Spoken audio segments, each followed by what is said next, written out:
The Brenner Debate: Agrarian Class Structure and Economic Development in Pre-Industrial Europe, edited by T.H. Aston and C.H.E. Philpin. Contents. Preface. Introduction. R.H. Hilton 1. Agrarian Class Structure and Economic Development in Pre-Industrial Europe 10. Robert Brenner 2. Population and Class Relations in Feudal Society 64. M. Poston and John Hatcher 3. Agrarian Class Structure and the Development of Capitalism, France and England compared 79. Patricia Crute and David Parker 4. Peasant Organization and Class Conflict in Eastern and Western Germany 91. Heidi Wunder 5. A Reply to Robert Brenner 101. Emmanuel Leroy Lagerie 6. Against the Neo-Malthusian Orthodoxy 107. Guy Bois 7. A Crisis of Feudalism 119. R. H. Hilton 8. In Search of Agrarian Capitalism 138. J. P. Cooper 9. Agrarian Class Structure and Economic Development in Pre-Industrial Bohemia 192. Arnost Klimt 10. The Agrarian Roots of European Capitalism 213. Robert Brenner. Preface. The Brenner Debate, as it has come to be called, may justifiably lay claim to being one of the most important historical debates of recent years, and goes back, in one form or another, to at least the time of Marx. In general terms, it bears witness to the continuing interest among historians and scholars in allied fields in the epoch-making theme of the transition from feudalism to capitalism. More specifically, it maintains the tradition of past and present in fostering and stimulating discussion and debate on the fundamental issues of the past, of which Crisis in Europe, 1560–1660, published by Routledge and Kegan Paul in 1965, was the first and perhaps the most catalytic. The debate now reprinted from the journal has been long in the making, from Robert Brenner's original article, published in Past and Present in 1976, but stemming from an earlier version given as a paper to the Social Science Seminar of the Institute for Advanced Study, Princeton, in April 1974, until his response published in 1982.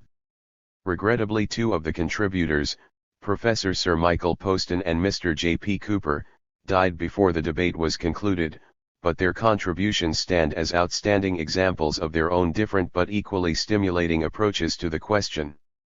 Doubtless they and some of the other authors would now put their points in slightly different form, but it was decided, if only to preserve the structure of the debate, that the essays should be reprinted as they originally appeared in the journal, save only for minor corrections and alterations. The debate has already aroused a most widespread interest among academics in many fields, as well as among ordinary readers, whether they are concerned with social, economic, or demographic history, with the medieval or early modern periods, or whether their interests are directed to England, France, or other countries of Western and Central Europe.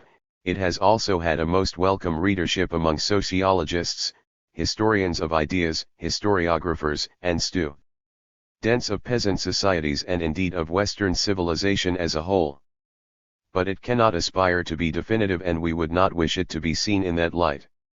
Rather, it is our hope and belief that it will advance discussion of the great issue with which it is concerned in a most material way, and that it will be essential reading for all historians and scholars in allied fields, whatever the period with which they are specifically concerned. We are most grateful to all those at the Cambridge University Press who have assisted in the preparation of the volume, and especially to Mrs. Fiona Barr for kindly compiling the index. THA. CHEP. Introduction. R. H. Hilton. Robert Brenner's challenging article, Agrarian Class Structure and Economic Development in Pre-Industrial Europe, published in issue number 70 of Past and Present, February 1976, initiated a debate of intense interest, not only to historians, but to all concerned with the causes behind transitions between successive social formations. In some respects it might be regarded as a continuation of that other well-known debate concerning the transition from feudalism to capitalism, which had been sparked off by the criticism by the American economist Paul Sweezy of the analysis given by Maurice Daub in his studies in the development of capitalism. That debate, however, which began in the American journal Science and Society in 1950, was largely conducted between Marxists. One, and although it undoubtedly had a resonance beyond them, it was inevitable that it should be seen as a debate within Marxism rather than one addressed to a wider public. This so-called transition debate is hardly referred to in the Brenner debate, even though there is considerable overlap in subject matter, and even though Brenner himself, in a critique of Paul Sweezy, André Gunder Frank and Emanuel Wallerstein, referred extensively to the transition debate in the pages of the New Left Review in 1977. Nevertheless, those interested by the discussion in the pages of this volume would find much of interest in the Dobbs-Sweezy controversy. The responses to Brenner's article were of varying character. Since Brenner was attacking what he considered to be a form of demographic determinism in the interpretation of the development of the pre-industrial European agrarian economies, and to a lesser extent a commercial interpretation, some of the earliest responses were from historians whom he designated as neo-Malthusians. Whatever these historians may have said about the deficiencies or otherwise of Brenner's factual basis, the main conflict was between rival explanatory theories concerning historical development. This seems to have been the principal motivation behind the responses of M. Poston and John Hatcher and of Emmanuel Leroy Lagerie. Another weighty theoretical critique of Brenner's thesis came, however, not from a neo-Malthusian but from as severe a critic of neo-Malthusianism as Brenner himself. This was Guy Bois, whose then recently published Christ du Feudalisme, a detailed study of late medieval Normandy, had paid particular attention to population movements between the 13th and 16th centuries. Three somewhat different reactions came from historians who did not concern themselves so much with overarching theoretical interpretations as with the factual underpinning of Brenner's argument. Patricia Crute and David Parker questioned Brenner's perception of agrarian structures and developments in early modern France and England. Heidi Wunder expressed doubts about his appreciation of the agrarian histories of Western and Transalbian Germany. The remaining contributors were not in fact so locked into the argument with Brenner as were those historians already mentioned.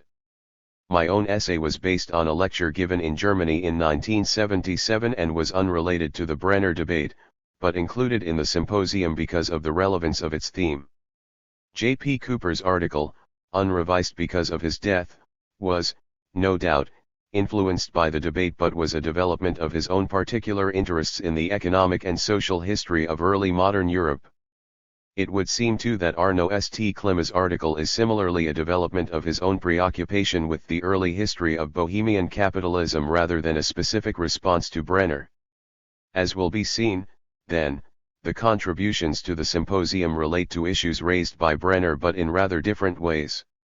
Brenner's long and comprehensive summing up brings together most of these rather disparate contributions, absorbing and synthesizing, and, it must be said, giving no ground to his critics as far as his original position is concerned. It would seem that the gap between the opponents has much more to do with their theoretical starting points than with the evidence adduced. Brenner has some justification in referring to neo-Malthusianism, or demographic determinism, as the prevailing orthodoxy in historical studies of pre-industrial economic development. This orthodoxy should not, of course, be regarded merely as something imposed by academic mandarins. It is linked with the development of historical demography since the 1950s as an indispensable contribution to historical studies, though not, as some seem to think, as a separate discipline in itself. For it is true that M. Poston, who could be regarded as an early standard-bearer of this orthodoxy in medieval studies, hardly mentions Malthus in his many writings on medieval economic history. Nevertheless, he gives pride of place to population expansion and decline. His seminal contribution, as Brenner remarks in his first article, 5 was in his report on medieval economic history to the 10th International Congress of Historical Sciences at Paris in 1950, 6 in which he rejected, inter alia, a monetarist explanation of long-term price movements and firmly asserted the primacy of the demographic factor. It is interesting, however, that he confessed that his definition of the economic base of Society 7 carries with it a certain early Marxist implication. 8. Nevertheless, the theme of population and land settlement, without concern for the working of legal and social institutions or relations of class to class, recurs in his subsequent work, whether as a background to writings on trade, or more specifically in relation to demographic problems, as in his well-known article Some Economic Evidence of Declining Population in the Later Middle Ages. 9. Emmanuel Leroy Lagery on the other hand was, early on in his career, firmly attached to the Malthusian model of population expansion beyond the means of subsistence with inevitable regression as famine, plague and war brought population back to its proper relationship with resources. He built this model into his major and formidable work Les Basins de Languedoc, 10, whose second section was subtitled Renaissance Malthusienne, the whole work ending with an evocation of Malthus. This work did not ignore the social and political dimensions of peasant existence. In fact, its third section was subtitled Prises de conscience et luttes sociales. However, by the time of his inaugural lecture to the Collège de France, L'Histoire immobile, in 1973, his Malthusianism was more pronounced. It is in the economy, in social relations and, even more fundamentally, in biological facts, rather than in the class struggle, that we must seek the motive force of history. 11. And again, from the 14th to the 17th centuries inclusive, the economy is servant rather than master, led rather than leading. In the last analysis it is meek enough before the great forces of life and death. And as for politics or the class struggle, their moment of power is still to come. 12. It should not be assumed that Poston, at any rate, was totally hostile to Marxist historical interpretations. In spite of evident clashes of opinion, the Soviet historian E. A. Kosminski thanked him for his help to him at the Public Record Office and for introducing him to English historians. Poston welcomed Kosminski when he visited England in the 1950s, a by no means propitious period for such contacts. Poston used to refer to Marx as that universal genius 13 and in 1977 reviewed in a very friendly fashion for the New Left Review the work of the Polish Marxist historian, Witold Kula. 14. It is not suggested that Brenner has, as a Marxist, for polemical reasons, exaggerated the distance between the neo-Malthusian, or neo-Ricardian, and his own position. But then, the reader of this debate needs to understand that there are different ways of understanding the Marxist position. As will be clear from the ensuing articles, what most clearly differentiates Poston and those of his school from Brenner is the exclusion of the relations of class and class from the subject matter of economic history. For Brenner, and for many Marxist historians, the issue of class exploitation and class struggle is fundamental for understanding essential aspects of the medieval economy. In medieval society, as in all pre-capitalist economies, agricultural predominated over industrial production.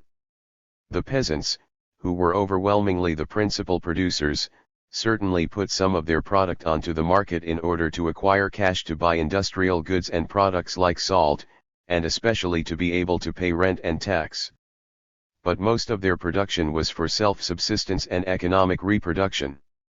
The luxury goods of international trade, the cathedrals, castles, and other massive building enterprises, arms and armor for war and plunder, and all cultural artifacts, depended primarily on upper-class demand. Variations in the demand for non-agricultural products by the peasant majority of the population only minimally affected the upper reaches of the economy. It was variations in the incomes of the landed ruling class and its states which were crucial. But what determined these fluctuations?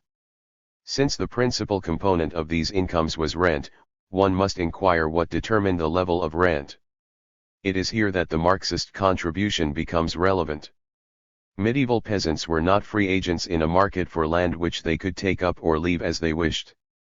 Most of them lived in traditional communities which probably predated feudal lordship. A high proportion were legally servile or, if free in status, were nonetheless dependent on the power of the landlord.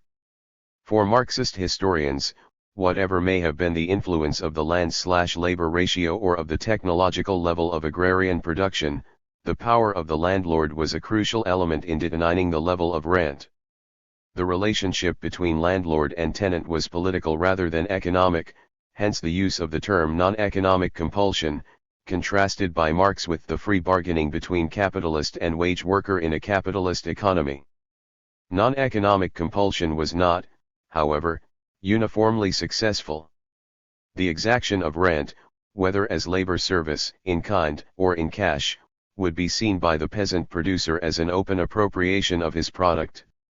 It was resisted more or less strongly and in many different ways, ranging from labor service inadequately performed to open rebellion.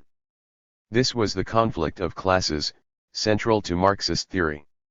Central, but not exclusively so. The contribution of Guy Bois to this debate reminds us that there are important divergences between historians working in the Marxist tradition. To understand these divergences, it is necessary to be aware of the principal tenets of historical materialism. This is by no means a fixed canon. There is debate within Marxism as well as between Marxists and non-Marxists. Nevertheless, the concept of the mode of production is accepted by all Marxist historians as an essential tool in undertaking historical investigation. Since Marxism is a materialism, a mode of production is understood as being based, first, on what Marx called the forces of production, that is, natural resources, technology and labor power, the relations between humanity and nature in the struggle to exist and to reproduce. The second element in the definition is the relations of production. This brief term essentially describes the relationships between the owners of the means of production and those who, through their labor, provide not only their own subsistence but the income of the owners. The relations of production naturally vary considerably according to the level of development of the forces of production. In what Marxists call the feudal mode of production, this is essentially the relationship between peasants and landlords, or perhaps one should say that it begins with that relationship, for historical development produces other classes and other relationships, in particular with the development of markets and urbanization. Modes of production are simply the bare bones of a Marxist analysis of the historical process. The mode of production is simply the infrastructure of a society, whose laws, religions, state forms and cultures are superstructural features closely related to or developed from the economic structure. Nothing is simple. A given social formation, though primarily shaped by a dominant mode of production, can contain elements of other modes and their superstructural forms. One need only consider survivals of feudalism in capitalist societies from the 18th century to the present day. Nor is there necessarily agreement among Marxists as to what is infrastructure and what belongs to superstructure. Is law always superstructural? Some would argue that in feudal society the laws of serfdom entered so deeply into the process of surplus extraction that they should be regarded as part of the relations of production rather than as part of the legal, political, and ideological superstructure. It could be argued perhaps even more strongly that the law of slavery, in making men and women simply instruments of production, was unquestionably an element in the economic infrastructure. This sketchy presentation of some of the problems of Marxist historiography is meant to provide background to an important element in the Brenner debate.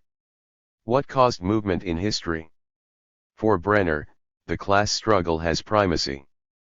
But his Marxist critics are aware that Marx himself, as well as many working in his intellectual domain, emphasize that developments in the forces of production, new technology, new means by which labor is organized, the economic success of new social classes, come into conflict with the existing relations of production, and, of course, with the legal, politic, and ideological superstructure.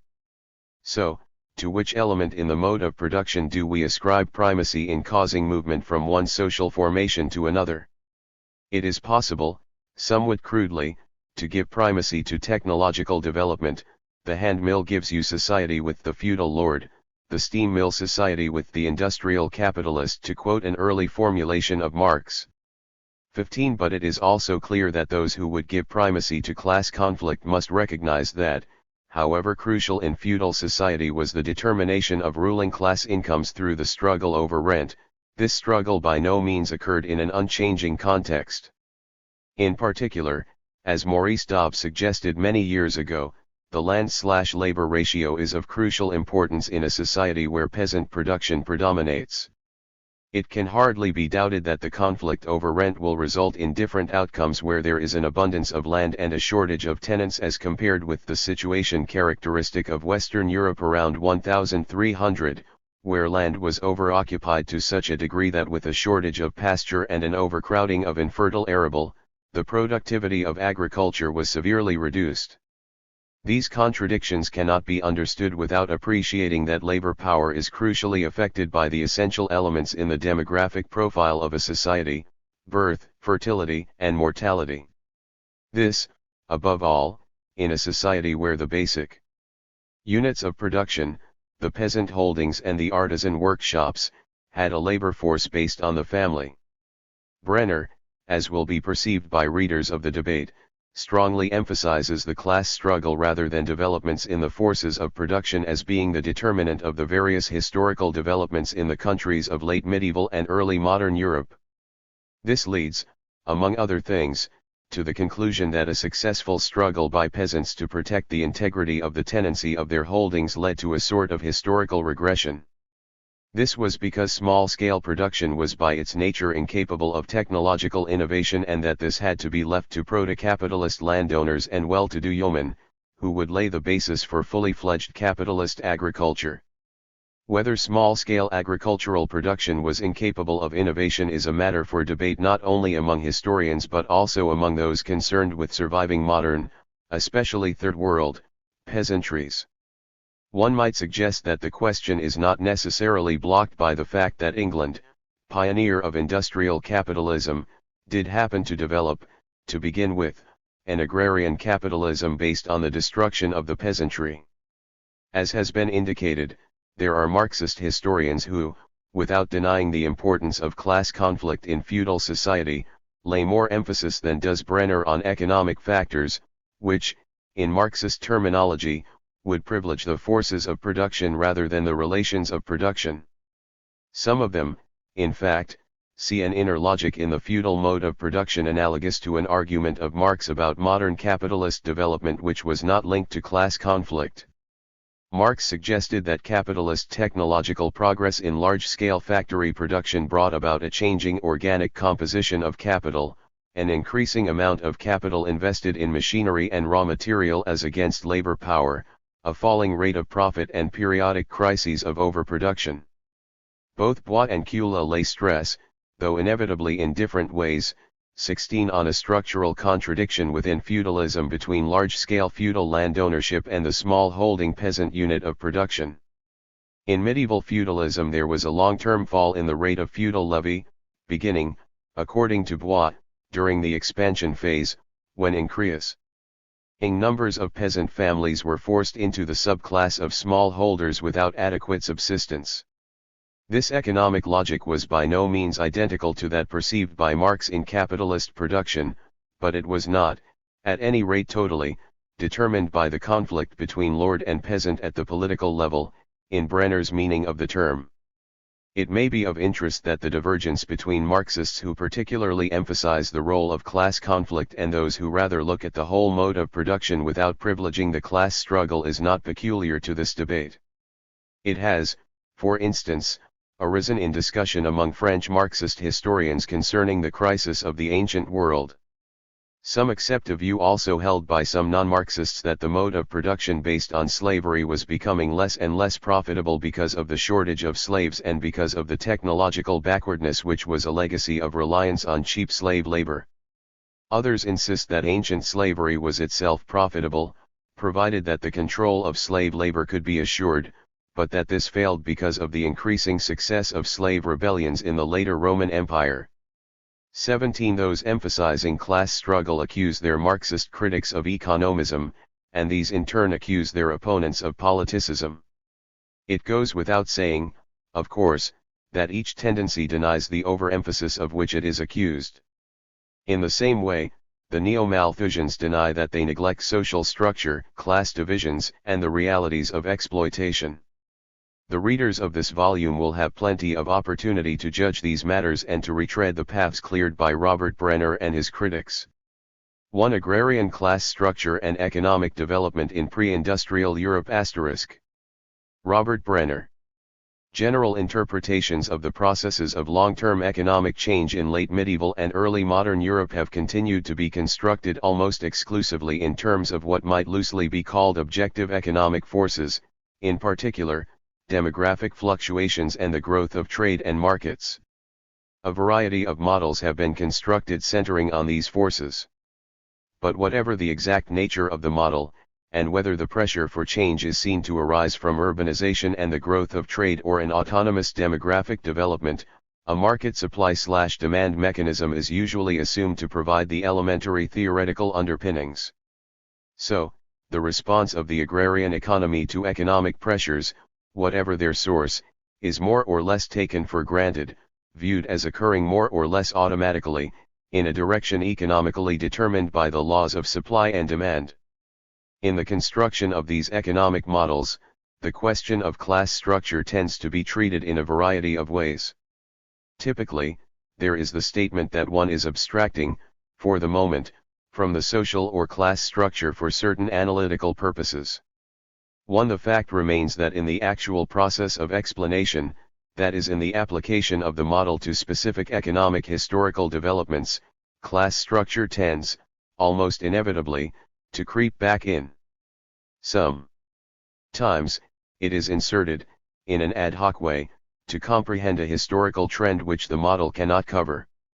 More often, however, consciously or unconsciously, class structure is simply integrated within the model itself, and seen as essentially shaped by, or changeable in terms of, the objective economic forces around which the model has been constructed in the first place. In the most consistent formulations, the very fact of class structure is implicitly or explicitly denied. Long-term economic development is understood in terms of changing institutionalized relationships of equal exchange between contracting individuals trading different, relatively scarce factors under changing market conditions. It is the purpose of this article to argue that such attempts at economic model building are necessarily doomed from the start precisely because, most crudely stated, it is the structure of class relations, of class power, which will determine the manner and degree to which particular demographic and commercial changes will affect long-term trends in the distribution of income and economic growth, and not vice versa. Class structure, as I wish here to use the term, has two analytically distinct, but historically unified aspects. First, the relations of the direct producers to one another, to their tools and to the land in the immediate process of production, what has been called the labor process or the social forces of production. Second, the inherently conflictive relations of property, always guaranteed directly or indirectly, in the last analysis, by force, by which an unpaid-for part of the product is extracted from the direct producers by a class of non-producers, which might be called the property relationship or the surplus extraction relationship. It is around the property or surplus extraction relationship that one defines the fundamental classes in a society, the class, e.s., of direct producers on the one hand and the surplus extracting, or ruling, class, e.s., on the other. For it would be my argument then that different class structures, specifically property relations or surplus extraction relations, once established, tend to impose rather strict limits and possibilities, indeed rather specific long-term patterns, on a society's economic development. At the same time, I would contend, class structures tend to be highly resilient in relation to the impact of economic forces. As a rule, they are not shaped by, or alterable in terms of, changes in demographic or commercial trends. It follows therefore that long-term economic changes, and most crucially economic growth, cannot be analyzed adequately in terms of the emergence of any particular constellation of relatively scarce factors unless the class relationships have first been specified. Indeed, the opposite outcomes may accompany the impact of apparently similar economic conditions. In sum, fully to comprehend long-term economic developments, growth, and/or retrogression in the late medieval and early modern period, it is critical to analyze the relatively autonomous processes by which particular class structures, especially property or surplus extraction relations, are established, and in particular the class conflicts to which they do, or do not, give rise. For it is in the outcome of such class conflicts, the reaffirmation of the old property relations or their destruction and the consequent establishment of a new structure, that is to be found perhaps the key to the problem of long-term economic development in late medieval and early modern Europe, and more generally of the transition from feudalism to capitalism. Put in such general terms, the foregoing propositions and definitions likely appear vague. What I should like to do is to try to give them substance by relating them to a critique of certain major explanatory motifs in the economic historiography of late medieval and early modern Europe, where they have hardly been taken for granted, and where it seems to me that economic/determinist model building holds an overwhelmingly dominant position. Thus, I will focus on two different overarching interpretations of long-term economic change in medieval and early modern Europe, one of which might be called the demographic model, the other of which might be called the commercialization model. The former grew out of a critique of the latter, but I shall try to show that both are subject to analogous problems. The demographic model. The emerging dominance of the so-called demographic factor in the economic historiography of Europe even through the age of industrialization was recognized as early as 1958 by H. J. Habakkuk in his well-known article The Economic History of Modern Britain.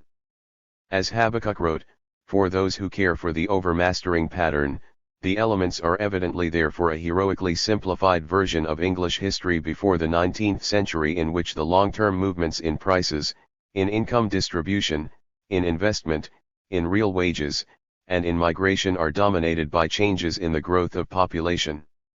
Rising population, rising prices, rising agricultural profits, low real incomes for the mass of the population, unfavorable terms of trade for industry with variations depending on changes in social institutions, this might stand for a description of the 13th century, the 16th century and the early 17th, and the period 1750 to 1815.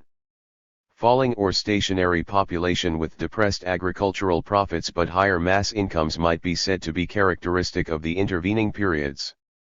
Well before Habakkuk's article, M. Poston had presented the basic contours of what has become the standard interpretation of long-term socio-economic change in the medieval period, and his demographic approach was filled out and codified in his chapter on medieval agrarian society in its prime, England in the Cambridge Economic History of Europe. Roughly the same line of argument has, moreover, now been carried through the 16th and 17th centuries by Peter Bowden in the Agrarian History of England and Wales. Nor has this approach been confined to English economic history, where it is now more or less standard. It has been rigorously applied in what is perhaps the most influential work on French socio-economic history of the pre-industrial period. Emmanuel Leroy-Ladury's classic monograph, Les Paysans de Languedoc *. With such eminent exponents, it is hardly surprising that what might be termed secular Malthusianism has attained something of the level of orthodoxy. Its cyclical dynamic has replaced the unilineal rise of the market as the key to long-term economic and social change in pre-industrial society. Nor can there be any question but that the Malthusian model, in its own terms, has a certain compelling logic. If one takes as assumptions first an economy's inability to make improvements in agricultural productivity, and second a natural tendency for population to increase on a limited supply of land, a theory of income distribution seems naturally to follow. With diminishing returns in agriculture due to declining fertility of the soil and the occupation of increasingly marginal land, we can logically expect demand to outrun supply, thus terms of trade running against industry in favor of agriculture, falling wages, rising food prices and, perhaps most crucially in a society composed largely of landlords and peasants, rising rents. Moreover, the model has a built-in mechanism of self-correction which determines automatically its own change of direction and a long-term dynamic. Thus the ever greater subdivision or overcrowding of holdings and the exhaustion of resources means overpopulation, which leads to Malthusian checks, especially famine/starvation. This results in demographic decline or collapse and the opposite trends in income distribution from the first phase. As Habakkuk pointed out, this two-phase model has now been applied to the entire period between roughly 1050 and 1800. Indeed, the very essence of traditional economy has seemed to be captured in this centuries-long motion by secular, two-phase movement. As Leroy Lagery succinctly states, Malthus came too late. Ironically, Malthus's model was correct not for the emergent industrial economy he was analyzing, but for the stagnant backward society from which this had arisen. Indeed, for Leroy Lagery the pattern seemed so inescapable as to invite analogies from biology or physiology. The history of rural Languedoc over 600 years should be seen, he says, as the immense respiration of a social structure. 9. A. Demography, income distribution, and economic growth. In terms of its special premises and the small number of variables it entails, secular Malthusianism seems almost foolproof. Yet what must be questioned is its relevance to the explanation of actual historical change. Do the model's assumptions and constants, indeed its very dynamic, illuminate or actually obscure the crucial conditions and processes underlying the varying patterns of long-term economic change in late medieval and early modern Europe? In his classic article of 1950 which set out his demographic model for medieval European economic development, Poston made sure to specify that he was concerned only with what he termed the economic base of medieval society. He defined the economic base as population and land settlement, technique of production and the general trends of economic activity, in short, all those economic facts which can be discussed without concentrating on the working of legal and social institutions and upon relations of class to class. 10. Poston argued that what made it necessary and possible to deal with this group of subjects together, and in abstraction from class relations, was that they have all been recently drawn into the discussion of general trends of economic activity, or, to use a more fashionable term, into the long-term movements of social income. 11. But the question which must immediately be posed precisely when one is attempting to interpret long-term movements of social income, that is, long-term trends of income distribution and economic growth, is whether it is at all admissible to abstract them from the working of legal and social institutions. Can the problems of the development of Poston's so-called economic base be very meaningfully considered apart from the relations of class to class? With respect to long-term trends in income distribution, I shall try to argue that the Malthusian model runs into particularly intractable problems in relation to the always ambiguous and contested character of medieval and early modern land-holding arrangements. On the one hand, the very distribution of ownership of the land between landlord and peasant was continually in question throughout the period. Could the peasantry move to establish heritability and fixed rents, that is, essentially freehold rights on the land? If so, the very significance of rent would be transformed, and the viability of the landlord class put in jeopardy. On the other hand, in situations where the landlords had established ownership of the land, a further question might be raised: could the landlords gain extra economic power over the person of their tenants, control marriage and in particular land transfers and peasant mobility? If so, the possibility would emerge of imposing extra economic or arbitrary payments upon the peasantry, payments beyond custom or beyond what the relative scarcity of factors might dictate. Any explanation of the progress of income distribution in the late medieval and early modern period must therefore be able to interpret not merely the changing distribution of the immediate product of the land, but the prior questions of the distribution of property between lord and peasant and of the direct applicability of force in the rent relationship. Some economic historians have attempted to deal with this problem by denying or ignoring its existence, in particular by describing the economy in terms of contractual relationships among individual holders of scarce resources, such as military skill and weaponry, land, agricultural labor power and so on. 12 others have. Agrarian class structure and economic development. 17 attempted to meet the problem by assimilating it to their basic economic models, by insisting, directly or indirectly, that in the long run the distribution of property and the successful applicability of force in the rent relationship will be subject to essentially the same sorts of supply/demand pressures as the distribution of the product itself, and will move in roughly the same direction. I shall try to show empirically that this is not the case and argue instead that these are fundamentally questions of class relations and class power, determined relatively autonomously from economic forces. The demographic interpreters of late medieval and early modern economies run into even more serious problems in attempting to explain general trends of total production, economic growth, or stagnation, than they do with regard to the distribution of income. Certainly, their assumption of declining productivity in agriculture is a reasonable one for most, though not all, pre-industrial European economies.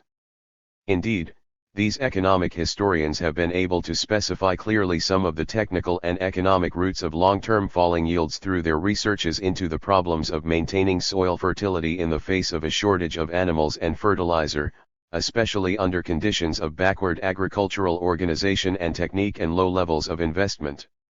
13 Nevertheless, specifying in this manner the conditions conducive to long-term stagnation is not really explaining this phenomenon, for no real account is provided of why such conditions persisted. Thus, to explain economic rigidity as does Leroy Lagery as the fruit of technical stagnation, of lack of capital, of absence of the spirit of enterprise and of innovation is, in fact, to beg the question. 14 It is analogous to attempting to explain economic growth merely as a result of the introduction of new organizations of production, new techniques, and new levels of investment. These factors do not, of course, explain economic development, they merely describe what economic development is. The continuing stagnation of most of the traditional European economies in the late medieval and early modern period cannot be fully explained without accounting for the real economic growth experienced by the few of these economies which actually developed. More generally, economic backwardness cannot be fully comprehended without an adequate theory of economic development. In describing the specific two-stage agrarian/economic cycle set in motion in a number of medieval and early modern European economies by declining agricultural productivity, the Malthusian theorists have indeed isolated an important pattern of long-term economic development and stability. But this dramatic two-phase movement is not universal even for traditional societies. 15 And besides, it still needs an interpretation.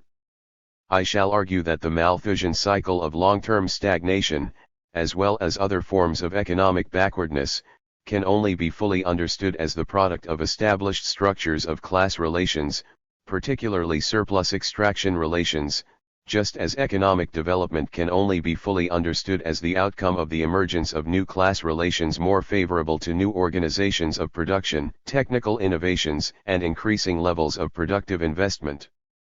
These new class relations were themselves the result of previous, relatively autonomous processes of class conflict. b. The demographic model in comparative perspective.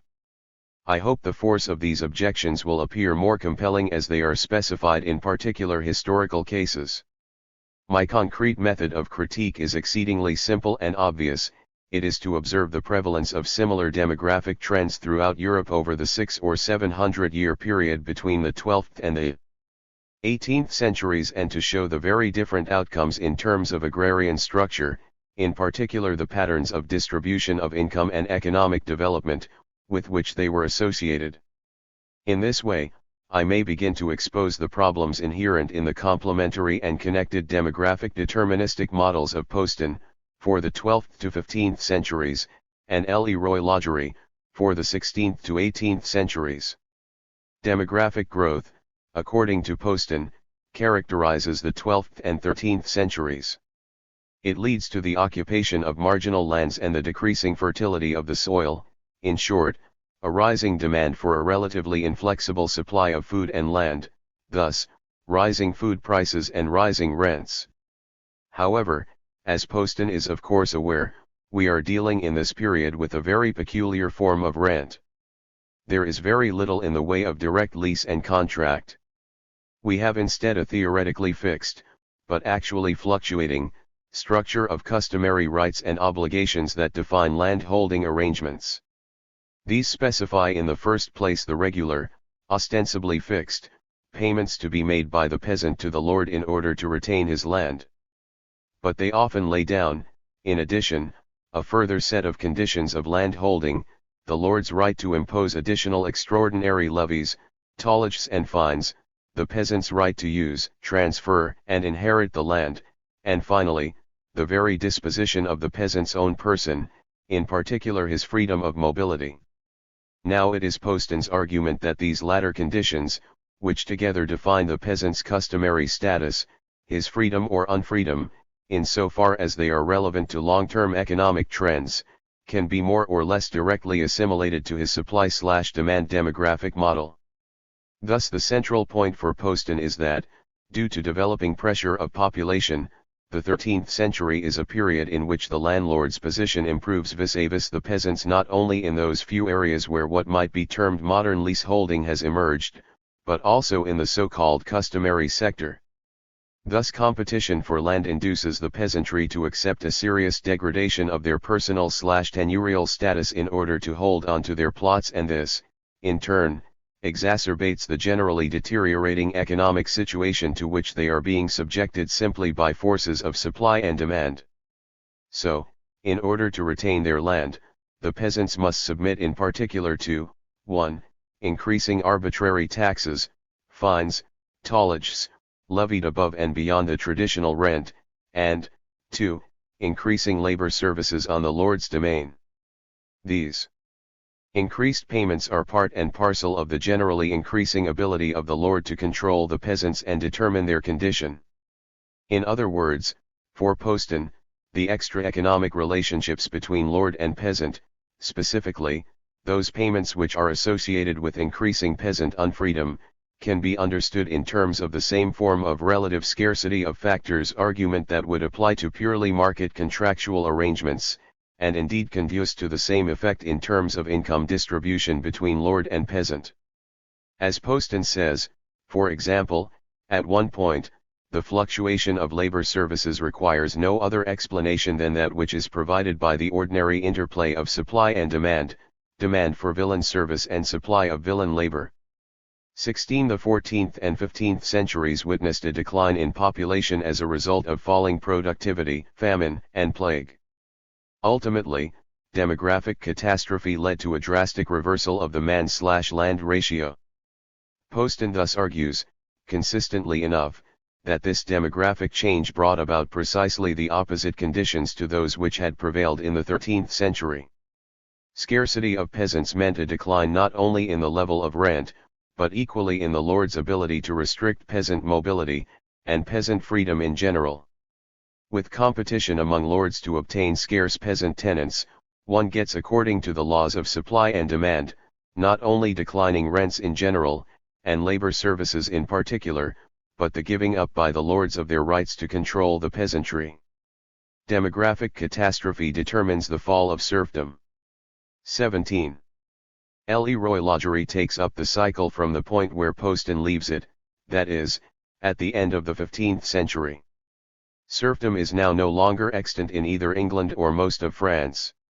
We have instead a society of free peasants in both England and France, some holding their land on a roughly contractual basis from the landlords, others having achieved the status of something like freeholders. I shall return to this a little later.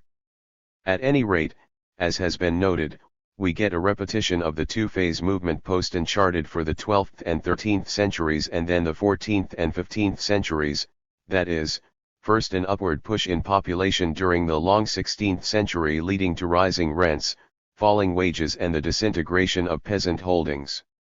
Drastically declining productivity then leads to demographic catastrophes during the 17th century, a turning of the trend, and the opposite configuration in terms of the distribution of income and of land. 18. The obvious difficulty with this whole massive structure is that it simply breaks down in the face of comparative analysis. Different outcomes proceeded from similar demographic trends at different times and in different areas of Europe. Thus we may ask if demographic change can be legitimately treated as a cause, let alone the key variable. So it is true that in the 13th century the increase in population was accompanied by increasing rents and, more generally, increasing seigneurial controls over the peasantry, not only in England but in parts of France, especially to the north and east of the Paris region, Vermandois, Launaise, Burgundy. 19. Yet it is also the case that in other parts of France, Normandy, Picardy, No counter-tendency developed in this era to the long-term trend which had resulted in the previous disappearance of serfdom. 20. Moreover, in still other French regions, especially the area around Paris, a process of deterioration in peasant status was at just this time abruptly terminated and an opposite movement set in motion which had decisively established peasant freedom, as well as nearly full peasant property, by the end of the 13th century. 21. These contrasting developments obviously had a powerful effect on trends of income distribution. As Poston himself points out, landlords were able to extract far greater rents from serfs, villeins, than from free tenants, and were able to increase these significantly in the course of the 13th century. 22. Poston contends, however, that the reason why landlords were now not only desirous to increase the weight of labor dues but also got away with it are not difficult to guess. With the growing scarcity of land and with the lengthening queues of men waiting for it, the economic powers of a landowner over his tenants were more difficult to resist. 23. Clearly, a growth of population leading to rising demand for land would tend to increase a lord's power to extract rent, in whatever form, from the peasantry, but only if the lord had successfully established his right to charge more than a fixed rent. However, the point is that by and large in the medieval period the only tenants subject to the exercise of this sort of economic power on the part of the lord, that is, to the imposition of additional labor services, as well as additional arbitrary payments of other kinds above the customary rent, in particular entry fines and tolliges, were unfree and held by villein tenure. The very status of free tenant in the 13th century, which incidentally included a significant section of the population, generally carried with it precisely freedom from heavy, or increasing, labor service on the lord's domain, and freedom from tolliges, entry fines and other similar payments. 24. So the determination of the impact of the pressure of population on the land, who was to gain and who to lose from a growing demand for land and rising land prices and rent, was subject to the prior determination of the qualitative character of landlord/peasant class relations. Thus during the 13th century in the Paris region the trend towards increasing tall aging of the peasantry by landlords was directly aborted by a counter-trend towards peasant enfranchisement. The point, here as in England, was that, once free, peasants paid only a fixed customary rent, they could not be forced to pay additional, arbitrary rents. It is notable, moreover, that this trend towards restricting rent and establishing free tenure in the Paris region took place in the most heavily populated region in all of France. 25. Thus the same upward pressure of population could, and did, lead to changes in the distribution of income favorable to the lords or to the peasants, opposite outcomes, depending on the social property relationships and balances of class forces. The demographic decline experienced throughout Europe which began at various points during the 14th century poses analogous problems. In the long run the parallel trends of declining rents and the rise of peasant freedom did dominate this period in England, certainly by the 15th century. But, by contrast, the late 14th and 15th centuries also witnessed a sharpening of landlord controls over the peasantry in Catalonia, and this was also the case, at least temporarily, in parts of France, Bordelais, the centre. 26. It is true that in these areas and in most of Western Europe serfdom was dead by the early 16th century. On the other hand, in Eastern Europe, in particular Pomerania, Brandenburg, East Prussia, and Poland, decline in population from the late 14th century onwards was accompanied by an ultimately successful movement towards imposing extra economic controls, that is serfdom, over what had been, until then, one of Europe's freest peasantries. 27. By 1500 the same Europe-wide trends had gone a long way towards establishing one of the great divides in European history, the emergence of an almost totally free peasant population in Western Europe, the debasement of the peasantry to unfreedom in Eastern Europe. But the period from 1500 to 1750 marked another great divide which puts in question once more the explanatory value of the Malthusian model. This time what is left unexplained is not merely the question of income distribution but the whole problem of dramatically contrasting trends of economic development, continuing long-term stagnation accompanying the increase of population. In some areas, the spectacular emergence of an entirely new pattern of relatively self-sustaining growth accompanying the increase of population in other areas. Thus, as Leroy Lagery would lead us to expect, in much of France during the 16th and 17th centuries increasing population did lead to fragmentation of holdings, rising rents and declining productivity. And at different points in time in different regions we do get the classic crises of subsistence, demographic disaster, and ultimately a turning of the trend.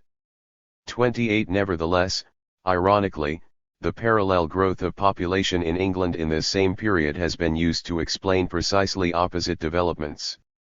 Thus, according to Bowden, under the stimulus of growing population, rising agricultural prices, and mounting land values, the demand for land became more intense and its use more efficient. The area under cultivation was extended. Large estates were built up at the expense of small holdings. 29 So, in France, as population increased, there was extreme fragmentation of holdings and declining productivity. But in England, by contrast, the dominant tendency was to build up larger and larger units, to consolidate holdings and to farm them out to a large tenant farmer who in turn cultivated them with the aid of wage labor. Accompanying this change in the organization of production were major increases in agricultural productivity, with truly epoch-making results. By the end of the 17th century, English population had returned to its high, late 13th century levels, but there was nothing like the demographic pattern of 17th century France, no phase B following inescapably from phase A. Instead, we have the final disruption of the Malthusian pattern and the introduction of a strikingly novel form of continued economic development. 30. 2. The commercialization model. Before I present the alternative which I think follows from the foregoing comparative analysis, it should be noted that both of the two most prominent exponents of the population-centered approaches to economic change in pre-industrial society, Poston and Leroy Lagery, originally constructed their models in opposition to a prevailing historiographical orthodoxy which assigned to the growth of trade and the market a role somewhat analogous to that which they were ultimately to assign to population. Thus Poston and Leroy Lagery made powerful attacks on the simple unilineal conceptions which had held that the force of the market determines, first, the decline of serfdom, which was often simply identified as the change from labor rents to money rents and ipso facto the emergence of a free contractual tenantry, and second, the rise of capitalist agriculture, classically large-scale tenant farming on the basis of capital improvements and wage labor. A. Trade and serfdom. Poston was, in particular, concerned to show that in the medieval period the force of the market, far from automatically bringing about the dissolution of serfdom, might actually coincide with its intensification.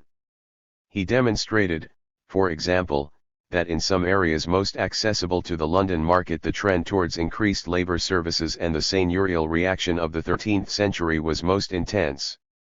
Perhaps an even clearer illustration of Poston's point is provided in the areas under the influence of the Paris market during the same period. Thus, as one proceeded along the Seine through a series of different regions, all of which produced for Parisian consumption, one passed through regions of peasant freedom, peasant semi-freedom, and peasant serfdom. Most spectacular, as Poston pointed out, was the case of Eastern Europe, where during the late medieval and early modern period the powerful impact of the world market for grain gave a major impetus to the tightening of peasant bondage at the same time as it was stimulating the development of capitalism in the West. 31. Still, Poston never really specified the fatal flaw of the trade-centered approach to European development.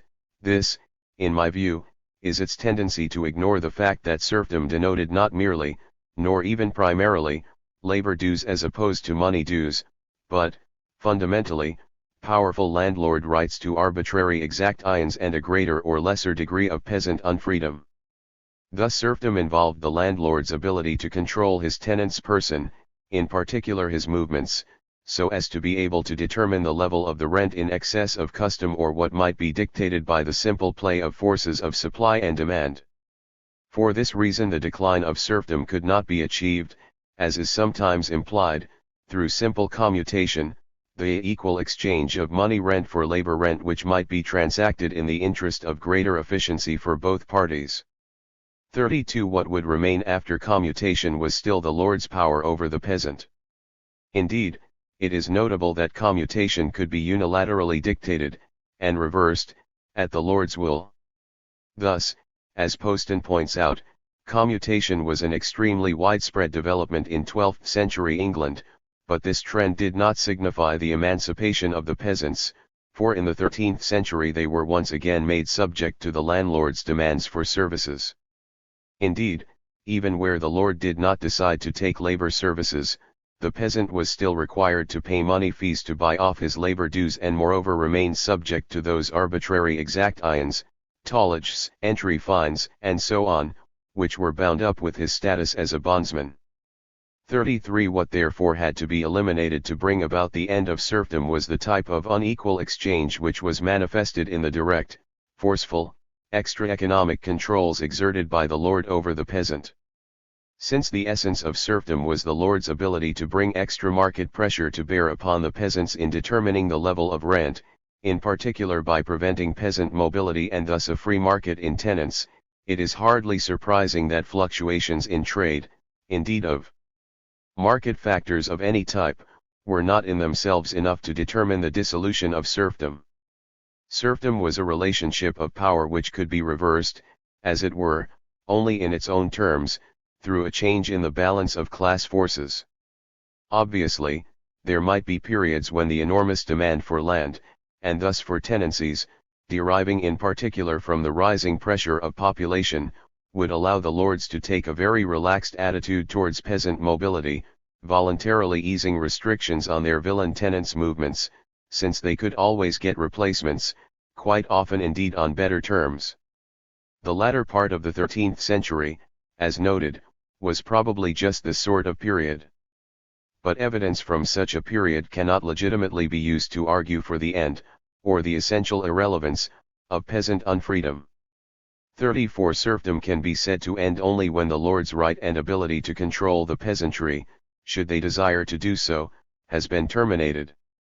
It is significant that, even throughout the 13th century, peasants wishing to leave the manor were required to obtain licenses to depart and had to return each year for the 1 or 2 views of frank pledge. In this period, as Raphtes says, the manorial court was usually only concerned to keep the villein under the lord's jurisdiction, not to have him back on the lord's domain. What is telling, however, is the sudden change in the lord's approach to villein mobility which followed immediately upon the Black Death and the sudden shortage, as opposed to plethora, of tenants. For this period there is ample evidence for the tyranning of villeins to become tenants and take over obligations, for much heavier fines for license to leave the lord's manor, for a remarkable increase in the number of pledges required for those permitted to leave the manor, for a sharper attitude concerning fugitives from the domain, and for limitations on the number of years the villein was allowed to be away from the manor. 35. Certainly, from the lord's point of view, serfdom was still the order of the day, and they had every intention of enforcing it. Whether or not they would be able to was a question that was resolved only in the conflicts of the following period. b. Commercialization and agricultural capitalism. In a manner analogous to Poston's, Leroy Lagery carried forward the critique of the trade-centered approach to European economic development by showing that even following the downfall of serfdom a tendency towards capitalism, large, consolidated holdings farmed on the basis of capital improvement with wage labor, could not necessarily be assumed, even under the impact of the market. Thus Leroy Lagery's study of rural Languedoc was designed in part to qualify the earlier conception of historians like Ravoux, Bloch, and others that during the early modern period, under the stimulus of the market, there was a universal tendency towards the development of large holdings, cultivated often by farmers of bourgeois origin with a strong orientation towards improvement and efficient production for the market. By contrast, as we have seen, Leroy Lagery showed that the emergence of capitalist rent, based on increases in the productivity of the land due to capital investment, as opposed to the simple squeezing of the peasant, on the basis of rising demand for land stimulated by increased demographic pressure, was far from inevitable, that fragmentation of holdings was just as likely as consolidation. Still, the fact remains that, like Poston, Leroy Lagery does not get to the root of the difficulties of the trade-centered approach to agrarian change in this period, for he does not attempt to specify why, in fact, during the 16th and 17th centuries, a new cycle of fragmentation and declining productivity was set off in some places, while consolidation and improvement took place in others. He does imply that morcellement, fragmentation, and rassemblement, consolidation, were in some sense competitive trends, and shows that the mercilessly pursued dismemberment of holdings rendered derisory the efforts of the consolidators of the land. The result, he says, was that the economic history of rural Languedoc ended up as pure peasant history. Far from the origins of capitalism. 36 But Leroy Lagery never really poses the question, not only for rural Languedoc but for all of Western Europe, of why the victory of one trend rather than another occurred.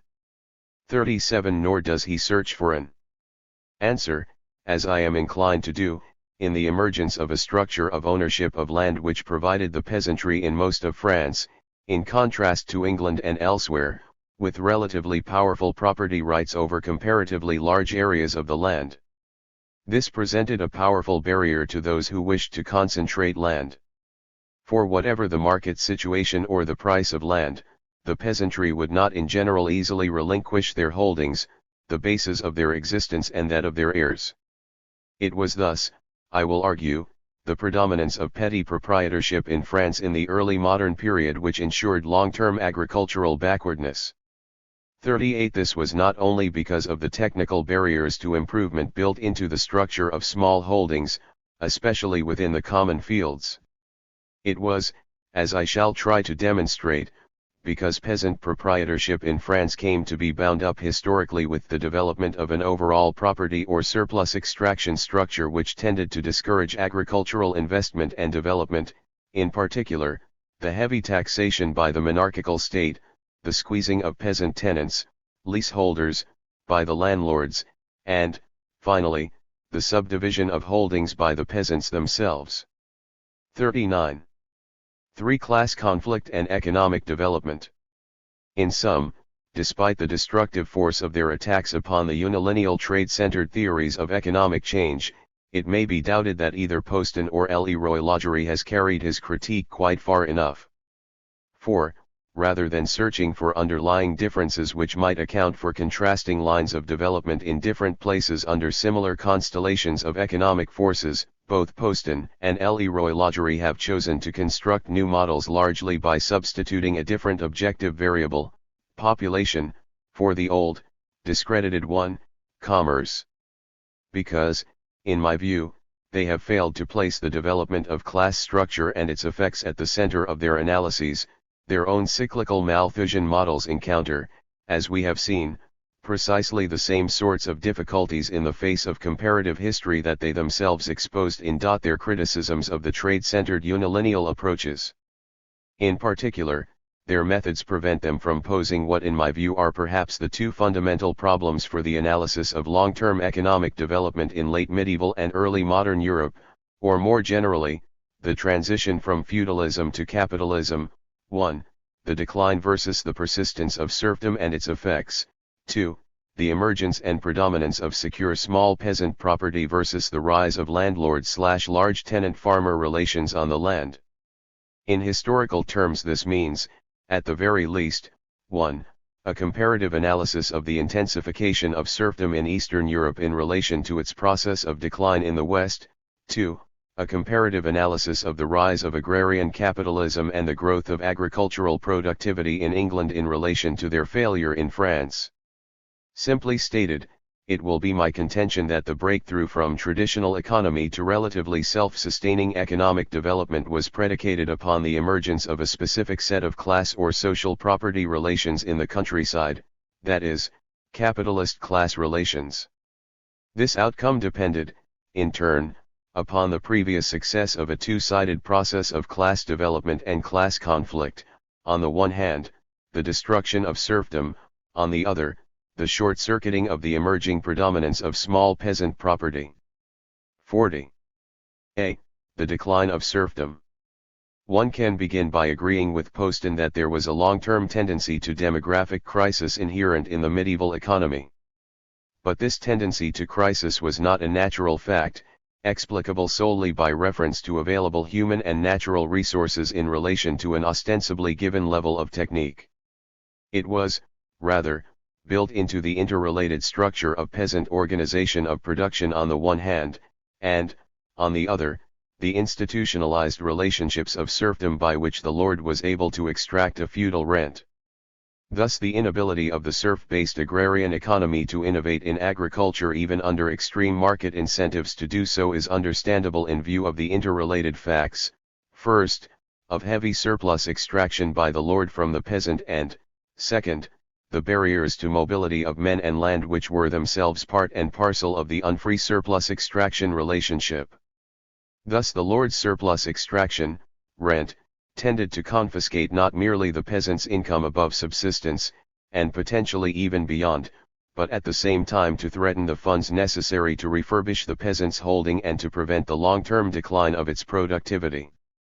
Poston has estimated that on average something like 50% of the unfree peasant's total product was extracted by the lord. 41. This was entirely unproductive profit, for hardly any of it was plowed back into production, most was squandered in military expenditure and conspicuous consumption. 42. At the same time, given his unfree peasants, the lord's most obvious mode of increasing income from his lands was not through capital investment and the introduction of new techniques, but through squeezing the peasants, by increasing either money rents or labor services. In particular, the availability of unfree rent-paying tenants militate against the tendency to expel or buy out peasants. In order to construct a consolidated domain and introduce improvements on this basis, revenues could be raised through increasing rents via tollages, entry fines and other levies, so there was little need to engage in the difficult and costly processes of building up large holdings and investing, of removing customary peasants and bringing in new techniques. Thus the argument sometimes advanced that the medieval landlords' agricultural investments were adequate to the requirements of their estates begs the question, for it takes as given the landlord's class position and the agrarian structure bound up with it. 43. There were, in fact, known and available agricultural improvements, including the ultimately revolutionary convertible husbandry, which could have brought significant improvements in domain output. 44. Indeed, as Eleanor Searle has demonstrated, fully fledged convertible husbandry was systematically adopted on Battle Abbey's manor of Marley from the early 14th century. It is most significant that this manor consisted entirely of a single consolidated domain, with no customary tenancies, and was farmed entirely with wage labor, marking a total break from feudal organization of production and class relations. It is notable, moreover, that the manor of Marley had been constructed by buying out free tenants. Because these tenants were freeholders, Battle Abbey had not been able to increase its rents, although it had tried to do so. Indeed, Battle Abbey had waged an extended struggle to force its tenants into unfree status, precisely in order to open them up to the imposition of additional levies. However, in the end this had been unsuccessful and, as a result, the only alternative for raising the revenue from these lands was to buy up the peasants' holdings. The abbey could then farm these itself as a consolidated domain, and this, in fact, is the solution it hit upon.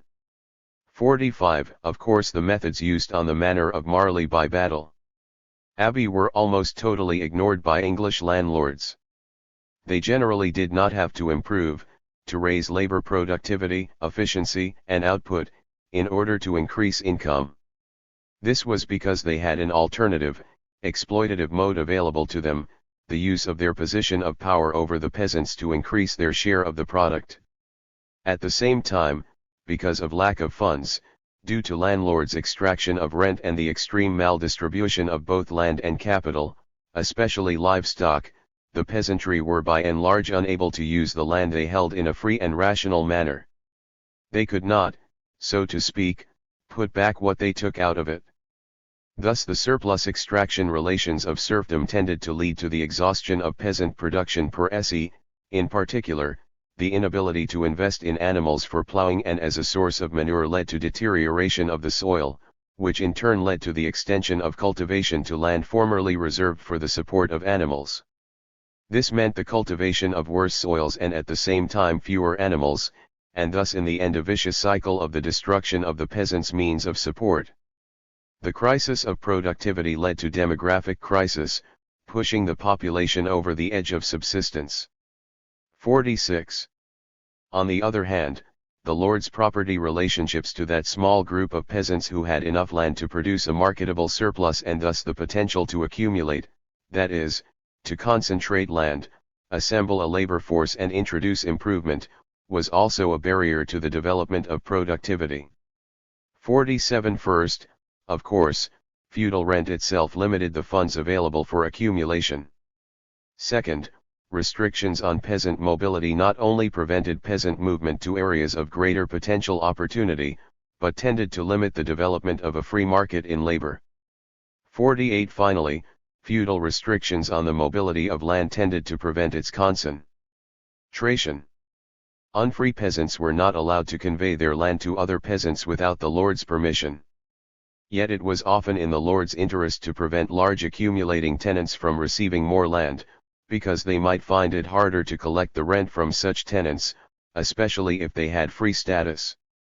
49. Given these property or surplus extraction relationships, productivity crisis leading to demographic crisis was more or less to be expected, sooner or later. 50. The question, however, which must be asked concerns the economic and social results of the demographic catastrophe, in particular that of the later 14th and 15th centuries. Poston showed one logic, that the peasants apparently used their economic position, their scarcity, to win their freedom. As B. H. Schleicher van Bath argues for Western Europe in general, the lord of the manor was forced to offer good conditions or see all his villains vanish from the land.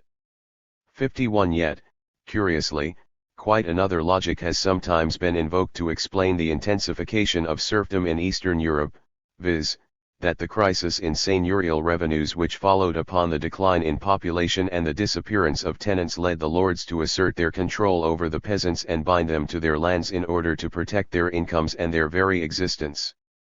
52. Obviously, both logics are unassailable from different class viewpoints. It was the logic of the peasant to try to use his apparently improved bargaining position to get his freedom. It was the logic of the landlord to protect his position by reducing the peasant's freedom. The result simply cannot be explained in terms of demographic/economic supply and demand. It obviously came down to a question of power, indeed of force, and in fact there was intense Europe-wide lord/peasant conflict throughout the later 14th, 15th, and early 16th centuries, almost everywhere over the same general issues. First, of course, serfdom. Second, whether lords or peasants were to gain ultimate control over landed property, in particular the vast areas left vacant after the demographic collapse. In England after 1349 and the Black Death there was a seigneurial reaction, attempts to control peasant mobility by forcing peasants to pay impossible fees for permission to move, legislation to control wages, an actual increase in rents in some places. But by 1400 it was clear that the landlord's offensive had failed. Revolt and flight, which continued throughout the 15th century, led to the end of serfdom. 53. In Catalonia, a particularly revealing case, one also finds increased legislation by the courts, the representative body of the landlords, the clergy, and the urban patriciate, to limit peasant movement and decrease personal freedom. By the early 15th century this legislation had proceeded a good distance, apparently with significant success. But, correlatively, it provoked in response a high level of peasant organization and, in particular, the assembling of mass peasant armies. Well after the mid-15th century it appeared quite possible that the seigneurial reaction would succeed. Only a series of violent and bloody confrontations ultimately assured peasant victory. Armed warfare ended finally in 1486 with the sentence of Guadalupe, by which the peasantry were granted in full their personal freedom, full right in perpetuity to their property, while remaining obligated to the payment of certain fixed dues, and, perhaps equally important, full right to those vacant holdings, massos ranux, which they had annexed in the period following the demographic catastrophes. 54. Finally, in Europe east of the Elbe we have the familiar story of the lords entirely overwhelming the peasantry, gradually reducing through legislation peasant personal freedom, and ultimately confiscating an important part of peasant land and attaching it to their demesnes. In short, the question of serfdom in Europe cannot be reduced to a question of economics. Its long-term rise in the East corresponded first to a fall in population and stagnation in trade, and then to a rise in population and a rise in trade, 1400 to 1600. In the West, serfdom declined during a period first of rising population and growing commerce, then of declining population and reduced trade, 1200 to 1500. In sum, the contradictions between the development of peasant production and the relations of surplus extraction which define the class relations of serfdom tended to lead to a crisis of peasant accumulation, of peasant productivity, and ultimately of peasant subsistence.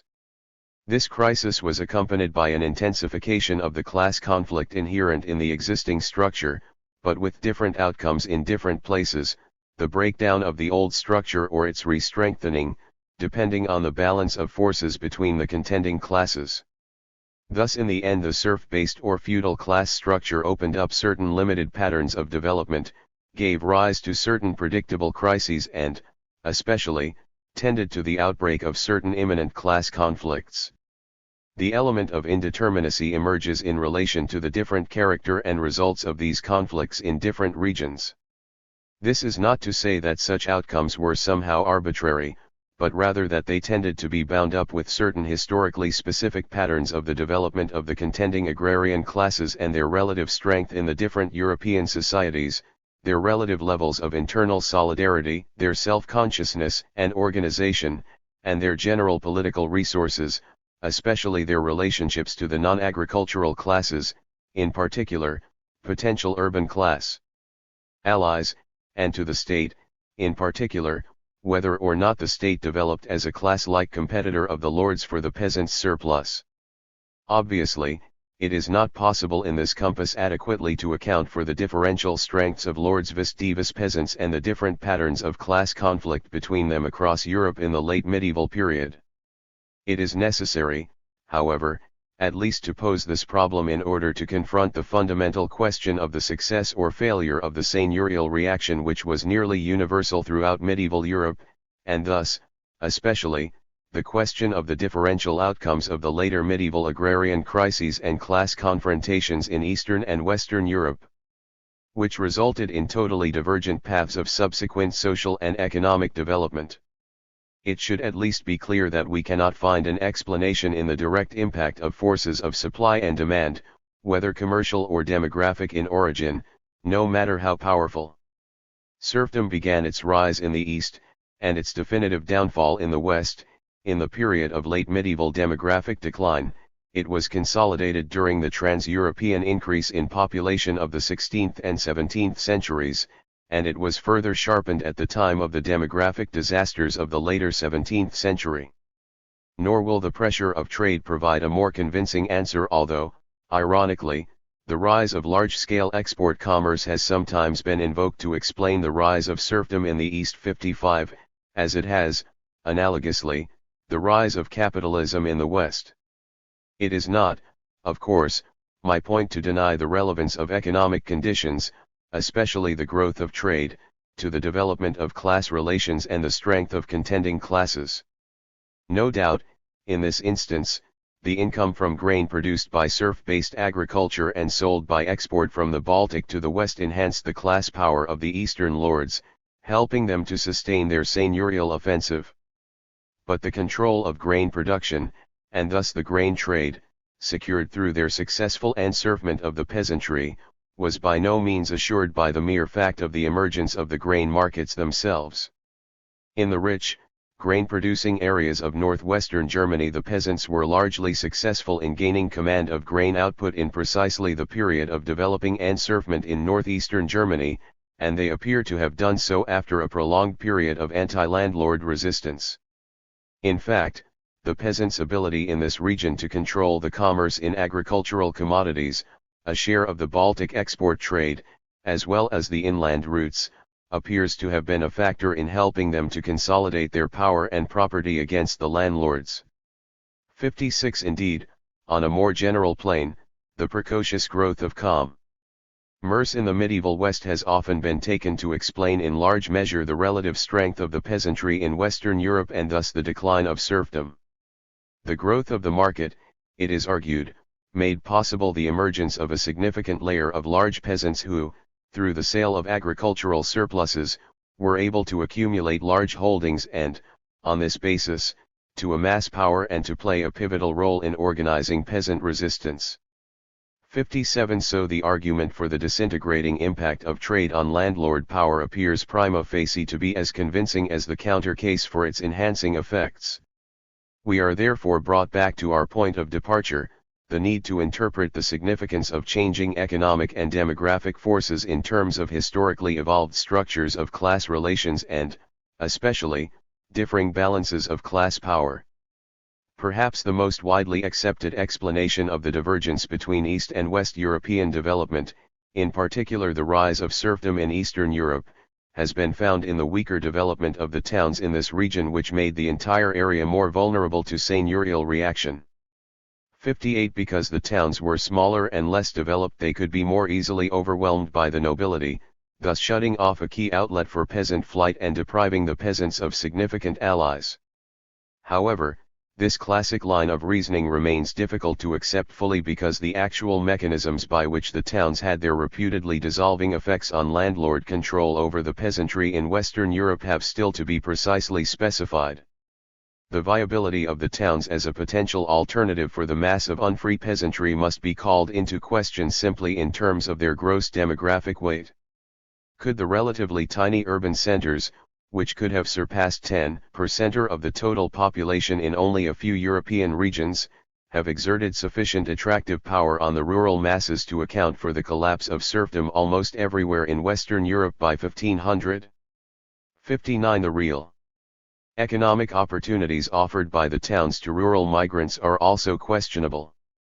Few runaway serfs could have had the capital or skill to enter the ranks of urban craftsmen or shopkeepers, let alone merchants. At the same time, the essence of urban economy, based on luxury production for a limited market, was economic restriction, in particular, control of the labor market. Certainly, few of the established citizens of the medieval towns, typically organized in closed corporations, could have welcomed rural immigrants. Admittedly, the urban freemen often constituted only a minority of the urban population, but they were often in a position to place real limits on opportunities in the towns. 60. It is in fact a historical commonplace that the strength of the guilds was a significant factor in forcing potential industrial capital into the countryside to find free labor.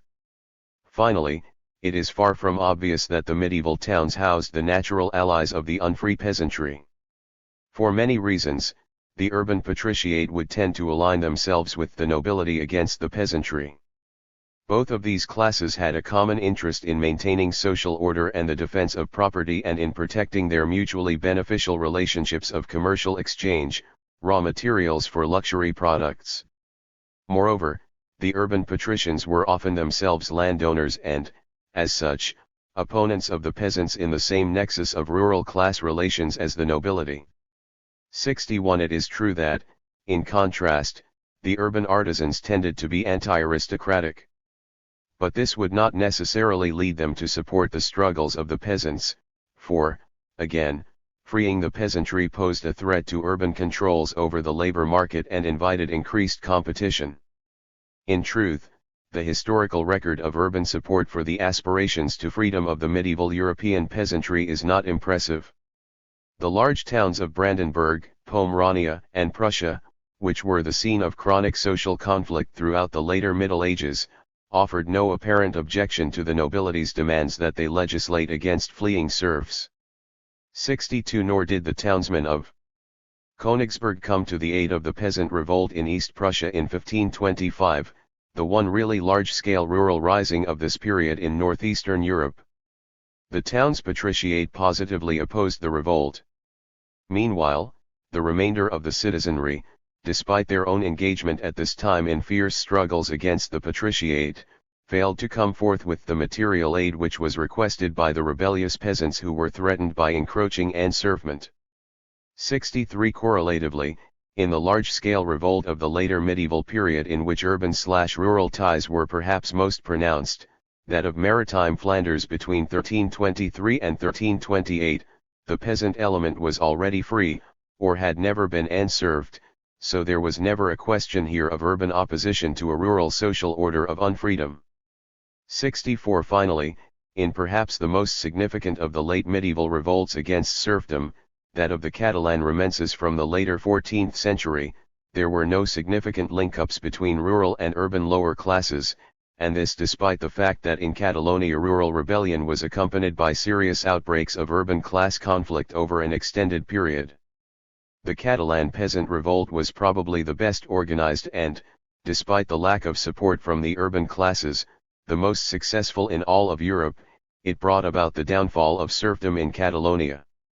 65 In sum, the towns rarely aided peasant resistance to serfdom, nor was the success of such resistance apparently dependent upon such aid. If the significance of differing levels of urban development has been overstated in some explanations of the divergent socio-economic paths taken by Eastern and Western Europe from the later Middle Ages, the importance of the previous evolutions of rural society itself in these contrasting regions has been correspondingly neglected. The development of peasant solidarity and strength in Western Europe, especially as this was manifested in the peasants' organization at the level of the village, appears to have been far greater in Western than in Eastern Europe, and this superior institutionalization of the peasants' class power in the West may have been central to its superior ability to resist seigneurial reaction. The divergent evolution of peasant class organization is clearest in what is probably the pivotal comparative case, East versus West Albion Germany, and the divergent developments in these two regions provide important clues to the disparate development patterns of the far broader spheres of which they were a part. Thus, throughout much of Western Germany by the later Middle Ages the peasantry had succeeded, through protracted struggle on a piecemeal village-by-village basis, in constituting for themselves an impressive network of village institutions for economic regulation and political self-government. These provided a powerful line of defense against the incursions of landlords. In the first instance, peasant organization and peasant resistance to the lords appear to have emerged out of the quasi-communal character of peasant economy. Most fundamental was the need to regulate cooperatively the village commons and to struggle against the lords to establish and to protect commons' rights, common lands, for grazing and so on, and the common field organization of agricultural rotation, in which the post-harvest stubble played an important role in the support of animals. Sooner or later, however, issues of a more general economic and political character tended to be raised. The peasants organized themselves in order to fix rents and to ensure rights of inheritance. Perhaps most significantly, in many places they fought successfully to replace the old landlord-installed village mayor, Schultheiss, by their own elected village magistrates. In some villages they even won the right to choose the village priest. All these gains the peasants forced the lords to recognize in countless village charters, Weistummer, through which the specific conquests of the peasantry were formally institutionalized. 66 The contrasting evolution in Eastern Germany is most striking. Here peasant economic cooperation and, in particular, the self-government of peasant villages appear to have developed only to a relatively small extent. As a result, the East German peasants appear to have been much less prepared to resist seigneurial attacks and the imposition of seigneurial controls leading to serfdom than were their counterparts in the West. Probably most telling in this respect was the relative failure to develop independent political institutions in the village, and this is perhaps most clearly indicated by the apparent inability of the Eastern peasantry to displace the Locator or Schultheiss, The village officer who originally organized the settlement as the representative of the lord and who retained his directing political role in the village, either as the lord's representative or as hereditary office holder, throughout the medieval period. It is remarkable, moreover, that the numerous Weistummer which clearly marked the step-by-step establishment of village rights against the lord in the West are very rarely found in late medieval Eastern Germany. 67. The relative absence of village solidarity in the East, despite the formally similar character of village settlement, the so-called Germanic type, appears to have been connected with the entire evolution of the region as a colonial society, its relatively late formation, the rational and artificial character of its settlement, and especially the leadership of the landlords in the colonizing process. Thus, in the first place, the communal aspects of the village economy appear to have been comparatively underdeveloped. In general, there were no common lands. Moreover, the common field agriculture itself appears to have been less highly evolved, a consequence, it seems, of the original organization of the fields at the time of settlement, in particular, the tendency of the colonists to lay out holdings within the fields in rather large, relatively consolidated strips, often stretching directly behind the peasants' houses, in contrast to the tiny, scattered parcels characteristic of the natural and chaotic development in the West.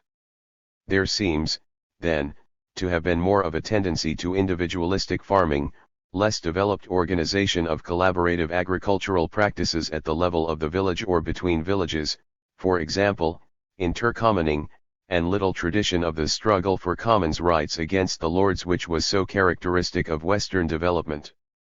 68. At the same time, the planned, landlord-led organization of settlement in the East tended to place major barriers in the way of the emergence of peasant power and peasant self-government. 69. East German villages were generally smaller and less densely populated than their Western counterparts. They tended, moreover, to have but a single lord. As a result, they were less difficult for the lords to control than were the villages of the West, where the more concentrated population and, in particular, the tendency of the villages to be divided between two or more lordships, gave the peasants more room to maneuver, making Gemeinbildung that much easier.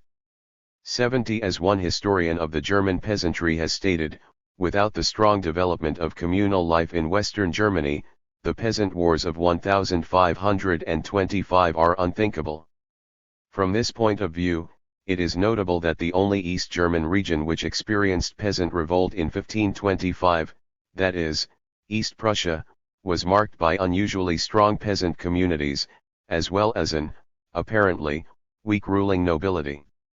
Thus, on the one hand, the East Prussian peasant revolt originated and remained centered in the Samland, an area characterized not only by an extraordinarily high density of population, comparable to that of Western Europe, but also by the persistence of well-entrenched and relatively powerful forms of peasant organization. The Samland was one of the few East Elbian areas to escape the process of colonization and thus the imposition of the Germanic agrarian and political forms of settlement.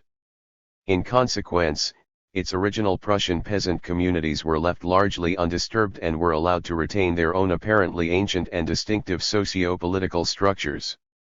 71. On the other hand, the East Prussian nobility was perhaps the least well established of any in the entire region.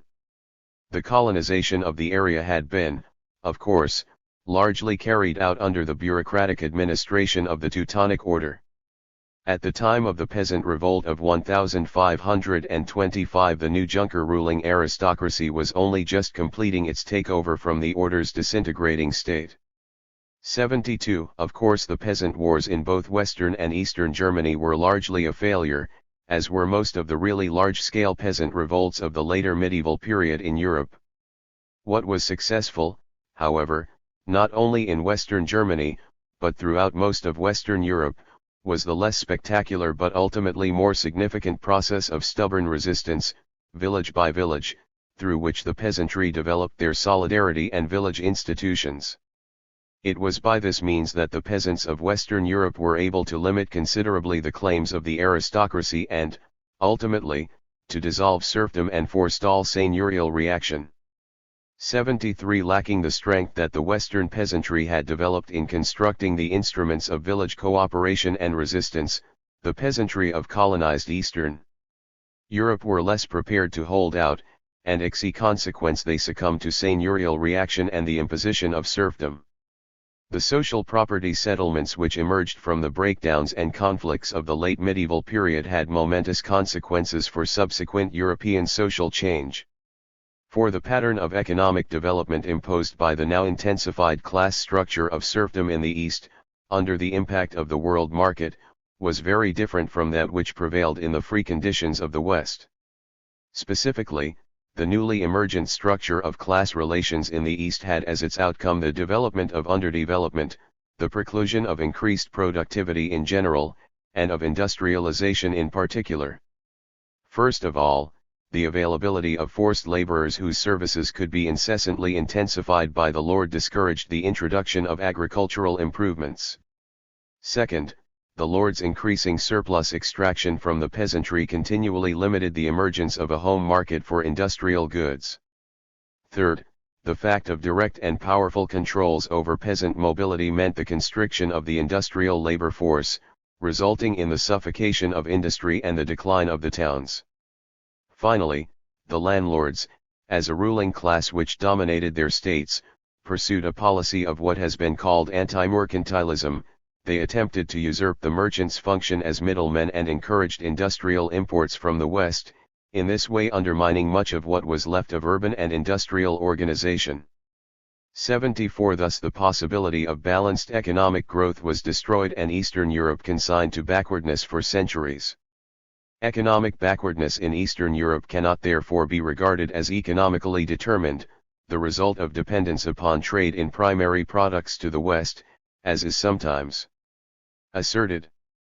Indeed, it would be more correct to state that dependence upon grain exports was a result of backwardness, of the failure of the home market, the terribly reduced purchasing power of the mass of the population, which was the result of the dismal productivity and the vastly unequal distribution of income in agriculture, rooted in the last analysis in the class structure of serfdom. b. The emergence and check of agrarian capitalism. Finally, however, it needs to be remembered that even in the West the collapse of serfdom did not lead in any automatic way to capitalism or successful economic development. From the late 15th century there was Europe-wide pressure of population, development of the market and rise in grain prices. In England we find the landlords consolidating holdings and leasing them out to large capitalist tenants who would in turn farm them on the basis of wage labor and agricultural improvement. But in France we find comparatively little consolidation. Even the land controlled directly by the landlords, that is, the demesnes farmed out on terminable contractual leases, was generally let in small parcels and cultivated by small peasant tenants. At the same time, of course, fragmentation dominated the sector of peasant proprietorship. These different class structures determined substantially different results in terms of changes in agricultural productivity and, indeed, wholly disparate overall patterns of economic development, and I shall return to these shortly. But it is necessary first to account for the class structures themselves, the rise of capitalism in England in contrast with the maintenance of peasant possession and production in France. Once again I would argue that these can only be understood as the legacy of the previous epoch of historical development, in particular the different processes of class conflicts which brought about and issued from the dissolution of serfdom in each country.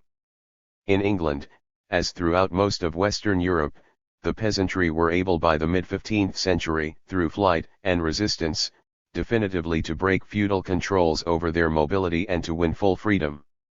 Indeed, peasant tenants at this time were striving hard for full and essentially freehold control over their customary tenements, and were not far from achieving it.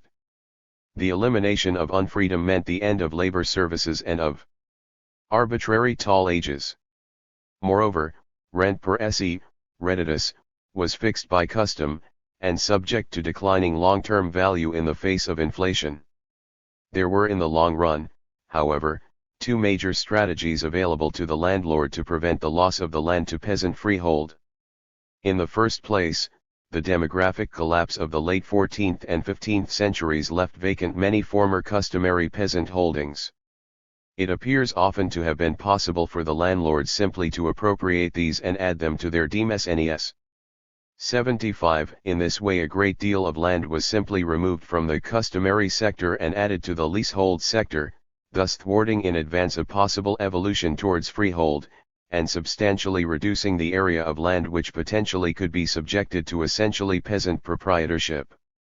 Significantly, as we shall see, this alternative was not easily available to the landlords in France under similar conditions in the same period.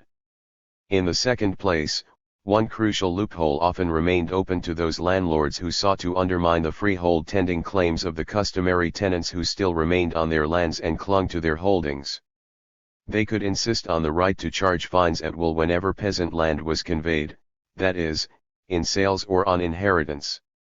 Indeed, in the end entry fines often appear to have provided the landlords with the lever they needed to dispose of customary peasant tenants, for in the long run fines could be substituted for competitive commercial rents. 76. The landlord's claim to the right to raise fines was not, at the start however, an open and shut question, nor did it go uncontested. Throughout the 15th century there were widespread and apparently quite successful refusals by peasants to pay fines.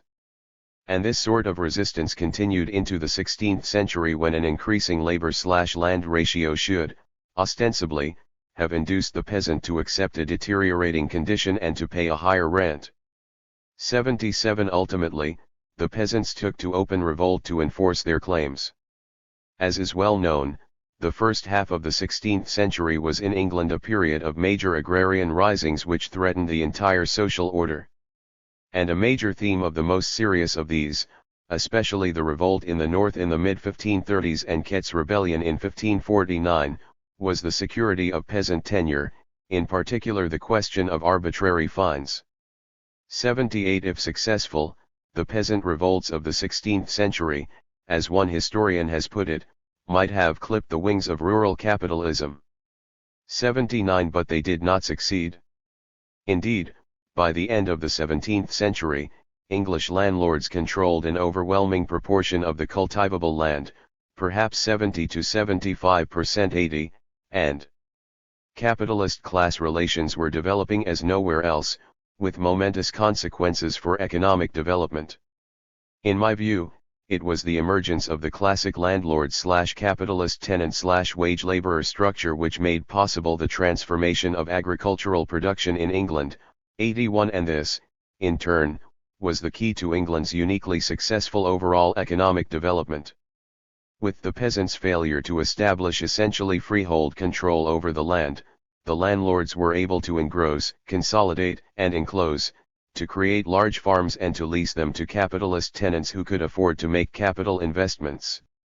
This was the indispensable precondition for significant agrarian advance, since agricultural development was predicated upon significant inputs of capital, involving the introduction of new technologies and a larger scale of operation.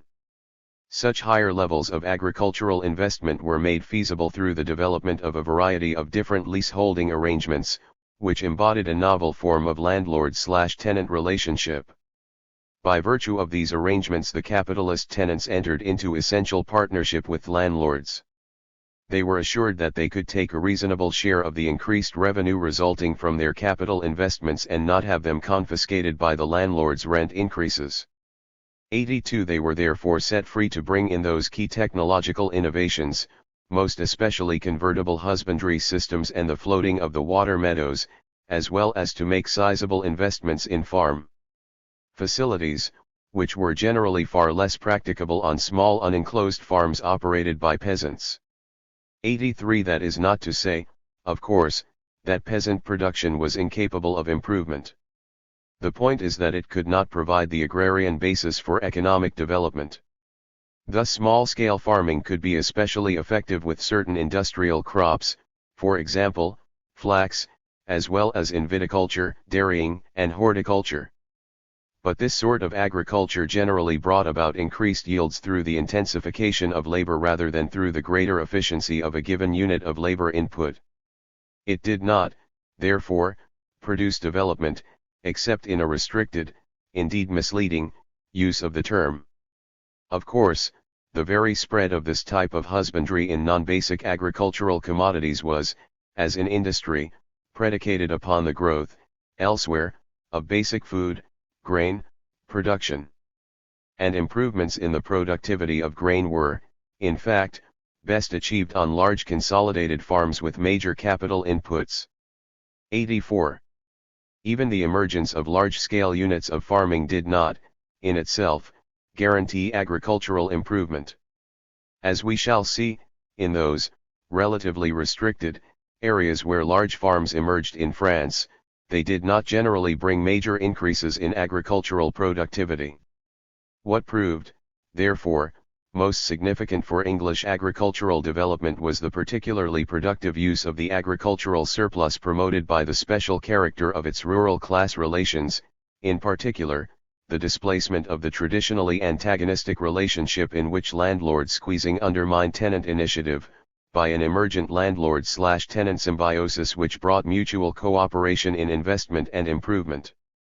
85. That agricultural improvement was already having a significant effect on English economic development by the end of the 17th century can be seen in a number of ways, most immediately in the striking pattern of relatively stable prices and, at least, maintenance of population of the latter part of the century, in the long run in the interrelated phenomena of continuing industrial development and growth in the home market. Thus, although English population in this period reached the very high levels of the early 14th century, which at that time had meant demographic crisis, there were not the same sort of violent fluctuations in prices nor the crises of subsistence which gripped France and much of the continent in this period. 86. Nor was there the marked demographic decline which came to dominate most of Europe at this time, the famous Malthusian phase B. 87. In short, England remained largely exempt from the general economic crisis of the 17th century which sooner or later struck most of the continent. 88. This crisis, much like the previous general economic crisis of the 14th century, was in the last analysis a crisis of agricultural production, resulting as had its predecessor from the maintenance of relationships of property or surplus extraction which prevented advances in productivity. By contrast, it was the transformation of the agrarian class structure which had taken place over the period since the later 14th century that allowed England to increase substantially its agricultural productivity and thus to avoid a repetition of the previous crisis. It seems, moreover, that agricultural improvement was at the root of those developmental processes which, according to E. L. Jones, had allowed some 40% of the English population to move out of agricultural employment by the end of the 17th century, much of it into industrial pursuits. 89. Obviously, English industrial growth, predominantly in cloth, was in the first instance based on exports, spurred by overseas demand. Yet such export-based spurts were common in Europe throughout the Middle Ages and the early modern period, but previously none had been able to sustain itself. The inelasticity of agricultural output, it seems, had always set strict limits on the development of industrial production. Rising food prices, if not a total failure of food supply, resulting from declining agricultural productivity might directly stifle industry by limiting the proportion of the population which could devote itself to non-agricultural pursuits. Otherwise, they would undermine the markets for industrial goods either by forcing up wages, the cost of subsistence, and thus industrial prices, or by cutting into the proportion of the population's income which was available for non-food purchases. These mechanisms meant, in particular, that the general agricultural/demographic crisis of the 17th century would also mean, for most of Europe, a long-term crisis of industry. This has been shown most clearly for 17th century France by Gaubert, who directly links the long-term decline of the extensive textile industry of Beauvais in this period to underlying problems in the production of food. 90. But a similar case seemingly could be made for the decline of Italian industry in the early 17th century. In Italy, drastically rising food prices seem, as much as any other factor, to have been responsible for the enhanced subsistence wage costs which ostensibly priced Italian goods out of their European and especially their Eastern Mediterranean markets. Correlatively, the backward, largely peasant agriculture appears to have largely cut off the possibility of developing a significant market in Italy itself. 91 Finally, although Dutch industry appears to have escaped the 17th century crisis with relatively minor damage, its failure to sustain continued development through the 18th century appears to have been bound up to an important extent with an overwhelming dependence on overseas grain imports, which rose precipitately in price after 1750. 92 Thus what distinguished the English industrial development of the early modern period was its continuous character, its ability to sustain itself and to provide its own self-perpetuating dynamic. Here, once again, the key was to be found in the capitalist structure of agriculture. Agricultural improvement not only made it possible for an ever greater proportion of the population to leave the land to enter industry, equally important, it provided, directly and indirectly, the growing home market which was an essential ingredient in England's continued industrial growth throughout the entire period of the general economic crisis of the 17th century in Europe. 93 Thus, during the 16th and 17th centuries, the prosperous class of tenant farmers, as well as landlords, appears to have offered significant outlets for English industrial goods. 94 At the same time, and in the long run, especially from the later 17th and early 18th centuries, continuing improvements in agricultural productivity combined with low food prices to give an extra margin of spending power to significant elements throughout the middle and perhaps even the lower class so as to expand the home market and fuel the steady growth of industry into the period of the Industrial Revolution. 95 English economic development thus depended upon a nearly unique symbiotic relationship between agriculture and industry. It was indeed, in the last analysis, an agricultural revolution, based on the emergence of capitalist class relations in the countryside, which made it possible for England to become the first nation to experience industrialization. The contrasting failure in France of agrarian transformation seems to have followed directly from the continuing strength of peasant land holding into the early modern period, while it was disintegrating in England. Reference has already been made to the relative success with which peasant communities throughout Western Europe were able to resist landlord power in the medieval period. In particular, the long-term process by which village after village in various French regions was able to win certain important economic and political rights, to use the commons, to fix rents and secure hereditability, and to replace the old village mayors with its own elected representatives, has been traced with special care by historians, who have remarked upon its historical significance. 96 What still requires explanation, however, is the ability of the French peasants not only to establish certain freedoms and property rights vis-à-vis the landlords in the first place, but to retain them over an extraordinarily long historical epoch, in particular, during the period in which their English counterparts ceased to be able to do so. Any answer must be very tentative. But in the light of English developments, what appears to lie behind the striking persistence of peasant proprietorship in France is its close interconnection with the particular form of evolution of the French monarchical state. Thus in France, unlike England, the centralized state appears to have developed, at least in large part, as a class-like phenomenon, that is, as an independent extractor of the surplus, in particular on the basis of its arbitrary power to tax the land. To the extent that the peasants were able to unite against the landlords, to win their freedom from serfdom and to gain the essentials of freehold property, and they did so, as noted, to a significant degree, they tended to expose themselves to potential exploitation as a financial base for the monarchy. For if the peasants' locally based organization, which was the essential source, and effective limit, of their power, might at times be adequate to withstand the claims of the local landlord, it was far less effective against the pretensions of the centralizing state, at least in the long run. Correlatively, the state could develop, as it ultimately did, as a competitor with the lords, largely to the extent to which it could establish rights to extract the surplus of peasant production. It therefore had an interest in limiting the landlord's rents so as to enable the peasants to pay more in taxes, and thus in intervening against the landlords to end peasant unfreedom and to establish and secure peasant property. Probably the archetypal case of the state actually developing in this manner as an independent class-like surplus extractor in relation to the emergence of an entrenched land-holding peasantry can be found in the rise of the many absolutisms of the West German princes in the early modern period.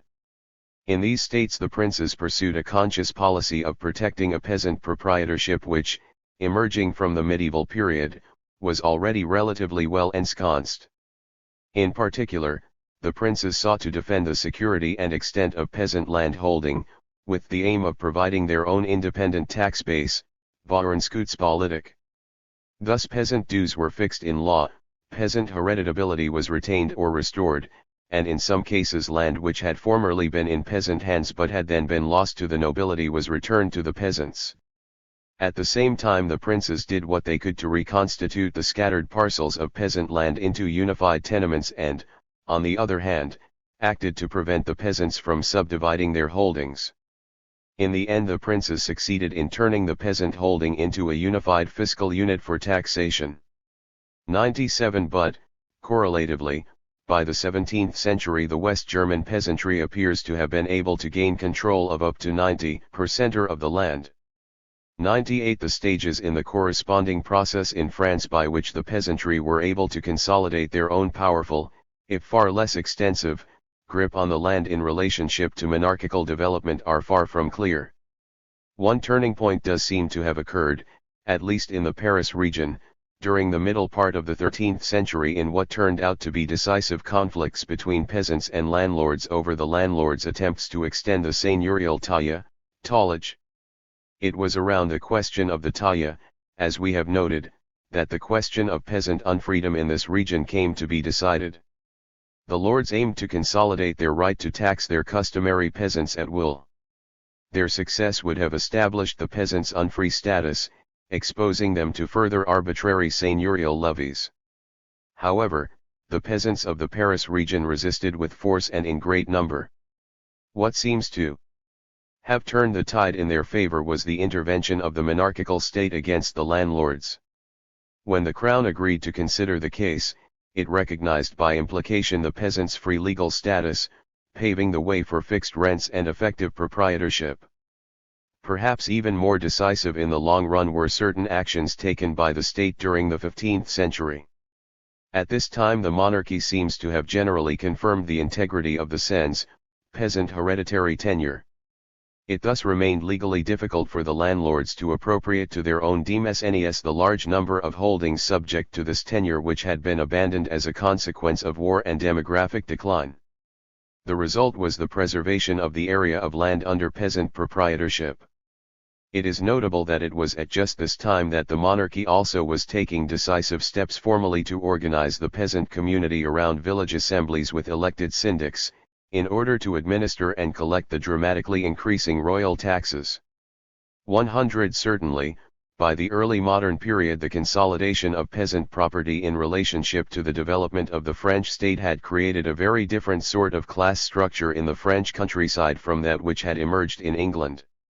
And there is no better index of these contrasting structures than the dramatically different sorts of peasant revolts which marked the early modern era in both countries. In England, of course, peasant revolt was directed against the landlords, in a vain last-ditch struggle to defend disintegrating peasant proprietorship against advancing capitalist encroachment. In France the target of peasant revolt was, typically, the crushing taxation of the absolutist state, which ironically had been instrumental in securing and protecting peasant proprietorship, and thus impeding capitalist development. 101. Thus in France strong peasant property and the absolutist state developed in mutual dependence upon one another. The state increased its own power by virtue of its ability to get between the landlords and the peasants, to ensure peasant freedom, hereditability and fixed rents, and thus to use peasant production, via non-parliamentary taxation, as the direct source of revenue for royal strength and autonomy. As Marc Bloch pointed out, in the 17th century, the high point of absolutist development in France, a key function of the intendants, the direct administrative representatives of the monarchy in the provinces, was to protect rural communities, ripe material for taxation, from intemperate exploitation by their landlords.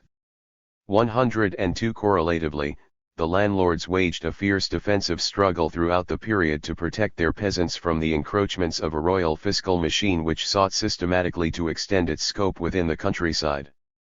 103 In England, by contrast, monarchical centralization developed, especially from the later 15th century, in relationship to and with ultimate dependence upon the landlord classes, as was most dramatically evidenced in the contemporaneous growth of parliamentary institutions, while they decayed in France. The English peasantry, as we have seen, through flight and resistance were able to win their freedom from serfdom by the 15th century. Their relative failure, however, to establish freehold rights over much of the land, as had their French counterparts at a far earlier date, deprived the monarchy of a potential financial base in the peasantry for developing its independence of the landlords. Thus monarchical centralization could not take an absolutist and peasant-based form. By the same token, the monarchy's reliance upon the landlords in its drive towards centralization in the later 15th and early 16th centuries prevented its playing a decisive role in aiding the peasants in their abortive struggle for freehold, which occurred in precisely this period. Important sections of the English nobility and gentry were willing to support the monarchy's centralizing political battle against the disruptive activities of the magnate warlords in the interest of achieving order and stable conditions for economic development. But it was precisely these same landlord elements who were most concerned to undermine peasant property in the interests of enclosure and consolidation, and agricultural capitalism. 104 It cannot be said that the French landlords did not wish to consolidate holdings. But in order to do so they could not, as in England, merely raise rents or fines to impossible levels and thus evict the small tenant on the expiry of his lease or copyhold. Throughout most of France, state-supported law assured hereditability and fixed fines, lods et ventes, for customary tenures. Thus the landlord might have to buy up countless small peasant holdings in order to amass a consolidated unit. And this was rarely easy to accomplish. On the one hand, the peasant had every positive incentive to hold on to his holding, for it formed the basis for his existence, and that of his family and heirs. On the other, purely economic forces seem to have worked to undermine the peasant's property only in the very long term. The point is, then, that the peasant proprietor was under relatively little pressure to operate his plot as profitably or effectively as his potential competitors in order to survive, for there were no direct means for such competitors to defeat him. In other words, the peasant did not have to be competitive, because he did not really have to be able to hold his place in the world of the market, either the market for tenants or the market for goods.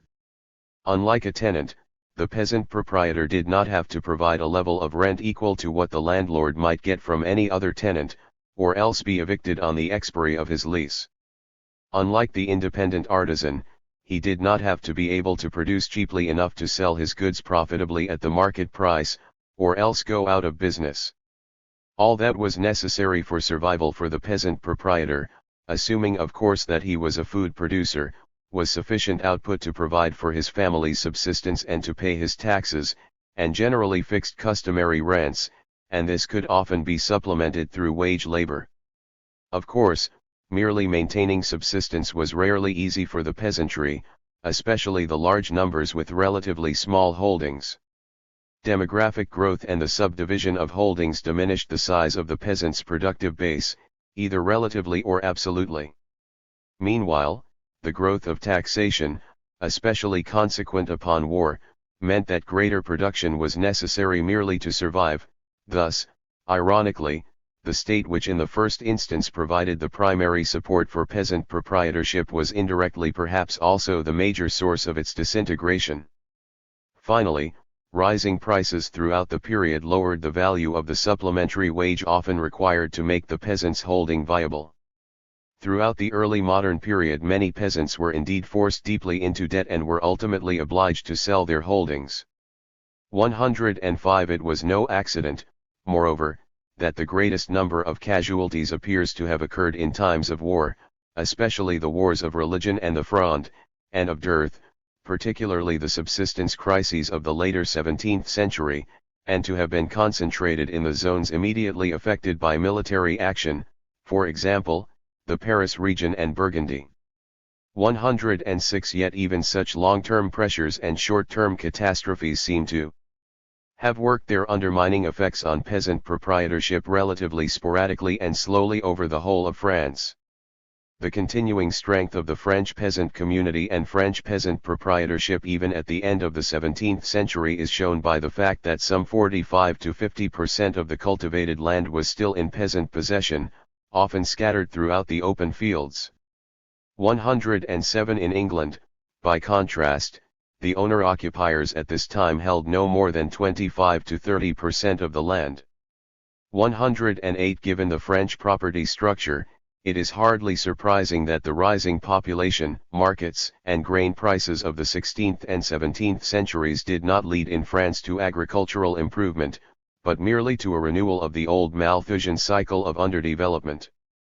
Given the strength of peasant property, supported by the exploitative state, the landlord could not usually take advantage of increasing prices for land and agricultural products by improving and by increasing output, because this usually entailed the very difficult task of consolidation. The landlords therefore took the only course generally open to them, to try to obtain an ever greater share of a constant or even declining total product. On their domain land, composed generally of small separated plots, they imposed short-term leases on draconian terms, designed to squeeze the peasant tenants by raising their rents and lowering their level of subsistence by taking advantage of the growing demand for holdings arising from demographic pressure. This procedure, of course, reduced the possibility of agricultural improvement by the tenants, since they would rarely have sufficient funds for investment left over after paying the rent. 109 The difference from the situation in England, where landlords would obtain increases in rent by cooperating with their tenants in capital improvements on large farms and thereby increasing total output, rather than by simply taking a larger share of a constant or declining output at the expense of the tenants. 110, could not have been more stark. 111 At the same time, in the sector of free peasant proprietors, to repeat, the holdings were divided and subdivided. This too naturally reduced the general level of peasant income, the surplus available for potential investment in agriculture, and the slim hope of agricultural innovation. Meanwhile, of course, the state, which had helped to maintain the peasants on the land, now helped to reduce their enjoyment of it by confiscating much of what was left of the peasants' product through ever higher taxes. In sum, it is not difficult to comprehend the dismal pattern of economic development imposed by this class structure in France. Not only was there a long-term failure of agricultural productivity, but a corresponding inability to develop the home market. Thus, ironically, the most complete freedom and property rights for the rural population meant poverty and a self-perpetuating cycle of backwardness. In England, it was precisely the absence of such rights that facilitated the onset of real economic development. 2. Population and class relations in feudal society. Poston and John Hatcher. The essentials of Robert Brenner's argument have been put forward many times before by a long and distinguished line of proponents. The counter-argument is also securely placed in historiography. Consequently, there is much to be said for simply referring readers to previous publications. Yet Brenner's thesis warrants a comment, if only because it harbors a number of widespread misconceptions. In dealing with these misconceptions, we will also take the opportunity of dissipating the doctrinal, or rather the nomenclatural, confusion which has for years befogged the controversies over the role of demographic factors in history. Lack of space and expertise has compelled us to restrict ourselves to Western Europe, mainly England, in the Middle Ages. Brenner's notions of post-medieval developments in Western Europe mainly attach to Leroy Lagery's writings, and had better be left to the latter's superior competence. In his article, Brenner sets himself a double task, to discredit the so-called demographic or cyclical Malthusian model, and to offer in its stead the class-oriented model. He makes the first of the two tasks far less arduous than it might otherwise have proved by misrepresenting the views of the historians he holds responsible for it. These misrepresentations are exemplified in his double accusation that the erring historians have assigned to demographic factors an all-determining role in the medieval economy and society, and that, in so doing, they have disregarded or minimized the importance of social factors, above all the feudal class system and the exploitation of villains inherent in it. Both imputations are groundless. The historians in question do not present demographic factors as an omnipresent and omnipotent force behind every economic and social activity or every feature of economic and social organization. With respect to demographic factors, their aim is far more limited. Namely, to relate periodic movements or economic fluctuations, repeat fluctuations, to concomitant demographic changes, repeat changes, over time.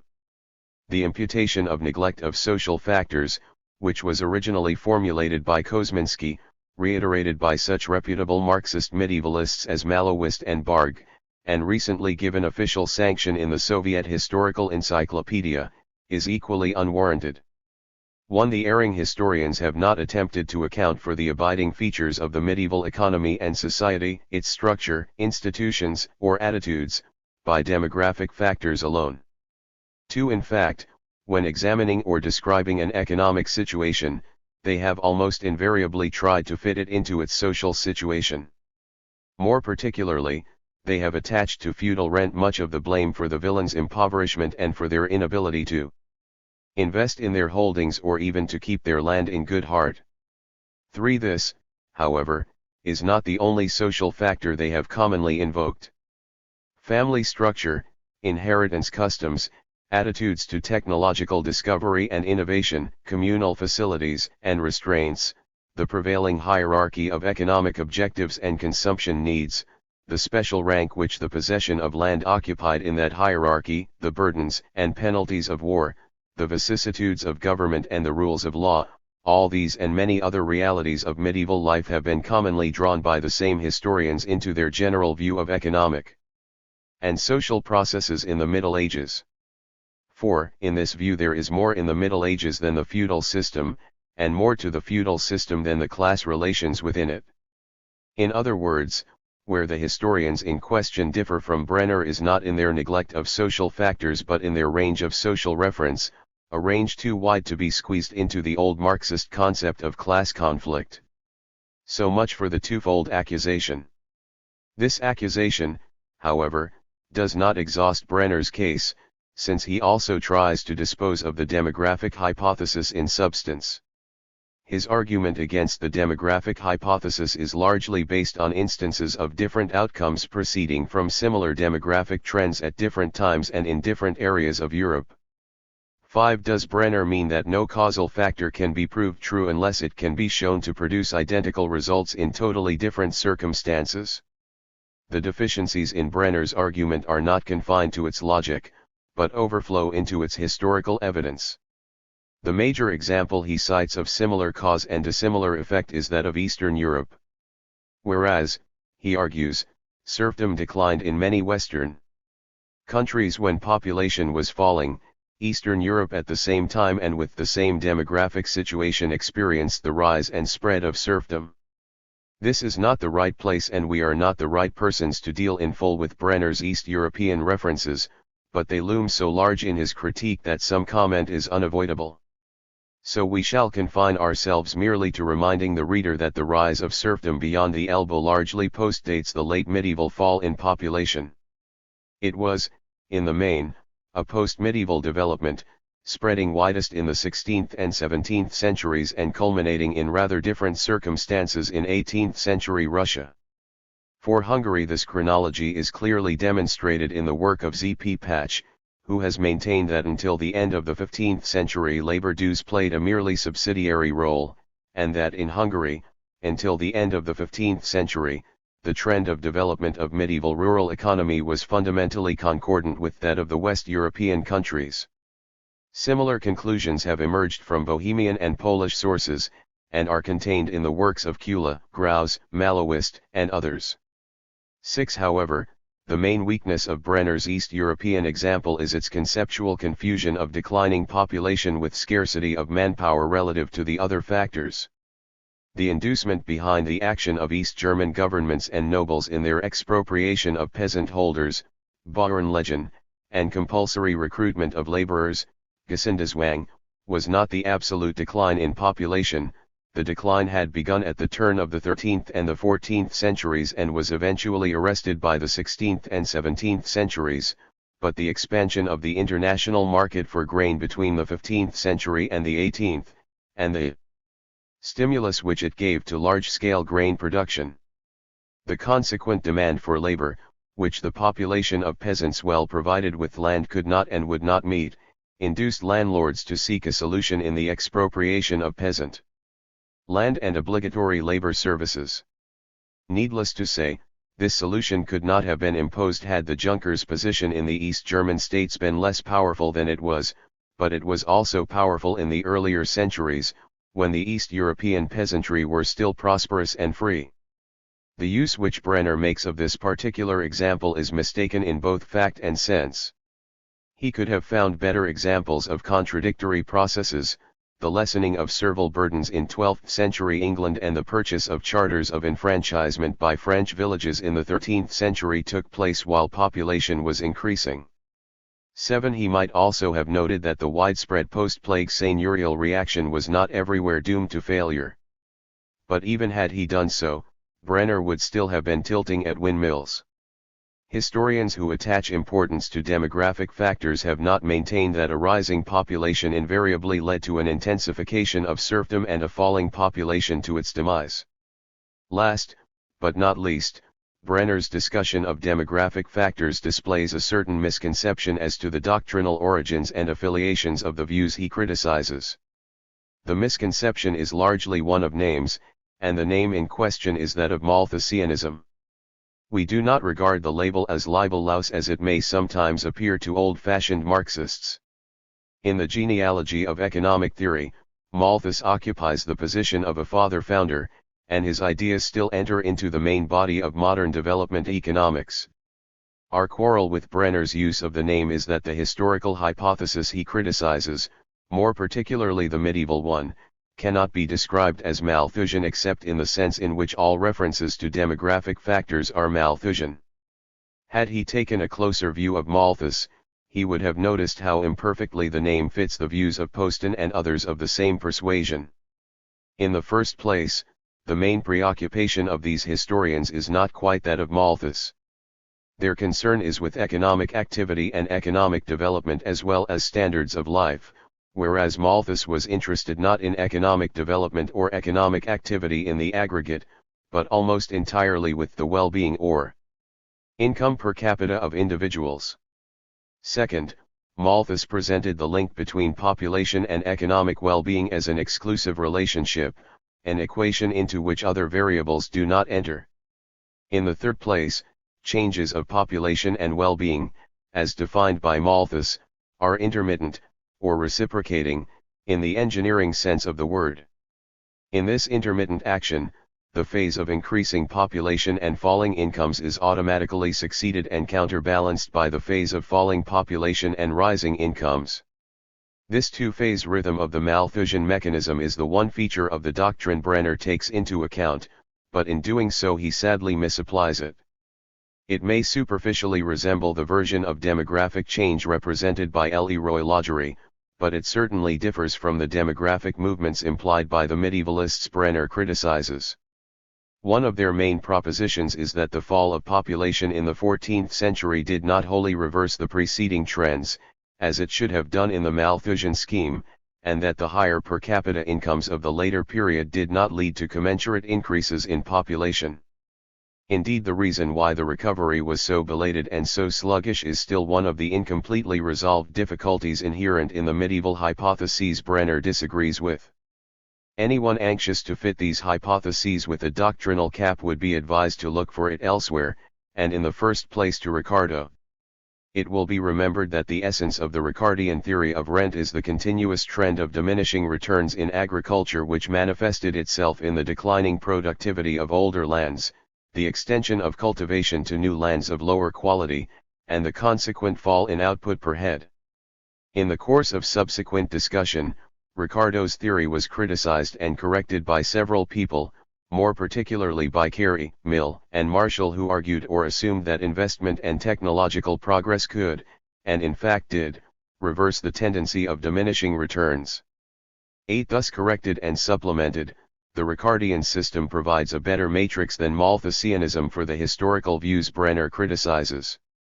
If we accepted that Ricardo's irreversible trend of diminishing returns operated only so long and so far as it remained unchecked by investment and innovation, then the absence of innovation and paucity of investment in medieval agriculture would go a long way to explain why the late medieval recovery was so slow and tardy.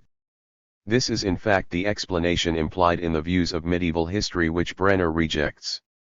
If nevertheless the historians holding these views have refrained from overtly invoking the name of Ricardo, they have done so mainly because no theoretical matrix, not even Ricardo's, will fit closely enough the infinite complexity of historical facts. The amended theory of rent is commended here in preference to Malthus's original theory of population merely in order to demonstrate how slipshod the imputations of Malthusian creed can sometimes be. 2. From seeking to minimize the role of population in the promotion of economic and social change, Brenner turns to the alternative thesis he prefers, that of class structure. Starting from the premise that serfdom was a relationship of power which could be reversed, as it were, only in its own terms, through a change in the balance of class forces, he is driven to find the cause of the early 14th century crisis in the surplus extraction relations of serfdom which tended to lead to the exhaustion of peasant production per se. 9. In so doing, he goes badly astray. His aberrations are perhaps too many, and often too trivial, to be fully discussed here. Some of them nevertheless deserve attention, however brief. If all the inadequacies of medieval husbandry had lain solely in feudalism and the surplus extraction relations of serfdom, poverty and economic backwardness would not have manifested themselves strongly, if at all, in situations in which feudal oppression was absent or weak. Were the regions of England outside its monorealized core exempt from the economic trends of the 13th century? Were the freeholders, the sokemen, centuarii and mamen, all of them partly or wholly relieved of the main burden of monoreal oppression, also immune from the economic malaise of the Middle Ages? Poston and others have, of course, argued that serfdom had a pauperizing effect on peasant existence, that personal freedom could carry with it economic advantages, and that consequently freeholders well provided with land could be expected to do better than villeins with holdings of comparable size. This does not, however, mean that freeholders as a group were more prosperous and productive than the villeins. Free tenure brought its resulting dangers as well as rights. Freedom to alienate, often combined with partible inheritance, led to the multiplication of exiguous freeholdings. 10. As a Kentish charter of 1276 succinctly put it, it often happens that lands and tenements which, undivided, were accustomed decently to suffice for the subsistence of many men, afterwards are separated and divided into so many parts and parcels among co-heirs, that to none of them does his part then suffice for his subsistence. 11. It was practices like these, combined of course with a sharply rising population, which made the predominantly free villages of the Lincolnshire fenland among the most densely populated parts of England, and reduced the average arable, meadow and pasture per head, excluding demesnes and fenland wastes, to somewhere around 1 to 16 acres. 12. Brenner draws our attention to the disappearance of serfdom in Normandy and the Paris region in the 13th century, 13. But neither case will bear the interpretation that he forces upon it. The movement towards freedom which took place in many parts of France in the 12th and 13th centuries, and the consequent absence of the surplus extraction relations of serfdom, manifestly failed to provide immunity from the pressures of rising population and growing scarcity of land. The very regions upon which Brenner chooses to concentrate are well known for the signs of distress which they displayed at the turn of the 13th and 14th centuries. The multiplication of families and the short-term attractions of the cash which could be realized from alienations led to the fragmentation of holdings, often into pathetically small parcels. The inadequacy of peasant incomes led to a massive growth of indebtedness and still further falls in income as many, and in some parts the great majority of, farmers were induced to cede an annual perpetual rent on their farms in return for a cash sum.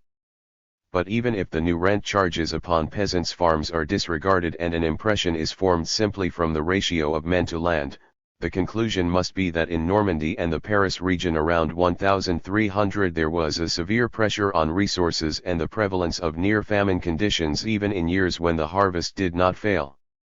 14. The fact is that in 13th century Normandy and the Paris region, as in 13th century England, peasants both free and servile suffered the consequences of the great and growing scarcity of land.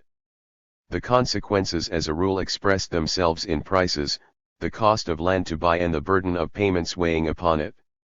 On titles and postons showing, the payments borne by peasant holdings in the 13th century were crushingly heavy. The prior claims of landlords, the church, and the state could, in combination, come to at least half of a holding's gross output. This share was frequently lower on ancient holdings of free land and on those of villeins whose dues had been anciently commuted for a fixed money rent. It was to be greatly reduced in most regions in the late 14th and the 15th centuries when land values slumped and charges for it correspondingly fell. But, by the same token, the persistently high level of charges during the preceding century and a half reflected the economic conditions at that time, the scarcity of land and the plethora of would-be tenants. That the high and mounting payments reflected market forces, and not mere excesses of feudal power, is also shown by the fact that in the 13th century as much as one-half of the gross product or metayage was frequently demanded in freely negotiated contracts of lease, ad campipartum, ad meditatum, or pro media vestura, even in cases where both the lessor and the lessee were villagers and villeins. 15.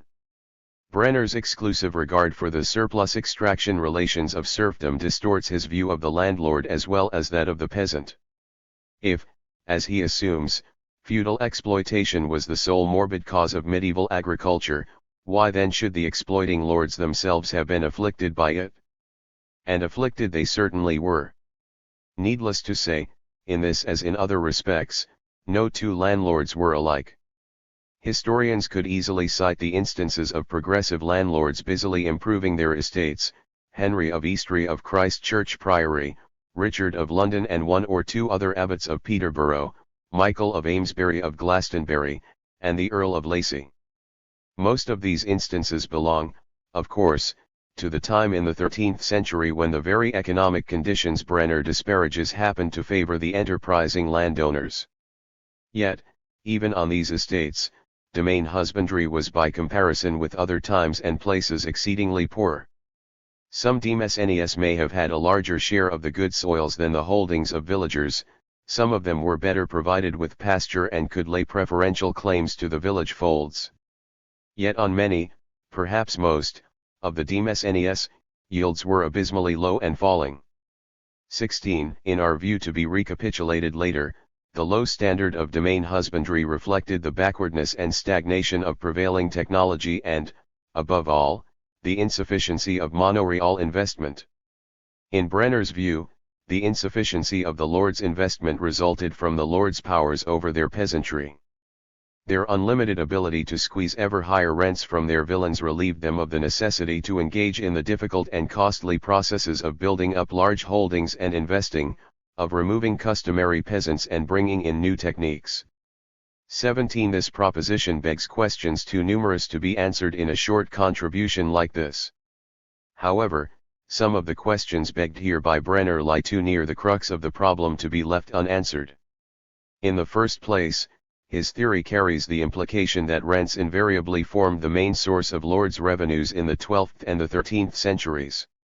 No doubt some landlords, of whom the Earls of Cornwall or the Templars were the most notable, had by the 13th century transformed themselves almost completely into rentiers, but many others, more particularly the ecclesiastical ones, continued to derive a very substantial proportion of their revenues from the sale of domain produce. In 1298-9 the domain accounted for 40% of the Bishop of Ely's income, and in 1258, 1288 and 1317 the domain accounted for 72% or 47% and 65% respectively of the Bishop of Winchester's income. And there were, of course, also very large seigneurial incomes from feudal jurisdiction and incidents. 18. In the second place, Brenner greatly exaggerates not only the relative importance of rents, but also their elasticity. Elastic they sometimes were, but never to the extent imagined by Brenner. The core of rent payments, the customary rents, were by definition fixed. The lords were, of course, able to supplement the customary rents by additional impositions, but these impositions did not offer unlimited possibilities of expansion. The close definition of villein status and obligations in the late 12th and the 13th centuries may have helped to harden the legal rigors of the villein's condition, but it also helped to protect the villeins against arbitrary exactions. As Bracton somewhat ruefully remarked, the authority of their lords, once extended to life and death, but is now restricted by the civil law. 19. In the 13th century, unfree peasants often resisted both by direct action and due legal processes the reimposition of old commuted labor services and the imposition of new. Where services were in fact increased in the 13th century, the increases were usually relatively small.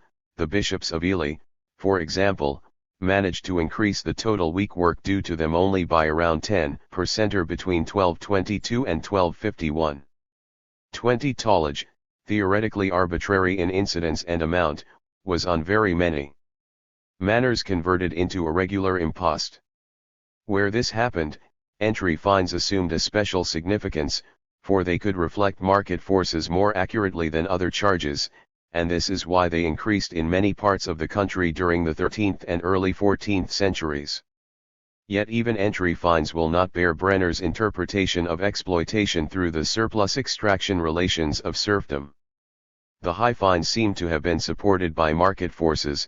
In places where the fines happened to be low or stable they reflected, rather untypically, the customary restraints prevailing in some manors or the local abundance of rentable land.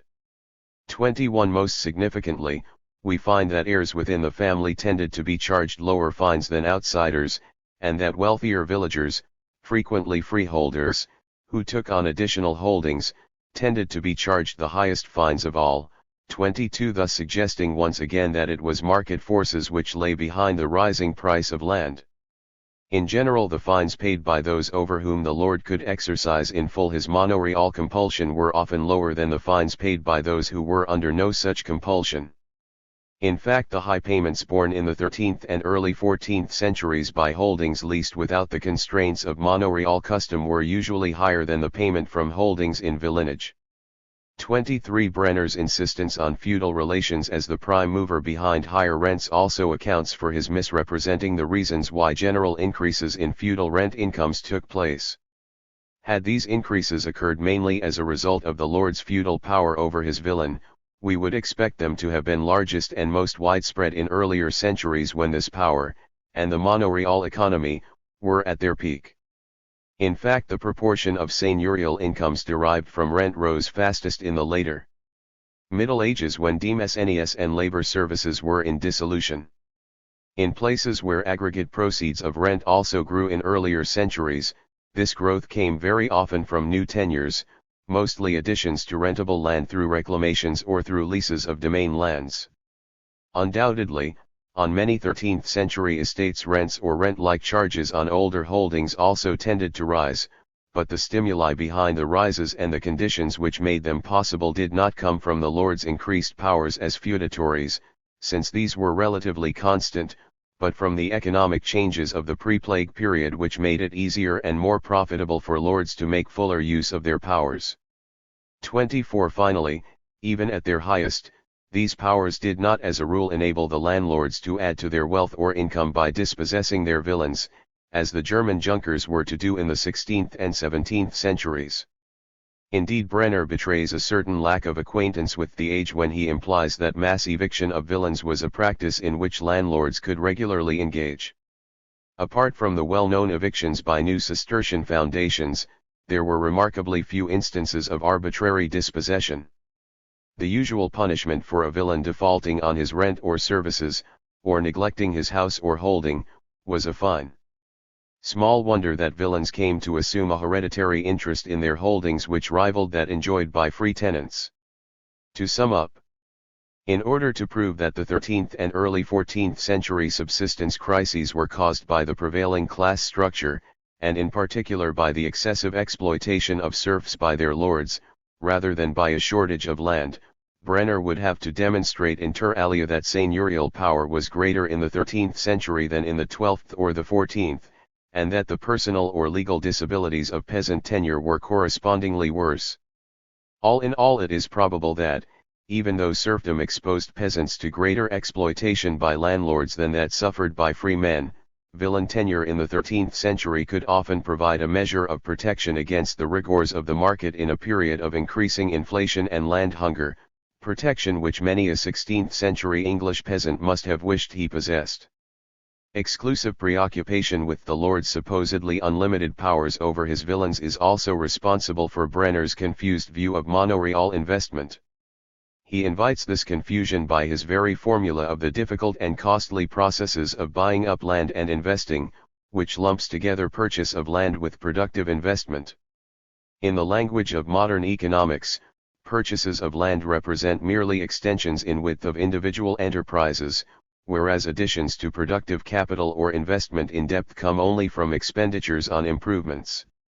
What characterizes medieval landlords is not their reluctance to engage in the acquisition of land. Greater landlords who disposed of investable funds, and not all of them did, were adding to their possessions throughout the 13th and early 14th centuries. What they did not as a rule do was to devote a comparable share of their resources to investment in depth. 25. This failure was partly to be accounted for by the insufficient supply of new technological possibilities. Reclamations apart, the building of newer and better barns, or additions to livestock where pasture was sufficient for the purpose, were nearly the only forms of capital in which net investment in depth was possible. Even on the estates of the improving landlords of the 13th century, the improvements were, as a rule, brought about not by large productive investments of capital but by more efficient administration, better systems of accounts, more rational disposal of produce and, occasionally, by slight changes in crops and rotation. None of these improvements required or absorbed much capital. Some capital was, of course, employed by 13th century landlords when adding to cultivated areas, either by reclamation or by purchase. But as we have already suggested, these additions could not be expected to raise the productivity of monoreal cultivation, though they may have augmented the aggregate product of individual manors. The reason why they nevertheless attracted the bulk of their owners' investable savings is that in the Middle Ages acquisition of land was the one employment of capital which its owners preferred, indeed exalted, above all other employments. This preference was deeply rooted in the mode of life and scale of values of feudal nobility. A gentleman's or a baron's standing in his region or in the country as a whole, the following he was able to recruit and the power he could mobilize in times of political and military stress, his ability to provide for daughters or to form family alliances, and even to ensure salvation by religious or charitable endowments, in effect, every benefit and privilege a feudal lord esteemed most, were best measured and secured by the size of his landed estate. It is for this reason that landlords failed to channel into productive use the bulk of the savings they were able to make. Many, perhaps most, of them also failed to save, and this double failure is one of the reasons why monoreal landowners themselves failed to escape the economic malaise of the age. 3. Agrarian class structure and the development of capitalism. France and England compared. Patricia Crute and David Parker. Robert Brenner's exposure of the weakness of traditional explanations for the pattern of economic development in late medieval and early modern Europe is welcome and effective. His insistence on the necessity to examine in comparative fashion the class structures of different European countries is also to be applauded. but in the process of making a number of important observations he so telescopes long-term economic trends that crucial stages in them are obscured, and his explanation for the contrasting developments in England and France in particular is open to serious doubt. The core of his argument is that it was the failure of the English peasant to establish secure property rights which made possible the concentration of estates in the hands of capitalist landlords who leased them to capitalist tenant farmers, whereas in France the success of the French peasantry in establishing complete freedom was an insuperable barrier to economic progress. Both halves of this argument are suspect. As far as England is concerned, it is based on generalization and a reading backwards of economic history from the end of the 17th century. As far as France is concerned, the position of the peasantry is misunderstood. Brenner has succumbed to the general unwillingness to believe that agricultural development could take place anywhere except on large farms which made large-scale capital investment possible and profitable.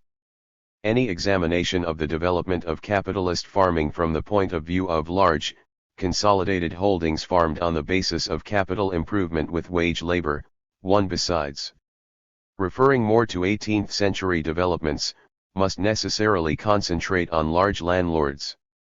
This produces a circumscribed view of the real developments in England in the early modern period, since it seems to eliminate the peasantry from participating in this development except by their disappearance. Because he believes that large-scale farms were a sine qua non of a real agricultural breakthrough, Brenner condenses 3 centuries of agricultural development and then generalizes from the existence of large farms.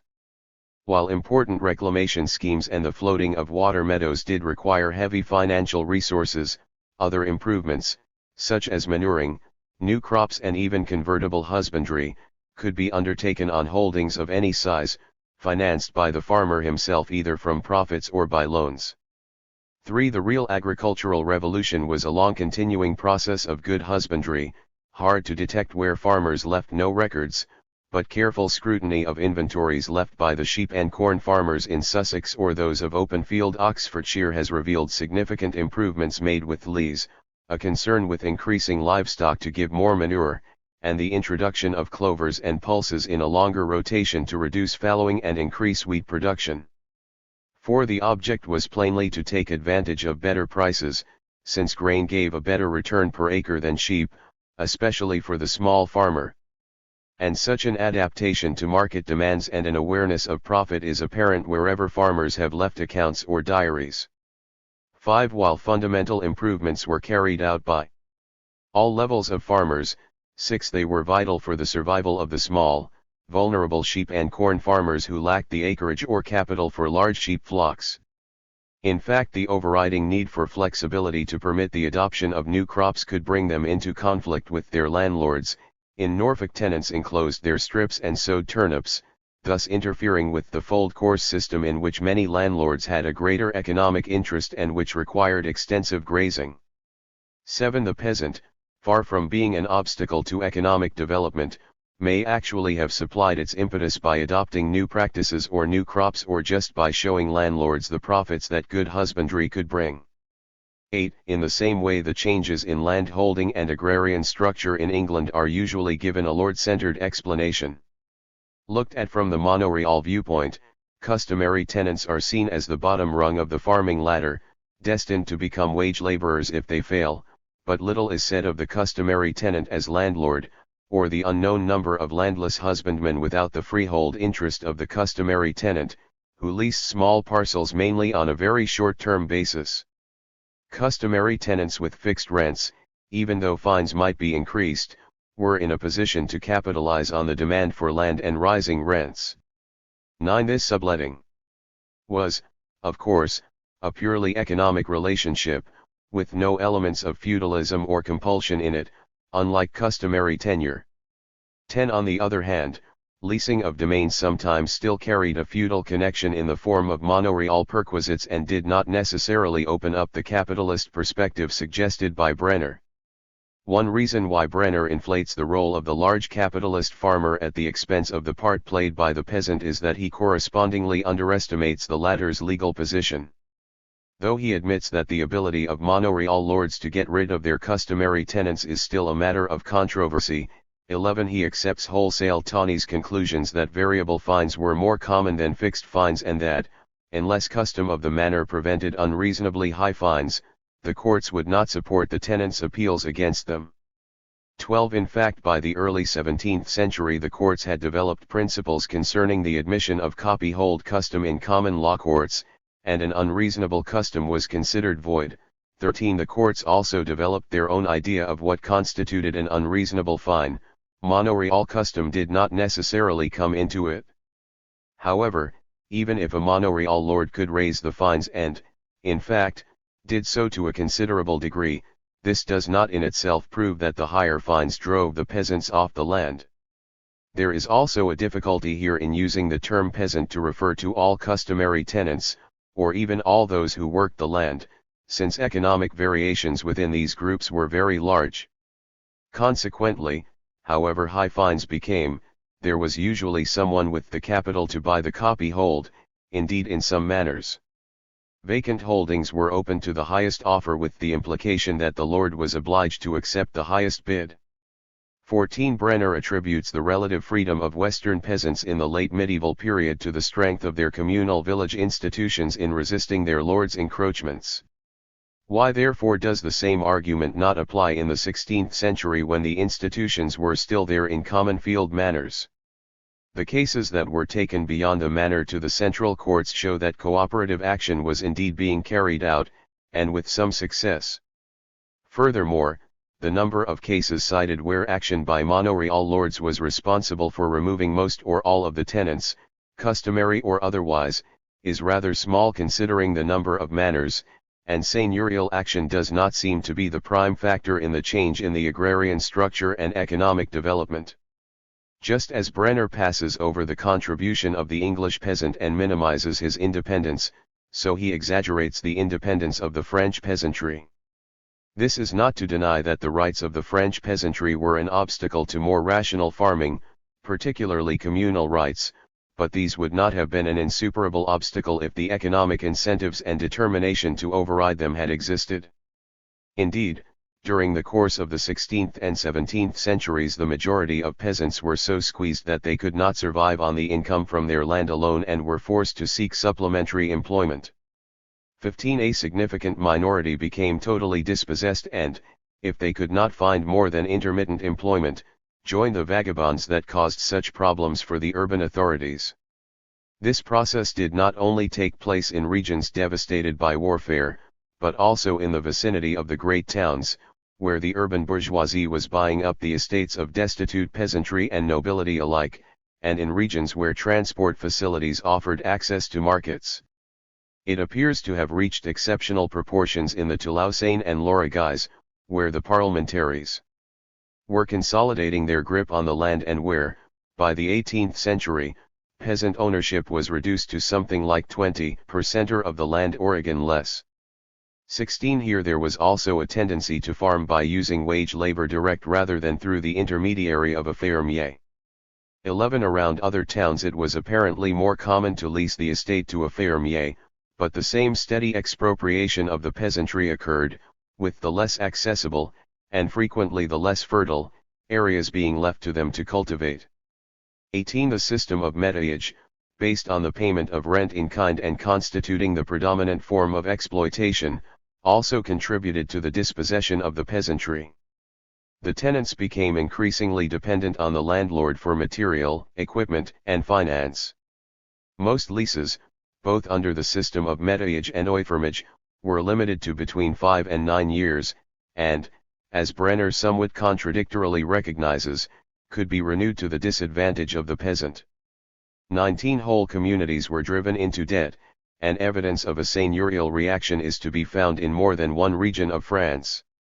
20. Where rents tailed off, this was largely due to the inability of the peasants to pay, rather than to their capacity to resist. 21. In fact, in both France and England economic rather than legal considerations were instrumental in determining the pattern of land holding. The legal rights of the small English freeholders, which went hand in hand with their economic independence down to 1650, did not save them from rapid decline in the more adverse economic conditions of the late 17th century. Equally in France, the peasantry trembled on the verge of expropriation for perhaps 3 centuries. This process was most advanced around the towns and least so in areas where the market did not exert a strong influence. 22. Had economic incentives been greater and commercial attitudes more widespread, there is little reason to suppose that the peasantry had the means to resist their complete dispossession. Moreover, the economic stagnation of the non-agricultural sector meant that the peasant had no incentive to surrender even totally inadequate holdings to seek for better things, while the associated lack of a diversified market reduced the incentives for other members of the village community to take up the holdings of the less fortunate. In any event, as time passed, the number of peasant farmers who were in a position even to contemplate such expansion diminished sharply. Brenner's lack of appreciation of this last point derives from his failure to discern what was in effect the most striking contrast between the agrarian structures of the two countries during the 16th and 17th centuries, that is, the lack of any equivalent in France to the celebrated class of English yeomanry, which was itself the product of a process of differentiation within the ranks of the peasantry, a process not experienced by their French counterparts. Of course, this differentiation could not and did not take place without a reduction in the number of copy holders, 23, but, as pointed out above, it was not principally action by manorial lords that led to the engrossing of holdings, but the copy holders themselves who were responsible. 24. Those who already held an above-average number of acres were, given reasonable economic fortune, able to take advantage of higher prices and take over further holdings as they became available through failure of heirs or economic misfortune. The significant point, however, is not that copy holders were forced through human or economic agency to give up their holdings, but that there were others both willing because of the rising profits of farming, and able because of the capital they could amass, to take up these holdings, whereas in the 15th century the lord was scratching around for tenants and half-heartedly trying to find those who left.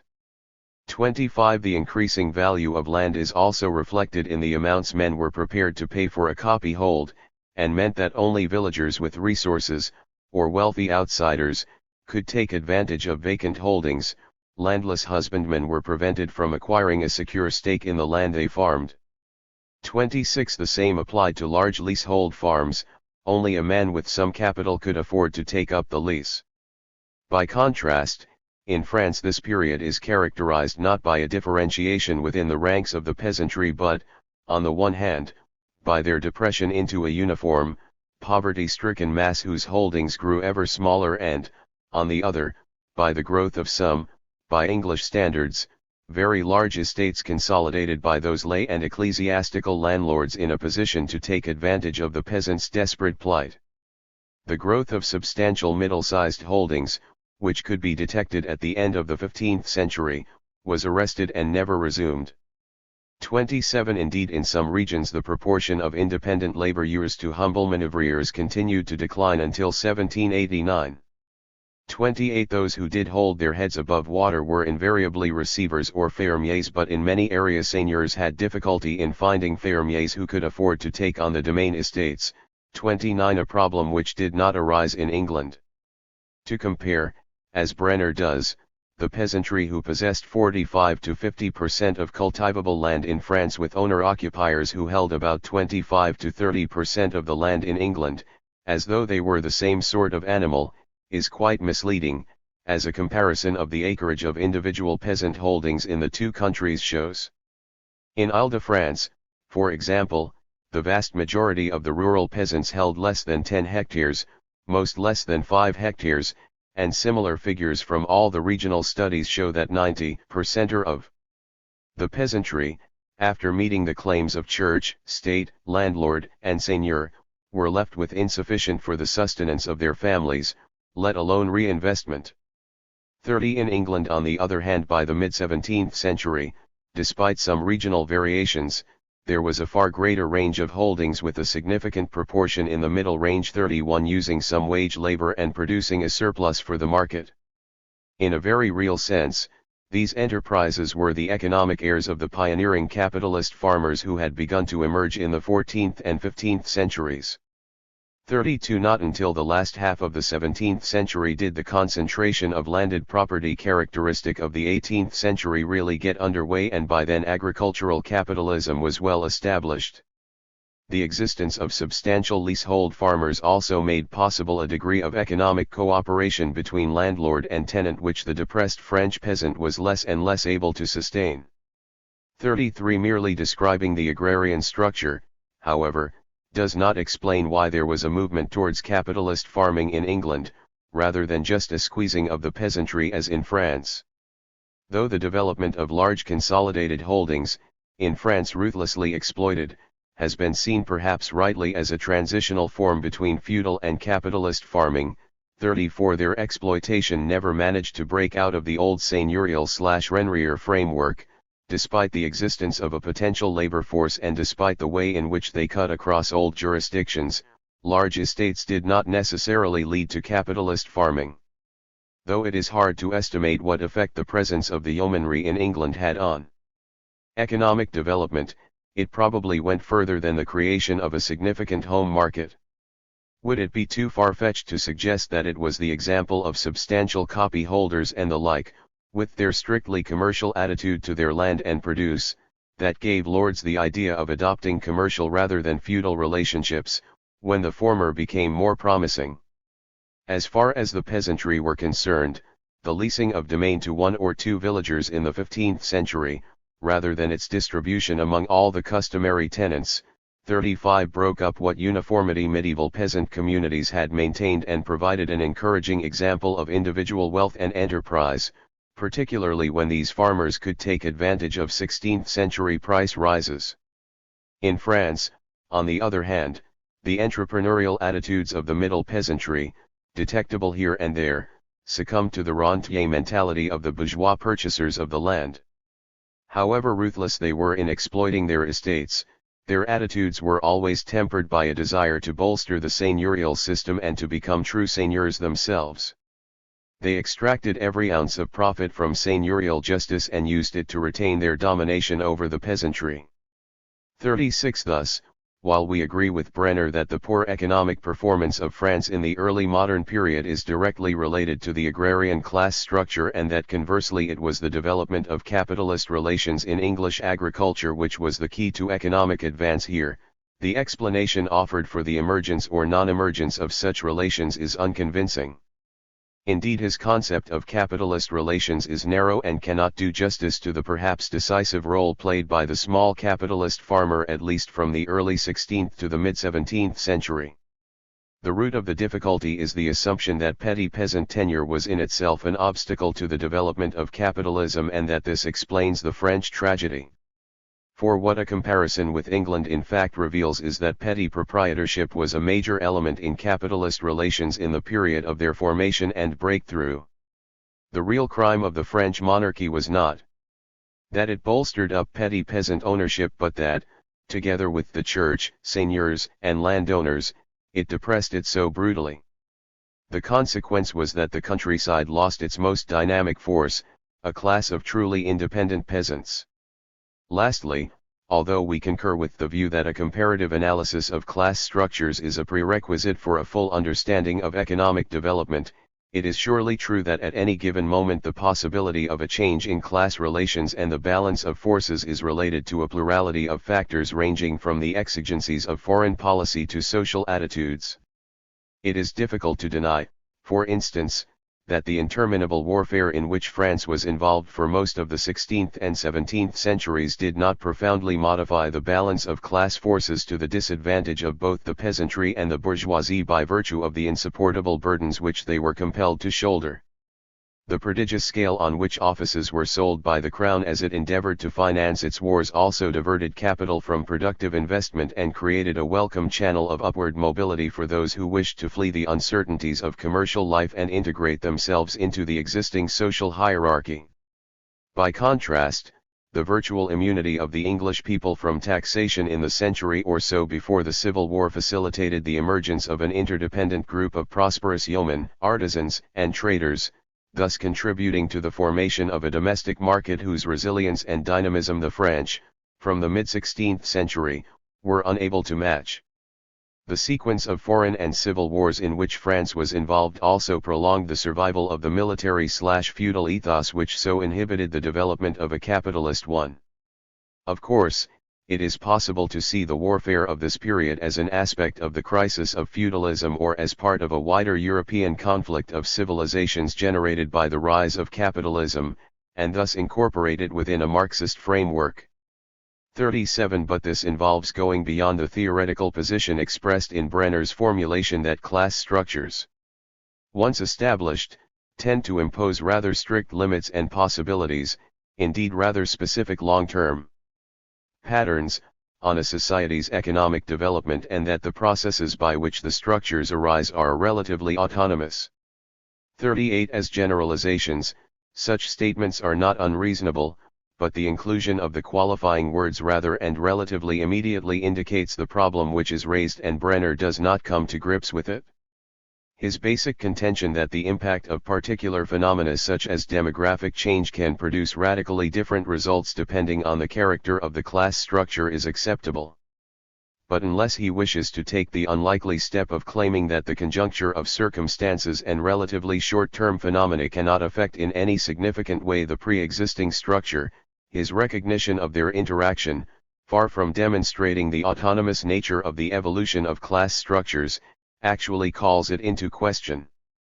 Brenner appears to skirt round this difficulty and to explain the balance of class forces in terms of itself, thus making himself vulnerable to the same sort of criticism with which he so effectively exposed the proponents of the demographic and commercialization models of economic development.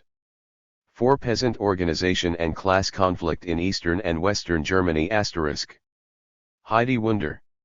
In his attempt to relate agrarian class structure and economic development in order to explain long-term economic development in pre-industrial Europe, Robert Brenner has made use of the German experience in several contexts. I, however, shall restrict myself here to discussing Brenner's thesis that the divergent evolution of peasant class organization is clearest in what is probably the pivotal comparative case, East versus West Albion Germany. 1 Brenner gives only a brief sketch of peasant communities in Western Germany, but goes on to depict their counterparts in East Albia in greater detail to support his thesis that the failure of the East Albion peasants to develop strong communal organization during the Middle Ages finally reduced them to serfdom in the early modern period. It is the lot of the comparative historian to have to rely on textbooks and secondary literature, but unfortunately Brenner has fallen victim to the Prussian myth, Hohenzollern-Legende, with all its contradictions and inconsistencies. Though he obviously tried to avoid this pitfall by using some recent specialist studies, he has nevertheless reproduced the main weakness of the Hohenzollern-Legende by projecting back to the Middle Ages the positive and negative aspects of more recent German history. Therefore, without going into too much detail, I wish, first, to examine the factual basis of Brenner's argument and, second, to discuss his concept of class structure in the light of the German experience. Brenner maintains that the East Albion peasant communities were comparatively weak because, as late colonial settlements dominated by landlords and their agents, they had no communal tradition.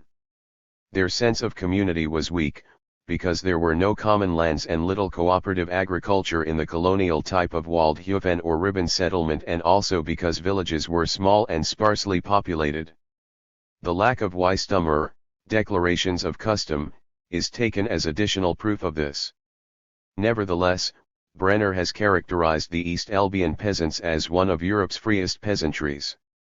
2. It is now well established that from the 12th century onwards independent peasant communities were founded in East Albia in which interference by either landlord or territorial lord in the jurisdiction and economic affairs of the village was very limited.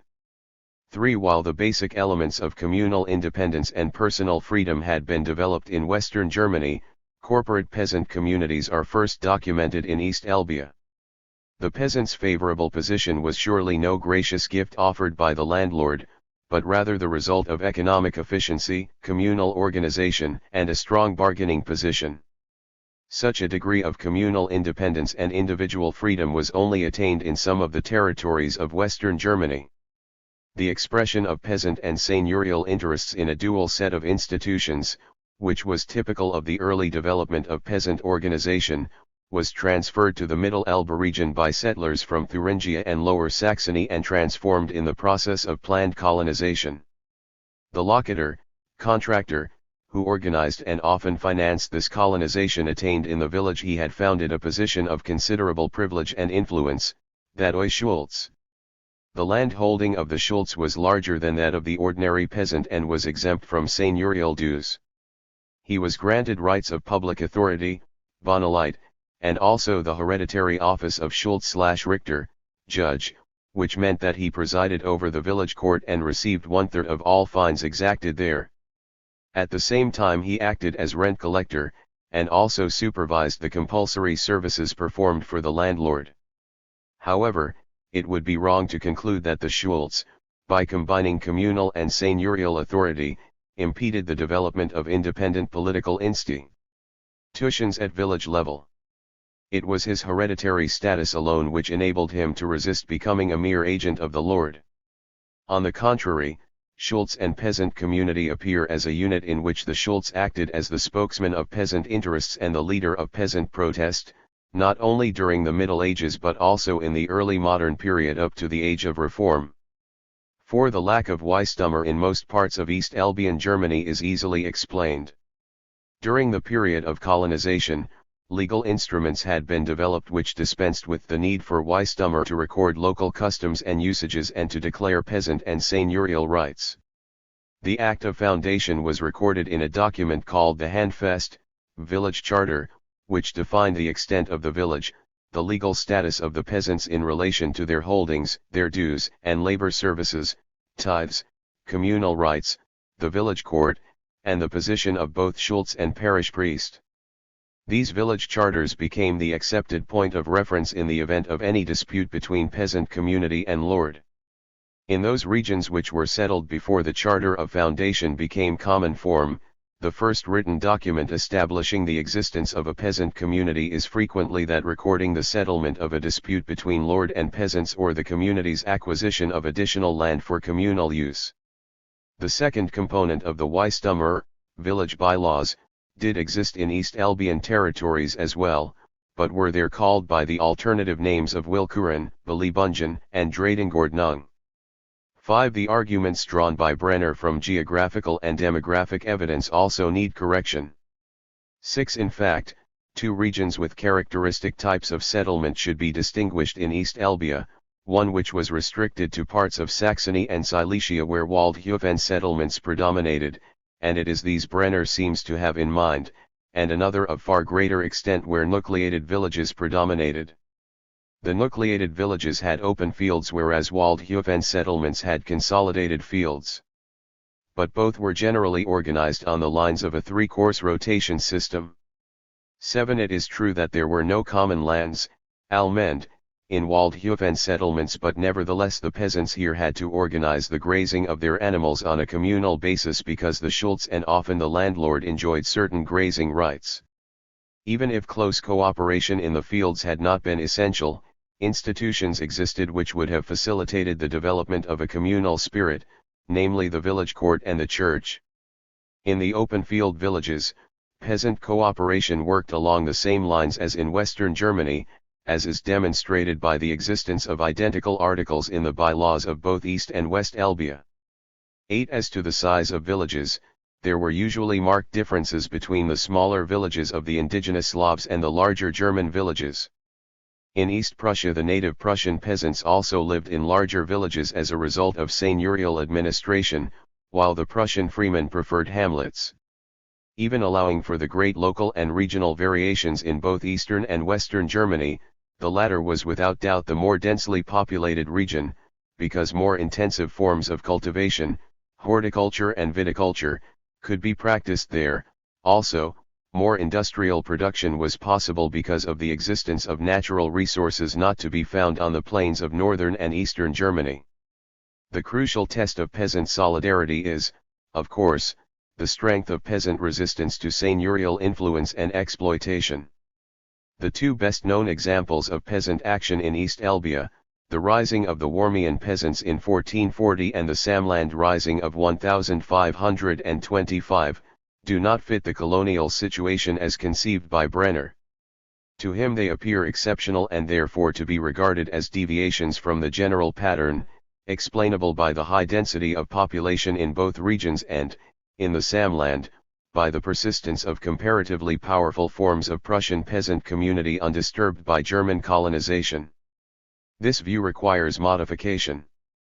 In the first place, the Warmian peasant rising was not a violent revolt of peasants. Upholding the rights embodied in their village charters, several peasant communities of the colonial type under the leadership of their Schultz protested against certain new forms of economic exploitation which the Warmian chapter had attempted to establish. As the dispute could be settled neither by the parties concerned nor through the arbitration of the bishop, it was treated by the territorial assembly as a legal process. Notwithstanding several attempts by deputies of the territorial assembly to mediate between the parties, the peasants proved unwilling to abandon their demands for the restitution of old law as laid down in their charters, and finally, after 2 years of legal wrangling, the bishop arrested some of them. Only through the intervention of burghers from the town of Braunsberg were the peasants released, but they were heavily fined and had to make public submission. This rising demonstrates the power of the colonial peasant communities, the cohesion between community and Schultz, the comparative security afforded by village charters and the overarching legal system, and a degree of solidarity between the towns and the peasantry. The second case is the Samland Rising of 1525. The Samland is the northern part of East Prussia, and formed part of the Baltic territories conquered by the crusading Teutonic Knights in the 13th century. It is true that this part of the Teutonic Knight state was comparatively densely populated by indigenous Prussians and that German villages were only located in some wooded areas. The traditional Prussian pattern of dispersed settlement was transformed around 1400 by the policy of concentrating settlements. By 1525 the Samland had become the most densely populated part of Prussia, largely because of efforts made to secure it from the devastation of war and of mercenary troops in order to provide for the territorial lord who resided in nearby Königsberg. Yet the Prussian peasant rising of 1525 cannot by any means be regarded as the achievement of powerful Prussian peasant communities which had been substantially unaltered by German colonization. To make this very point, however, Brenner cites an article by Reinhard Wenskos, 11 not appreciating the fact that Wenskos was dealing primarily with Prussian freemen, and not with the majority of Prussian peasants. The sources point to the fact that all sections of the peasantry in this multi-ethnic region took part in the rising, German peasants, and also Prussian freemen, who in view of their economic status can still be classed as peasants even though socially they belong to a military caste promoted by the Teutonic Knights. As far as we can tell from the records, the leaders of the rising came from the privileged ranks of German villages and from the Prussian freemen, who had already provided the leaders of peaceful legal protest before 1525. Indeed, following Brenner's line of argument, it is difficult to explain why Prussian peasants joined the rising at all, and why moreover they seem to have comprised the major part of the peasant army. No doubt there were strong social and cultural links among the Prussian peasants, but they had been unable to preserve or develop political institutions at the village level. It should be added that peasants from other regions of East Prussia also tried to join the Samland peasant army, but the speedy conclusion of a truce prevented the spread of the rising beyond the Samland and Natangen. 12 In spite of their defeat, the peasants were not so completely broken as to desist from further protest against seigneurial encroachment. 16th century records are full of peasant actions, and the peasant problem constantly came before the territorial assembly of estates for debate. 13 Brenner has tried to link the different routes towards capitalism with divergences in feudal class relationships which, as he would have it, already divided society in Western and Eastern Europe in the Middle Ages. He attempts to substantiate his case by comparing peasant, class, organization and peasant/landlord conflicts in Germany west and east of the Elbe. However, as I have tried to show, the factual basis of his argument does not stand the test of re-examination and therefore does not warrant his conclusions, neither essential divergences in peasant organization nor in the power of peasant protest in East as opposed to West Albion Germany have been established for the Middle Ages. The modern geopolitical division between East and West Albion Germany and more generally between Eastern and Western Europe simply does not apply to medieval Europe. In trying to explain the origin of this division, Brenner hardly does justice to the Baltic area and its cultural and economic significance to Northern and Eastern Europe during the Middle Ages, which can be paralleled by that of the Mediterranean for Southern Europe. This reflects the fact that Central European historians have not been particularly successful in presenting their findings to their British and French colleagues. As perhaps the outstanding example of this failure, the work of Wilhelm Abel may be cited. His Agrarkrisen und Agrarkonjunktur is not even mentioned by Brenner. 14.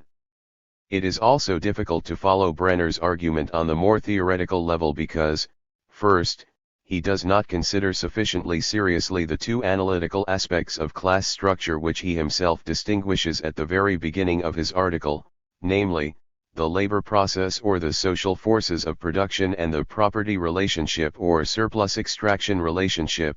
And second, he obscures the distinction between property relationship, Eigentumsverhältnisse, and surplus extraction relationship, Ausbeutungsverhältnisse. 15. As to late medieval property relationships, 16. It has to be remembered that peasants all over Germany had gradually acquired long-term or even hereditary rights of land usage, landlords finding it more profitable to live on rents.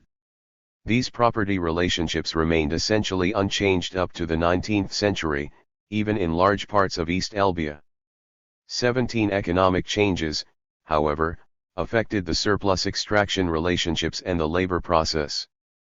Even if we accept that the whole system of surplus extraction was based on non-economic coercion, it is nevertheless the case that changes in economic life deeply influenced the surplus extraction relationship between peasant and lord. The commutation of rent in kind to a fixed money rent, for instance, which was significant for the status of the colonial peasantry of East Albia, proved to be advantageous to them because it reduced the landlord's share in their surplus, Mehrprodukt. Yet long-term devaluation of customary money rent reduced the lord's income and made them look for new methods of surplus extraction. At first they tried to recompense themselves for the loss by using the labor services of the peasants to exploit their own rights of bonelite.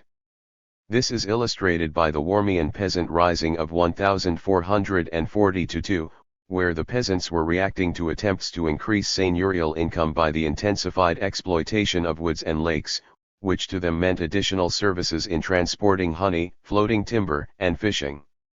18. It was only later, when seigneurial demesenias had been enlarged, that peasant labor services in the fields were also enforced. While devaluation of rents occurred all over Germany, the precise nature of the seigneurial reaction differed widely from one area to another according to the varying options available to both landlords and peasants. Many knights were impoverished, many took to highway robbery, some survived as mercenaries, some were able to embark on diplomatic careers, some accumulated estates and squeezed their peasants, and some took to working their lands themselves, as in Brandenburg.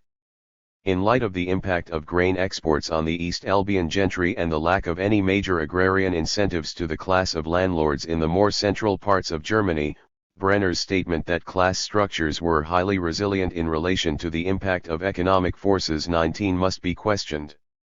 Already by the middle of the 17th century the traditional form of surplus extraction in many parts of East Albia had changed from customary money rent Rentongrundherrschaft, to compulsory labor service on the seigneurial estate, Gutsherrschaft. Thus the peasants lost control of their economic resources in addition to their financial independence. They had to adjust their labor force, their livestock, and their equipment to the requirements of the East Albion type of Gutsherrschaft. Peasant economy was reduced to a variable of seigneurial economy, and the urban economy contracted because both peasant and landlord either did not or could not use the local market. While serfdom, Urbuntertnichkeit, which was newly introduced into these territories must be regarded as a radical innovation in the relationship between peasant and landlord, the form of serfdom, Leihbeschanschaft, which had long been established in many West and Southwest German territories, did not in general touch upon the labor process, but was used as a means to extract additional rent in money or kind. As these brief remarks may have suggested, a major problem arises because Brenner does not consistently apply his analytical criteria of class structure to the different cases he wishes to compare. This applies also to his notion of power. It was probably the Marxian concept of class struggle, Klassenkampf, as the main driving force of social progress that induced Brenner to restrict power to class power, be it the power of peasants or of landlords as a class, while political power, interrelated and interwoven as it may be with that of the class of landlords, is not conceived as a distinct entity. Wherever the state, being the most prominent representative of central political power, is mentioned, it is only as the instrument of the ruling class or as a class-like competitor with the landlords for the peasants' surplus. 20. Useful as this contrasting of two classes may be to define the various stages of social evolution, Gesellschaftsformationen, it is not very helpful in analyzing the historical process. For in fact the common interest of landlords and the state in the exploitation of the peasantry generated different attitudes towards them, the state being concerned to preserve the peasant class as its economic and military base, the landlords being interested only in an adequate labor force to secure the best possible profit for themselves. Besides, the state did not entirely rely on the peasant's surplus, as it could also dispose of such additional resources as mines and customs dues. The balance of class power therefore also depended on the strength or weakness of the central political power, that is, the relative strength of landlords as the local and the state as the central political power. In the West European context, Brenner regards the West German mini-absolutisms as the archetypal case of the state developing as a class-like surplus extractor using the instrument of Bauernschutz, protection of the peasantry by the state. 21. Yet he hardly touches upon this subject when dealing with the development of peasant class power in Europe and its pivotal comparative case of East versus West Albion Germany, though it is precisely the Prussian experience which points to the relevance of political power for surplus extraction relationships, and the Prussian absolutist sovereigns who are best known for the policy of Bauernschutz. But the notion of class power has also to be enlarged with regard to the peasants. The class organization of the medieval peasantry was rooted in communal village institutions competent to exercise public authority in the village and its territory. Peasant communities participated in the system of legitimate power and were part and parcel of medieval political life. 22. This demonstrates that the medieval pattern of power distribution differed in its essentials from the modern pattern. Any attempt to explain the rise of Junker class power in East Albia has therefore to evaluate a series of changes in the balance between central and local powers as well as the decline of the economic, social, and political position of the peasantry. 5. A reply to Robert Brenner. Emmanuel Leroy Lagery. I wish to comment briefly on Robert Brenner's article, carefully following the thread of his argument, which is certainly very skillful and well informed but at times not only somewhat superficial but also extremely insular. For my part, I will speak of a neo-Malthusian and not a Malthusian model. This takes into account the fact that many new factors have appeared since the time of Malthus to make both the factual and the theoretical position more complicated. Here then are my reactions, numbered from 1 to 13. 1. Despite what Brenner suggests at the outset of his article, 1. The neo-Malthusian model in no way turns the class structure into an abstraction. On the contrary, it incorporates it, quite simply, by taking care to stress the role of concrete social groups, landowners, farmers, agricultural workers, and the like, over and above abstract economic categories, ground rent, business profits, wages. In this connection, and I apologize for citing my own work but Brenner himself has put me in this position, see my Paysans de Languedoc. 2.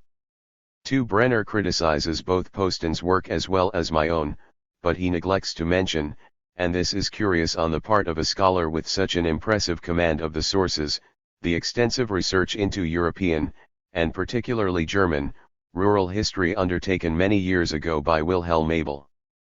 3. Abel's conclusions fully support the neo-Malthusian thrust of the work of Poston and myself. 3. Brenner talks about the surplus extracting, or ruling, class, es. 4. It is perhaps surprising to find a talented historian making such a simplistic assimilation between power, political, and surplus value, economic. Would Engels himself, despite his lack of nuance, have risked so summary an equation? I hardly venture to think so. For the neo-Malthusian and neo-Ricardian model outlined by Habakkuk in 1958, 5, and since put forward by Poston and myself, 6 in effect postulates the existence of a homeostatic system or ecosystem, with a built-in mechanism of self-correction. This model provides for major interrelations, with secular fluctuations, which bring into play population, production, land rent, industrial and agricultural prices, real wages, and ownership, fragmented or concentrated to a greater or lesser degree, and so on. Now, this model has very recently been substantiated in every important respect by Guy Bois in his masterly and monumental study of Normandy from the 14th to the 16th centuries. 7. The fact that Guy Bois considers himself a Marxist only makes my own argument the stronger. I have explained my views on this point in some detail in a long article in Annals. 8. Moreover, I do not deny that this homeostatic model also contains a certain unilinear drift in the direction of agrarian capitalism. 6. Against the neo-Malthusian orthodoxy. Guy Bois. Robert Brenner's article has a dual merit. First, it courageously attacks the Malthusian model, and second, it stresses the decisive role of the class struggle in long-term economic evolution, notably in the pre-industrial phase of European history. On these 2 points I would support him, but without agreeing with his reasoning and while radically disagreeing with his methodological orientation. Let me first emphasize the points on which we agree. Like him, I deplore the fact that the Malthusian model should have become the orthodox one. One served by the reputation of the historians who defend it, it is crushing our historiography in its tentacles. The majority of research workers in the medieval and modern periods draw their inspiration from it, either implicitly or explicitly, and no longer even feel it necessary to justify it. If perchance another analysis challenging this orthodoxy is advanced, efforts are immediately made to reintegrate the intruder into the Malthusian fold. In such a way has it been possible to represent my own Christ du feudalisme too as an illustration and confirmation of the work of Poston and Leroy Lagery. 3. And in this particular case, the salvage attempt rests simply on the fact that I observed in Normandy secular fluctuations in population, production, prices, wages, and the like, which closely approximated those recorded in England, Languedoc, and Germany. A second point of agreement between Brenner and myself lies in the importance given to social relationships in the evolution of medieval and modern Europe. It is here in fact that the shoe pinches in the Malthusian analysis. Not that Poston and Leroy Lagery want to turn the social dimension into an abstraction, as Brenner implies. In actual fact, their work abounds in discussions of, among other things, the patrimonies, incomes, and levies of the various social groups, and indeed they have played a pioneering role in this area of research. But in the models that they have formulated, social and political considerations are ultimately subordinated to the demographic factor, to which they have assigned a determining role. Leroy Lagery's ecosystem 4 is based on the idea of a stable equilibrium between population and resources, an equilibrium which is maintained by homeostatic control implying great durability and inertia in social relationships. 5. It can, with apparent accuracy, account for alternations of boom and slump, but is totally inadequate when it comes to understanding the genesis of capitalism within the old structures. There is nothing left for Leroy Lagery, conscious of the difficulty, to do but assign to his ecosystem a movement of drift towards agrarian capitalism, without further specifying the origins of this mysterious phenomenon. The formula is doubtless felicitous but the explanation thin. To summarize, Brenner is right in thinking that demographic determinism tends to obscure the role of class relations and, on this specific point, I willingly place myself at his side. Things are less simple as soon as we leave the critical aspects of the article and begin to consider Brenner's own preferred interpretation. And rather than attempting to examine his argument in its entirety, let us instead take one of his principal themes by way of example, the comparison between the capitalist take-off in England as opposed to the relative inertia of France. He tells us that this is a question of the different balance of forces between classes. In 16th century France the peasantry are too solidly rooted on the land to be expelled from it.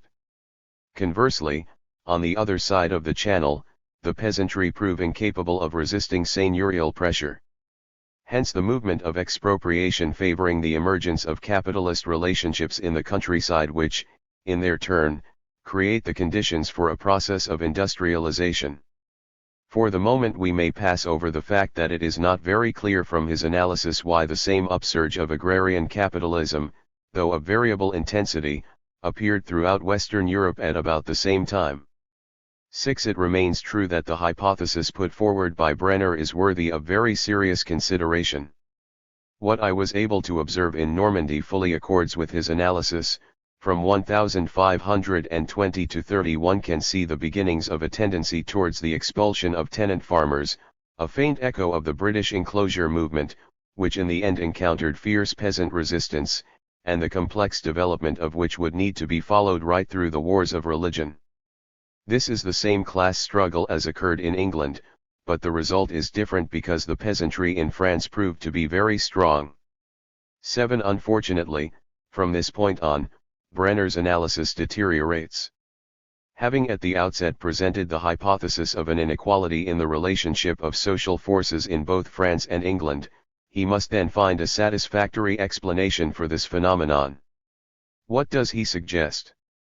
First, a social origin, the long history of struggle on the part of the peasant communities on the continent. Second, a political one, the connection between the strength of the peasant class and the development of the absolutist state in France.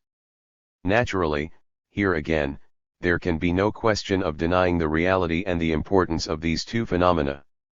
There is no doubt that the role of the monarchical state in providing obstacles to the development of French society from the end of the Middle Ages was in fact considerable.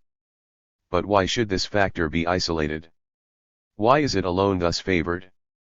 8. And by virtue of what specific predisposition would French peasants have fought better than English peasants? Why did absolutism flourish in France and not in England? To be fair, Brenner does suggest an answer, but at best it can only be regarded as a partial explanation. The precision which characterizes the rest of his article shows strange signs of weakness here. Having started from hyper-theoretical premises, the synthesis of the capitalist advance on a continental scale, he emerges with conclusions which touch on empiricism and positivism, one isolated political fact to account for the contrary fates of two societies. Simply a false step? I see it rather as the inevitable result of a misconceived or defective epistemological approach. Brenner's thought is, in fact, arranged around a single principle: theoretical generalization always precedes direct examination of historical source material. 9. The starting point is the fundamental principle of historical materialism, the driving role of the class struggle. And he sets out to verify it through decreasing abstraction, by comparing it with the available empirical data. This is characteristic of a system of closed thought, where ideology triumphs over scientific rationalism. The various mechanisms by which the class struggle is dominant in the historical process are normally so complex and unpredictable that it is very rare that such a unilateral approach leads to anything other than ideological shortcuts. In the present case, it results in an imposing superstructure, impressive at first sight by virtue of its very scale, even acceptable in certain of its general characteristics, and precisely because they are general, but extremely fragile as soon as one begins to examine what should be its foundations. This is no mere matter of detail. In order to demonstrate the repercussions of our methodological divergence, let me try to approach the same problem, the comparative fate of French and English societies, in a rather different way from Brenner. 10. This alternative approach may not lead me to a perspective as global as his, but at least it makes it possible, it seems to me, to establish a few foundations indispensable to the construction of any global model.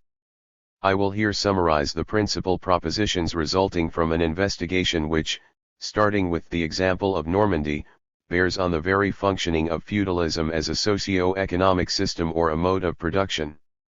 In the first place, in the feudal system the rate of seigneurial levies shows a tendency to fall which originates in the structural contradiction of small-scale production and large-scale property.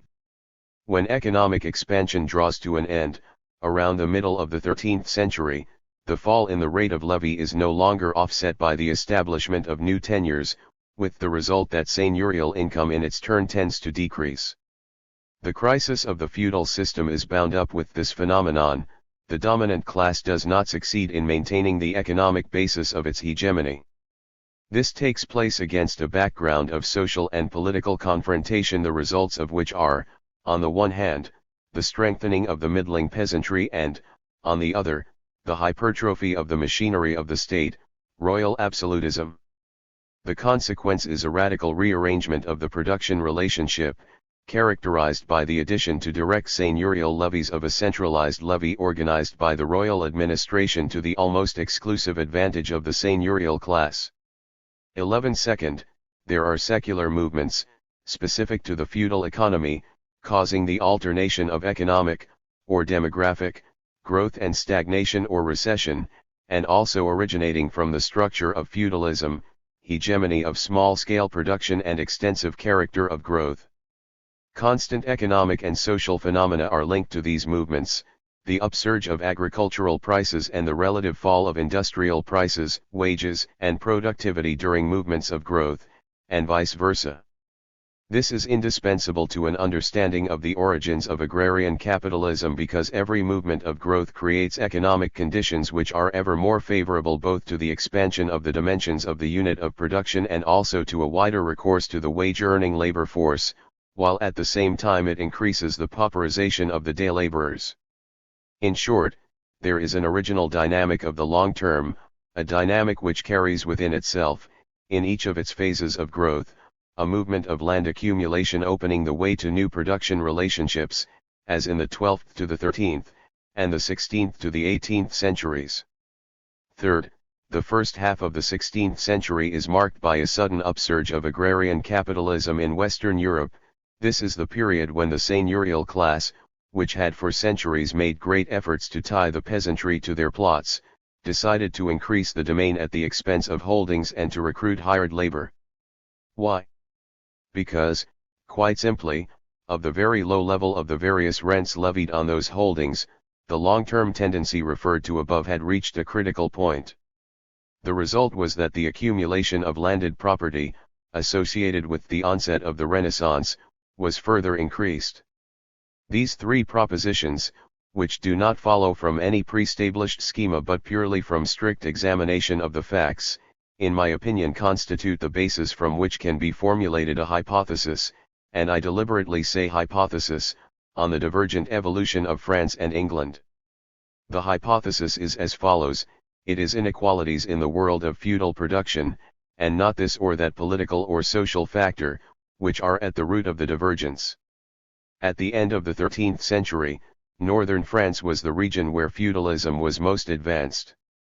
By the density of its population, the volume of its agricultural production, and its place in international exchanges, it influenced the whole of Western Europe in the way that any dominant economy does. But, above all, the feudal system can be seen there, where it had its origins, in its purest and most advanced forms.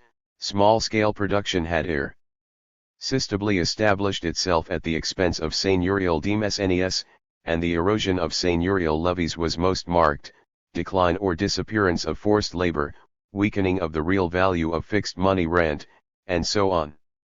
At the same period England exhibits an evident backwardness in this respect.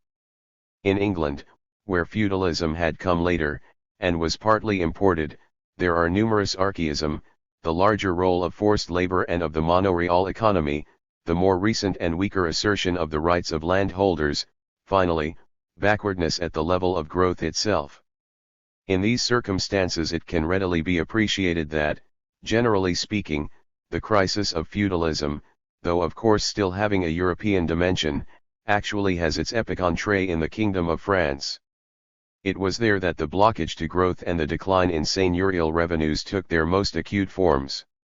Shaken to its very foundations, the system had to generate the remedies necessary to its survival, in the forefront of which figured royal taxation and the development of those monarchical or princely institutions which guaranteed both the functioning of fiscal extraction and the maintenance of the tottering social order. In England, on the other hand, the effects of the crisis were less severe, and for two reasons. First, because, as a result of its relative backwardness, the English economy had run up against its ceiling of growth less brutally than the French, and second, because the English nobility was, at least temporarily, able to resolve some of its own difficulties at the expense of its French counterpart 12 by means of the convulsions attendant upon the 100 Years' War, which served to weaken and even exhaust the Kingdom of France. It is probably from that point that the origins of the divergence in the development of the two societies can be discerned. France, once the storm had passed and the restructuring of its feudalism had been accomplished, that is, by the middle of the 15th century, plunged, by means of the traditional mechanisms of the feudal economy, into a phase of new growth, or rather, recovery, which carried within itself, as has been said earlier, an upsurge of agrarian capitalism. Moreover, through the influence that it continued to exercise over the European economy, it stimulated in regions beyond its own frontiers developments in the direction of capitalism. But it had itself gone too far in the logic of feudalism for any such expansion in new capitalist relationships to attain within its own boundaries the critical threshold beyond which such a trend would become irreversible. The peasants resisted expropriation here better than elsewhere, because the tenants were already beginning to appear as proprietors, an effect, in the final analysis, of the long-term fall in the rate of levy, and the lords, who had found some measure of salvation in the service of the state, were less inclined than elsewhere to explore new economic avenues. All in all, French society fell victim to its own advanced level of development. By virtue of having, to a large degree, led the way in the formation of European feudalism and been the first to come up against a ceiling of growth, its own restructuring was impeded. It remained ultimately the main driving force of a capitalist evolution, the effects of which, however, were more on its periphery than within itself. England, by contrast, was in an ideal position to take advantage of these developments. Sufficiently near to the most advanced feudal societies to have a high level of technical resource at her disposal, she was also sufficiently undeveloped to have escaped the consequences of the fossilization of social relations which feudal reorganization induced. The persisting crisis in seigneurial incomes, exemplified during the Wars of the Roses, forced the nobility to look for new economic solutions to their difficulties, a tendency which the general European situation encouraged. And this nobility was faced with a peasantry whose rights had been too well established for a return to serfdom to be possible, but not sufficiently determined to enable it to maintain control of the land when faced with seigneurial pressure. In other words, the relative backwardness of England's social evolution as compared to that of France was to prove its trump card in the transition from feudalism to capitalism. As can readily be seen, the hypothesis I have here put forward differs from Brenner's in two important respects. First, the birth of capitalism is treated as a byproduct of the socio-economic functioning of the feudal system as a whole. It should not therefore be studied in isolation, but in the context of the overall development of European feudalism, the various elements of which are indissolubly linked. 14. The idea of the inequality of development within. This whole appears to be fundamental. Variations in both the age and the degree of maturity of the feudal system in one place as compared with another probably play a leading and certainly a very complex role in the rhythms which then affect the emergence and development of the capitalist structures. 15. This is moreover a phenomenon which is found again mutatis mutandis in the evolution of contemporary capitalist societies. Finally, one or two more general conclusions remain to be drawn as to the significance and importance of the divergences of analysis which divide Brenner and myself.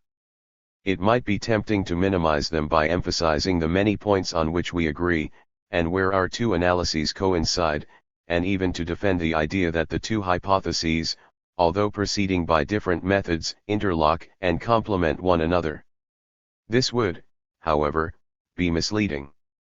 It is surely of more value to direct attention to the differences in our overall approach and methodology and to examine and analyze the theoretical basis of each, the more so as they are in effect two different applications of the theory of historical materialism. Brenner's Marxism is political Marxism, in reaction to the wave of economistic tendencies in contemporary historiography. As the role of the class struggle is widely underestimated, so he injects strong doses of it into his own historical interpretation. I do not question the motivation behind such a reaction, but rather the summary and purely ideological manner in which it is implemented. It amounts to a voluntarist vision of history in which the class struggle is divorced from all other objective contingencies and, in the first place, from such laws of development as may be peculiar to a specific mode of production. Could one, for instance, imagine trying to account for the nature of the development of capitalism in the 19th and 20th centuries solely by reference to social factors, without bringing into the picture the law of capitalist accumulation and its mainspring, that is to say the mechanism of surplus value? In fact, the result of Brenner's approach is to deprive the basic concept of historical materialism, that is, the mode of production, of any real substance. It is significant in this respect that the idea of feudalism is totally absent from his article. To characterize pre-industrial society solely by reference to serfdom is both limited and inaccurate. What are the modes of production characteristic of feudalism? Is there a political economy peculiar to that system? Is it either necessary or possible to investigate the laws of its development? Brenner's approach does not deal, even at a superficial level, with any of these questions. No less significant is the fact that Brenner has kept silent about the work of the Polish historian Witold Kula, who was the first to cast a theoretical glance at the feudal system and who succeeded in opening a wide breach in the positions of empiricism and dogmatism. 16. As long as such an attitude as Brenner's persists, that is to say as long as there is a refusal to regard the feudal mode of production as in itself a valid object of study, and to recognize that the way in which it functions still remains to be fully understood, penetration of the mystery of the origins of capitalism is prevented and a tedious oscillation from empiricism to speculation will result.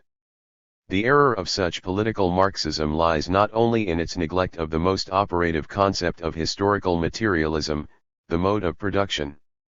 It also lies in its abandonment of the field of economic realities, to the great advantage of the Malthusian school. It is not enough to undertake a theoretical critique of the neo-Malthusian position, or to blame its proponents for underestimating one or other level of analysis. To be convincing and decisive, the critique must attack the very kernel of Malthusian interpretation in order to separate with absolute precision the valid elements from the invalid.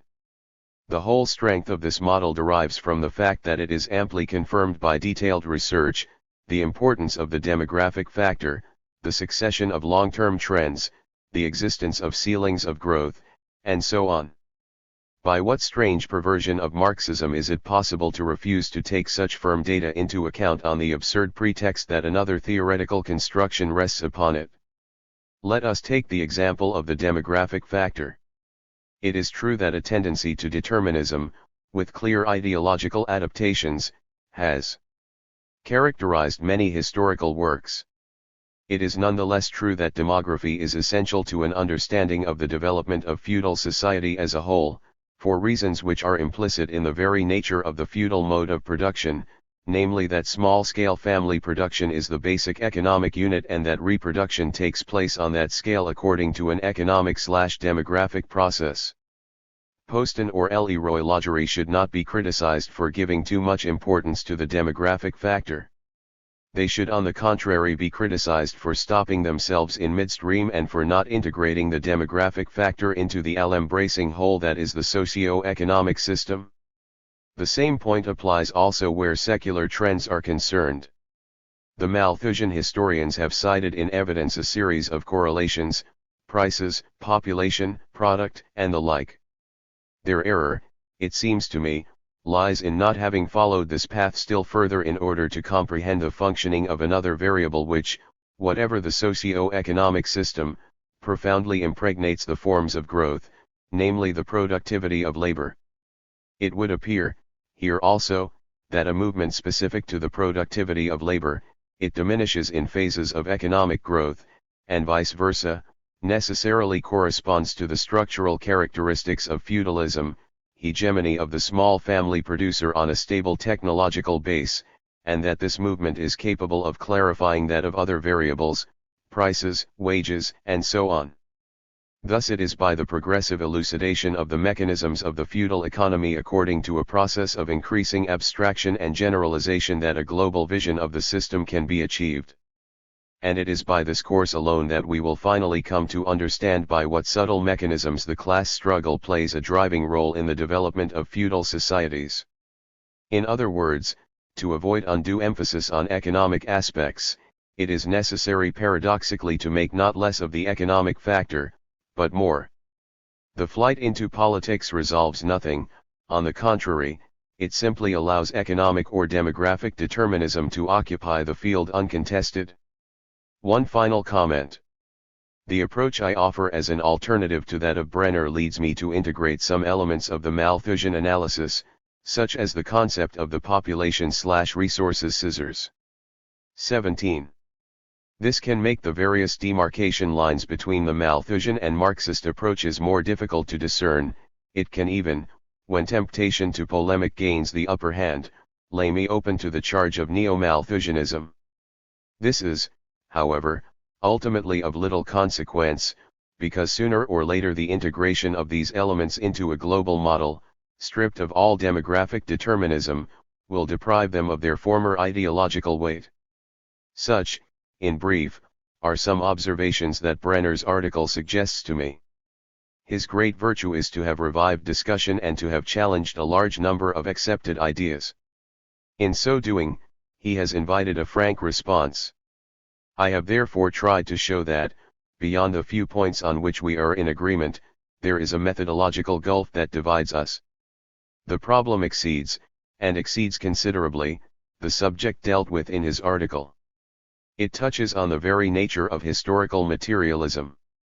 7. A crisis of feudalism. R. H. Hilton. The view that the social system of late medieval Western Europe was undergoing a crisis had already been suggested in 1931 by Marc Bloch in his Les Caractères Originaux de vie histoire rurale frangus. 1 from 1949, when Edouard Perroy wrote Les crises du XIVe siècle in Annales.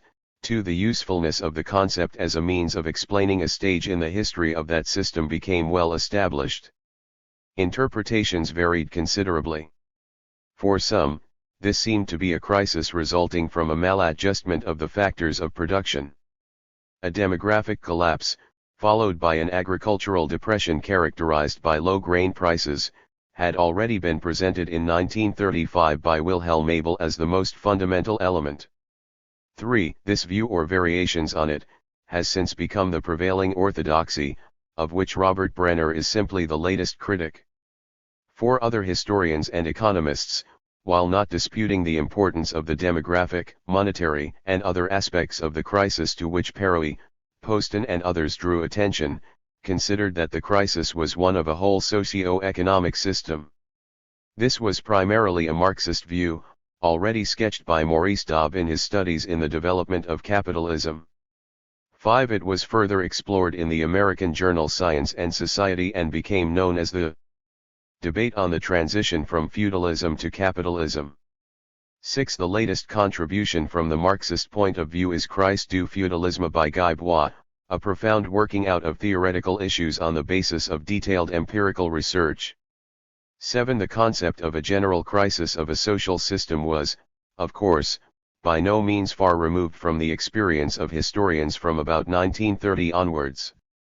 Many believed, feared, or hoped that the various political, economic and social crises were all part of a single crisis from which capitalist civilization would not recover.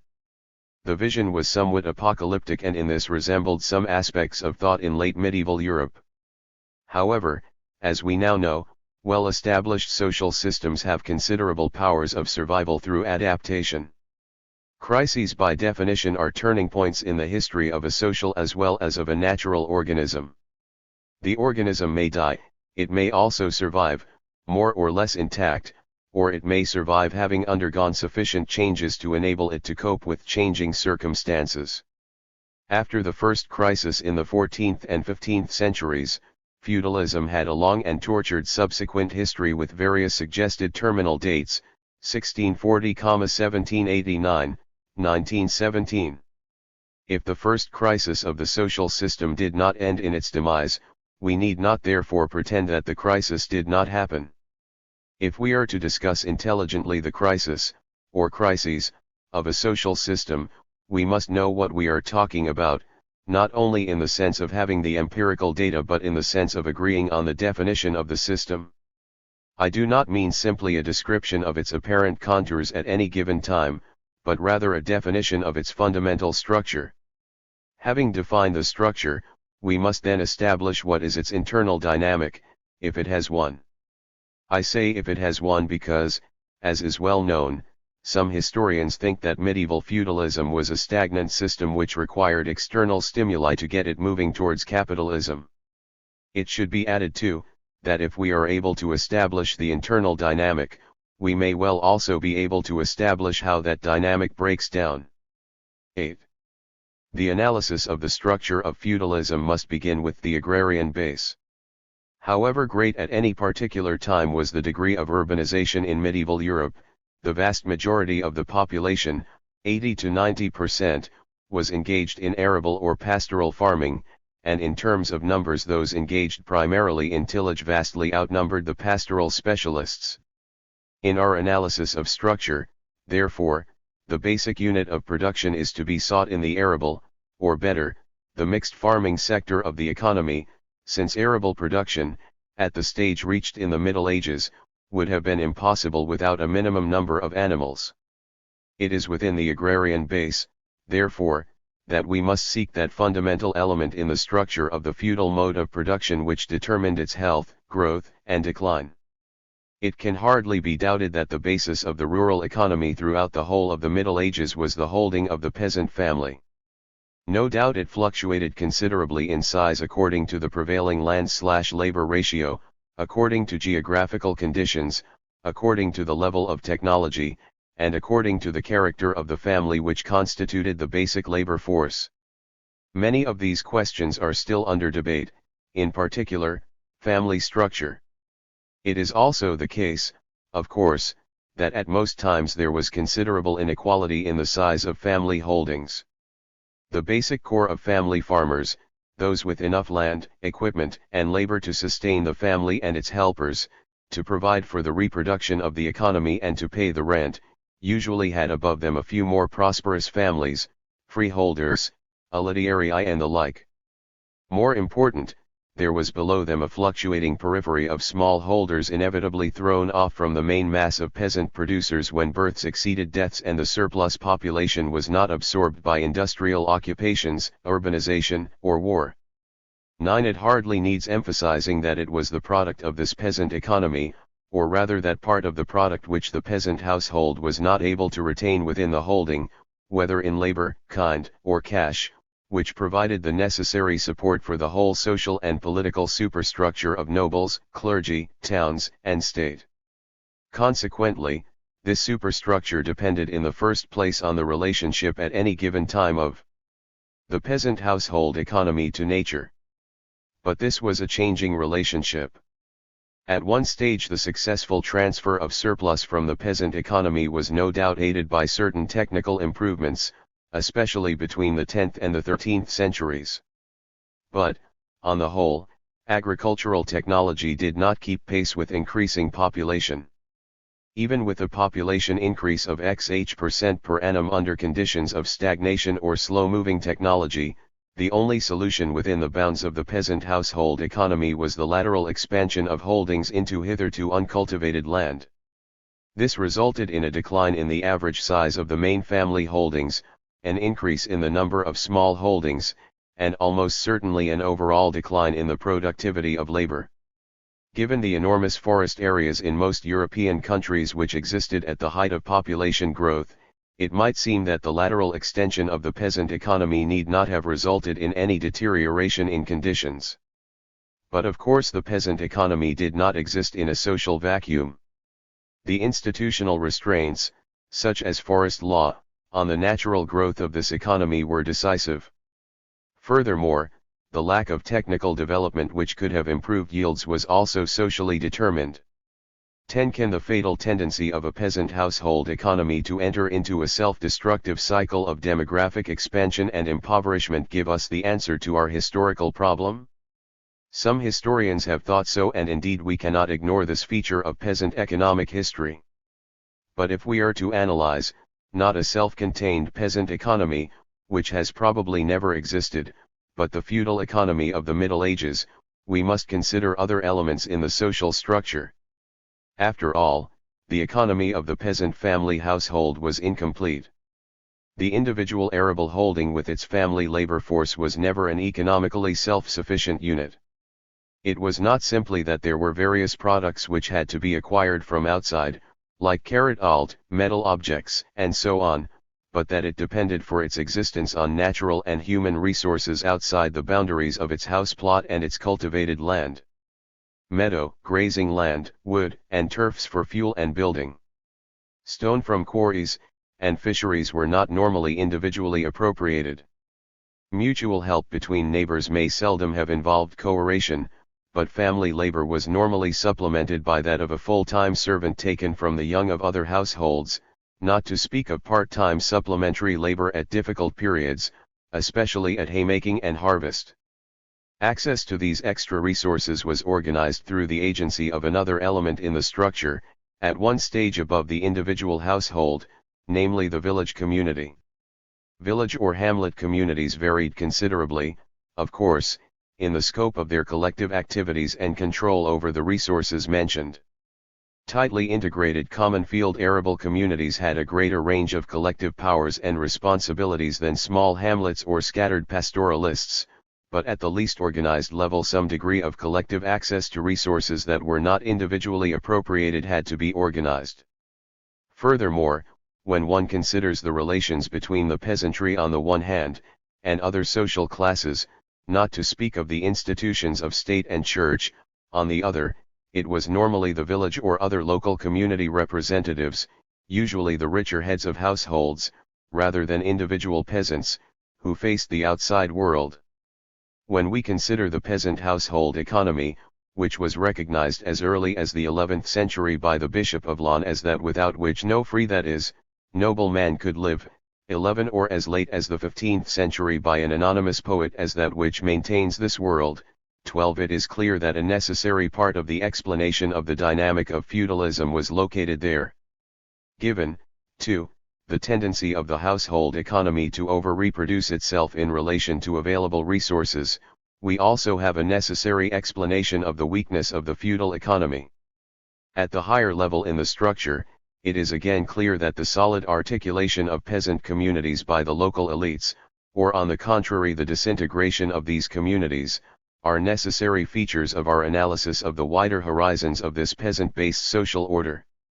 But, of course, the individual household economy and the socio-economic unit represented by the village community were not specific to feudalism.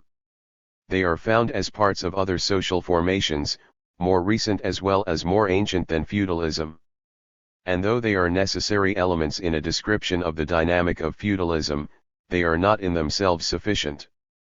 To provide a sufficient explanation of the feudal mode of production, we must analyze a further element of the socio-economic structure, namely the lordship, in one of its manifestations sometimes named the fief, feudum, hence the term feudalism. It is the lordship which is specific to feudalism. Within its boundaries it embraces the separate holdings of the family-based households and the higher stage of peasant organization in the village community. It is within the lordship that the two main classes of feudal society meet for the transfer of the surplus, or rather the unretained portion of the product of the holding, and its conversion into landowner income.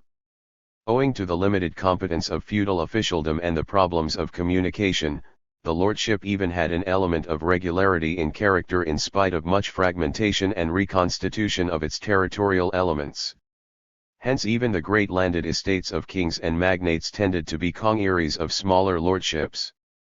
The transfer of surplus labor, or of the fruits of surplus labor, from peasants to lords assumed a variety of forms from time to time and from place to place. It could consist of regular work throughout the year on the domain or of occasional labor at haymaking and harvest analogous to mutual aid among peasants. Rents could be paid in kind, sometimes as survivals of ancient forms of tribute, sometimes as a proportion of the crop on the holding. They could also be paid in money, which had the advantage for the lord that the obligation of marketing was placed on the peasant, but the disadvantage that money, like other rents, tended to become fixed and to be devalued as prices rose. Lords also received income in labor, kind, and cash arising from rights of dominance, such as court fines and the monopoly rights attached to essential services, milling, baking, grape pressing, sometimes known as bonalites. Whatever the form of income transfer, it was legitimate and guaranteed by jurisdiction. Jurisdiction was the principal expression of power in feudal society, more so than mere armed force, though armed force was always there, as it were in the wings, but visible. An additional form of legitimation of income transfer was, of course, serfdom, about which there can be much understandable ambiguity. 13. Fully fledged juridical serfdom, where the servile peasant was totally unfree in the eyes of the public law, was only the extreme pole of peasant dependence on a dominant landowning class. At the other extreme was the free peasant holding or allod. In between was a considerable range of obligations reflecting dependence, the most important of which purported to restrict personal mobility, to restrict the free alienation of product or land, and to control inheritance. The great variety of the specific forms of dependence naturally reflect as well as determine the many separate histories which go to make up the general history of feudal society. But the variety of experience should not blind us to certain general contradictions in that society. The most striking of the contradictions in feudalism was one which was not completely grasped by contemporaries but which was nevertheless dimly seen by some writers who were by no means sympathetic to the peasantry. As far apart as Normandy and Italy, we have similar expressions of opinion. Was, the 12th century Anglo-Norman writer of a verse history of the Dukes of Normandy, puts into the mouths of peasants in revolt the following words: "Let us take an oath to defend ourselves and our goods and to stick together. If they the lords were to wage war on us, we are 30 or 40 peasants to one knight." 14. The Italian writer, Tomasha, says of peasants, united they could confound Charlemagne. When they are by themselves, they aren't worth so many chickens. 15. These lords, with their armed retainers and their far-reaching private or public jurisdictions, had by no means complete control even over the servile peasantry. In particular, their military and political power was not matched by their power to manage the agrarian economy. This was because of the great distance between them and the productive process. Nor was this simply the contrast between the vast scale of feudal landownership and the small scale of the family enterprise, for these distances applied to the petty lords of single villages as well as to magnates possessing hundreds. It was also because, on the whole, the effective intervention of the lord or his officials in the economy of the peasant holding was very limited. It is true that the lord could affect, usually in a negative sense, the resources of the peasant holding by his demands for rents and services. He could also, though never as much as he hoped, control the movement of the dependent population. But he was not able to determine the application of labor and other resources within the economy of the holding, nor, on the whole, was there much attempt in the terms of leases, even when customary tenure began to break down at the end of the Middle Ages, to specify good husbandry practices. There was another factor distancing the lord from the peasants besides the seeming impenetrability of the household economy. As indicated above, between the lord and the individual peasant family holding stood the village community. In practice, this was represented by the village notables, the elite of well-to-do husbandmen without whose cooperation the lordship was unmanageable. For the lord not only needed coercive power, he needed intermediaries. Now, we have read many writings about the estate officialdom of stewards, bailiffs, and the like, but in fact the management of rural communities was not in the hands of these lords' representatives.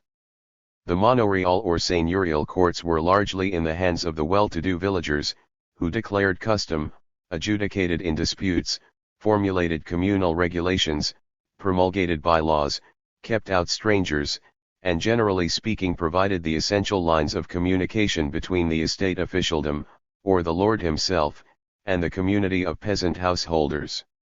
It must also be emphasized that the element of the agrarian economy over which the lord might seem to have complete control, namely the domain, was also entangled in the customary practices of the peasant community.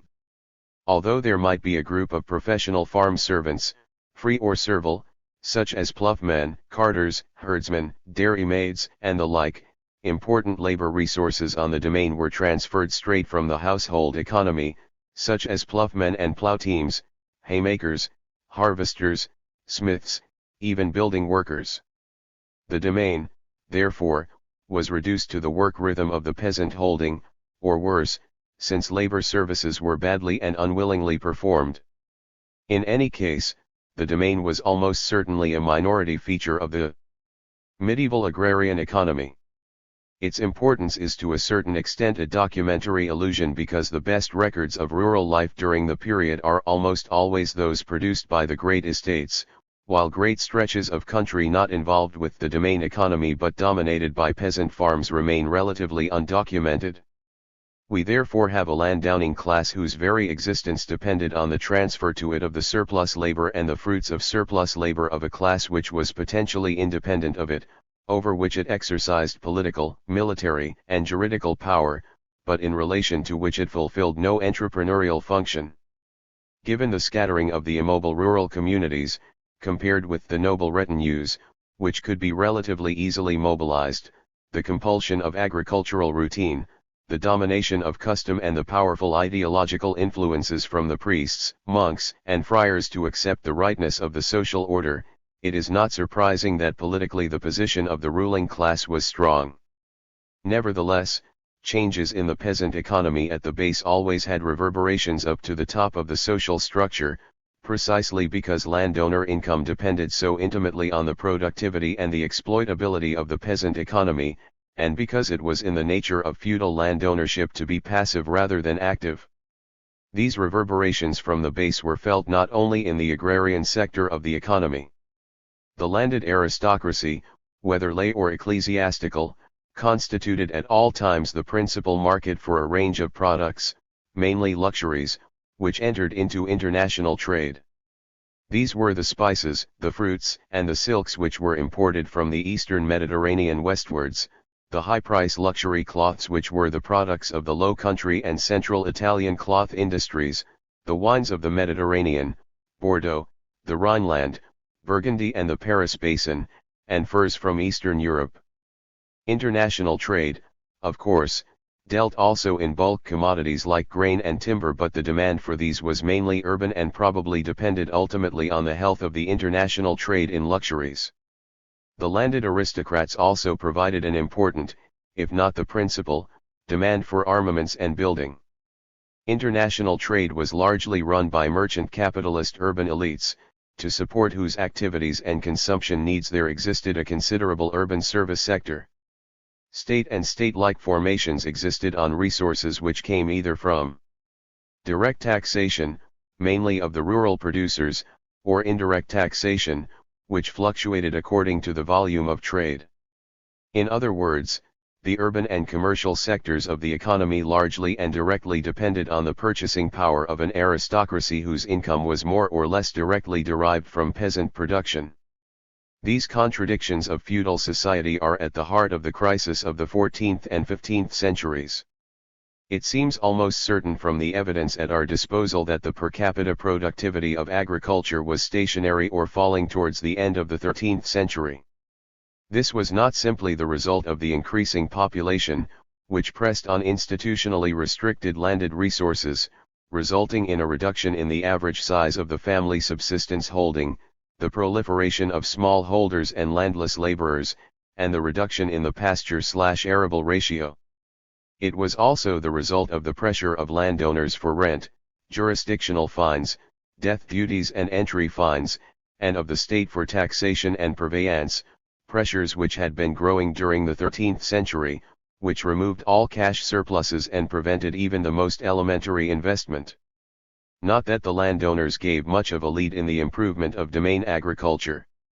In spite of some interest in rational estate management, the diversion of aristocratic income into war and largesse resulted in a low level of investment of profit in the estate with, as a consequence, low or stationary yields.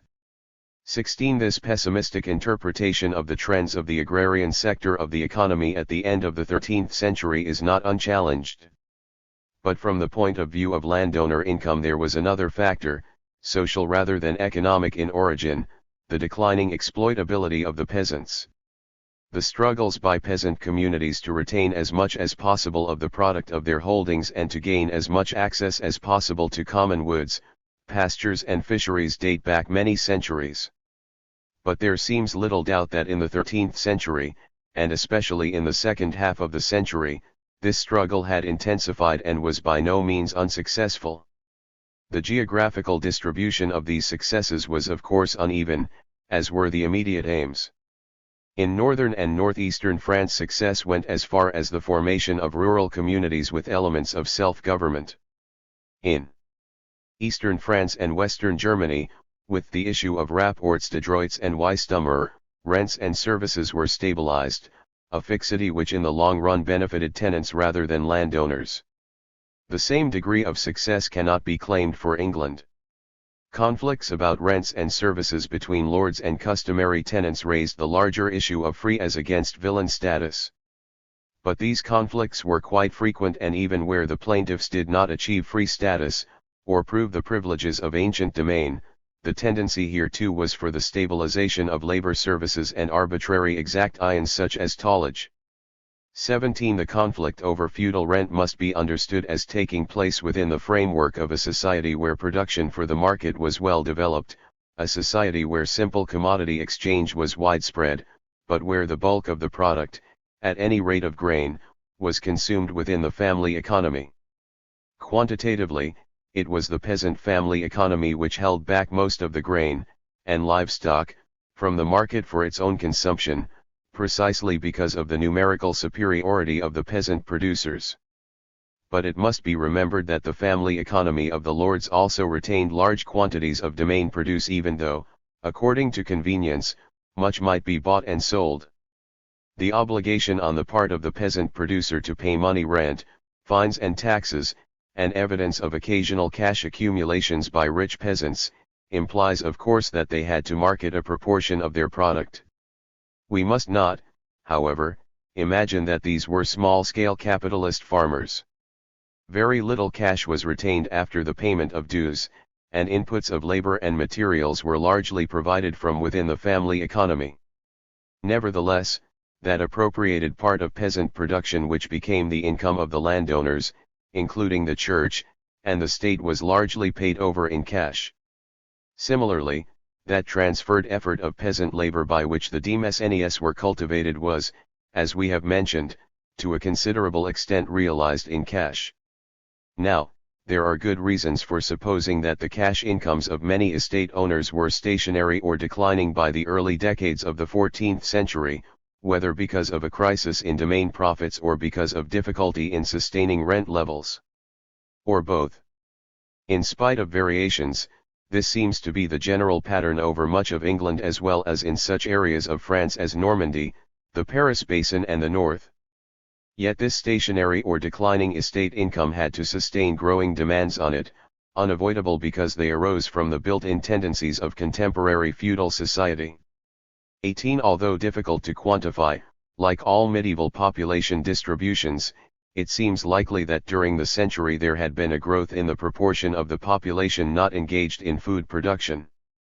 In the first place, this would comprise the urban population, not merely the established groups of wholesale merchants, retailers, and artisans, but the mass of unskilled day laborers and an unknowable proportion of marginal people, many of them recruited from the unsettled elements in the countryside.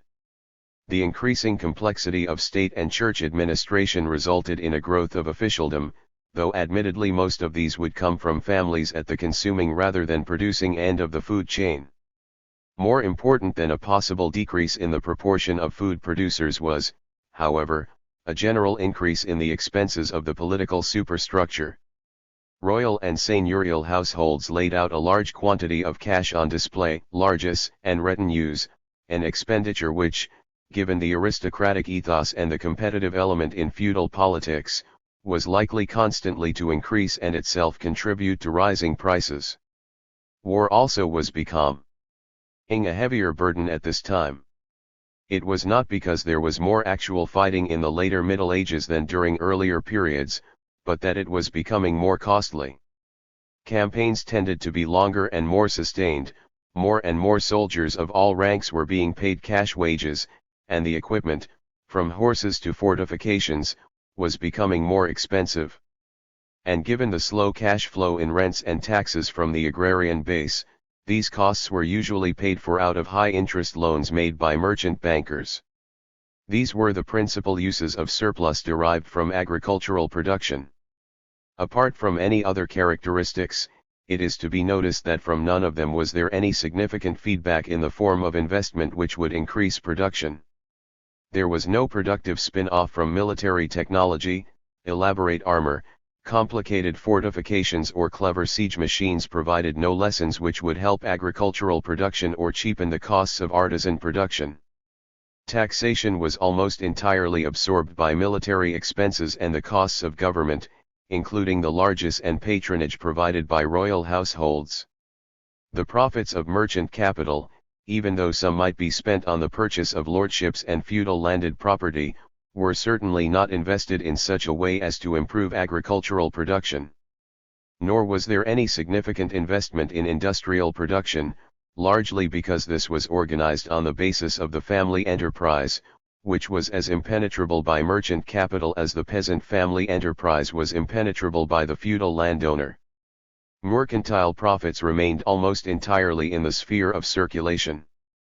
The crisis of feudal society in the 14th century is usually associated with the demographic collapse of the middle of the century, attributed, that is to say, to an outside force, the bubonic plague. It would be an utterly blind historian who would ignore the demographic factor in the shaping of the economic and social developments of the period, particularly since demographic movements are themselves by no means exempt from social determination. However, it is clear that the crisis of feudalism was already beginning before the arrival of the bubonic plague, even before the great famines of the second decade of the 14th century. The point is, of course, that the crisis of feudalism as a social order was not a crisis of subsistence or a crisis caused by the scissors effect of rising industrial and falling agricultural prices.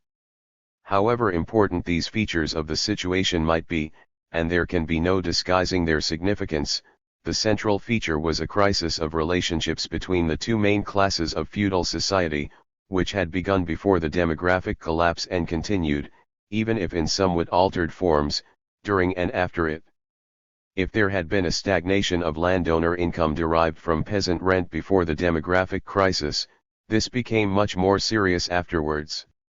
Clearly, the drastically altered land/labor ratio provoked a considerable fall in the amount of labor rent, rent in kind and rent in cash which peasants paid to landowners. This fall in rent was not, however, simply determined by the increase in the amount of land available. As always, the level of rent was partly dependent upon the degree of non-economic compulsion which landowners could apply. Consequently, the varied experiences of peasant communities in conflict with their lords in the years before the demographic decline were by no means irrelevant. Rent income fell at an uneven rate, reflecting the changing balance of power in the countryside, as well as the supply of, and demand for, land. It has been suggested that the level of rents in England was maintained until the 1370s because of continued high grain prices. It is as likely that the strength and determination of the ruling class, reflected in the operation of labor legislation against high wage demands, was also responsible. The fact that peasant pressure for reduced rents was particularly successful after the revolt of 1381 must also be borne in mind. The difficulty experienced by the Western European aristocracies after 1348 in maintaining rent income is to be considered in the light of other difficulties which faced them. Wars continued, involving not only fiscal demands but an enhanced destruction of resources by official armies. Even if there were some temporary successes in maintaining rent income, the price scissors hit lords' domain agriculture more seriously than it affected the peasants, especially those peasants mainly dependent on family labor. That once important supplement to rent income, domain profits, was therefore disappearing very rapidly, especially after the 1370s. No wonder that in the second half of the 14th century we see not only the economic aspect of the crisis but its political consequences. These, taking the form of intensified factional struggles among the landed aristocracy, largely over the control of the state and its fund of patronage, are obviously connected with declining landed income. Having looked at the broader picture, let us return to the peasant economy and lordship. The fall in feudal rent, as we have seen, meant a critical situation for the landowners, the state, and the dependent urban/commercial sector. But, for the feudal mode of production to be utterly undermined, it would be necessary for developments among the basic producers to reach such a level that there would be viable alternatives to replace the previous socio-economic relationships. At the political level, the old institutions of class dominance would have to be replaced for, as we have seen, the guarantee of seigneurial income was political and jurisdictional power rather than economic hegemony. What in fact happened to the peasant economy? The English case is of particular interest, partly because of the good documentation for agrarian history, partly because of England's importance in the later development of capitalism.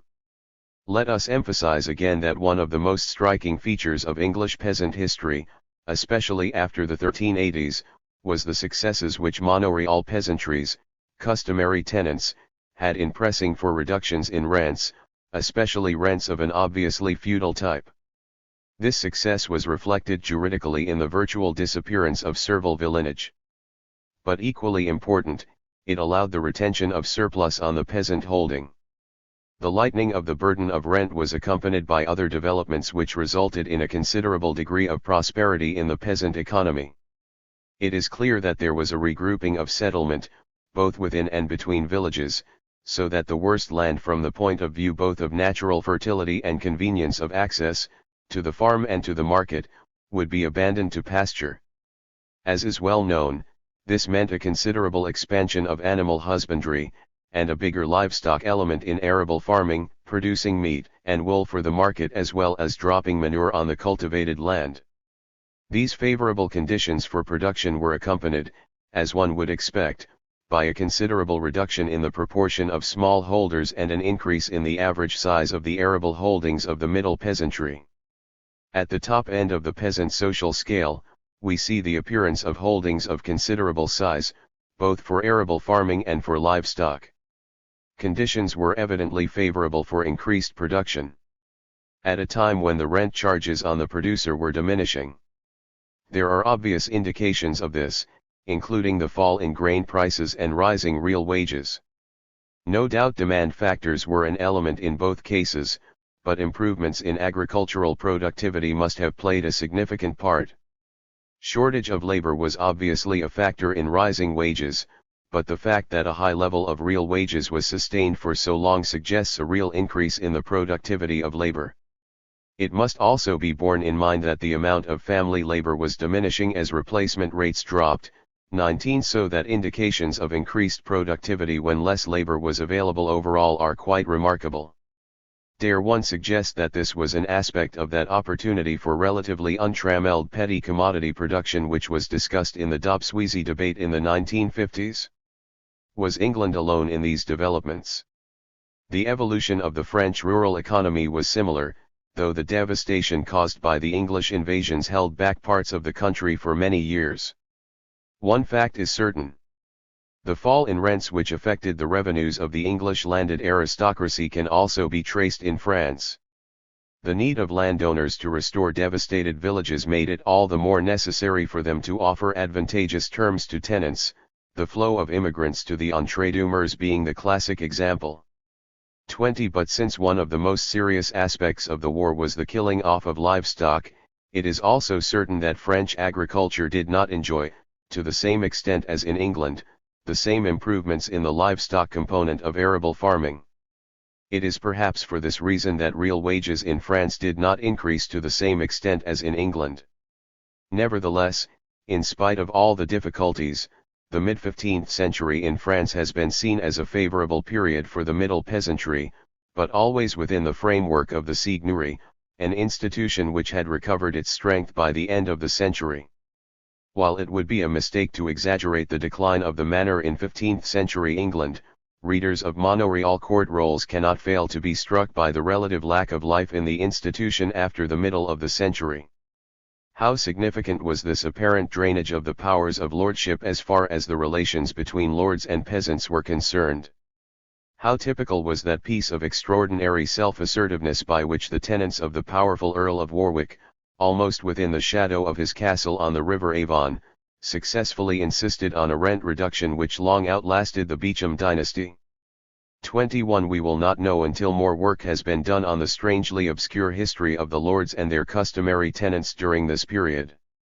We can say, however, that even if the individual coercive power of manorial lords through the manor court was diminishing, the collective power of the county landowners was being strengthened through the nomination of their most active members as JPS. But although J.P.S. dealt not only with law and order but operated labor legislation as well, did this give them a voice in the transfer of peasant surplus in the form of rent? Evidently not, and the assault on the security of copyhold was yet to come, but there were also developments independent of the will of the peasantry which deprived them of some of their previous powers of resistance and initiative over questions of rent. The decline of the manor court was accompanied by a decline in the cohesive force of the village community. This decline was partly the result of the shrinkage of the peasant population, partly due to its extreme mobility, and partly due to social differentiation. Rich peasant families, now graziers and domain farmers holding largely by leasehold tenure, no longer stood as mediators between the lords and the communities of customary tenants. They were no longer potential leaders of the resistance. Can we therefore say that by the end of the 15th century, if not before, the first crisis of feudalism was over? In France the seigneurial framework was restored, in England the ruling class, with characteristic flexibility, changed its local focus of power, from the manor court to the sessions of the peace, as lord-peasant relationships in any case changed in character. But these conclusions cover only one, perhaps two, exemplary countries of Western Europe and have emerged primarily from a study of the agrarian economy. What about the urban/commercial sector? How was it affected by the changing income distribution between the major classes, the landowning lords and the peasants? It must be said that research has, on the whole, not provided any clear answers. This is not surprising, given the insufficiency of quantitative evidence about population, production, and commerce. Given the general population decline, were the old established urban centers growing or contracting? Was industry, especially the textile industry, moving from town to country? Was the country industry catering for a new market, that is, responding to the demand of those who benefited from the relaxation of seigneurial pressures and whose incomes, we have suggested, were relatively buoyant during this period? War and other political factors affected many aspects of the economy, whether we look at the wine production of the Bordelais or the cloth trade from west of the Sound into the Baltic. Old centers and old trading currents shrank, for instance, the Italian-Flemish connection, others boomed, for instance, the Brabant-Frankfurt-Danube and South German axes. The complexity and variety of events in this sector defy generalization to a much greater extent than the agrarian, but some impressions nevertheless remain. First, that established towns with elaborate municipal and guild hierarchies were liable, in depressed conditions, to founder under the weight of institutional superstructures, as in the case of Coventry and many other English provincial towns. Others, however, like Nuremberg, which were in a developing region, preserved or even expanded the same superstructural elements. These are extreme cases. But by and large the shift towards cheaper textiles was manifested in the relocation of the industry in small towns and villages, taking advantage of, and at the same time strengthening, the growth of small-scale commodity production in the countryside. Other growing industrial sectors too, such as metallurgy and, of course, mining, tended to develop away from established towns. Shifts from textiles to the production of luxuries saved only a few of the established urban economies. Many of the once industrialized English provincial towns were, by the late 15th century, simply becoming regional markets for agricultural produce and food processing centers for local institutional buyers. Whatever might be the long-term implications of these developments in the rural and urban sectors of the late medieval economy, it is clear that feudalism, as a social formation based ultimately on the transfer of the surplus from a peasant economy to the landed aristocracy and its states, had recovered from its crisis by a process of shifts and adjustments. There was plenty of fight in the system yet, though it had had to undergo considerable changes. Most important of these were the changes in the character of small-scale commodity production, especially in agriculture, but also in industrial crafts, far more important, one suspects, than the spectacular accumulations of money capital by merchants, bankers, and colonizers which tend to occupy the front of the stage. In his article Agrarian Class Structure and Economic Development in Pre-Industrial Europe, Robert Brenner has addressed himself to major historical problems about agrarian change and the modernization of societies. The effects on peasantries of such processes are of more than historiographical and methodological interest and have political and social reverberations among today's debates about strategies for development. Besides offering a general critique of neo-Malthusian accounts of European social and economic development since the 12th century, Brenner also joins a long line of expositors beginning with the physiocrats.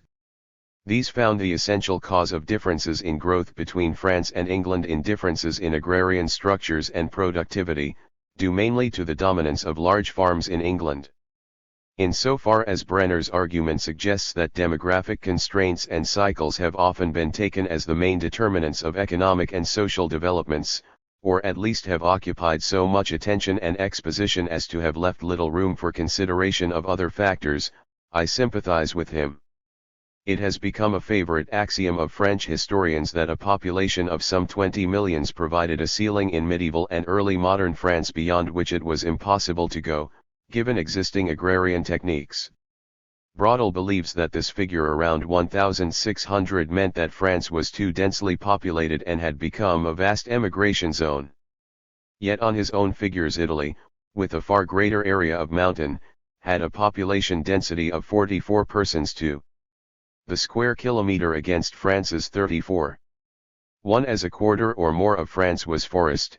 2. It is not immediately apparent why the cultivated area could not have been increased, even if agricultural techniques were unchanging. Some explanation might still be sought in the nature of the prevailing political and social arrangements. In wanting to pursue such analysis, it is not necessary to be committed in advance, as Brenner apparently is, to using Marxist terminology, but I would agree with him that the effects of power and constraint in society do seem to be relatively neglected in expositions of what he terms the demographic model. Both Gaubert and Leroy-Ladurie invoke the image of a system in equilibrium, oscillating within determined limits, a balance between the economy and size of population which changed little in the 2 centuries between 1550 and 1750, 40 inhabitants to the square kilometer being what France could support given its physical and mental habits of living.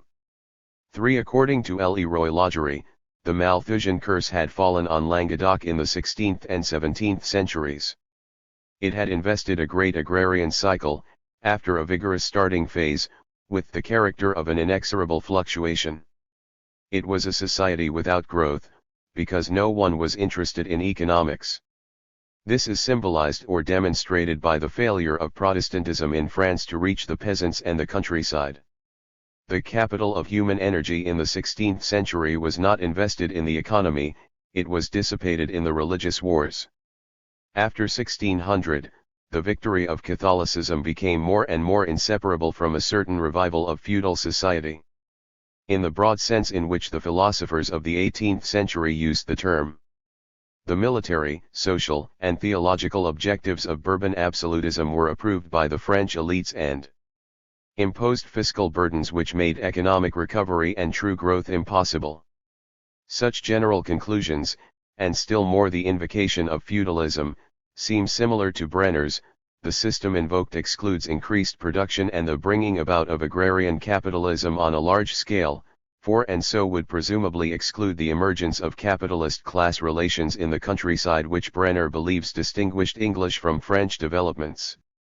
5. However, Leroy Lagerie has further claimed that, when real economic growth began in the 18th century, it produced a rural France where the majority had been proletarianized and where seigneurs were the temporary allies of capitalism.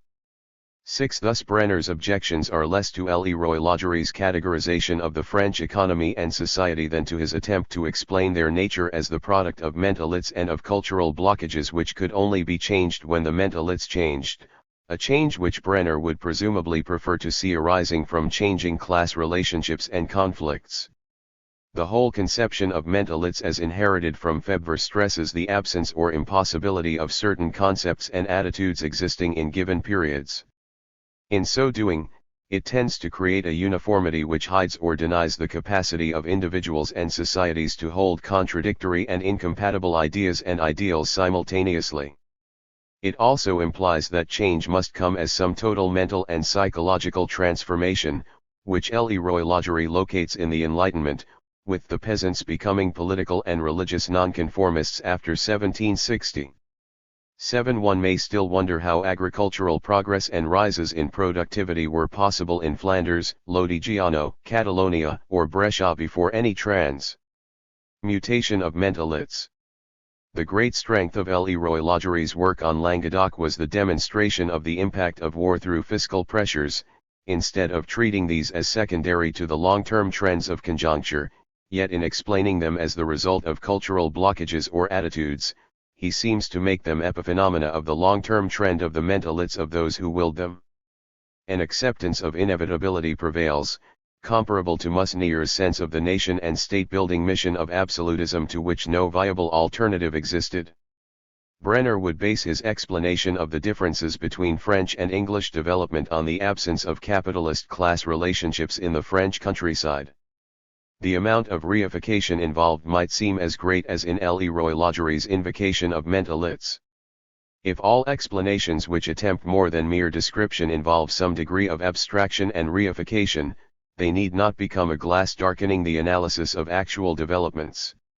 At least it may be worth trying to examine what Brenner means by capitalist farming, how it differs from peasant farming in efficiency and productivity, and how French and English agrarian structures were affected during the crucial periods of Leroy Lagerie's cycles from 1400 to 1750, so far as present knowledge permits. Although a long tradition since Quesnay has extolled the productivity of English agriculture by comparison with French, could this be an illusion to be explained away rather than a crux needing explanation? P.K. O'Brien has recently argued that English agriculture did not have such an outstanding record of growth in output as has been generally assumed. While it may have been more efficient and productive than French agriculture around 1700, its growth rate in the 18th century was much the same as the French, and was only marginally better in the first half of the 19th century. Moreover, for the crucial period 1650 to 1745, comparison of the long-term trend of prices shows that English prices did not fall as much as continental ones. But if the new husbandry had spread more extensively in Britain and if total factor productivity increased more rapidly here than it did in European agriculture, ceteris paribus, the fall in the prices of food and raw materials should have been more marked in Britain than elsewhere in Europe. This conclusion, like the estimates of agricultural production, taken from Dean and Cole, depends on the Brownlee. Rickman estimates of English population growth from 1700 to 1750. 8. However, the Cambridge Group's data from 400 parish registers give a much greater rate of growth from 1695 than these estimates. 9. As the index of agricultural production is dominated by an assumed constant per capita consumption of grain, this means that the output of grain, instead of being virtually static between 1700 and 1740, with a rise of 4% and rising under 12% between 1700 and 1750, actually rose by nearly 24% to 1750. Although this would not change the overall rate of growth for 1700 to 1800, it does make the rate of growth much greater for the first half of the century, and particularly great between 1695 and 1720, when it was 11.4%, whereas it was 10.1% between 1720 and 1750. 10. Thus there probably was appreciable growth of agricultural output in the late 17th and early 18th centuries when French output was stagnant or falling, and the English rate of growth would have been much faster than the French until 1750. And almost simultaneously with O'Brien's reflections on statistical trends, Eugen Weber apparently confirmed Brenner's views that peasant production could not provide the agrarian basis for economic development, that for real agricultural breakthrough leading to economic development, some form of larger-scale capitalist farming was required. 12. Weber holds that not until late in the 19th century had a significant proportion of most Frenchmen who worked the land tied their production to the needs of the market, for virtually all of the center, the south, and the west. The Great Survey of 1848 suggests that 18th century advances accounted for whatever progress there was, and that methods of work on the whole remain those of the Ancien Regime, while in the poor regions between 1860 and 1880 the peasant's way of life was close to that of the Late Stone Age. 13. This might be thought to support Brenner to the extent of overkill. If French agriculture was still so backward in 1880, how had any economic development and industrialization come about? But Weber's observations do not apply to northern France. It was the northern plains, Upper Normandy, Ile-de-France, Picardy and Champagne which were dominated by grain production and large farms. South and east of this area, farms were smaller and pastoral farming was more important. The northern area was the one in which there was the greatest loss of peasant property and engrossment of holdings into larger farms in the 16th and 17th centuries, thus resembling the arable farming areas of lowland England. Of course, Brenner is aware of France's diversity, even if he is not very explicit about the farming regions. He mentions those relatively restricted areas where large consolidated holdings were created and refers to Jacquart's and Vinard's works on the Paris region. 14. He allows that large farms were consolidated where village communities were weakened, but he seems to underestimate the extent to which they were weakened from the time of the religious wars onwards. 15. His assumption that large farms only existed in gaps left by communities is clearly not true of regions like Beaussy, where large farmers dominated the village communities. 16. In some areas, what were by English standards very large farms of over 400 acres dominated the landscape. 17. Obviously, size is by itself no indication of either efficiency or value. 18. Nevertheless, in their advocacy of large farms as the only effective means to improvement, the physiocrats thought they were imitating the example of England. Brenner shares their assumption that England was dominated by large capitalist farms dependent on a mass of wage labor. However, Minguy has shown that this requires modification. Although he believes that the number of farms between 20 and 100 acres declined from 1660 to 1750, he points out that even in 1891 the number of holdings of this size was still 55% or greater than those with over 100 acres. In 1878 Caird believed that 70% of tenanted farms were under 50 acres and only 18% or over 100 acres. 19. Regional variations were great. Population growth and intensification of exploitation led to fragmentation of holdings over much of Lancashire in the late 18th and early 19th centuries. 20. Industrialization led to growth in the numbers of dwarf holdings in Shropshire, Staffordshire, and parts of the West Riding, 21, while in the light soil regions of East Anglia the size of farms grew. 22 More generally, in 1831 the number of family peasant farmers without wage laborers was only 10% or less than that of farmers who employed labor.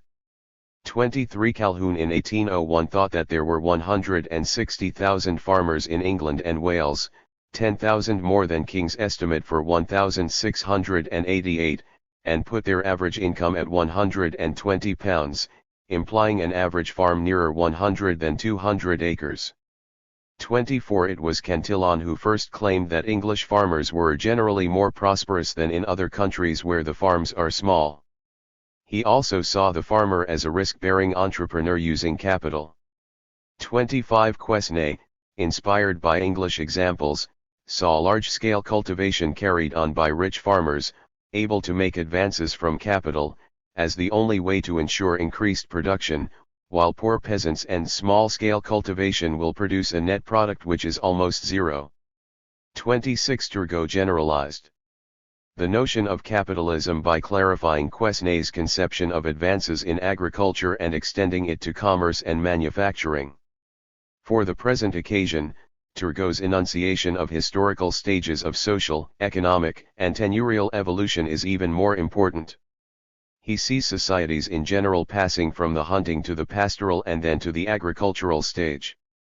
Primitive societies cultivate land with slave labor, they are succeeded by serfs tied to the land, who become free proprietors owing dues in money and kind. Métayage, sharecropping, is a transitional form found in poor countries.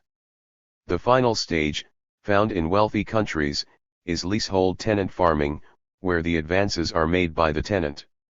The farmer's advances and the payment of his rent are made possible by his possession of a stock of capital. The competition of these capitalist entrepreneurs establishes the current price of leases and efficient cultivation. The lack of such entrepreneurs means small-scale cultivation and métayage. Hence, the class of cultivators, like that of manufacturers, is divided into two orders of men, that of the entrepreneurs or capitalists, and that of the ordinary workmen. On wages. It is capitals alone which establish and maintain great agricultural enterprises. Thus large-scale capitalist farming with wage labor is the means to economic growth. Turgot contrasts the regions of large farms in northern France with the poor sharecroppers of central France, Limousin, Angoumois, Bourbonnais, whereas Quesnay had contrasted France in general with England and had emphasized the superior efficiency of horses over oxen. 27 This view of the efficiency of very large capitalist farms was transmitted to Marx, who saw an agricultural revolution in which enclosures, sheep farming, rising prices, and long leases created a class of capitalist farmers and expropriated laborers by the end of the 16th century. 28 This in turn derives from panegyrics on the uniqueness of the English yeoman. 29 Transmitted through Harrington. 30 And the political economists. The Reverend Richard Jones, Malthus's successor at Haileybury, described the rebellions of 1549 as due to enclosures, but, the enterprising spirit of English aristocrats quailed not before these alarms, or their hopes of gain prevailed over their fears. Before long the progress of manufactures brought employment to those whom at first it had made beggars and vagabonds. We date the rise of a body of capitalists in England, like our modern farmers, in whose hands nearly the whole country is found, in the reign of James I. 31 Marx's chronology is somewhat more vague. The numbers of English peasants fluctuated, but declined in the long run. Not until large-scale industry, based on machinery, does there arise a permanent foundation for capitalist agriculture with the destruction of domestic rural industry and the expropriation of the enormous majority of the rural population. Large land ownership with tenant farmers is a prerequisite and condition of capitalist production. Capital as a leading force in agriculture appears gradually and sporadically. 32 Yet manifestly in Scandinavia and most of Western Europe industrialization had still not brought large farms by 1950. At that time the predominant holdings were under 50 hectares, except in lowland England, parts of northern France, parts of northern Italy, southern Italy, and central and southern Spain where holdings of over 100 hectares predominated, while between a third and a quarter of the arable in Western Europe was still held in scattered parcels. 33. While the verifiability of Marx's prophecies was a burning question for socialist parties before 1914, 34. It need not detain us. But Marx's Ortega scheme of tenurial evolution towards money rent and capitalist farming have been implicitly accepted by many historians, who have not concerned themselves with explicitly Marxist debates about the transition from feudalism to capitalism. Marx's system belonged consciously to a well-established tradition whose model was a unilinear evolution by stages towards a commercialized market-dominated economy. Marx himself saw industrial capitalism as a higher stage, but denied that it was the highest stage of this evolution. Nonetheless, he accepted it as culturally and economically progressive. It is one of the civilizing aspects of capital that it enforces the surplus labor in a manner and under conditions which are more advantageous to the development of production forces, social relations, and the creation of elements for a new and higher form than under the preceding forms of slavery, serfdom, etc. 35. Private property in land necessarily made agricultural production inefficient. Its abolition was the final stage of an evolution in which farming by capitalist tenants was necessarily more progressive and productive than peasant farming, which created a class of barbarians. Combining all the crudeness of primitive forms of society with the anguish and misery of civilized countries. Both fail to achieve conscious rational cultivation, because both depend on the mechanism of market prices. 36. But it is precisely these mechanisms and their evolution, the basis of Marx's model, which Brenner finds so unsatisfactory in what he terms the commercialization model of economic change. 37. If this is conceived as a unilinear model, contradictions appear, with the growth of international trade encouraging serfdom east of the Elbe and capitalism in Western Europe, the stages appear in the wrong order. But few historians since Pyrrhon have favored such unilinear models of explanation. Brenner complains that in treating medieval serfdom as a contractual relationship in a rudimentary labor market, North and Thomas ignore the functioning of power and coercion. Yet he himself argues that small-scale farming could not provide the agrarian basis for economic development, because it could not increase basic grain production, which needed capital inputs. Peasant farmers could only provide intensification of labor, which would be effective solely for industrial crops, such as flax, and in viticulture, dairying, and horticulture. It did not increase yields through the greater efficiency of a given unit of labor input. It did not produce development, except in a restricted, indeed misleading, use of the term. 38. Here the criterion of efficiency must be determined by relative labor costs. Quite apart from the question of whether market and credit mechanisms might be rigged against peasants, not all economists would accept that labor inputs are qualitatively different from capital inputs in the way that Brenner's argument requires. 39. Even within a fully commercialized agriculture, small units could compete successfully with large-scale ones, as the example of late 19th century France shows. 40. Despite its impeccable physiocratic and Marxist ancestry, the application of Brenner's proposition to the early modern period is yet more doubtful, even as an economic model, abstracted from all considerations of social and political power, or of how peasants costed their own labor. Brenner's views on the nature of the differences between French and English agricultural developments might seem to be confirmed by George Taylor's thesis on the dominance of proprietary non-capitalist wealth in France before 1789. This wealth was investments in land, urban property, venal office, and annuities, yielding a constant but modest 1 to 5%, realized not by entrepreneurial effort, which was degrading, but by mere ownership. Risk was negligible. Investments were almost fully secure. French landowners avoided risks. Unlike merchants and industrialists, they were not interested in productivity, but only in raising rents. This is demonstrated by the fact that rent was at the center of all calculations. Was what determined the value of property. 41 Yet in England investment in land was certainly a form of risk avoidance for many buyers, while the thousands of investors in annuities, government stock, and mortgages were hardly risk-taking entrepreneurs. The view that rent determines the price of land is not a quirk of non-capitalist psychology, but a still valid observation of fact. 42 The very greatest French landowners did invest in industry and mining. 43 But the view that their relations with tenants inhibited productive investment and the development of capitalist tenant farmers is supported by Robert Forster. Unlike Brenner, he admits that experience in the 19th and 20th centuries by no means demonstrates the inefficiency and unproductiveness of small farms, but he argues that French landowners were not interested in investment for improvements, but in raising their rents. Though he may well be right about the way French landowners kept their accounts and expected their stewards to act, he undoubtedly exaggerates the extent to which English landowners invested in capital improvements, so that his contrast with his French examples is invalid. 44 On the other hand, Lavoisier, though lamenting the lack of tenants' working capital in France, which on large farms he puts at a half or a third the amount used in England, believed that the landlord's capital invested in buildings was far greater in France. 45 If Forster is right that in France only the gros fermiers, supported by a sprinkling of middling resident landlords and independent peasant owners, possessed the values and attitudes appropriate to maximizing production for the market. 46 Whatever the extent of the contrast with England, we need to try to analyze how this had come about.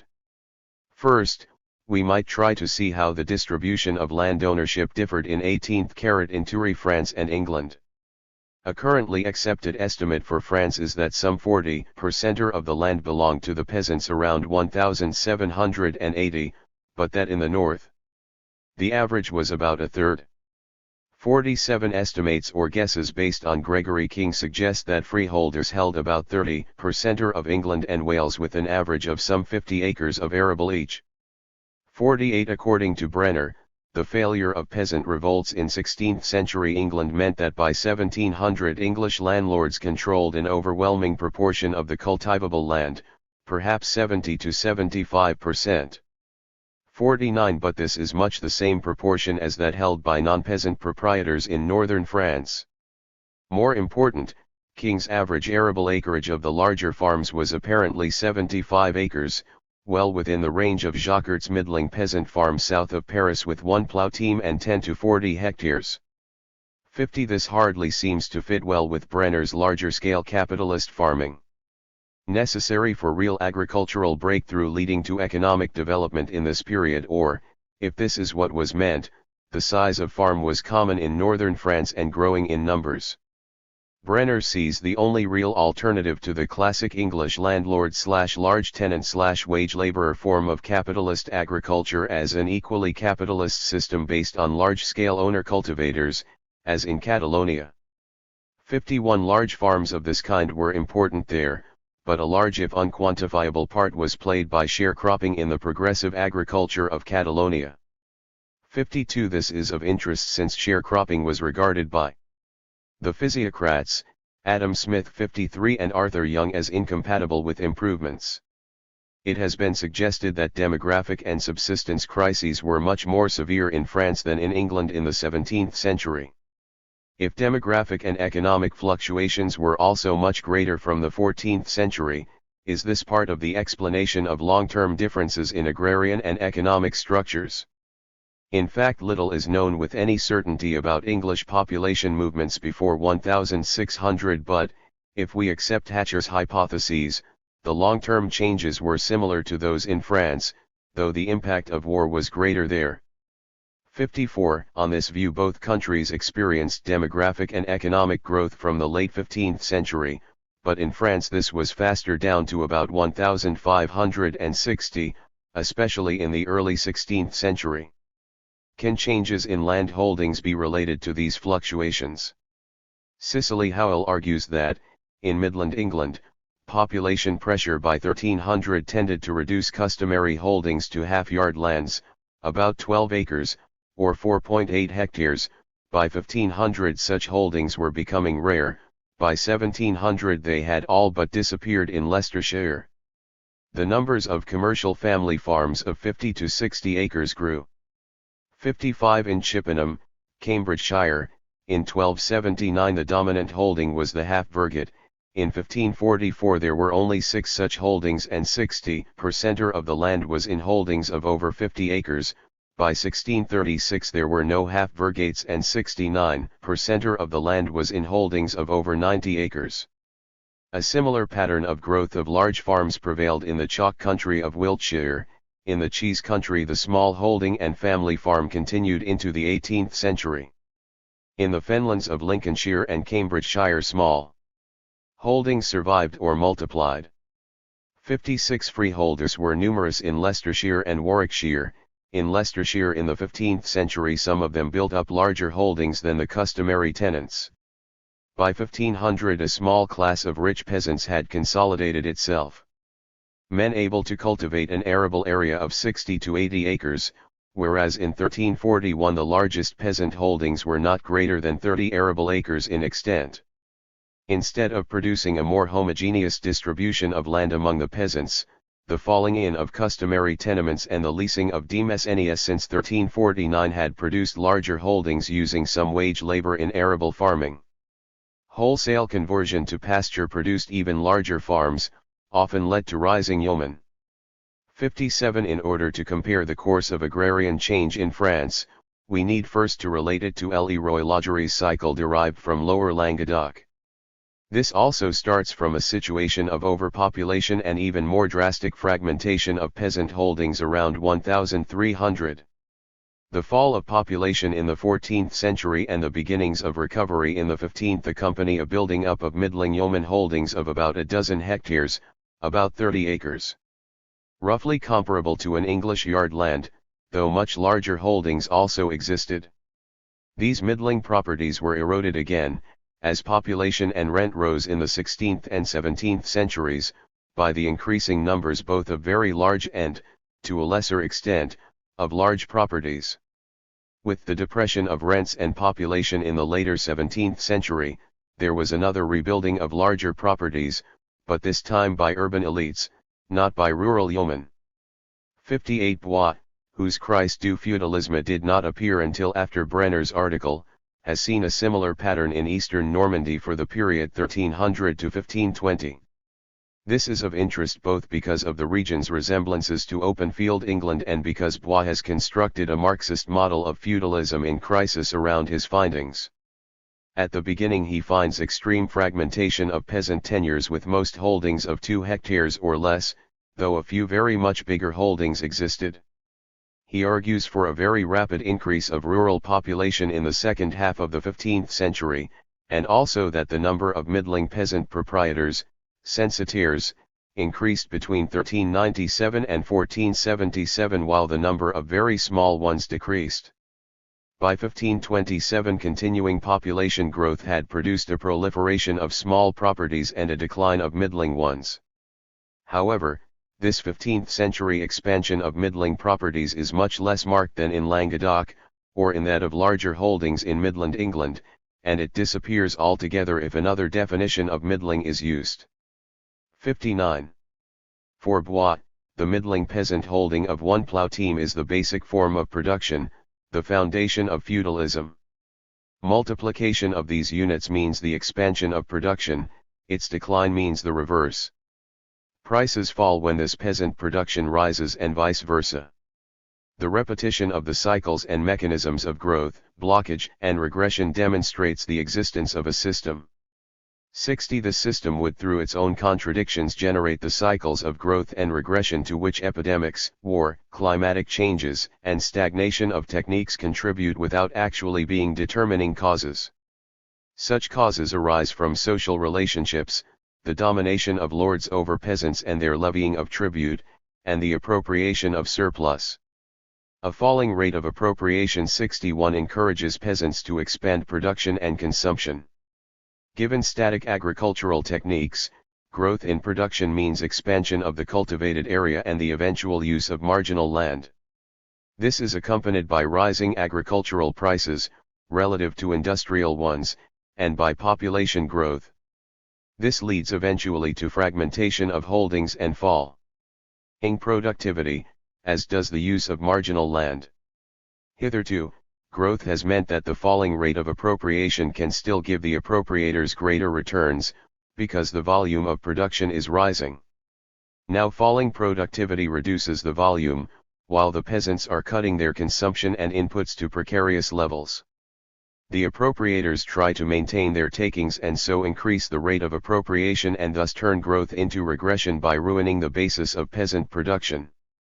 Bois allows that it was probably royal taxation which performed this regressive function in the 14th century and prevented expansion back to former levels of rural population in the 16th century. 62. The phase of regression reverses the former cycle. The cultivated area contracts to better land, the size of peasant holdings rises, as does productivity. The rate of appropriation rises, but the volume falls along with total production, population and agricultural prices fall, and wages and industrial prices rise. The process of decline is limited by the growth of productivity on the larger peasant holdings, enabling these peasants to increase their own consumption and inputs and pay taxes. The process of growth will start again. Given unchanging technology, the cycles could apparently repeat forever. But in fact each cycle of growth produces accumulation of resources with merchants and large peasants, weakens the original feudal structures and pushes more small peasants towards proletarianization. In Normandy the years 1495 to 1500 saw the beginnings of a rural textile industry as well as an expansion of maritime trade. This was accompanied by the buying up of customary tenements by bourgeois. By 1510 the attitude of seigneurs had changed, they became more concerned to expel tenants than to maintain them in their tenures, so as to add more land to their demesnes. Despite increasing their revenues from demesnes, forests, and bonalites, great lords failed to restore the purchasing power which their revenues had had in 1300. They were dependent on office and favors from the crown to support their increasingly costly way of life. 63. This contradicts Brenner's view that French lords, unlike English ones, could not expel customary tenants. 64. Bois also accepts Leroy Lagery's neo-Malthusian model to a greater extent than Brenner and writes of the relative autonomy of the demographic regime in relation to the economic system. 65. Bois' argument centers on middling peasant farms, whose numbers, investment, and productivity determine agricultural prices and the cycles of growth and depression. Providing it was large enough for a plough team, that is, between 10 and 20 hectares, 1 to 2 English yard lands, the family farm was the most efficient unit. Large farms could only overcome their handicap of relative inefficiency if they had ready access to urban markets, or when prices were high and wages were low. They were marginal to an economy whose dynamics were controlled by the family farm. 66. There is some evidence that peasant farms produced higher yields than domain farms using serf labor in the early modern period in Eastern Europe. 67. But there is evidence to the contrary for farms using wage labor in the late medieval West. 68. Yields in open field sheep and corn husbandry would be influenced by the number of sheep kept, which could be relatively higher on domain farms. We have already seen that the increase in the number of middling farms in Alliermont was not as clear and decisive as the model requires for the 15th century, though the number and area of larger properties did decline. 69. By 1527, 47% of the area was in properties over 20 hectares, and 59% in properties over 16 hectares, all of which would have needed considerable amounts of wage labor. 70. According to Bois, the tendencies to weaken the feudal mode of production were stronger in the 16th century than in the 13th, but the system did not fundamentally change and accumulation was checked again in the mid-16th century. Unfortunately, Bois does not pursue his analysis. The logic of his model would require the check to be due to rising rates of appropriation through rents and taxes, which would be plausible for the period 1550 to 1660. This ought then to produce a rebuilding of family farms to inaugurate a new phase of growth. What our admittedly imperfect knowledge of northern France appears to show is that there was considerable loss of peasant property from 1550 to 1700 and a relative increase in the importance of larger holdings of over 20 hectares. 71 Bois claims general applicability for his model, but were there peculiarities about the Norman situation on which it was built? Bois shows that domain lands, outside the Vexin where large farms of 100 or 150 hectares prevailed, were usually let in farms of 20 to 30 hectares and Demesnes were only 5 to 10% of the total arable area, a proportion which already existed in the 13th century or earlier. 72 But, in the 16th century, Demesnes around Paris were 25 to 30% of the total area and about 18% of the arable. 73 In Midland England in 1279 domain was a quarter of great estates and 41% of smaller ones. 74 In France from the 15th century very different patterns can be found, the creation of large métairies at the expense of customary tenants by seigneurs in the Gâtine of Poitou, the restoration of heavy dues and the increase of rents on emphyditic tenures by seigneurs in the Lyonnais, whose Demesnes continued to consist of a few scattered parcels, the building up of concentrated sharecropping farms of 20 to 40 hectares around Toulouse. 75 On some Flemish estates after 1400 large farms over 15 hectares, which had been 11.4% of the total, disappear, although population was stagnating or falling. In the 16th century, farms over 7.5 hectares virtually disappear, and those of 0.75 to 1.5 hectares and under increased their preponderance, while population had increased sharply in the first decades and fallen even more in the last ones. This atomization was accompanied by intensification, improvement of techniques and productivity, which once again raised production to higher levels than ever before in the 16th century, along with rising levels of population. 76 These developments fit none of the models discussed, least of all Bois' assumptions about technical stagnation or that microfundia lead to lower productivity.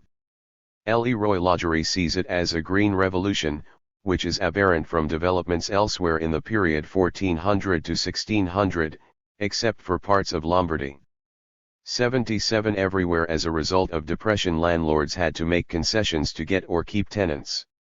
Customary tenants often benefited by getting better terms.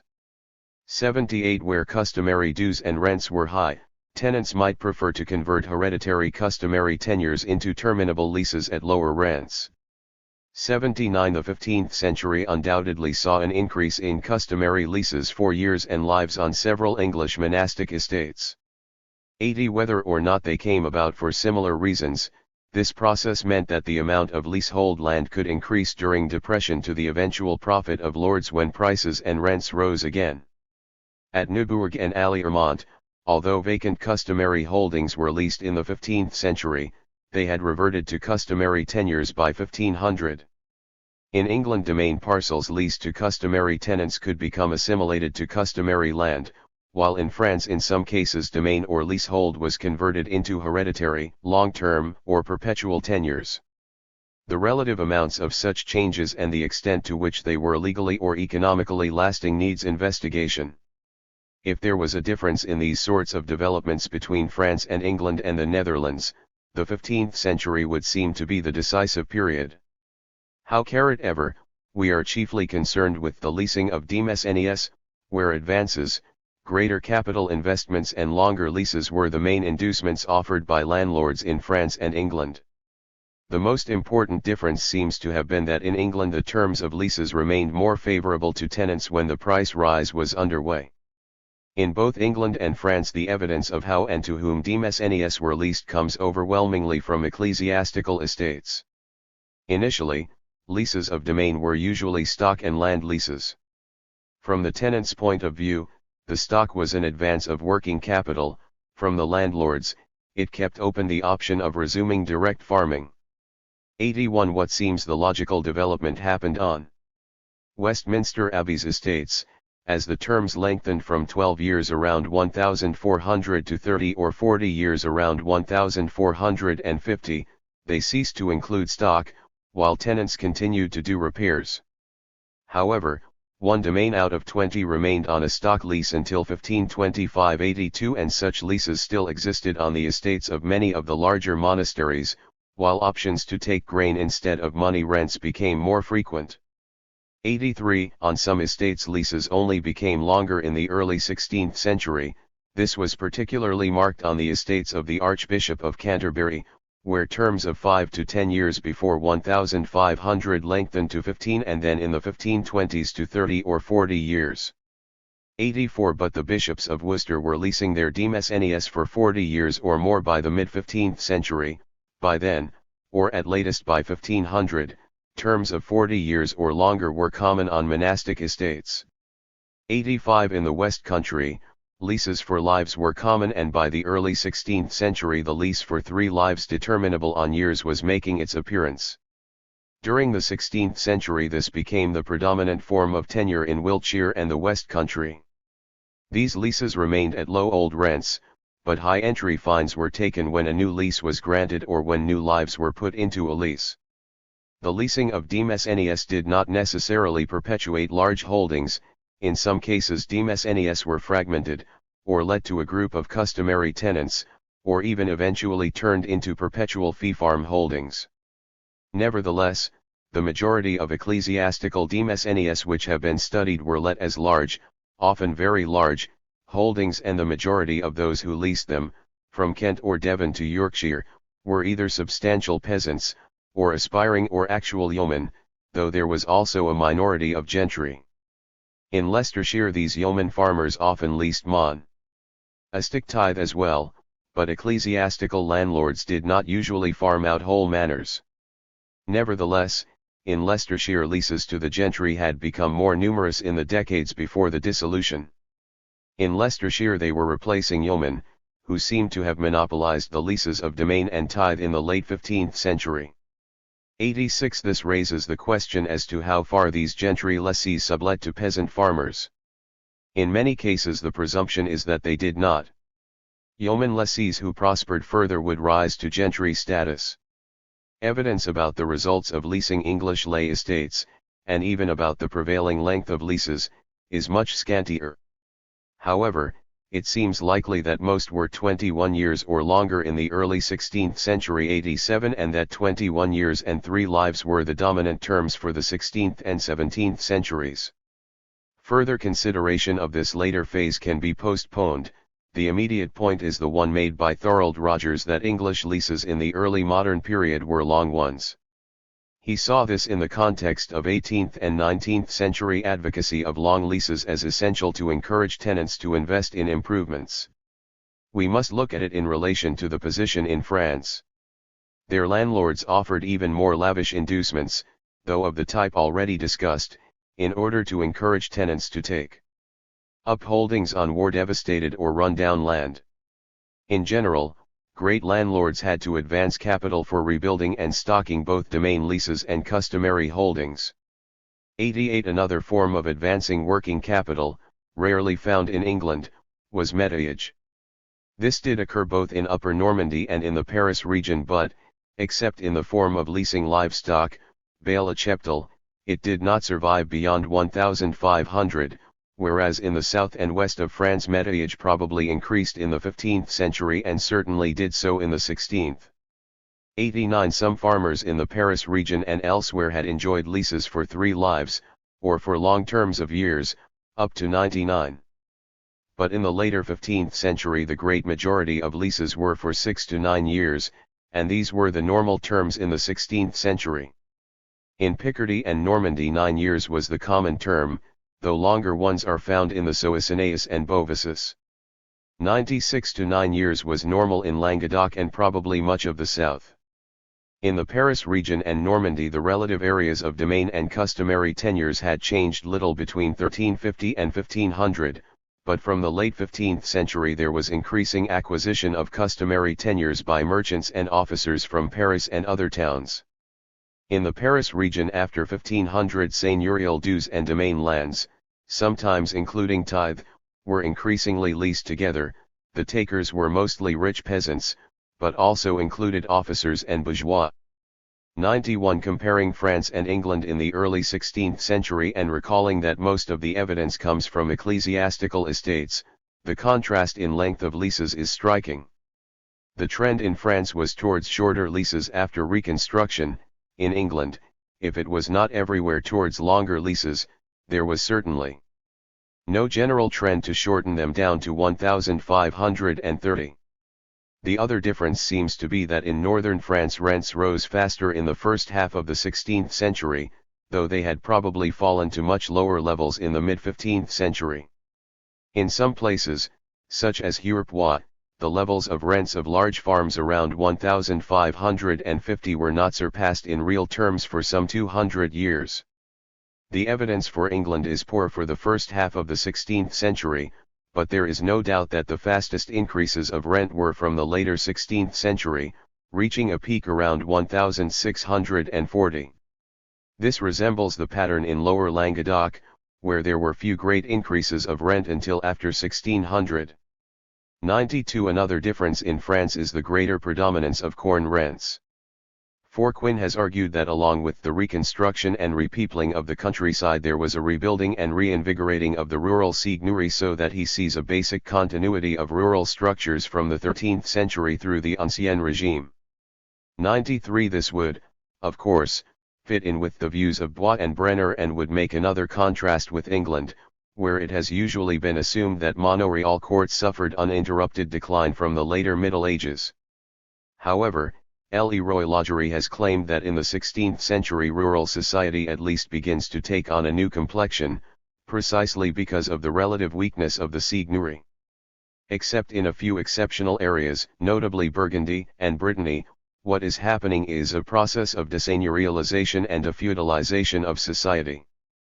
Feudal dues, in the 18th century sense, except tithe, make up a very small percentage of proprietors' revenues in most areas.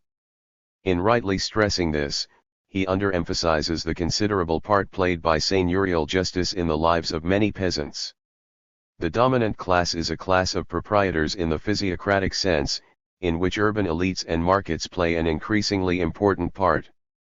He sees in the predominant share of bourgeois and officers as purchasers of church lands in the open field areas after 1560 signs of an aborted revolution in landed property, revolution foncière, apparently analogous to the effects of the dissolution of the monasteries in England. 94. Although landowners and townsmen certainly did acquire monastic property, they had nothing like the preponderance implied by Leroy Lagery's analogy. The comparison might even suggest that urban elites were less active in the English land market. But his picture of a mid-16th century France, in which large farmers and peasants were not overburdened by high rents and taxes and profited from the fall in real wages after 1500, is even truer of England, where longer leases, lower taxes and possibly a slower increase in rents favored yeomen and larger husbandmen still more. However, as we have already seen, Leroy Lagery believes that his yeoman proprietors of 15th century Languedoc were destroyed by parcellation and population pressure in the 16th century. He is unwilling to see the labourers of open-field France as forming a numerous yeomanry, or as the standard-bearers of a rural capitalism which was to develop in later 17th century England and not until the 18th, or even 19th, century in France. He argues from Jacquart's analysis of Hurepoix that the class of rich labourers, farmers of demesnes, tithes and seigneurial dues, was tiny, under 5% of the active peasant population. Even most of those styled as labourers were not entrepreneurs but simply peasants, often very small peasants. However, this conclusion seems to be based on analysing peasant ownership of land, rather than the actual size of the units farmed. Thus of those styled labourers in Jacquart's surveys, 68.5%, 270, had less than 1 hectare, only 11 out of 394, 2.8%, had over 10 hectares, and only 5 had over 15 hectares. 95. But in 1550 Onet heard of the customary tenures in Jacquart's sample belonged to townsmen, and he shows that such owners normally let their land, except vineyards, in holdings of 10 to 40 hectares, farms for one plough team. Thus some of Leroy Lagery's many labourers were farming far more than 1 to 2 hectares. They would still be a minority, but a bigger one than he suggests. 96. More important is the proportion of land in such farms over 10 hectares. From Jacquart's samples, it would seem that in a typical mixed farming village, like Avrainville, nearly 2/3 of the land was in farms over 10 hectares and that much more than half of this was in farms which would have needed to employ wage labor. As Parisians and others acquired more peasant lands in the 150 years after 1550, the number of holdings in this category would increase. 97 While this does not demonstrate the existence of potential rural capitalists, it is very much more like the situation and trend in open field England which we have already seen at Chippenham, Cambridgeshire, and in Leicestershire and which, according to Leroy Lodgery, did lead in the later 17th century to rural capitalism. If we consider the proportion of those mainly dependent on wage labor in Jacquard's typical Avrainville, it was about 25% or around 1,550, in Leicestershire and Lincolnshire in the 1,524 subsidy.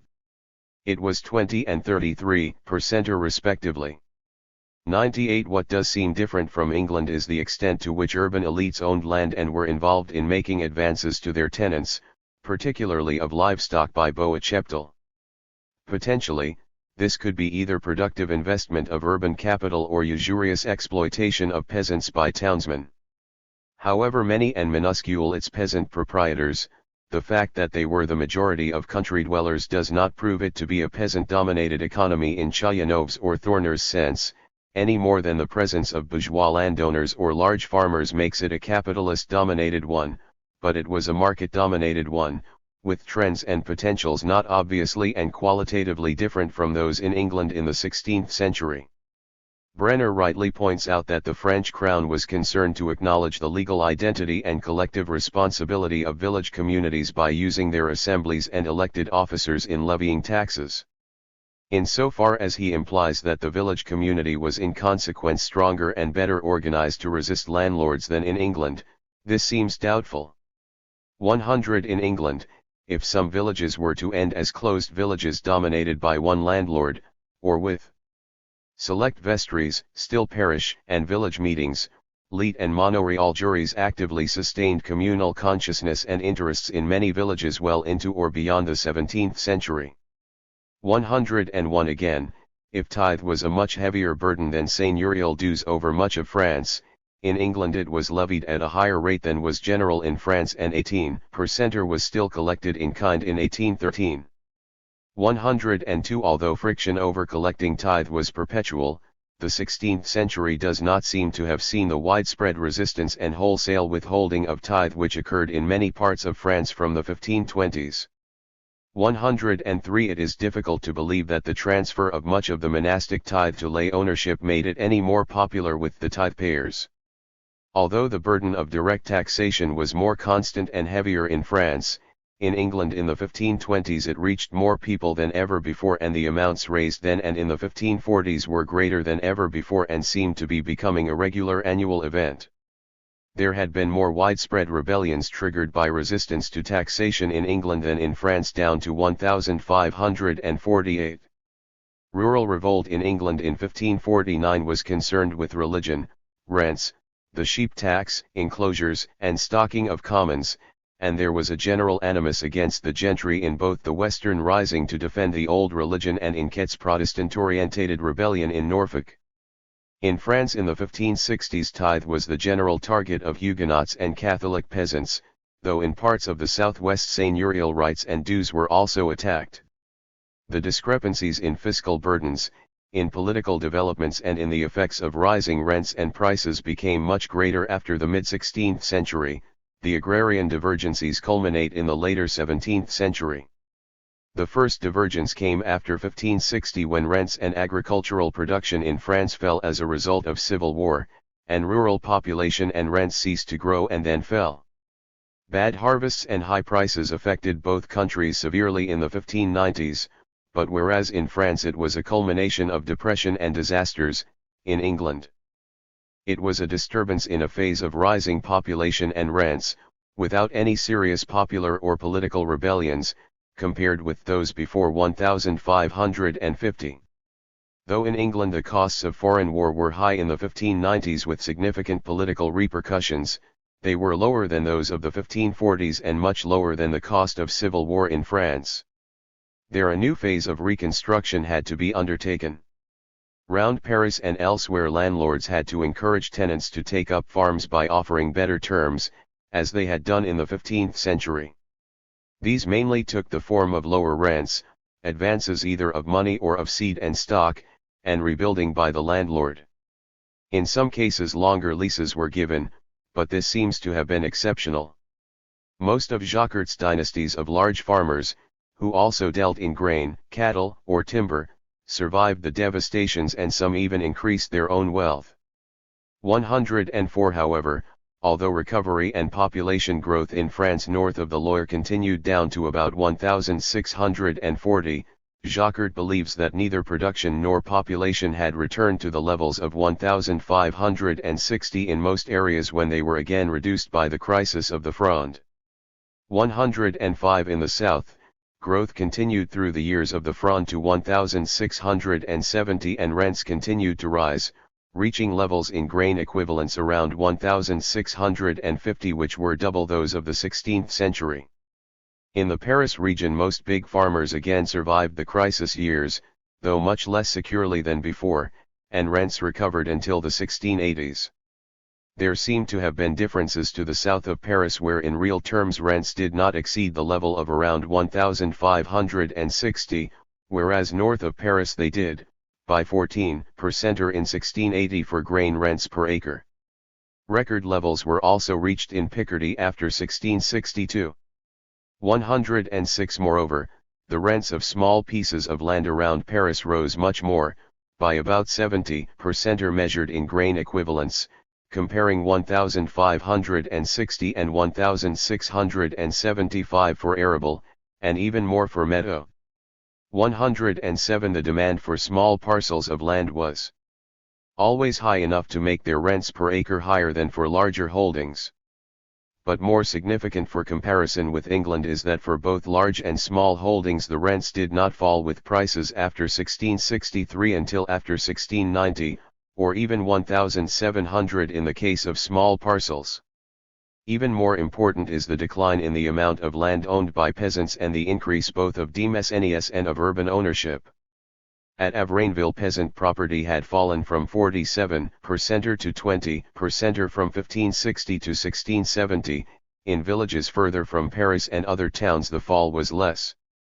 In Jacquard's entire sample, the number of villagers without any real property, even a cottage, had grown from almost none to a quarter or even a third of the whole.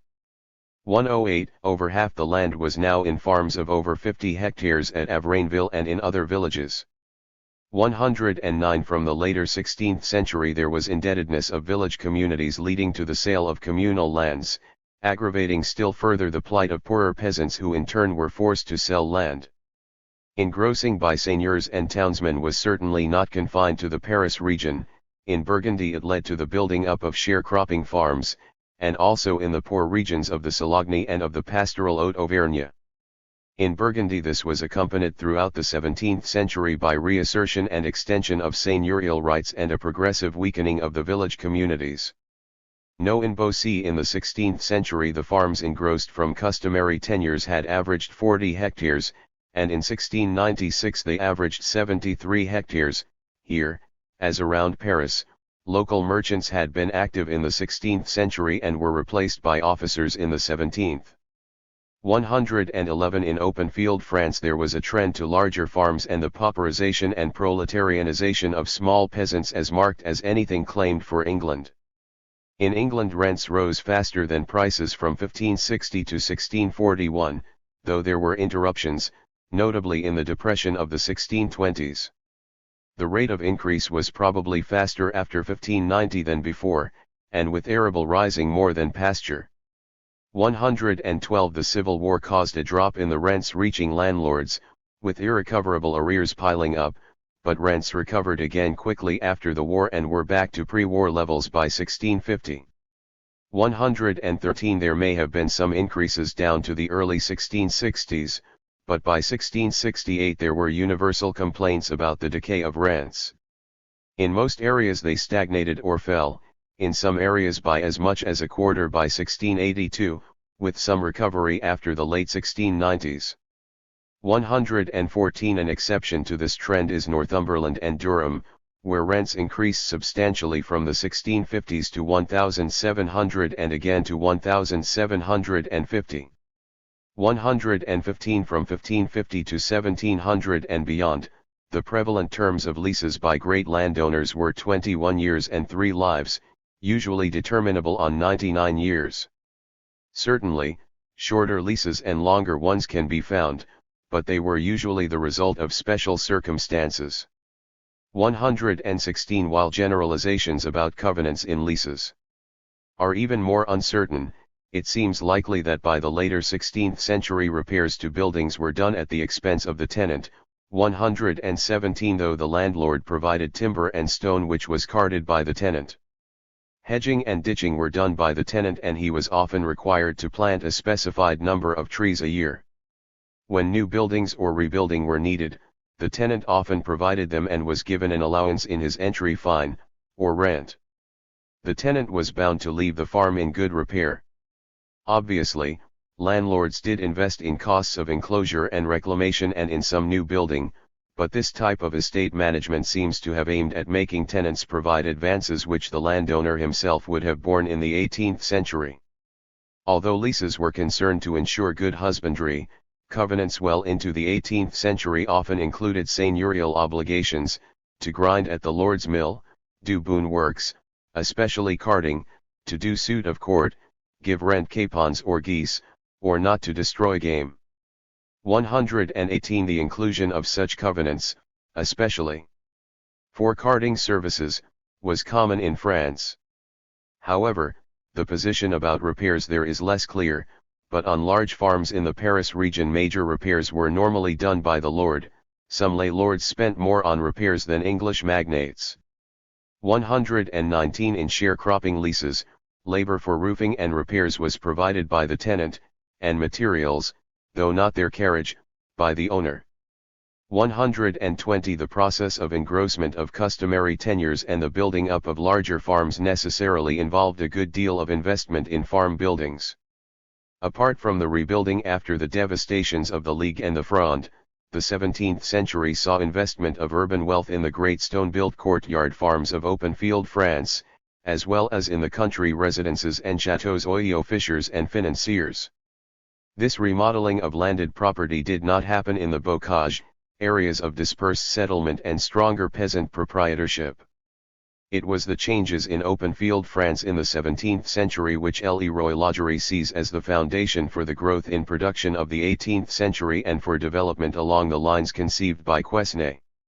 In this French, as against English, road to agrarian capitalism, engrossing Rassembler Latero prepared the way for agrarian capitalism and the ground for the still distant modern type of rural growth. Before assessing this conclusion, we need to compare the behavior of greater landowners in the critical years of the mid-17th century, when they were confronted by the effects of civil war and the transition from a phase of rising prices to one of falling or stagnating agricultural prices. English landlords faced by huge arrears resulting from the Civil War had to write them off. Faced with unprecedentedly heavy and continuous direct taxation, some of the greatest landowners tried to make their tenants pay, despite ordinances to the contrary. 122. The differences between France and England seem most marked after 1670, though so far there is little information about the behavior of great lay landowners in France. An exception is the estate of Baron d'Aillot in Beaussy. This shows stability among the farmers, with the Baron remitting rent in difficult years and no great build-up of arrears even during the Fronde. Whereas many large farms were subdivided in the 20 years before 1650, afterwards they were let undivided. In the 1640s there had been a change from corn to money rents, but by 1653 farms were being let at 31% or below their previous rents and the cost of repairs had risen. The Baron kept up his revenue by increasing the yield of seigneurial dues and of wood sales and by buying farms which gave a return of 7% or 123. The Baron's success in finding farmers capable of leasing big farms is a reminder that the crisis bankrupted many middling ones. The turn of the big farmers was to come. By 1663 the lords had managed to raise rents to or beyond the levels prevailing before the Fronde. As we saw, this was also true of English rents in relation to the Civil War. The difference seems to be that French lords tried to maintain rents at these levels until the 1680s or later. The result, both in the north and the south, where the rise in rents had not been interrupted during the years of the Fronde, was the bankruptcy of farmers, caught between low grain prices and high rents, followed by falls in rent until various dates in the second quarter of the 18th century in different regions. The farmers' bankruptcies meant not just uncollectible arrears and the throwing in of leases, but the distraint and sale of the farmers' stock, plow teams, sheep and cattle, a destruction of working capital.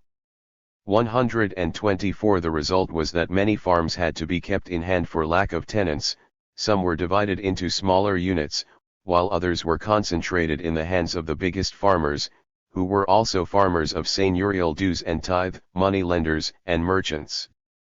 Why did landlords who had advanced large sums to restore farms and farmers under Henry IV and after the Fronde thus sell up their farmers? Leases had tended to shorten from 9 to 6 years, while the number of owners increased. 125 When the lease was renewed, the farmer had to give land to pay the arrears, and as his debts continued to rise his profits fell because of low prices and rising taxation. 126 And arrears continued.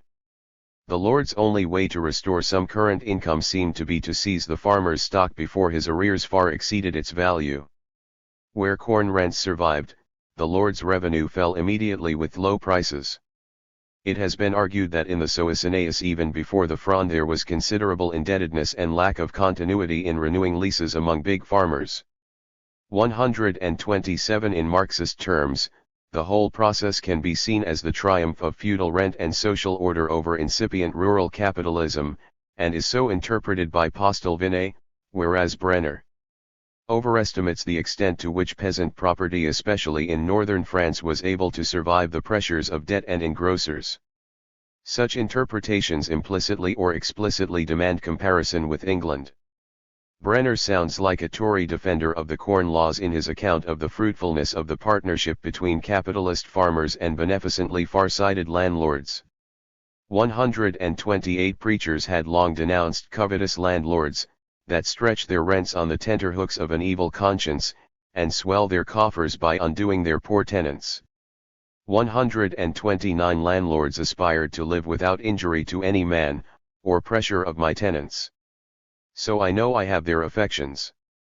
130 Thomas Fuller arrived at a position which was to be repeated for centuries in describing the good landlord, that lets his land on a reasonable rate, so that the tenant by employing his stock, and using his industry, may make an honest livelihood thereby. Where landlords are very easy, the tenants, out of their own laziness, seldom thrive. Our landlord puts some metal into his tenant's industry, yet not grating him too much, lest the tenant revenge the landlord's cruelty to him upon his land. He raiseth his rents, or fines equivalent, in some proportion to the present price of other commodities. Fuller denounced depopulating enclosure, but found enclosure without depopulation profitable both to individuals and the Commonwealth.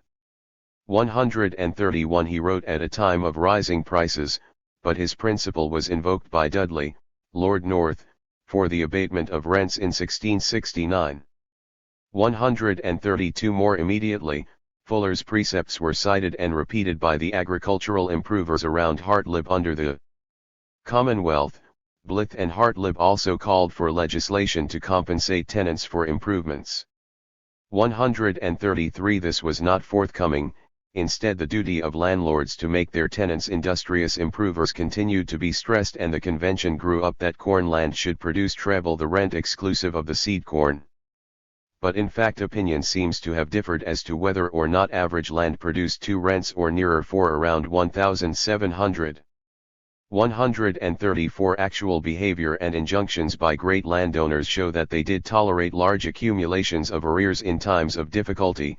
Some like Sir Richard Newdigate were prepared to invest in improvements, but were intolerant of arrears. 135 Others Like Lord Delamere still wanted to put the cost of improvements onto their tenants, 136 as did the Dukes of Rutland, who were also prepared to carry large amounts of arrears. 137 The Duke of Kingston, on the other hand, beset by low corn prices in the 1730s, carried large arrears, spent rather more on repairs, reduced rents, arraigned any tenants from whom something might be recovered, and let some farms in smaller parcels. 138 The reaction of many great landlords to depressed rents in the late 17th and early 18th centuries was to invest more in repairs and improvements in order to attract substantial tenants. 139 Insofar as all this shows different reactions and behavior by great English landowners to low grain prices from the later 17th century, it is difficult to believe that it was just that English landowners were more heedful of the precepts of conventional Christian teaching and of enlightened self-interest than the French. Doubtless contrasting Protestant and Counter-Reformation mentalities could be constructed by way of explanation. The fate of smaller tenant farmers in the English arable areas was shown to be desperate by Richard Baxter in 1691. He urged landlords to reduce their rents by a third so that the tenants could live decently and bring up their children. Instead, this impoverishing of them is the impoverishing of all the rest of the land. Their poverty will debase the spirit of the nation, as it hath done the Moscovites, the Polanders, and much the French. The poor husbandmen lived worse than handicraftsmen, or small holders with a by employment. They were worse off than their own unmarried servants and laborers. This reminds us that Baxter is not writing about those with dwarf holdings, but men paying £20 rent. At Gregory King's average arable rent of nearly £6 an acre, their holdings would be about 66 acres. 140 Baxter is thinking of tenants of from about 30 to 60 acres, the moyen labourers of the French countryside with at least one plough team.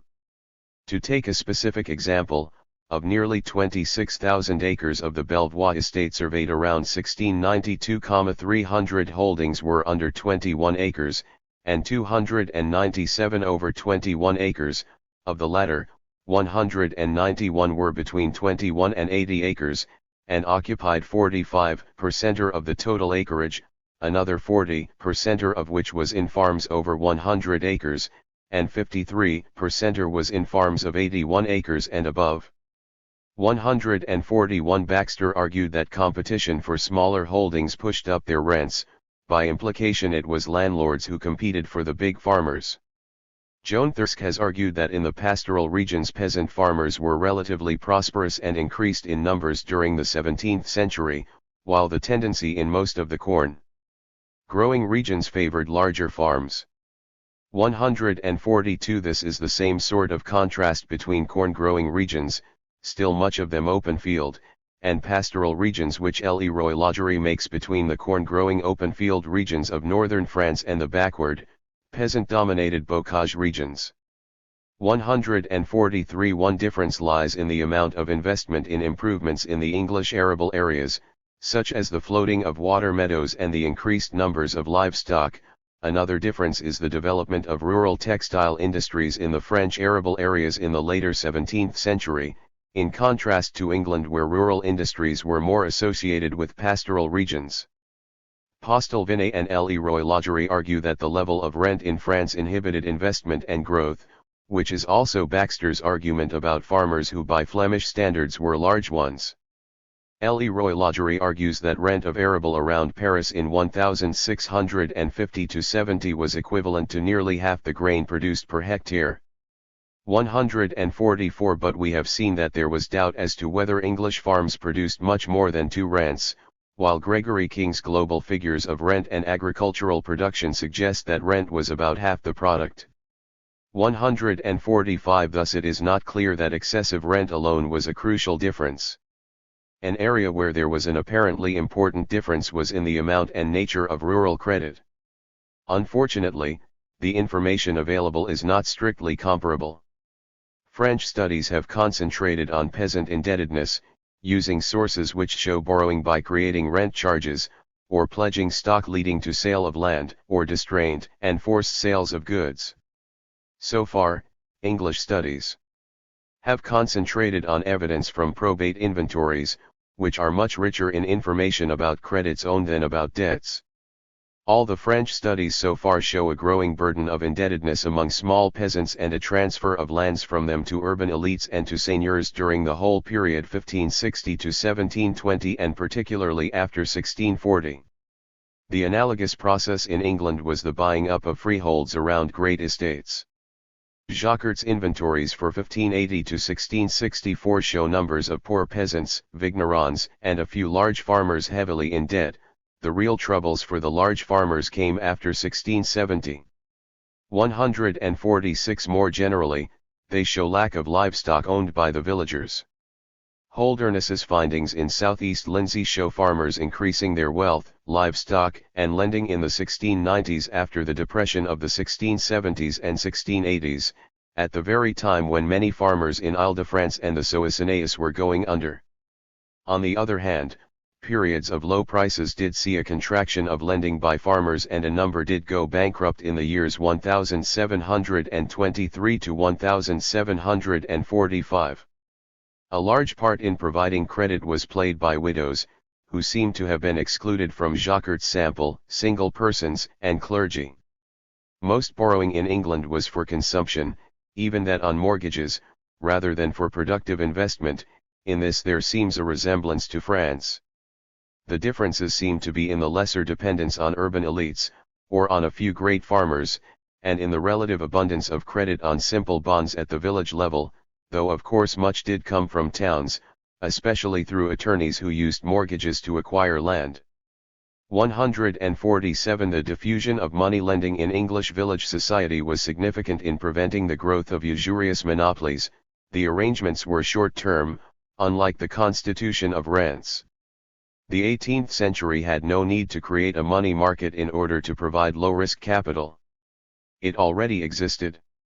Credit facilities were used to enlarge capital in the pre-industrial village community, but the distinction which modern economists make effortlessly between capital and consumption was at best obscure in the 17th and 18th centuries. 148 If there was less economic domination of town over country in England, partly because urban elites were less powerful and privileged, there was, paradoxically, less urbanization in France as a whole than in England. Here again, northern France was probably much nearer to England than the other regions. 149 Patton has shown that there was an appreciable increase of urban population of around 49% in Norfolk and Suffolk in the first 3 quarters of the 17th century. 150 Chartres has shown that there was considerable increase in the capital used in the overland carrying industry and the services it provided in the later 17th century. 151 Quite apart from improvements in water transport. Again, this is partly due to the exceptional preponderance of London and the locational advantages of a Long Island coastline. As we also saw, the English economy was assisted by continuing, but not excessive, demographic growth, particularly down to the 1720s, while the problems of low agricultural prices were compounded in France by the direct effects of war and subsistence crises. By 1760 the differences between English and French agriculture were certainly much greater than in 1560, even if the comparison is restricted to the predominantly arable regions of open-field France.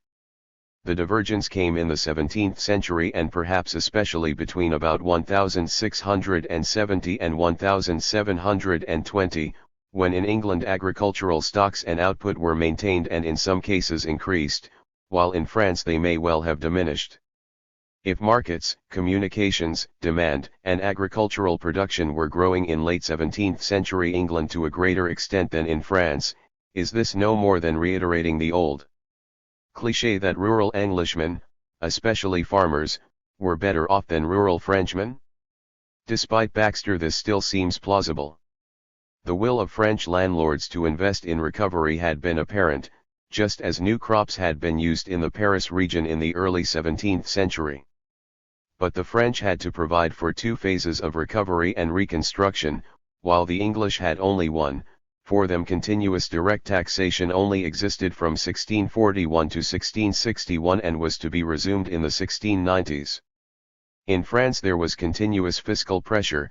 The respite of the 1660s may not have helped large farmers, and the renewal of fiscal pressure after 1670 and still more after 1688 came when agricultural incomes, especially in the grain-producing areas, were falling. Recovery and some growth came when fiscal pressure and the incidence of direct taxation were less after 1720, at any rate until the 1770s. In England the burden of taxation in the 18th century was greater than in France. Matthias and O'Brien have shown that the per capita tax revenue in wheat equivalents was always much higher than in France and frequently twice as high, and that the share of commodity output at current prices taken as taxes was higher in Britain and became relatively higher still after 1750. The proportion raised by indirect taxation on consumption was always much higher in England, while that raised by direct taxation was always much higher in France. Most French urban populations were more lightly taxed than English ones. Agricultural producers were much more heavily taxed. 152 The burden of taxation can be seen in the estimates of Marino, Spooner, and Briggs, which suggest that in the last quarter of the 17th century nearly a fifth of France's total agricultural production, or over a third of the total value of grain production, and in the last years of Louis XIV about a quarter of agricultural production, went in taxation. 153 In France foreign and civil wars had a greater disinvestive effect on agriculture throughout the century, and especially after 1635.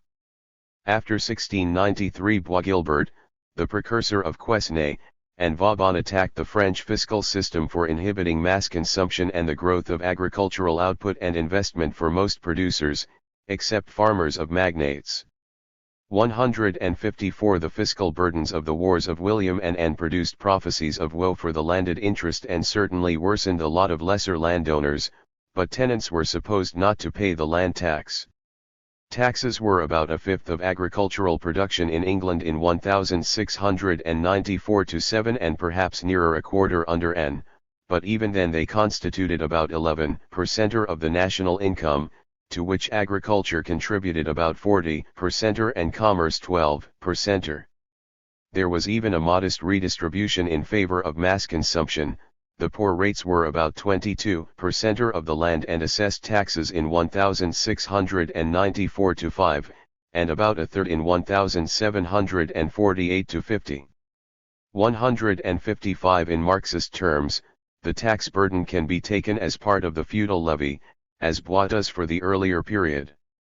For this period Perry Anderson sees absolute monarchies as the allies of the nobilities. The rule of the absolutist state was that of the feudal nobility in the epoch of transition to capitalism. 156 Here seigneurial reaction is part of a tacit bargain between the state and the nobility at the expense of the peasantry. In fact nobilities were not homogeneous. The French monarchy favored les grands, some of the high robe and the financiers at the expense of the interests of the lesser nobility and local elites. The triumph of the interests of magnates over those of lesser nobles could be achieved without an absolutist state, though at the expense of military power, as in Poland. Whereas in France local seigneurs and notables had been able in varying degrees to act as the protectors of their farmers and peasants against royal taxation, this became increasingly difficult in the later 17th century for the ordinary provincial noble or officer. Such favors were now the perquisite of the magnates or those who were connected with the controller general and ministers as kin or clients. This meant that, despite the survival of seigneurial justice, the role of the lesser noble as protector and mediator between peasants and outside authorities was eroded. In England, by contrast, the administration of the land tax provided opportunities for local notables and let the leaders of local communities participate in national administration with surprisingly little friction from political partisanship or social dislocation. 157 One unexpected outcome of falling rents and prices after 1670 and the bankruptcy of so many farmers was the emergence or spread in parts of northern France of customs which enabled large farmers to dominate both landlords and village communities. This was the custom of mauvaise gré, ill will, by which a lord could not relet a farm at the end of a term without the consent of the sitting tenant. If he did so and put in another tenant, that tenant would be boycotted by the villagers, threats to burn down the farm buildings would be made and were very often carried out. As a result, and in defiance of repeated royal edicts against these customs from 1707 onwards, dynasties of farmers intermarrying with each other flourished. They treated the farms as their private property, arranging exchanges of land with each other, using them to raise portions, even partitioning them among their heirs, sometimes without even troubling to get their leases formally renewed by the owners. The most striking change in this direction was in the Soissonnais, where the turnover of farmers had been considerable even before the crisis years after 1670. There, in the 18th century, lords were at the mercy of their farmers until the decade before 1789 when, for reasons which Postel Vinay leaves unexplained, they were able to raise their rents substantially.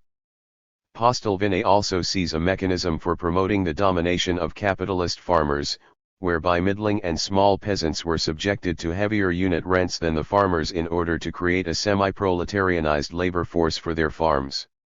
However, given demand, relatively higher rents for small holdings frequently occur without necessarily producing such a result.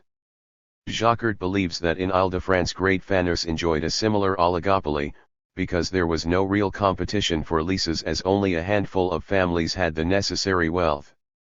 158 The custom of mauvais grpound may go back to the late 16th century in Cambrai and parts of eastern Picardy.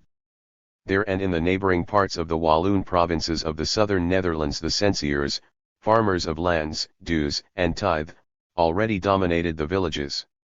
159 In northern France the economic domination of both landlords and villagers by the great farmers was reinforced by the Revolution, and in the first half of the 19th century.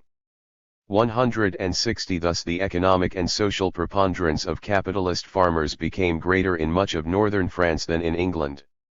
According to the principles of Fuller and classical political economy, one of the reasons for the relative inefficiency of French arable farming could have been not peasant conservatism, but lack of competition for farms and lack of power by landlords to put up rents before 1780 and after 1810. Lawrence regarded it as one of the most important duties of the steward of a great lord to prevent combinations by farmers, sometimes encouraged by local gentry, to prevent rents being raised. 161 Perhaps Postel Vinay would interpret this as subjecting the farmers to a feudal rent. It can be argued that the greater English gentry became increasingly absentee landlords in the 18th century, spending more of their time and money on urban society in county towns and London. Certainly, they left more and more of county and local government to clerical magistrates. In defining capitalism, agriculture presents acute terminological problems. It has often been remarked that capital existed before capitalism, and this is above all true of settled agriculture, where some form of advances and stock are necessary. As we saw, Turgot's analysis of industrial and commercial capitalism is an extension of his analysis of agriculture. As in any pre-mechanized European agriculture, the most important and essential stock was livestock. Any wealthy farmer is a capitalist, and we find Hoskins speaking of capitalist peasants in the 15th century, the yeoman or peasant aristocracy of Wigston. 162 A critical difference between French and English agriculture in the 17th century is probably the fact that England had a higher and increasingly higher proportion of livestock to land, above all in the arable areas. But Brenner and others wish to say something more significant than that England was more prosperous than France. For them it is part of a teleological process of investment in productivity and the expropriation of labor from the means of production, as the necessary basis for industrial capitalism, which can only be achieved by agricultural capitalism creating a proletariat. What hinders comparative analysis is the built-in assumption that small-scale peasant farming cannot achieve the increase in productivity necessary to support industrialization, although the example of Flanders shows that this was in fact possible. 163 When English historians such as Hoskins and Thirsk write about peasant farming, are they dealing with something conceptually different from French writers? According to Mendres they must be, since he writes, England compared with the continent had never been a land of peasants. 164 This assertion is made more plausible by his model of the peasant economy in which capital has no meaning. Money is part of the external economy surrounding the peasant economy, which is founded on self-subsistence and barter. The peasant's earnings from external monetary transactions are neither a capital nor an income, but simply savings in his stocking, to be used to pay taxes, buy stock or land, or pay portions. The savings become part of the family patrimony and give money a marginal character, part of the movables of the patrimony, not part of its daily economic functioning.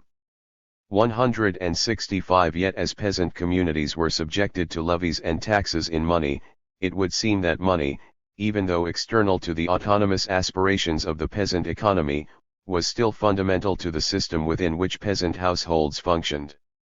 In both France and England, peasant economies were strongest in pastoral regions. However much French peasants gave priority to self-sufficiency in grain or its substitutes, there must have been sales of livestock and their products to local and more distant markets.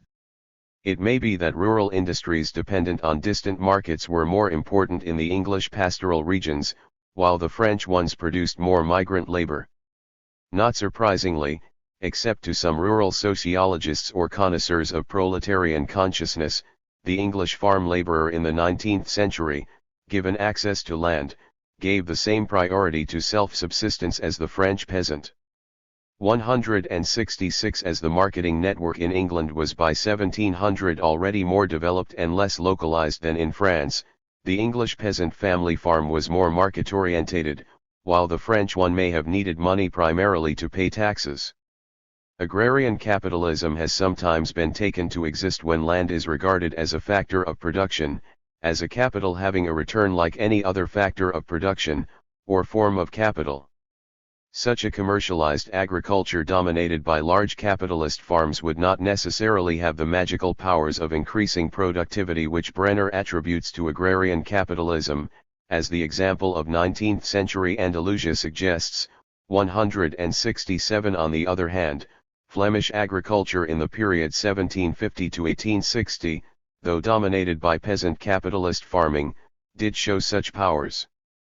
An extreme variant of this market-dominated approach is provided by Wallerstein, who describes any agricultural producers for markets related to international trade as capitalist entrepreneurs, whether Polish nobles farming demesenias with serf labor, Spanish American encomenderos using Indian labor, or religious corporations in Italy.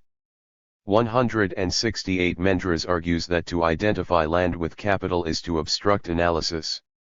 It fails to explain the pricing of land, which varies more as a result of demographic densities than of its agronomic value. Neither owners of ground rents nor peasant proprietors are capitalists. 169 Yet historically men have always accepted lower returns from land than from other forms of investment, not simply because land is usually a safer investment, but also because they are investing in non-monetary returns. In the case of large landowners, whether bourgeois, seigneurs, gentry or magnates, they were and still are buying prestige and authority.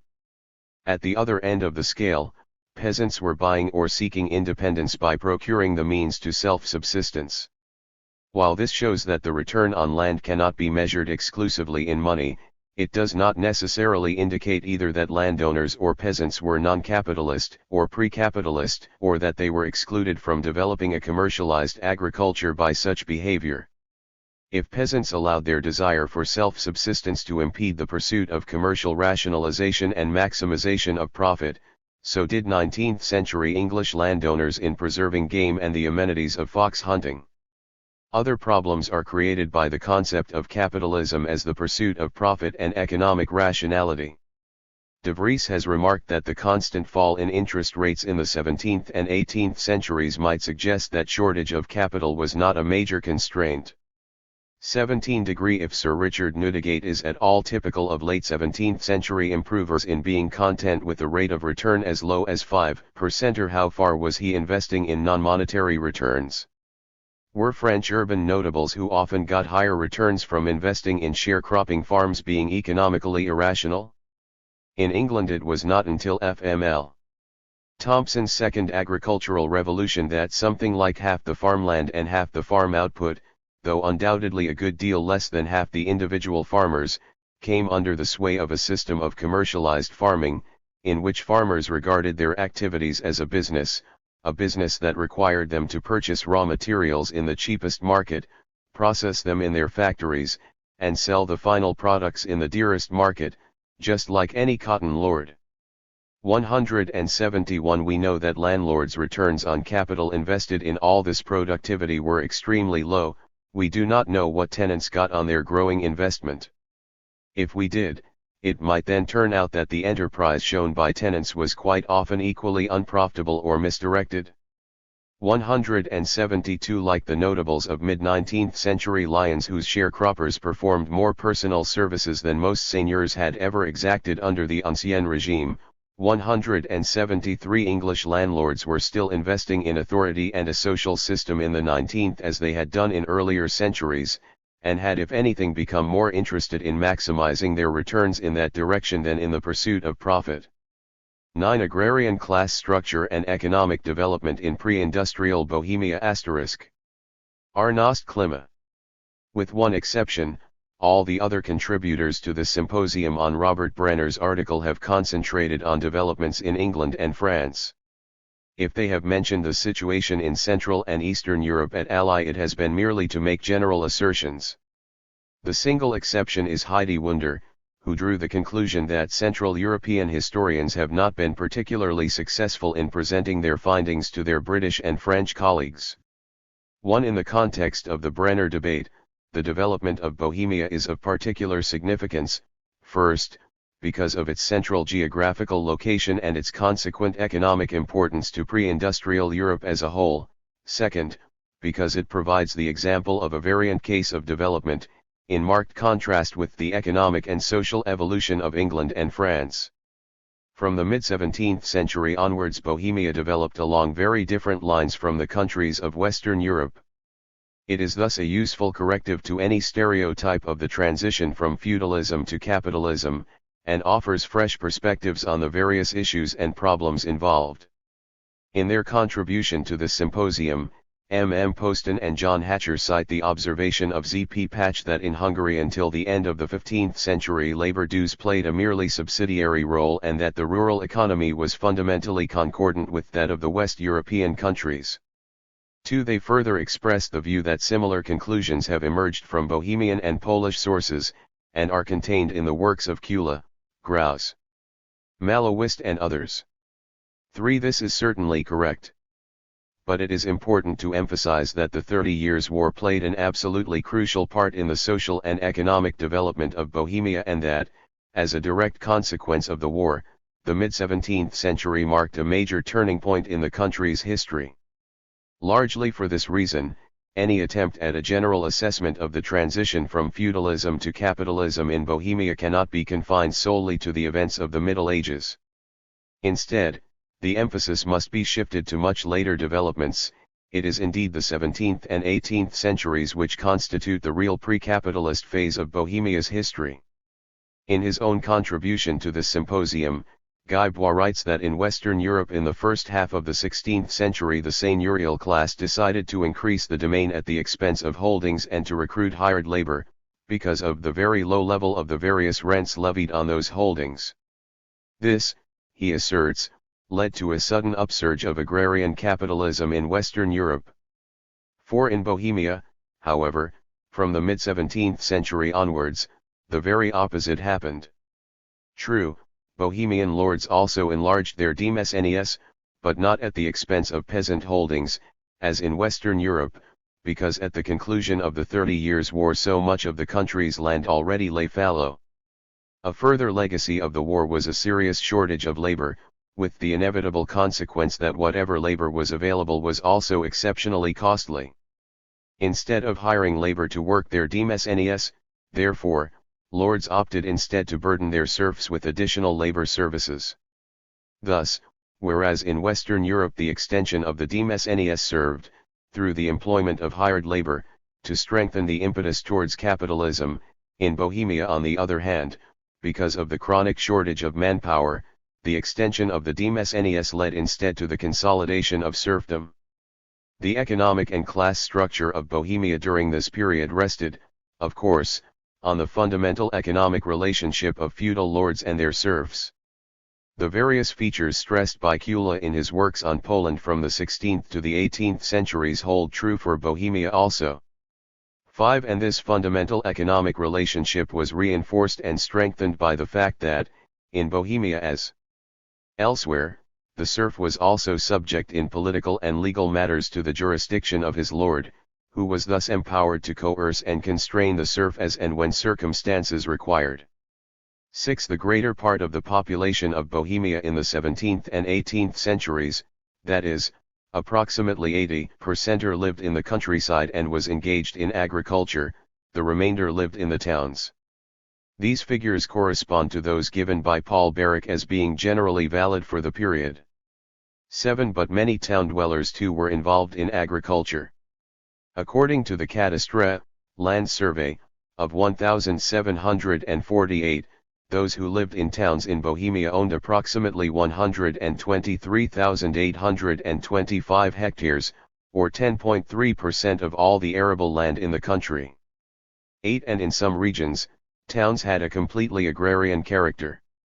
9. In numbers, therefore, the agricultural sector significantly exceeded 80% of the population.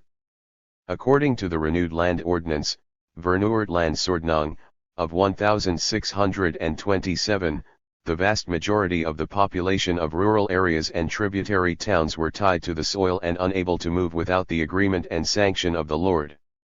This characteristically feudal restriction on mobility was frequently lifted at harvest and haymaking time, when those from less fertile areas might, for instance, move to estates where there was a shortage of manpower, but they were always required to return home again when the harvest was over. Labor mobility on such a partial and purely temporary basis cannot therefore be regarded as symptomatic of a weakening of the feudal system. It did not in any realistic sense represent a relaxation of feudal constraints or obligations, and thus in no way signified a trend towards emancipation. 10. Of crucial importance to the subsequent history of the country is the fact that in the course of the 30 Years' War the population of Bohemia declined by more than 40% from a pre-war total of over 700,000 and to a post-war figure of only 950,000. 12. The impact on the economic sphere was dramatic. Large numbers of agricultural holdings were abandoned and much of the land became fallow. One result was that landless peasants were enabled, with their lord's approval, to occupy and cultivate the countless vacant holdings, and the numbers of those who were truly landless virtually disappeared. Also the lords themselves were encouraged to take over fallow land, either adding it to their existing demesnes or establishing new ones, and from the mid-17th century onwards the number of demesnes in Bohemia greatly increased. For instance, in the years 1650 to 80 the Trotmansdorfs on their vast estate in the Litomyšl district of eastern Bohemia established a total of 11 new demesnes in addition to the 2 previously existing there. 13. And the trend was general throughout Bohemia. In the north, for example, on the Friedland estate, which amounted to 69,000 hectares, the lord had 18 demesnes, 14 whereas in 1631 there had only been 3. 15. These 18 demesnes consisted of 1,700 hectares of arable land, or an average of about 100 hectares for each domain. 16. However, in addition to the arable land, an estate would often also include forests, fishing lakes, and such industrial enterprises as breweries and brickworks. In southern Bohemia the estate of Jindfikveld Neuhaus, comprising 48 villages and 1 town, had 10 demesnes with a total of 700 hectares of arable land and in addition a further 6,000 hectares of forests and 2,000 hectares of fishing lakes. The establishment of new demesnes during the second half of the 17th century, combined with the decline in population as a result of the 30 Years' War and the resultant manpower shortage, had a number of predictable social and economic consequences.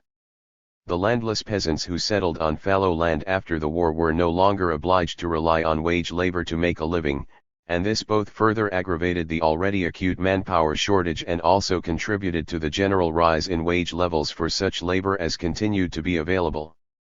On the other hand, the demand for agricultural produce fell markedly, reflecting the decline in the size of the urban population, one of its principal markets throughout the 16th century. Under these twin pressures, lords looked for the means to cut production costs on their estates, and this was made possible by the increased exploitation of the various labor services corvée or robot, of the serfs, for which of course the lords paid nothing at all.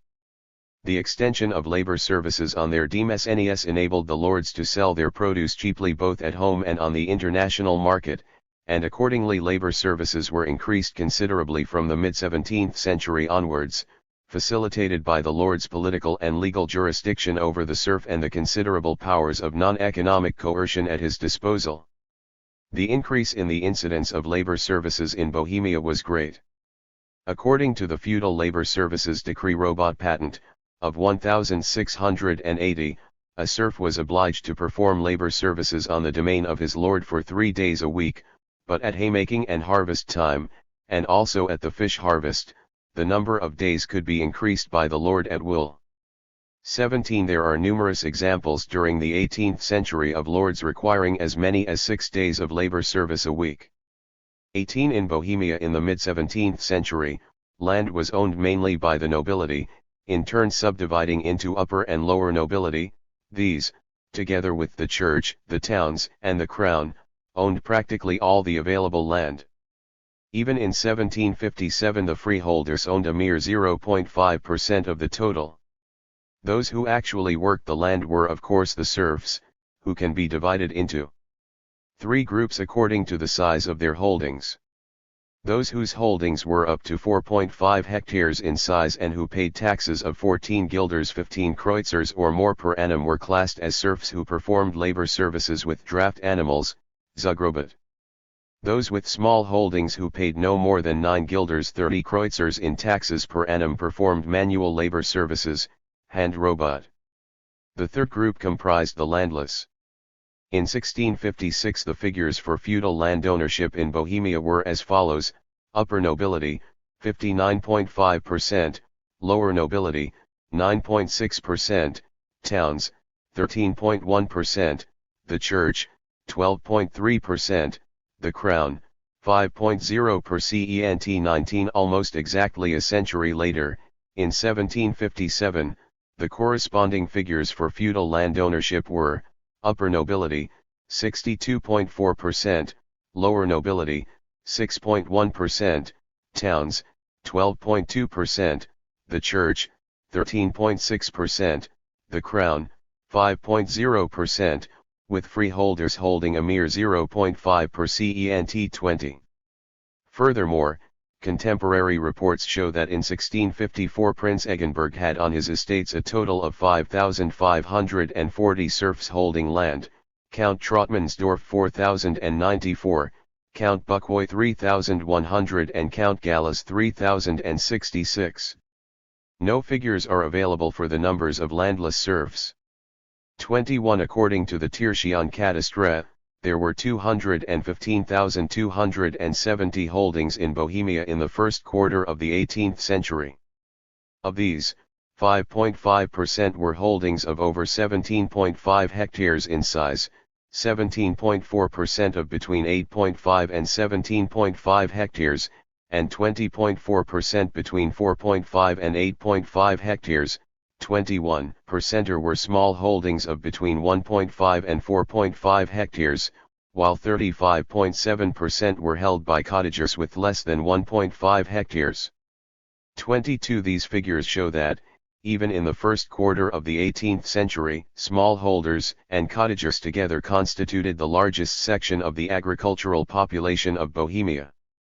In the 100 years from the mid-17th to the mid-18th century, rural conditions again changed dramatically. During that period Bohemia's population doubled, from a figure of 950,000 at the close of the 30 Years' War to 1,970,000 in 1754. Between 1754 and 1776 it increased by a further 20% to 2,400,000. 23. This unusually rapid rise in population converted the earlier shortage of manpower in the countryside into a substantial surplus. In consequence, there was a significant increase in the numbers of the landless. By the last quarter of the 18th century they accounted for between 40 and 60% of the entire rural population, depending on region. According to the Feudal Labor Services Decree of 1738, all serfs were required to perform labor services for their lord, whether they had land or not, and the lord now found himself with far more labor at his disposal than he could fully utilize. The following course was therefore adopted. Serfs who lived locally continued to work on the lord's domain, in much the same way as before, but in the case of those living at a distance from the domain the labor services were commuted to a money rent. 24. This phenomenon also occurred in England, although, of course, at a much earlier date. As Brenner says, where the lord did not decide to take labor services, the peasant was still required to pay money fees to buy off his labor dues and moreover remained subject to those arbitrary exactions, tolliges, entry fines, and so on, which were bound up with his status as a bondsman. 25. According to the provisions of the 1775 Labor Services Decree, 26. The working day throughout the 6-month period from October 1 to March 31 was to be 8 hours in duration and from April 1 to September 30 12 hours. During the former period the serf and his draft animals were entitled to a 1-hour break, and in the latter to a break of 2 hours. The decree, however, permitted the working day to be prolonged during harvesting for another 1 or 2 hours as required. According to the decree, serfs who performed labor services were divided into 11 categories. The lowest category comprised those who had no land but were nevertheless required to perform labor services. These landless serfs, in Lud, who either worked for better-off peasants or earned their living in various other ways, were only required to work for their lord for 13 days every year. In the second category were those serfs who had a cottage but no land, and they were required to perform labor services for 26 days a year. Then there came serfs who had small holdings, and these performed what was known as manual labor service. This category was subdivided into 5 different subgroups depending on the size of holding, according to which the requirement for manual labor services ranged from 1 to 3 days a week. Serfs with larger holdings were required to perform labor services with their own draft animals for 3 days a week. Those with 4.5 hectares of land had to perform labor services with 1 draft animal, those with between 4.5 and 8.5 hectares with 2. But in addition, during the period from May 15 to September 28, they had to provide an additional person for manual labor services for 1 day a week. Serfs who had between 8.5 and 13 hectares of land were required to perform labor services for 3 days a week with 3 draft animals and in addition, from May 15 to September 28, provide another person for manual labor services for 2 days a week. In the final group were those peasants who had over 13 hectares of land being required to perform labor services for 3 days a week with 4 draft animals and, from May 15 to September 28, to provide an extra person for manual labor services for 3 days a week. The Labor Services Decree of 1775 thus placed by far the heaviest burden of labor service upon the better-off peasants, and their obligations were indeed considerable.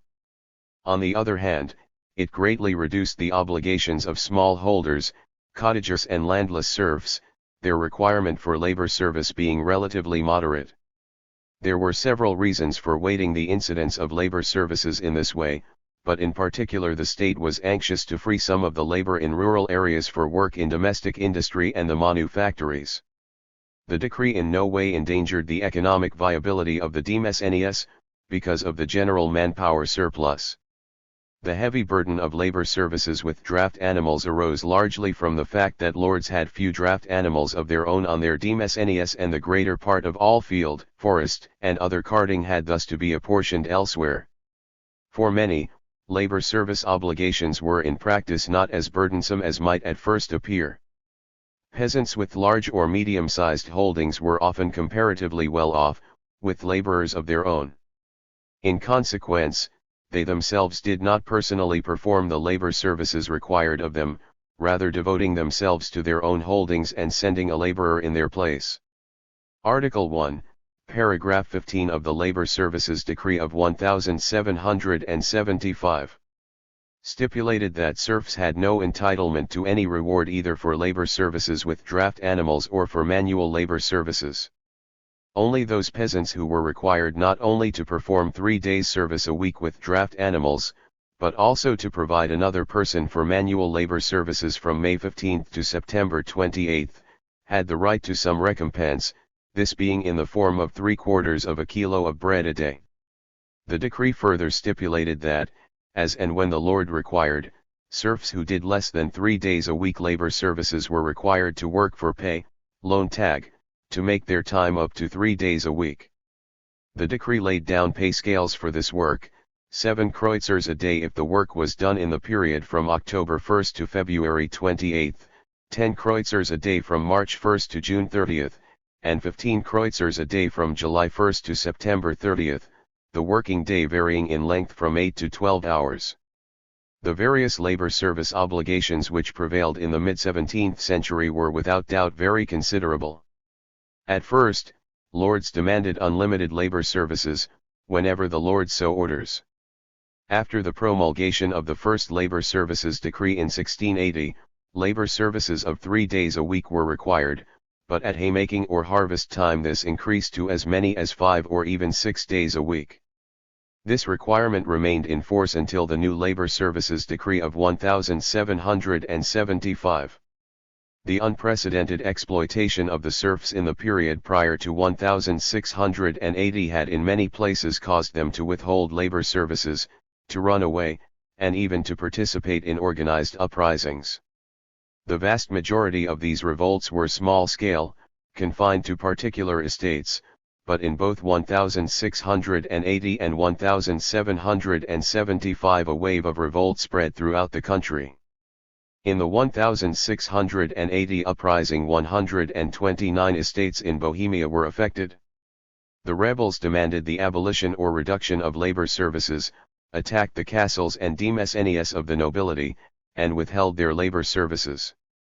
The troops garrisoned in Bohemia itself proved unequal to the task of putting down the risings, and 2 more regiments, 1 infantry and 1 cavalry, were brought in from Silesia. Gradually, the troops succeeded in suppressing one uprising after another. Revolts had broken out not only on estates where the serfs were Czech, but also on estates where they were German.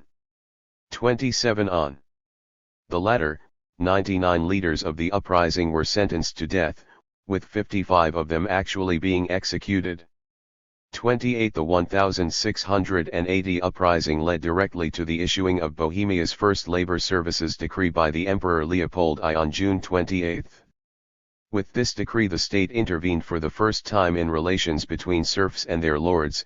Previously these had been determined solely by the latter, and it intervened decisively on the side of the lords. The decree virtually sanctioned the situation as it then existed. Its many vaguely worded clauses enabled the lords to interpret it in whatever way best served their own interests. From 1680 onwards there were further uprisings of serfs against their lords, but the risings were isolated and all of them suppressed without the serfs securing any improvement in their situation. In 1775, almost 100 years after the Great Revolt of 1680, another general uprising broke out in Bohemia. And this time a change in the social balance was effected. The main center of the uprising was in northeastern Bohemia at the estate of Nachod, and here a peasant gubernium was established for the general direction of operations. Contact was established between Nachod and a wide surrounding area, and a march on the capital was planned for the middle of May. But the uprising broke out prematurely on March 19, 1775, quickly spreading from estate to estate. Armies of serfs, often numbering several thousand, advanced on the capital, attacking the castles of their lords and exacting formal agreement to the abolition or reduction of their labor services. But the peasant gubernium at Nachod had lost overall control of the rising, and it lacked proper cohesion.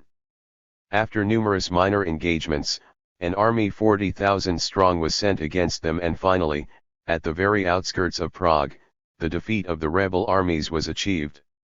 Nevertheless, the lessons of the rising were not lost on the government.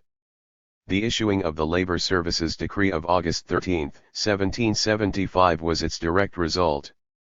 The rising of 1775 marked the culmination of the class struggle in the Bohemian countryside, the climax of long and bitter strife between the serfs and their lords, and it caused the government to take a hard look at the rural situation. In addition to the decree itself, there was a radical plan for land reform, taking the form of a partition of the demesnes among the serfs. Serfdom was putting a brake on the further development of the economy, some asserted, particularly industrial production, and the future economic progress of the country required its abolition. As well as the relative positions of lord and serf in the feudal economy, the various contributors to this symposium have devoted much attention to the extent to which the peasant was able to sell his surplus produce on the open market. 29. In 18th century Bohemia, as in Poland, the organization of labor in the agricultural sector had not changed in its essentials for hundreds of years, even the implements used in the countryside were virtually the same. Demesnes in Bohemia concentrated primarily on cereal production. In the main, a 3-year system of crop rotation was used, although on some estates, for example that of Friedland, a 5-year cycle was in operation, with only 20% of the land therefore lying fallow each year. Harvest yields did not differ greatly between lowland demesnes and those in the mountain foothills.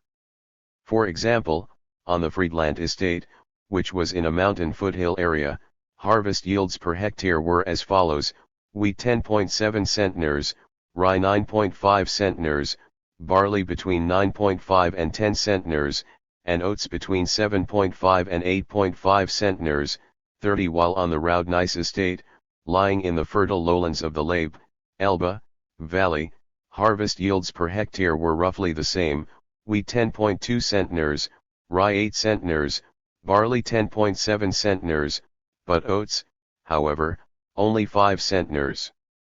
On the Ginfigflvharatic estate in southern Bohemia in 1722, the corresponding figures were: wheat 9.4, rye 7.7, barley 5.6, and oats 4.6 centners per hectare, yields being lower here because of the poorer quality of the soil.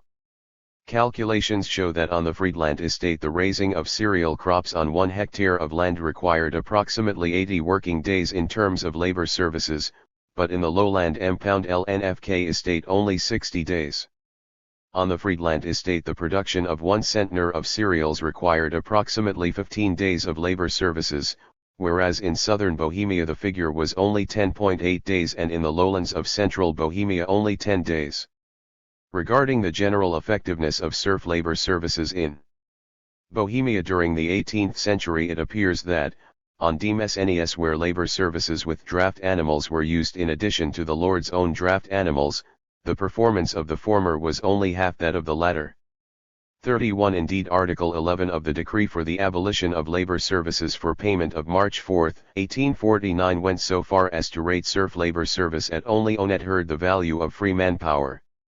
32. Czech agrarian historians have no doubt, however, that harvest yields on peasant holdings during the 17th and 18th centuries were higher than those of the demesnes, largely because farming was far more labor-intensive on the former than on the latter. 33. Most of the cereals produced were sold on the local market, but the lords also used a large proportion of their grain, particularly wheat and barley, for the production of beer and spirits.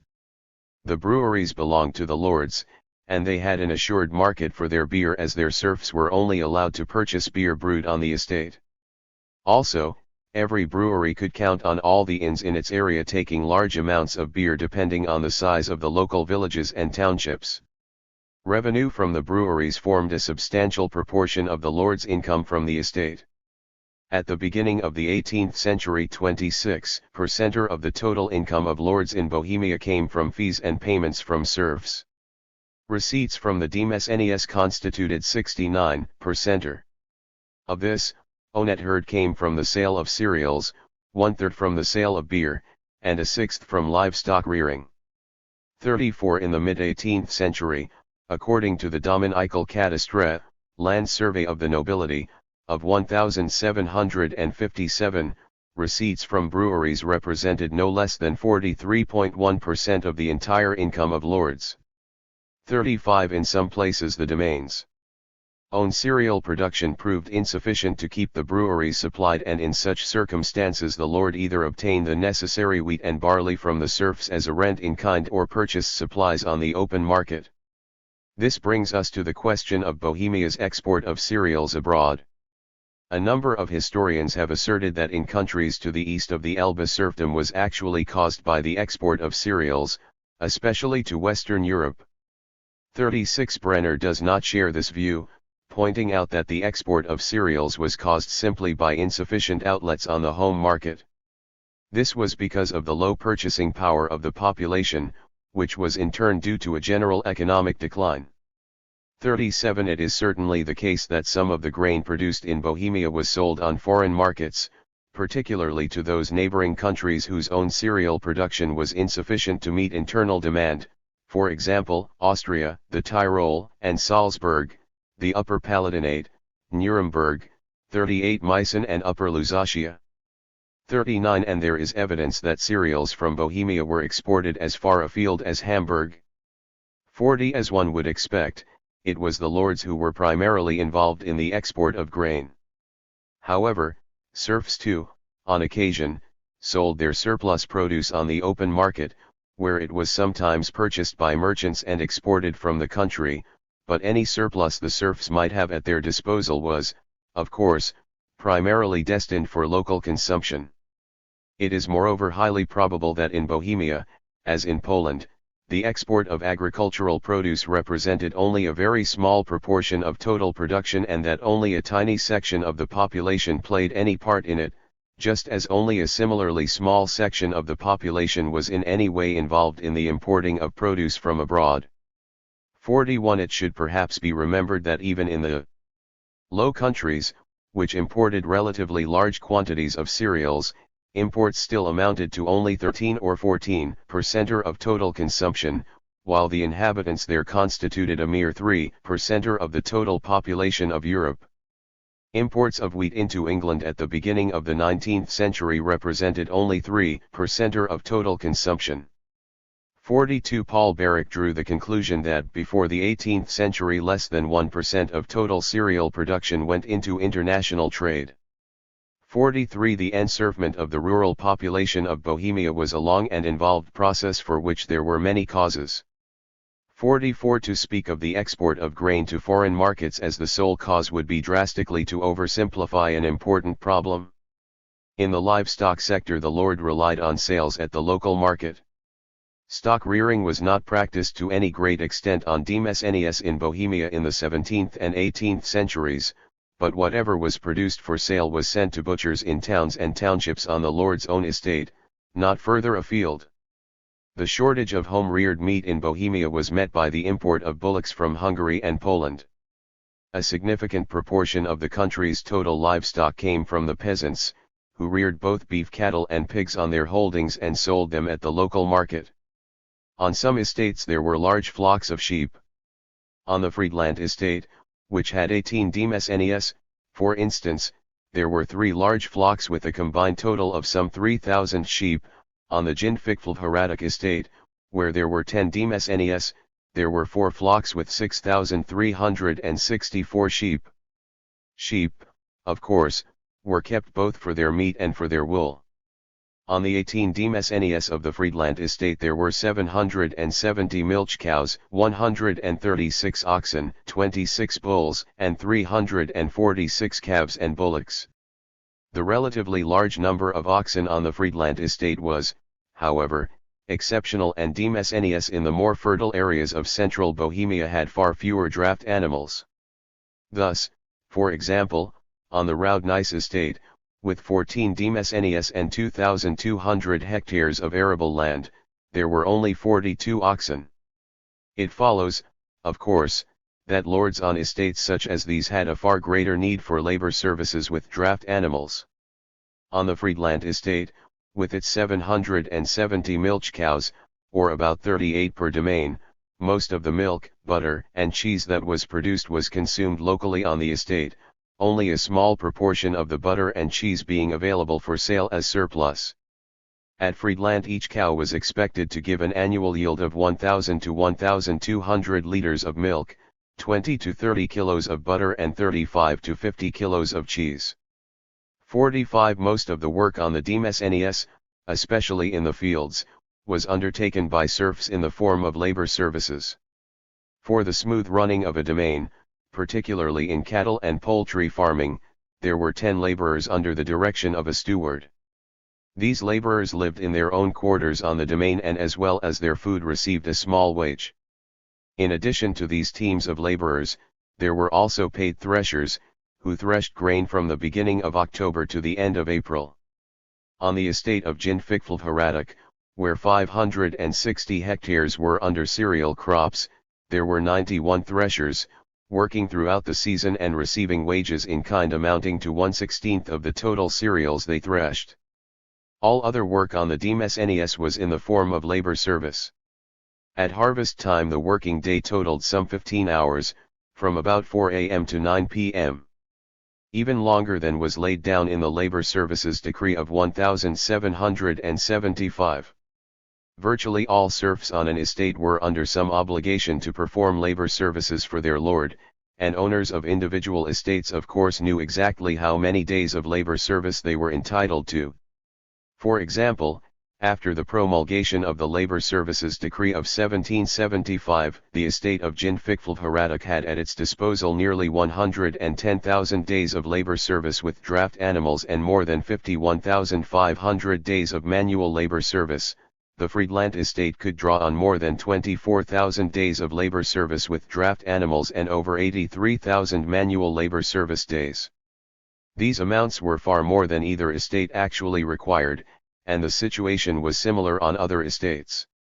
On the Jinfikfeld estate, though nearly 110,000 days of labor service with draft animals were theoretically available, only 67,200 of these were actually required, and of the more than 51,500 days of manual labor service available, only 47,500 were needed. Thus, in each sector of the estate economy, including grain cultivation, only a proportion of the total number of days of labor service technically available was actually utilized in practice. On the Jinfikfeld estate, for example, only 57% of the total number of available working days were used in cereal production. For work in the forests, the felling and carting of timber, the figure was 17.6%, for building work, 14.3%.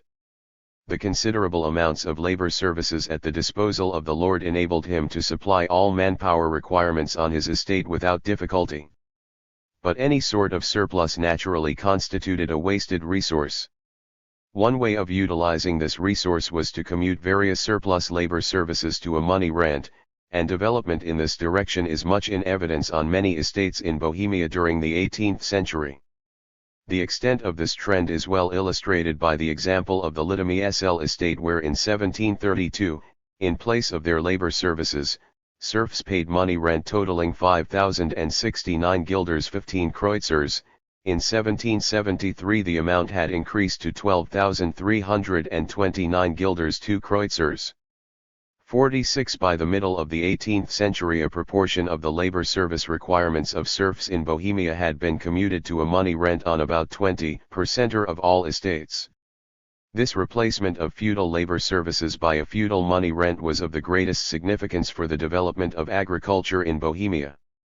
According to Marx, with money rent prevailing, the traditional and customary legal relationship between landlord and subjects who possess and cultivate a part of the land, is necessarily turned into a pure money relationship fixed contractually in accordance with the rules of a positive law. The possessor engaged in cultivation thus becomes virtually a mere tenant. 47. If a serf was to pay his lord a money rent in place of his labor service requirement, he naturally had to be able to acquire this money from somewhere, and this raises the important question of the relationship of the peasant to the market. What Witold Kula said of this relationship with regard to Poland, namely, that the peasant maintained regular contact with the town market as a general rule, even when the system of serfdom was completely dominant. 48, is true of Bohemia also. In Bohemia, too, the peasant had to sell a part of his produce on the market in order to acquire the money both to purchase those products he himself was unable to produce and also to pay fees to the lord and taxes to the state. Naturally, the more substantial peasant was able to sell more produce than the small holder. In the most fertile parts of Bohemia, in the Labe, Elbe, and Of, Ager, valleys, a peasant with a holding of 11.5 hectares of arable land was able to sell about a third of his produce on the market, and in the first half of the 18th century, whenever there was a good harvest, the figure was as much as 45%. In 1732 one such peasant employed on his farm 2 farm laborers, a maid and a nurse for his children, paying them the following wages per annum: the first farm laborer, Endvornik, 15 guilders, the second farm laborer, or stableman, Voldke, 8 guilders, the maid 8 guilders, and the nurse 2 guilders. These wages corresponded more or less to those paid to other workers on neighboring demesnes. This peasant obtained from his land an average cereal harvest of 10.97 centners per hectare, which was a level of yield only rarely achieved on demesnes at that time. 49. His holding was, indeed, very profitable. Evidence from other areas shows that in the fertile parts of the Of, Ager, valley in 1730 to 42 a peasant was able to sell on the open market as much as 46% of his cereal crop. 50. A peasant with a holding of 8.5 hectares near the town of Podbovany in a fertile part of the Zatek, Saz, region of northwestern Bohemia sold nearly 44% of the cereals from his 1782 harvest, mainly barley and rye. In addition he sold fruit from his 2 orchards, and also cattle and wool. In the 14 years from 1777/8 to 1791/2 the total income from the sale of produce from his farm was made up as follows: grain and straw 41.2%, fruit 41.4%, cattle 14.4%, wool 2.4%. It is perhaps surprising to note that the biggest proportion of all, by however narrow a margin, came from the sale of fruit. 51. In marked contrast to such examples of relative prosperity were the vast majority of smaller peasants whose holdings yielded barely enough to supply the essential needs of their families, and also the overwhelming majority of the landless who, to supplement their earnings from the agricultural sector, usually not sufficient to support their families, sought seasonal work in such domestic industries as spinning and weaving, glassmaking and the like. For a large section of the rural population, domestic industries such as these continued to provide supplementary part-time employment well into the capitalist period. Although there had been some division of the demesnes and renting of land to the peasants in Bohemia as early as the 14th century, 52 as in Western Europe, it was the impetus to this movement that was given in the late 18th century that was of really crucial significance to the further development of agriculture in the country during the pre-industrial period. Count Joseph Kinsky, who owned the estate of Slup, Biergstein, in northern Bohemia, was also actively engaged in the production of textiles and glass and had been responsible for the building of several manufactories. Partly as a result of his entrepreneurial activities, Kinsky proceeded in the mid-18th century to partition the land of his demesnes among his serfs, holdings being allocated in return for a stipulated money rent. 53. Similarly, in 1768 the abbot of Tepla Monastery also proposed the partitioning of demesnes among his serfs. He pointed out the considerable advantages of such a course: lords would have a guaranteed income from money rent, moreover, serfs released from labor services would assuredly prosper and thus have more money to spend on beer, spirits, and timber, which would mean additional income for the lord. 54. Such views as these, reinforced by the experience of other countries and the fear of future revolt within Bohemia itself, induced court councillors Cook, Blanc, and Gaynor to submit a proposal to the government for the partition of the Demesnes and, accordingly, the complete abolition of labor services in Bohemia. The partial implementation of this project was entrusted in 1775 to court councillor Francis Anton Ropp, who maintained that the reform should be carried out in such a way as to benefit the landless and the small holders. According to Ropp's system, those who received land had to pay rent, and the rent was to be in the form of money rather than labor services. Those who hitherto had performed manual labor services were liable for 3 guilders, those who had performed labor services with draft animals for 6 guilders. 55. On those estates where the reform was carried out, a new class of peasants came into being, who built their own farm buildings and houses on land that had formerly been part of the Demesnes. Ropp proposed that the land should be rented to the serfs under the terms of hereditary leasehold. According to his calculations, this new arrangement would benefit not only the serfs themselves but also the lords. Taking the specific example of the estate at Brandes nad Labem, Brandes on Elbe, he calculated that in the previous 10 years the estate had brought in a total of 286,262 guilders, or an average of 28,626 guilders per annum. After the partition of the Demesnes and the distribution of the land to the peasants, receipts from leases would amount to 18,763 guilders, money rent from commuted labor services, and laudanum payments, would together amount to a further 17,507 guilders, giving a total annual income of 36,270 guilders 56, that is, 7,644 guilders, 26 per center, more than previously. Moreover, the arrangement would also benefit the lord in that he would no longer have to maintain either farm buildings or equipment. Indeed, by selling these off to the new tenants, he stood to gain another 20,000 guilders. In 1781 Ropp submitted a report on the implementation of the partition as it had so far affected 39 estates. The total population of these estates had risen by nearly 20% from 111,638 to 131,801, the number of cattle by more than 27,500 head, while the annual receipts of the lords had increased by no less than 60,000 guilders. All this, he declared, clearly demonstrated the transition to be to the advantage of both parties. Nevertheless, the majority of the nobility in Bohemia proved hostile to land reform along the lines proposed by Ropp, or rabbization, as it was termed. They particularly objected to the fact that serfs were to receive their holdings by hereditary leasehold, fearing that any future inflation would involve them in severe losses. They preferred instead the proposal of Johann Paul von Hoyer for short-term leases of from 3 to 6 years only.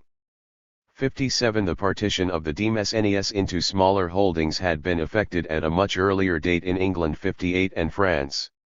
In England it had been primarily the church lands that had been partitioned, in the course of the Reformation, and here too the tendency had been to opt initially for short-term leases of up to 5 years only. But these had gradually been replaced by longer and longer leases so that during the 17th century a term of 3 lives was common. Long leases such as these continued to be common in England during the 18th and 19th centuries and, according to Cooper, encouraged tenants to invest in improvements. 59. In France land was generally let on short-term leases for periods of from 6 to 9 years, though in the Paris region and a few other parts of the country leases could be for as long as 99 years or 3 lives.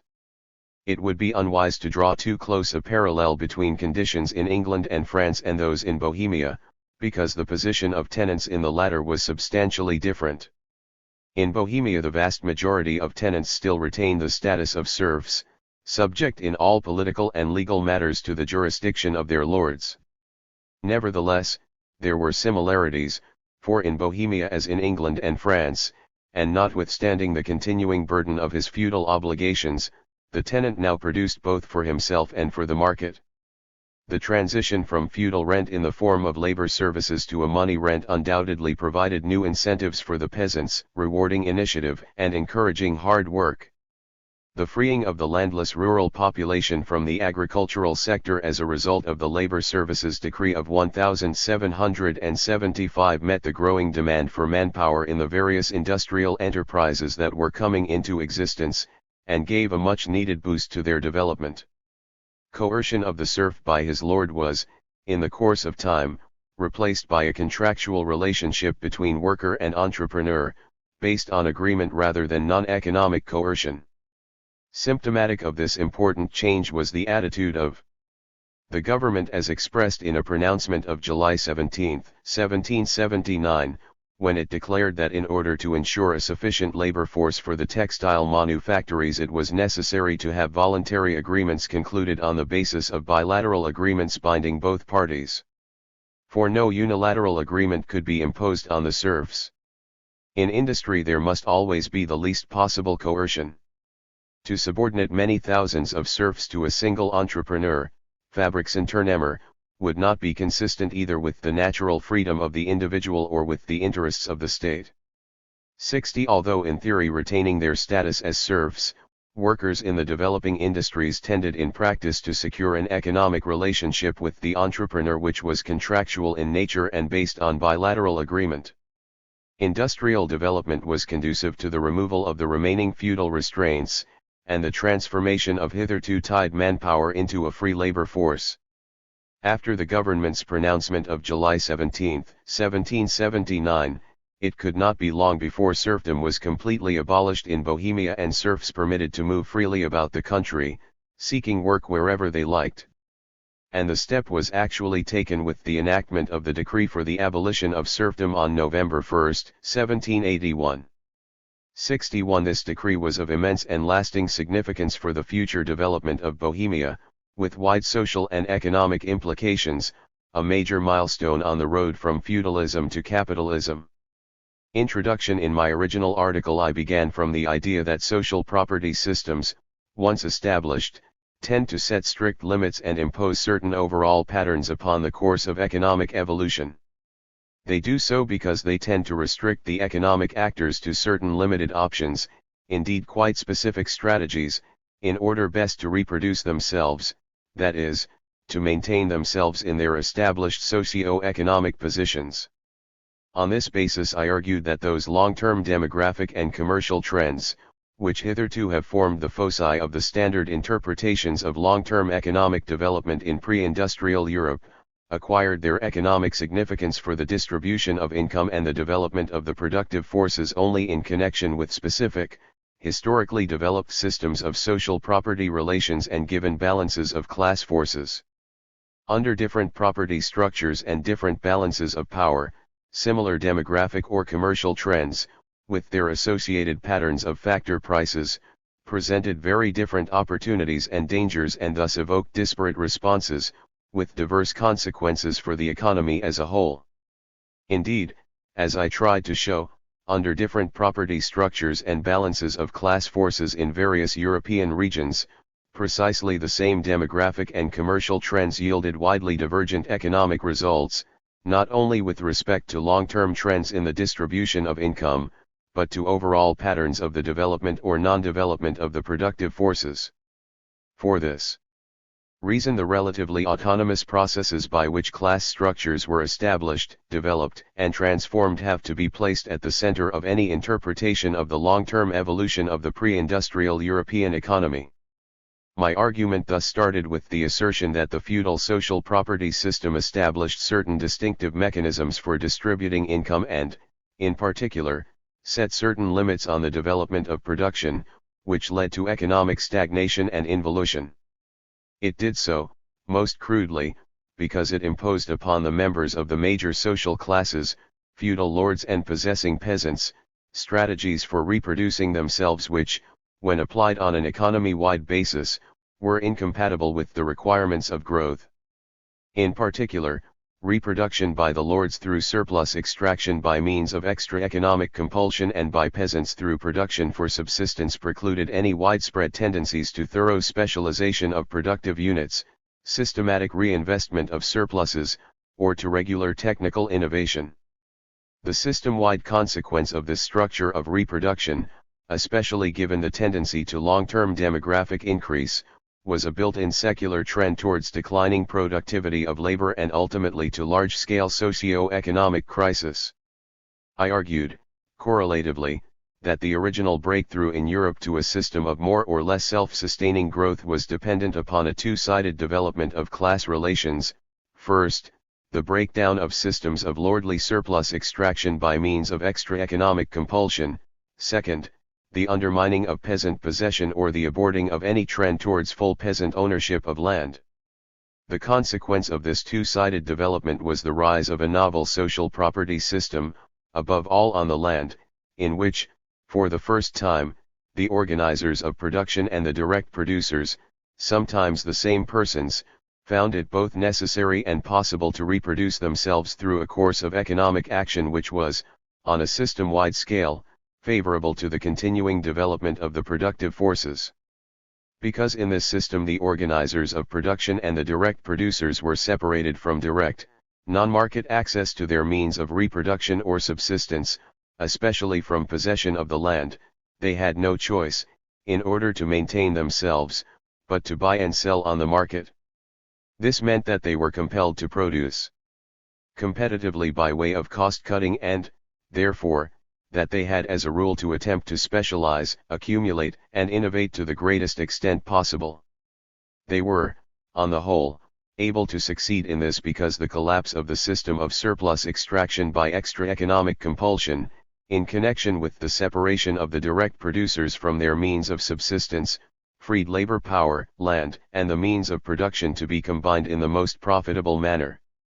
In particular, the rise of the landlord/capitalist tenant/wage laborer system provided the basis for the transformation of agriculture and, in turn, the breakthrough to the ongoing economic development which took place in early modern England.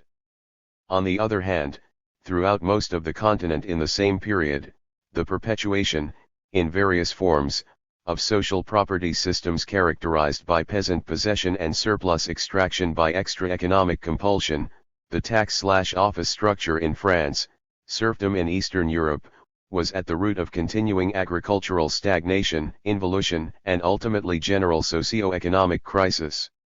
In light of the foregoing, I argued finally that it is of critical importance to recognize and analyze systematically the differing long-term processes of class formation which characterized the various regions within feudal Europe.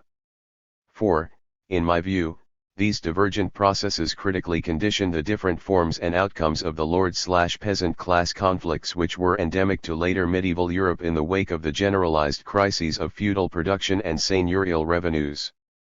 It was the various property settlements which emerged, in different places, from the later medieval seigneurial reaction and the class conflicts which accompanied that reaction which laid the basis for the dramatic regional divergences that were to characterize European economic evolution in the subsequent epoch. The central elements of this interpretation have been called into question.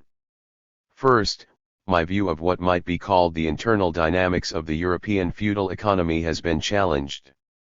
M. Poston and John Hatcher, along with Emmanuel Leroy Lagery, have reaffirmed their population-centered interpretation of long-term economic development in pre-industrial Europe.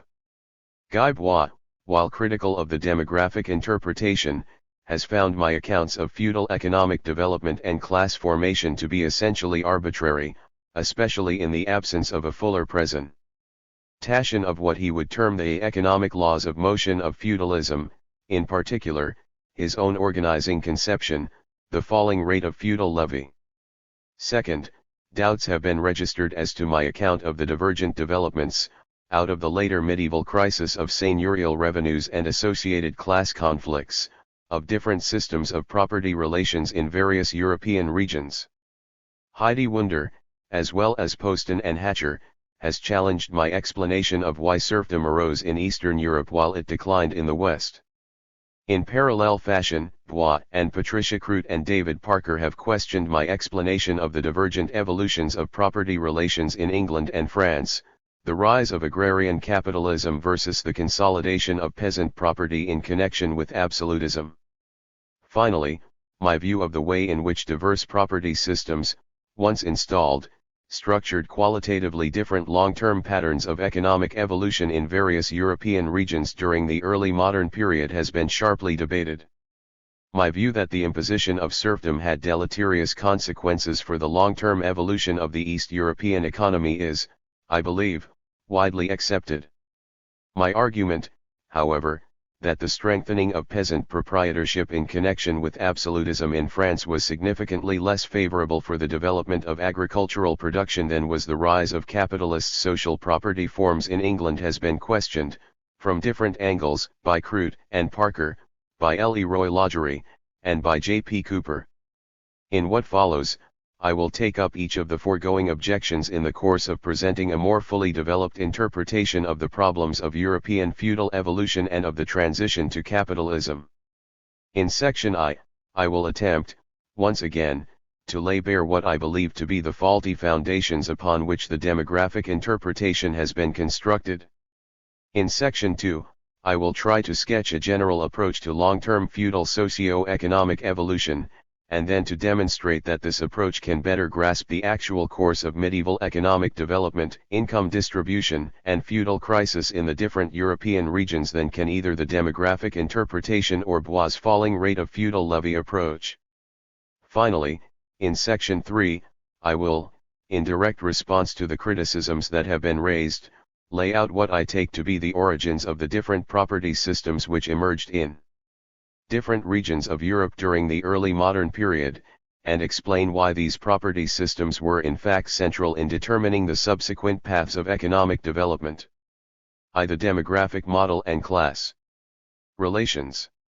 To lay the basis for my own argument, I offered a criticism of the dominant approaches to long-term economic trends in medieval and early modern Europe, the demographic model, overwhelmingly predominant these days, as well as the commercialization model, out of favor in recent years. To this end, Pace, Poston, and Hatcher, I made no attempt to minimize the role of population, nor for that matter the growth of trade, in the promotion of economic change. My argument began from the acceptance, at least in broad outline, of the main long-term economic trends described by the demographic interpreters. Nor, of course, did I challenge the internal coherence, the logic, of the neo-Malthusian cum Ricardian models, given their highly restrictive premises. This, I should have thought, was obvious, since my explicit point of departure was precisely the two-phase grand agrarian cycles of non-development, bound up with demographic change. Population growth, in the face of stagnant technique, led in the up phase of the cycle to increased returns to land relative to labor, increased food prices relative to manufactures, and declining output per person, sometimes interpreted as the declining productivity of labor. Ultimately, overpopulation was self-correcting, eventuating in a reversal of the demographic trend and, in turn, a downphase characterized by the opposite trends in the land/labor ratio and in relative factor prices.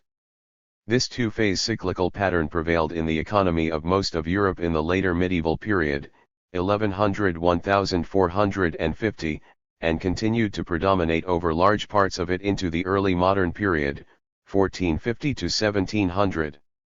My intention was not to deny the existence of these two-phase cycles, it was to expose the limitations of the neo-Malthusian cum Ricardian models advanced by the demographic interpreters in actually explaining the long-term patterns of income distribution, of cyclical fluctuations, and of economic non-development associated with them.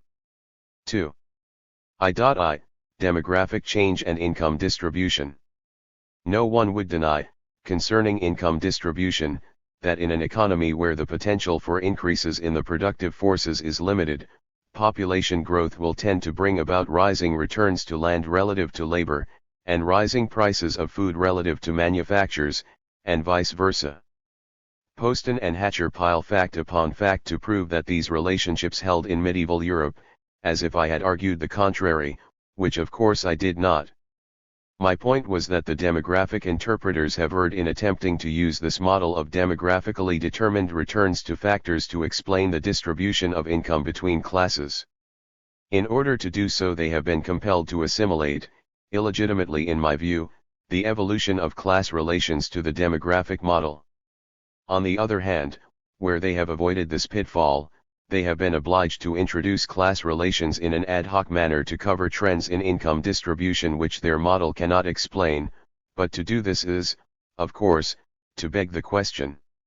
It was my argument that changes in relative factor scarcities consequent upon demographic changes exerted an effect on the distribution of income in medieval Europe only as they were, so to speak, refracted through the prism of changing social property relations and fluctuating balances of class forces. Thus, any effect of demographically induced changes in relative factor scarcities or prices on the distribution of income was obviously strictly dependent upon the relative amounts of land held outright by lords and by peasants. It was this prior allocation which determined the degree to which lords or peasants could potentially benefit from changes in the land/labor ratio. Of course, for most of the medieval epoch, much of the land was owned outright by neither lords nor peasants. It was possessed by peasants, subject to exact ions by the lords which were in theory fixed, but in practice often fluctuating. This was land held by peasants from lords in customary tenure. The effect, if any, of demographic changes on the distribution of income between lords and peasants holding this customary land depended entirely upon whether the peasants succeeded in getting the dues fixed, or on whether the lords retained the power to alter them. In the former case, the peasants could assume something akin to full property in the land, appropriating most of its fruits. In the latter case, the lords could levy a rent which might be less than, equal to, or even greater than, the market-determined rent for the same amount of land, depending on their powers over their customary peasants and their desire to exercise these powers. Once again, a prior distribution, this time of the capacity to coerce, structured the significance of demographically determined market forces. To cope with the foregoing considerations, the demographic interpreters have been more or less compelled to make surplus extraction or class relations a dependent variable in their population-centered models. In order to explain trends in income distribution in medieval Europe in terms of trends in population, they have been obliged to argue, explicitly or implicitly, that demographic developments determined not only relative factor scarcities or prices, but also the distribution of power and property. They have asserted, as do Poston and Hatcher once again in their contribution, that the demographic rise of the 13th century not only brought about high land prices relative to those for labor, but made for the lords increased capacity to impose levies on their customary tenants, an intensification of serfdom, and, more generally, for lordly prosperity in England. 3. They have argued in turn that the medieval demographic decline determined not only the opposite constellation of relative factor scarcities and prices, but also the decline of serfdom in Western Europe. 4. I would simply reassert that this line of argument can be refuted by demonstrating, as in my original essay, that the same demographic trends in roughly the same periods were accompanied by the opposite trends in income distribution in different European regions. During the population upturn of the later 12th and 13th centuries, there was in England a shift, grosso modo, favorable to the lords over and against the peasants. This was made possible by an interrelated strengthening of lordly property, stable or growing demesnes, and the strengthening of lordship, the lords' increased capacity to make arbitrary levies on customary tenures. But in France, under the same conditions, there was just the opposite shift in the distribution of income, favorable to the peasants over and against the lords. This was made possible by the interrelated weakening of lordship, fixing of peasant dues, and of the lords' control over property, shrinking demesnes.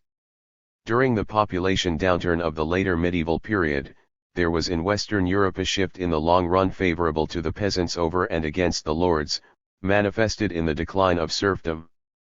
But from the 15th century onwards in Eastern Europe, especially Eastern Germany, there was just the opposite trend. 5. Poston and Hatcher apparently would reject not only the content of this argument, but its entire method, its logic.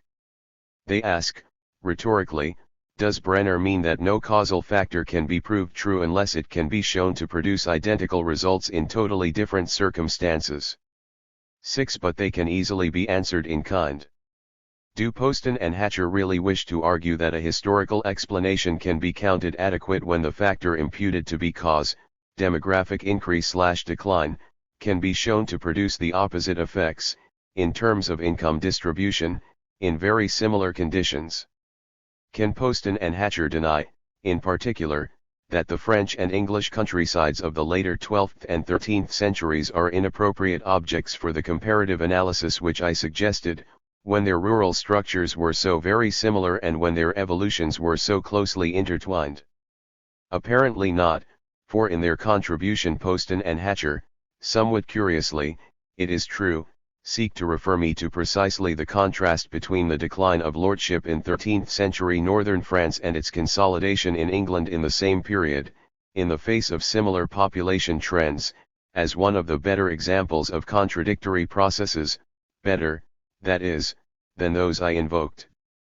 7. But, of course, this was one of the two main comparative examples I used.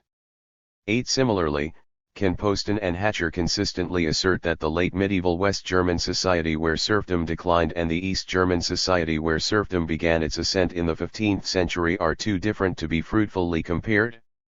I think not. The latter had only recently developed as a colonial extension of the former, on very similar principles of socio-economic organization. As Poston himself asserts elsewhere, in the early stages of German conquest and settlement the societies of West and East differed in detail and degree rather than in substance. 9. The point of these comparative analyses was not, of course, to challenge the fact that population growth/decline, by determining changes in relative factor scarcities and prices, created problems and opened up opportunities for lords and peasants throughout the medieval period and beyond. It was to deny that such changes in supply/demand forces could, in themselves, determine the resulting distribution of income.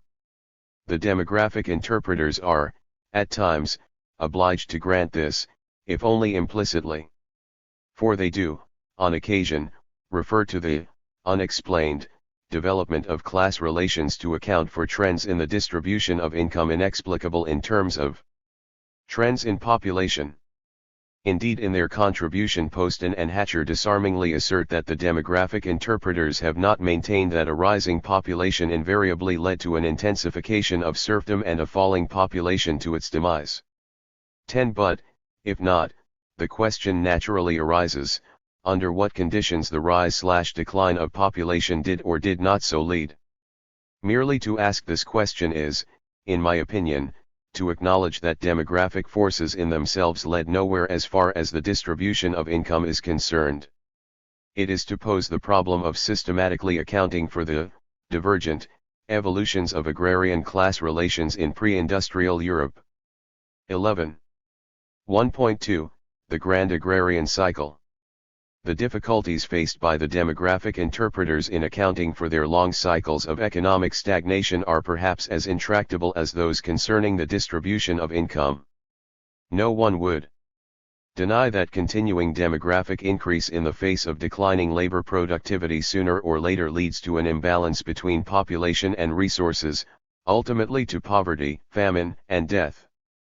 Overpopulation leads, therefore, to a compensatory demographic drop-off, resulting in a reversal of the land/labor ratio and a new onset of demographic growth, the two-phase, self-correcting cycle. There is no reason to challenge the logic of this model, in view of its premises. Nor is there much doubt that a two-phase grand agrarian cycle characterized most of Western Europe in the medieval period and part of it during the early modern period. In question, however, is the adequacy of the Malthusian model to explain the specific contours of the grand agrarian cycle. First, the actual appearance of overpopulation was strictly relative to the distribution of income and wealth, not to mention the availability of uncultivated land.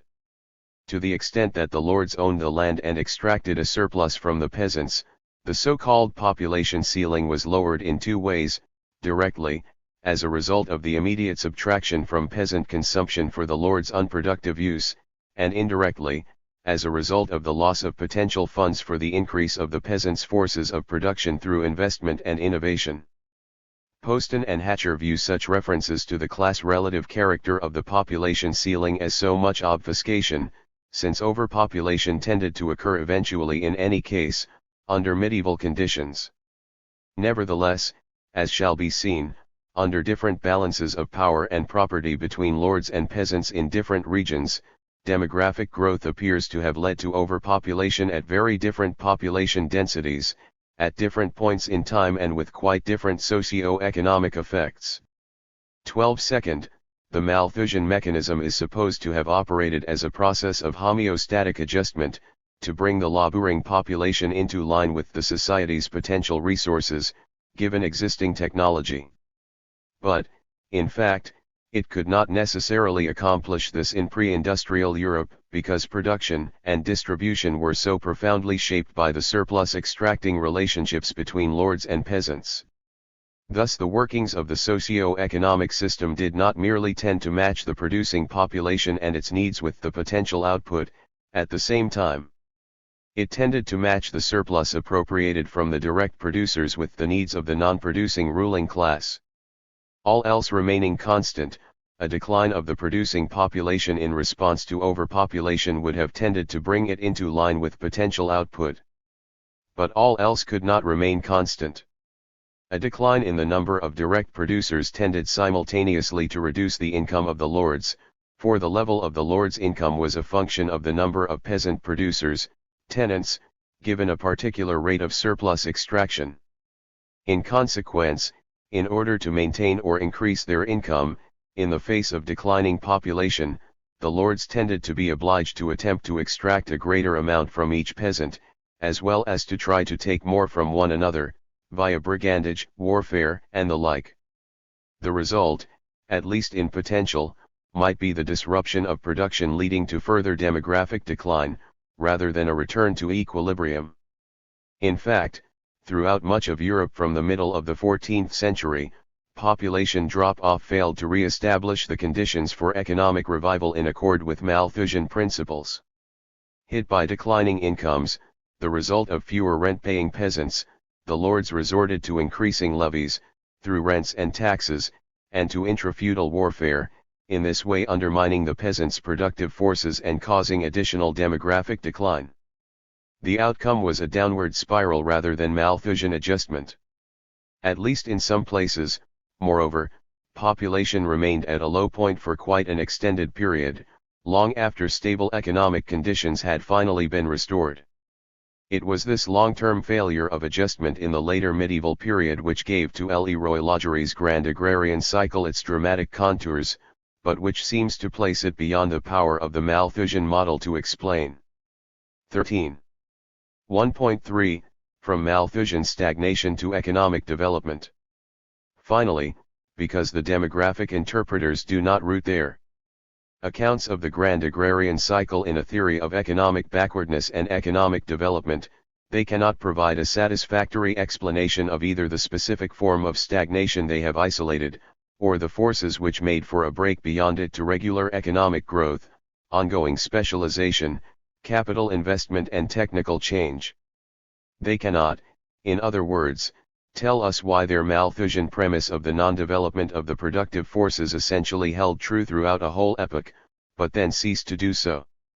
This weakness is especially manifest with respect to the rising relative food prices which were characteristic of the phases of the grand agrarian cycles and which offered the potential of increased profits to those who specialized, invested, and improved. Such demographically inspired market incentives failed to call forth a productive response in most of Europe during the 13th and early 14th centuries or the 16th and early 17th centuries, yet they do appear to have stimulated the start of an agrarian transformation in early modern England. 14. What accounts for this difference, and how could it possibly be explained in demographic terms? Leroy Lagery maintains in his contribution that his demographic model does hold good for Western Europe as a whole. 15. Yet he also acknowledges that England did break from the Malthusian pattern in the early modern period. These would seem to be contradictory assertions. Leroy Lagery tries to explain this inconsistency by arguing that his homeostatic model also contains a certain unilinear drift in the direction of agrarian capitalism. 16. Yet he never specifies either the sources of this drift or the reasons for its ostensibly unilinear direction. At one point he concedes that the action of the seigneurs sometimes played an important part in creating the social conditions for economic development, by expelling the peasants from the land and creating large, unified farms. 17. Yet, if so, this merely poses the problem. For throughout Europe, from the 15th century onwards, seigneurs responded to roughly similar demographic conditions in different ways. There was no simple unilinear drift towards capitalism. In the East, they ultimately enserfed the peasants, setting in train a highly restricted process of growth. 18. In France, as Leroy Lagerie elsewhere tells us, despite the efforts of rural engrossers, peasant property remained largely intact. Morcellement Outran Rassemblement, 19. And meanwhile there was the development of absolutism. This led to a repetition of the established medieval pattern of declining productivity leading to population and production crisis. Finally, in England, direct seigneurial action to undermine peasant possession did pave the way for the rise of the familiar capitalist agrarian structure, underpinning the growth of agricultural productivity and overall economic development. To observe these divergences is at once to challenge Leroy Lagerie's assumption of a unilinear drift and to raise the question of the different responses by the dominant feudal classes to similar conditions and problems, how to protect and improve their positions in the face of the later medieval demographic decline and the subsequent development of population, trade, and industry in the early modern period. This is, in my view, to pose unavoidably the problem of the divergent paths of class formation within feudal Europe, and the power struggles which lay behind them. Yet for Leroy Lagerie such a line of investigation is ruled out. In the final perspective, he writes, the system contains its own destiny, the effect of conflict is purely superficial. 2. Registered. 2. Class structure, class organization and feudal development in medieval Europe. Countering my emphasis on the way class or property relations shaped economic development, Leroy Lagerie accuses me of a misleading running together of the economic and the political. In the words of Leroy Lagerie, in speaking of the surplus extracting, or ruling, class, I have adopted a simplistic assimilation between power, political, and surplus value, economic. Paradoxically, Bois, writing from an explicitly Marxian viewpoint, makes a somewhat analogous charge. Mine is a political and a voluntarist Marxism. A preoccupation with the vagaries of the class struggle prevents me from discerning the economic law of motion of feudal society, in his view, the falling rate of feudal levy. 21. Nonetheless, it is, indeed, central to my viewpoint that a fusion, to put it imprecisely, between the economic and the political was a distinguishing and constitutive feature of the feudal class structure and system of production. This was manifested in the fact that the economic conditions for the reproduction of the ruling class, the income it required to carry out its life activities, including the continuing subjection of the peasantry, depended upon a system of extraction of surplus labor from the direct producers which was characterized by extra-economic, political, compulsion.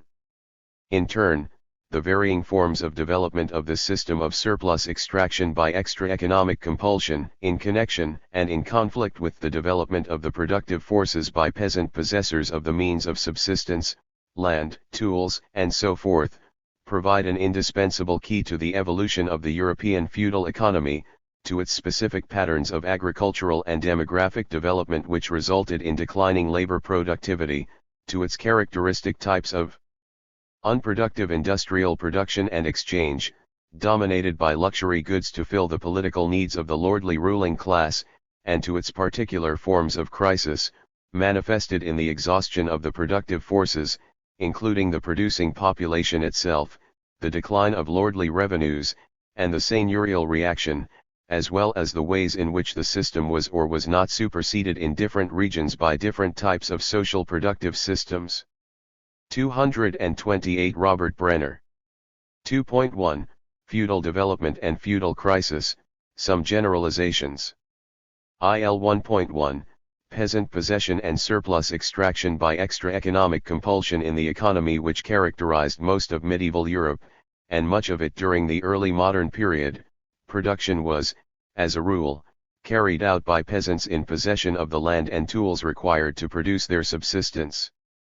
Possession is here marked off by inverted commas because the question of its changing and conflicted character, manifested in the conditional character of feudal property, lay at the heart of feudal development.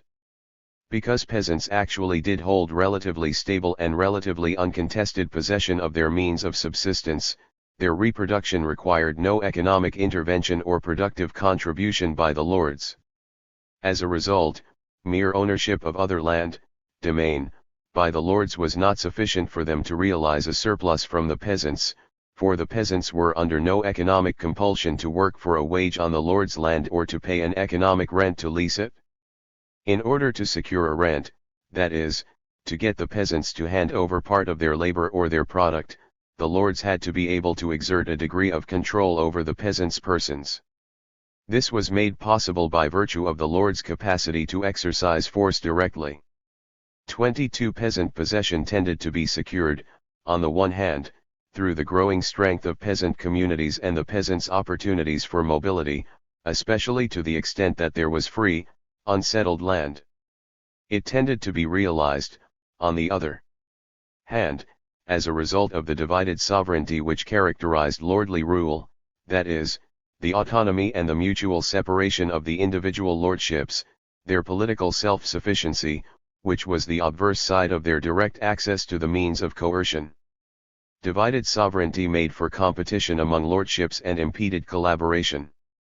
It therefore tended to oblige the lords to grant the peasants their plots on a more or less permanent basis, as an incentive to keep them on the land and pay their dues. Even so, by dispersing force among the individual lordships, divided sovereignty also tended to make it difficult for the peasants to secure full property, as it obliged them to put themselves under the protection of some lord precisely in order to maintain their land against other lords. Thus peasant possession was ultimately circumscribed by lordly power.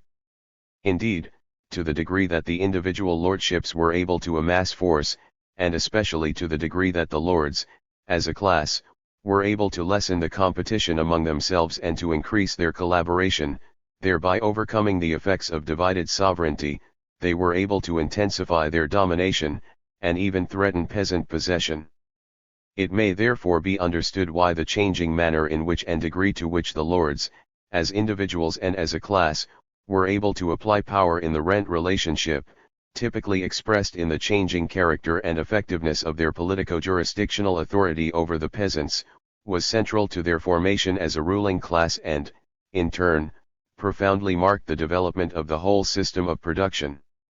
It should be emphasized at once that under certain circumstances it did become possible for the feudal ruling classes to extract a surplus from the peasants without recourse to formally feudal arrangements based on extra economic compulsion, that is, merely on the basis of ownership of land, and even without a monopoly of it. Where the peasant class as a whole had insufficient land to guarantee its subsistence, some peasants would have no choice but to lease additional plots and or hire themselves out as wage laborers to make ends meet. They could not avoid, in the process, alienating part of their product to the lord without recompense. This situation tended to be spontaneously produced as a result of the tendency to demographic growth which was characteristic of the European possessing peasantry, at least from the period circa 1050. Within limits, and leaving aside, for the moment, exogenously induced mortalities, diseases, and so forth, the rate of demographic expansion appears to have depended on the age of marriage, for fecundity seems to have been, more or less, a constant. Marriage age, in turn, depended upon access to the means to establish a family, and in particular access to a cultivable plot. Given, then, peasant possession and the associated potential for the subdivision of holdings, both of which could be limited to a lesser or greater degree, depending on the strength of lordship and the weight of lordly levies, parents could treat their plots as the basis for the continuance of a family, and children could count upon receiving a holding at a relatively early age. There appears to have been established, in consequence, a West European pattern of relatively early marriage, which seems to have underpinned the relatively rapid medieval demographic growth rates, and this pattern may have been slow to change even in the face of the declining economic opportunities which went with the extreme morcellement of holdings. 23. The long-term tendency, therefore, appears to have been towards overpopulation, leading to increasing demand for land, creating the possibility of extracting growing rents, without direct resort to extra economic pressures or controls. Even so, the potential in this way established for what might be termed demographically conditioned surplus extraction was strictly limited, and could provide only an uncertain long-term basis for the lord's continuing hegemony. On the one hand, the manner and the degree to which population growth leading to the appearance of a rural quasi-peasantry/quasi-proletariat would determine a change in the distribution of income between classes depended upon the existing distribution of the land, the extent, relative and absolute, of the lord's lands, the demesnes, where they were free to charge economic rents, versus that of the peasants, customary land. Yet this distribution could not be assumed to favor the lords. On the other hand, to the extent that the lords were dependent for their income upon their landed property alone, that is, lacking extra economic access to the peasant's labor or the peasant's product, their ability to realize a rent, no matter how much domain land they held, would tend to require overpopulation. Lordly incomes would thus be subject to drastic threat in the event of population drop-off. Indeed, at successive junctures in the later medieval period, different sections of the European feudal ruling class suffered from a. an inadequacy of land, domain, to take advantage of the population increase, the 12th and 13th centuries, and/or b. a drop-off in population which made it difficult to derive an income from the land they did hold, the 14th and 15th centuries. These situations revealed the lords' ultimate dependence upon the institutions by which they could extract a surplus by extra economic compulsion, and forced the lords to attempt, in different ways, to rebuild and/or reshape these institutions. In sum, pace l'eroi logerie, it is imperative to assimilate the economic and the political precisely in order adequately to characterize the surplus extracting or ruling classes in feudal society, and to understand the basis of their domination. For throughout the medieval and into the early modern period the existence and reproduction of the feudal ruling classes depended upon extra economic, political, arrangements by which the requisite surplus, economic, was extracted from the peasant producers. Initially embodied in jurisdictional rights over the customary tenantry which sanctioned the extraction of a rent, these arrangements later took the form of property in office which gave rights to a share in centralized exactions, state taxation. Furthermore, it is impossible to grasp the evolution of the feudal economy as a whole simply by means of the so-called economic formula proposed by Bois. According to this formula, the structural contradiction of small-scale production and large-scale property led inexorably towards the fall in the rate of the feudal levy. In Bois' view, the very fact that the system of production was set in motion by small peasant possessors, small-scale production, directly, economically, determined that the system of surplus extraction by extra economic compulsion, large-scale property, would decay. It did so, specifically, by determining the long-term disintegration of the lord's ability to realize returns from the various rent-paying holdings within the framework of the seigneury. Nevertheless, this formulation is heavily one-sided and, for that reason, ultimately misleading. 24. In particular, as I shall try to show, just as the feudal system of class relations was politically constituted, it tended to impose an extra economic dynamic on the course of feudal economic evolution. Naturally, what the lords could extract was limited by what the peasants could produce, and in this sense peasant-based production profoundly shaped the feudal economy, as Bois says. But the fact remains that the system of surplus extraction tended to develop according to its own logic, so to speak, and, to an important degree, without reference to the requirements of peasant production, as a function, in particular, of the lord's growing needs for politically motivated consumption, arising from their needs both to maintain a dominant position vis-a-vis the peasantry and to protect themselves vis-a-vis one another. If it is true that lordly surplus extraction was ultimately restricted by peasant-based production, it was also the case that the system of lordly surplus extraction could limit, even govern, the development of peasant production itself. As a result, feudal economic development manifested a two-sided, conflictive interaction, between a developing system of production for subsistence through which the class of peasant possessors aimed to reproduce themselves and provide for the continuity of their families, and a developing system of surplus extraction by extra economic compulsion for non-productive consumption, by which the class of feudal lords aimed to reproduce themselves as individuals and as a ruling class. I1.1.2, Lords, Peasants and Declining Productivity. I would, therefore, begin by maintaining, as against Poston and Hatcher who appear to deny this, that the overall class structure of production, property structure, based on extra economic compulsion by feudal lords in relationship to peasant producers who possessed their means of subsistence, was at the root of declining productivity and, ultimately, the forms of feudal crisis. Instead, Poston and Hatcher assert that the causes of declining productivity are to be found in the backwardness and stagnation of prevailing technology and, above all, the insufficiency of monoreal investment. 25 But this is only to pose the question which, in my view, they do not fully face: what accounts for these inadequacies? Poston and Hatcher attribute the lack of technological innovation to the insufficient supply of new technological possibilities. But, if it were true, as they say, that capital using technologies capable of increasing agricultural productivity were unavailable, then their complementary contention that agricultural investment was insufficient would not make sense.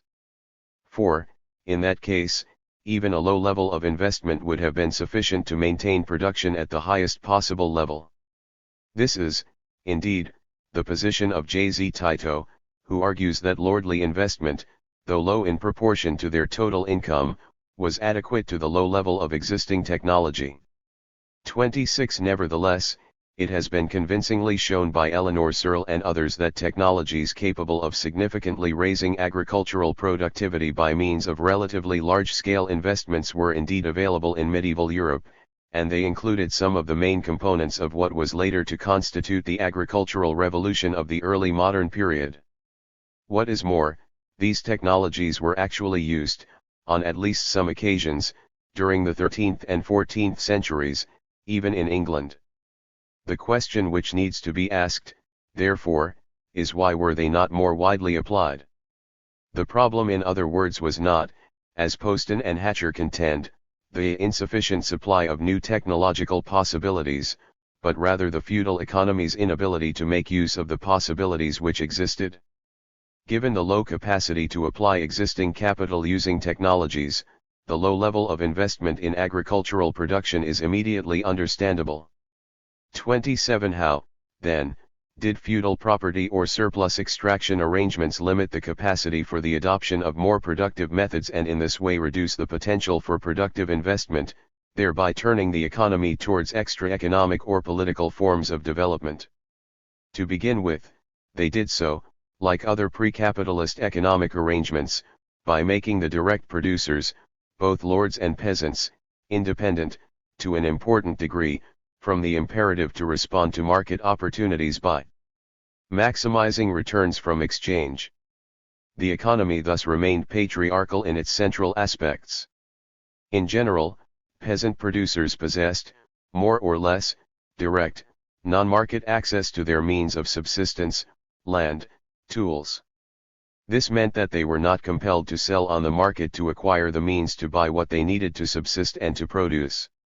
In consequence, they did not have to deploy their means of production so as to compete most effectively with other producers. They could, instead, orient production directly to reproducing their family labor force.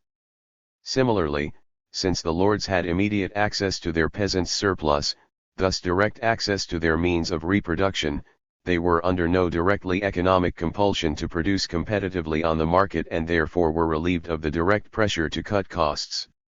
This is not, of course, to deny that the development of trade created important incentives to increase output in order to increase returns from exchange so as to meet growing consumption needs, for of course it did, especially for the lords, who could potentially dispose of large surpluses. Nevertheless, even to the extent that the lords did attempt to maximize production for exchange, their relations with their tenants tended to induce them to try to do so, not through the application of fixed capital and increased skill to improve labor productivity, but through the intensification of peasant labor, the increase of levies in money or kind on the peasant producers, or the expansion of the area of cultivation. Where feudal lords were able to retain significant direct, extra-economic controls over a dependent peasantry, as in early 13th century England, it was only natural that, insofar as they tried to increase output through increasing domain production, they turned to intensifying villein labor. Yet, in so doing, the lords had necessarily to eschew the application of new techniques and fixed capital.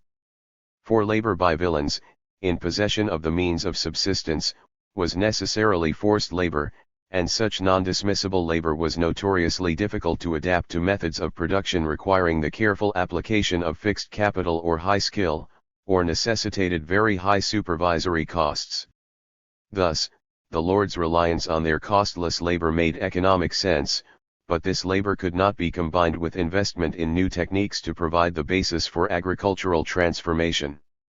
28. Of course, as population increased, especially as the 13th century wore on, wages dropped so low and land prices rose so high that lords were induced to commute labor rents for money rents, and to cultivate their demesnes using wage labor or to lease them on the market, because they could profit by this shift. But low wages and high land prices also reduced the incentive to opt for capital-using, labor-saving innovations, while favoring the maintenance of the old labor-intensive, labor-squeezing methods, although now on the basis of hired labor rather than villein services, and the channeling of investment funds into land purchases, rather than capital improvements. The domain's entanglement with village organized agriculture posed further barriers to their improvement. Domain parcels were often scattered throughout the open fields, and were, moreover, subject to community-regulated cultivation. Attempts by the lords to consolidate or engross could therefore meet significant barriers, the resistance of the peasant community as a whole, or the refusal of the individual peasant to sell his land. It is somewhat puzzling that Poston and Hatcher accuse me of implying that the mass eviction of villeins was a practice in which landlords could regularly engage, when I referred, in this regard, precisely to the difficult and costly processes of building up large holdings and investing, of removing customary peasants and bringing in new techniques. 29. In any case, to the extent that the strength of community controls or peasant possession limited the lords' ability to reorganize agricultural production, their attempts to increase revenues were, once again, channeled towards squeezing rather than improvement.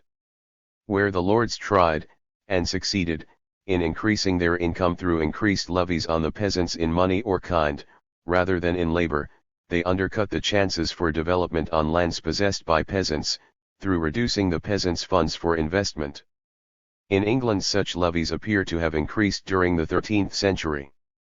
But it was also the case that the peasants' potential for developing the forces of production was itself definitely limited. Given the small plots available to most of them and their limited investment funds, the peasants' possibilities for accumulation and innovation were sharply restricted. Given, in turn, the uncertainties of the harvest, the giant oscillations of food prices and the related vagaries of the market for cash crops, the peasants naturally wished to avoid the risk of dependence upon the market for sales or purchases. They attempted, therefore, to orient their production directly towards ensuring immediate subsistence needs. They diversified, in order, so far as possible, to produce on their own plots the full range of their necessities, and marketed only physical surpluses. This tendency to production for subsistence naturally constituted a strong barrier to commercial specialization and ultimately to the transformation of production, even when market opportunities developed. It also posed a major barrier to those rural accumulators, richer peasants and lords, who wished to collect land, for the peasants would not easily part with the plots which were the basis for their existence unless they had to. On the contrary, they tended to subdivide their holdings among their children. Indeed, the peasants' morcellement of parcels under population growth tended to overwhelm any counter-tendency to accumulation in the agricultural economy as a whole, further undermining the potential for development. 30. 1.3 Forms of feudal development. From colonization to political accumulation, the inability of both lords and peasants to improve labor productivity beyond a certain point, a consequence of feudal class productive or property relations, thus imposed certain limits and possibilities, and conditioned specific overall patterns of feudal economic development, patterns which were, in the long run, typically non-productive and extra-economic. The major exception proves the rule. Major capital expenditures on production are to be found above all on new agricultural plant, on the infrastructural conditions which formed the basis for the extension of existing forms of production, rather than on the equipment of labor with more and better means of production. Colonization, the opening up of new land to cultivation, was indeed the archetypal form of feudal development and feudal improvement. So long as new lands were available and population grew, lords could increase their income simply by establishing additional peasants on previously uncultivated land. Potentially at least, in this situation, output could grow and lords and peasants improve their condition, with a minimum of conflict. For lords might avoid the costs of coercion, while benefiting from the multiplication of tenures at, say, constant rents, which is not to argue that they would or could always choose this option. Nevertheless, the potential for this form of development was obviously limited. For the possibilities of extending the cultivated area, and for supporting in this way additional rent-paying peasants, were clearly restricted by the finite supply of land. Beyond colonization, therefore, especially given the limited possibilities of increasing output via investment and improvement, feudal development tended to take inward-looking forms of redistribution of wealth, rather than its creation. Poston and Hatcher point out that there was a strong predilection on the part of feudal lords to purchase land, rather than invest in fixed capital improvements, and they attribute this to a preference which was deeply rooted in the mode of life and scale of values of feudal nobility. 31 But this is only a partial answer. For the preference for land must itself be understood, at least in part, as an outcome of the established class productive relations. It made sense from an economic point of view. Because investment in fixed or human capital to improve domain production could, as noted, be expected to yield only the most limited returns, it was reasonable for the lords to use their surpluses simply to increase the size of their holdings, thus extending their control over rent-producing land and peasants. Moreover, because the barriers to improvement extended to the peasant sector as well, the peasants showed the same bias towards the purchase of land, partly as speculation, as well as to help further ensure subsistence. In other words, in the feudal context, land was a good investment. Indeed, it showed itself to be that much better an investment to the degree that population growth propelled a long-term tendency towards rising land and food prices, and as the economy proved incapable of responding to these market signals by proportionally increasing output. Beyond opening up new land or purchasing cultivated land, the lords, as a rule, could systematically increase their income only by taking from one another or by squeezing more from their peasants. Thus the long-term tendency, prevalent throughout the feudal epoch, from circa 1000 to 1100, to political accumulation, that is, the build-up of larger, more effective military organization or the construction of stronger surplus-extracting machinery, may be viewed as conditioned by the system's limited potential for long-term economic growth, and, to a certain extent, as an alternative to extending or improving cultivation. Given the difficulties of increasing production, the effective application of force tended to appear, even in the short run, as the best method of amassing wealth. But to what extent could individual lords, or groups of them, gain access to more of the social surplus through political accumulation? 32 This problem was posed especially sharply because the very means of coercion, force/jurisdiction, maintained by every individual lord to ensure his reproduction, as a lord, vis-a-vis the peasants constituted a threat to the other lords. The result was a generalized tendency to intra-lordly competition and conflict, and this made political accumulation a real necessity, at least in the longer run. At the same time, this parcellized sovereignty had potentially anarchic effects, which had to be overcome if political accumulation was to be pursued successfully. In the first instance, of course, military efficacy versus other lords or improved jurisdictional powers over the peasants required the collecting and organizing of followers, recruited, naturally, for the most part, from within the ruling class, normally from among its lesser elements. But to gain and retain the loyalty of their followers, the overlords had to feed and equip them, and in the long run reward them. Minimally, the overlord's household had to become a focus of lavish display, conspicuous consumption, and gift-giving. But beyond this, it was generally necessary to provide the followers with the means to attain or maintain their status as members of the dominant class, that is, a permanent source of income, requiring a grant of land with associated lordly prerogatives, or, later, an office. Naturally, if paradoxically, such grants tended to increase the followers' independence from the overlords, leading to a renewed potential for disorganization, fragmentation, anarchy. As a result, in the long run, further grants tended to be necessary. Successful political accumulation therefore required that increased military power and/or jurisdictional authority yield returns which more than covered their increased costs, and such costs tended to grow over time. In consequence, political accumulation tended to become self-perpetuating and escalating, the amassing of more land and men to more effectively exert force in order to collect the resources for the further application of power. Political accumulation is, nevertheless, quite incomprehensible merely in such quantitative terms. It was, in addition, a qualitative process requiring the increasingly sophisticated self-organization of the feudal ruling class. In the first place, the lords needed broader, more elaborate forms of political cooperation in order to extract a surplus from increasingly well-organized peasant communities, and to counteract the effects of peasant mobility. Since the scope of peasant organization tended to be geographically limited to the village or region, the effectiveness of the lord's surplus extracting administration tended to depend on the degree to which intra-lordly organization could be extended, and intra-lordly competition correspondingly reduced. Second, the lords required more developed political forms to facilitate the reciprocal protection of their property against one another, and this meant the establishment of rights through the promulgation and enforcement of law. Finally, intensified competition between groups of lords tended to require increasingly sophisticated forms of military organization and weaponry.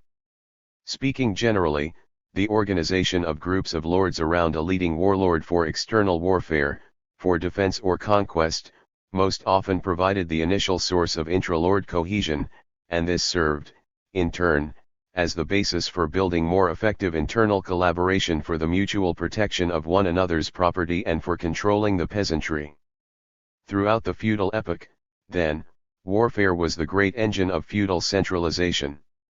All this is merely to say that an essential long-term basis of feudal accumulation was the development of feudal states, by which is minimally meant the various forms of association for self-government of groups of feudal lords, each of whom maintained, in the last analysis, direct access to, or private property in, the means of applying force.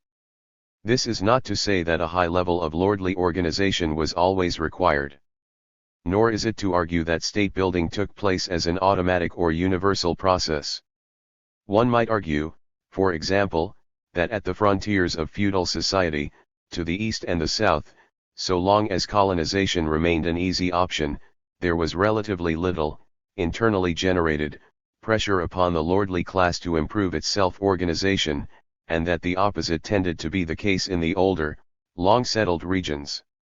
At the same time, just because a strong feudal state might become necessary did not always determine that the lords could successfully avoid anarchy, witness Western Germany after the 12th century. What is being argued, however, is that to the degree that disorganization and competition prevailed within groups of feudal lords, they would tend to be vulnerable not only to depredations from the outside, but to the erosion of their own dominance over the peasants, to their decay as a ruling class. The economic success of individual lords, or groups of lords, did tend to depend on feudal state building, and the long-term trend, overall, does appear to have been towards greater political centralization for political accumulation. It seems to me, therefore, that those historians who have insisted upon a narrowly political definition of feudalism as a form of government and who have, in turn, focused upon the broad range of relationships of obligation and exchange which were constructed to bind man to man in feudal society, not only the relations of vassalage strictly speaking, but also the more loosely defined associations structured by patronage, clientage, and family, have grasped an essential driving force of the system. 33 Yet, in the same way that some Marxists have failed to draw all of the necessary economic implications of the specifically extra-economic, political, nature of the feudal surplus-extracting relationship, those historians who have stressed the heavily political nature of feudal dynamics have tended sometimes to forget that much of feudal government, feudal state building, was about economics, indeed accumulation, the extraction, circulation, redistribution, and consumption of peasant-produced wealth. In this context, trade expanded largely in relationship to growing ruling class consumption needs, fueled especially by the expanding requirements of political accumulation. It facilitated a circuit of production essentially involving the exchange of artisan-produced luxury and military goods for peasant-produced necessities, food, extracted by the lords.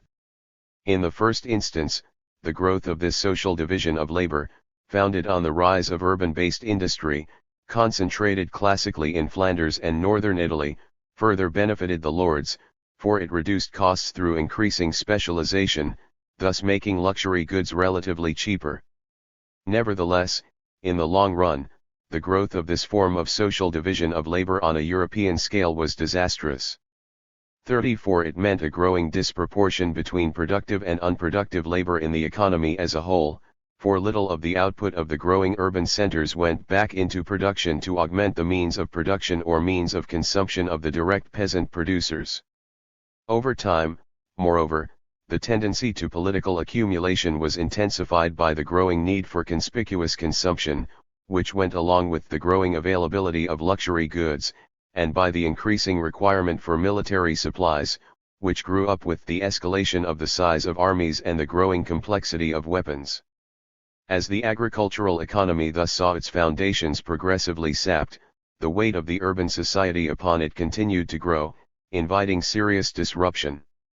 If it is true, then, that the effectiveness of lordly political accumulation was, in the last analysis, limited by the weakness of the underlying feudal productive base, it is still the case that increasingly powerful, increasingly well-organized feudal class states could be, and were, constructed through concentrating energy and centralizing organization, even in the face of the declining capacity of the agricultural forces to support the population.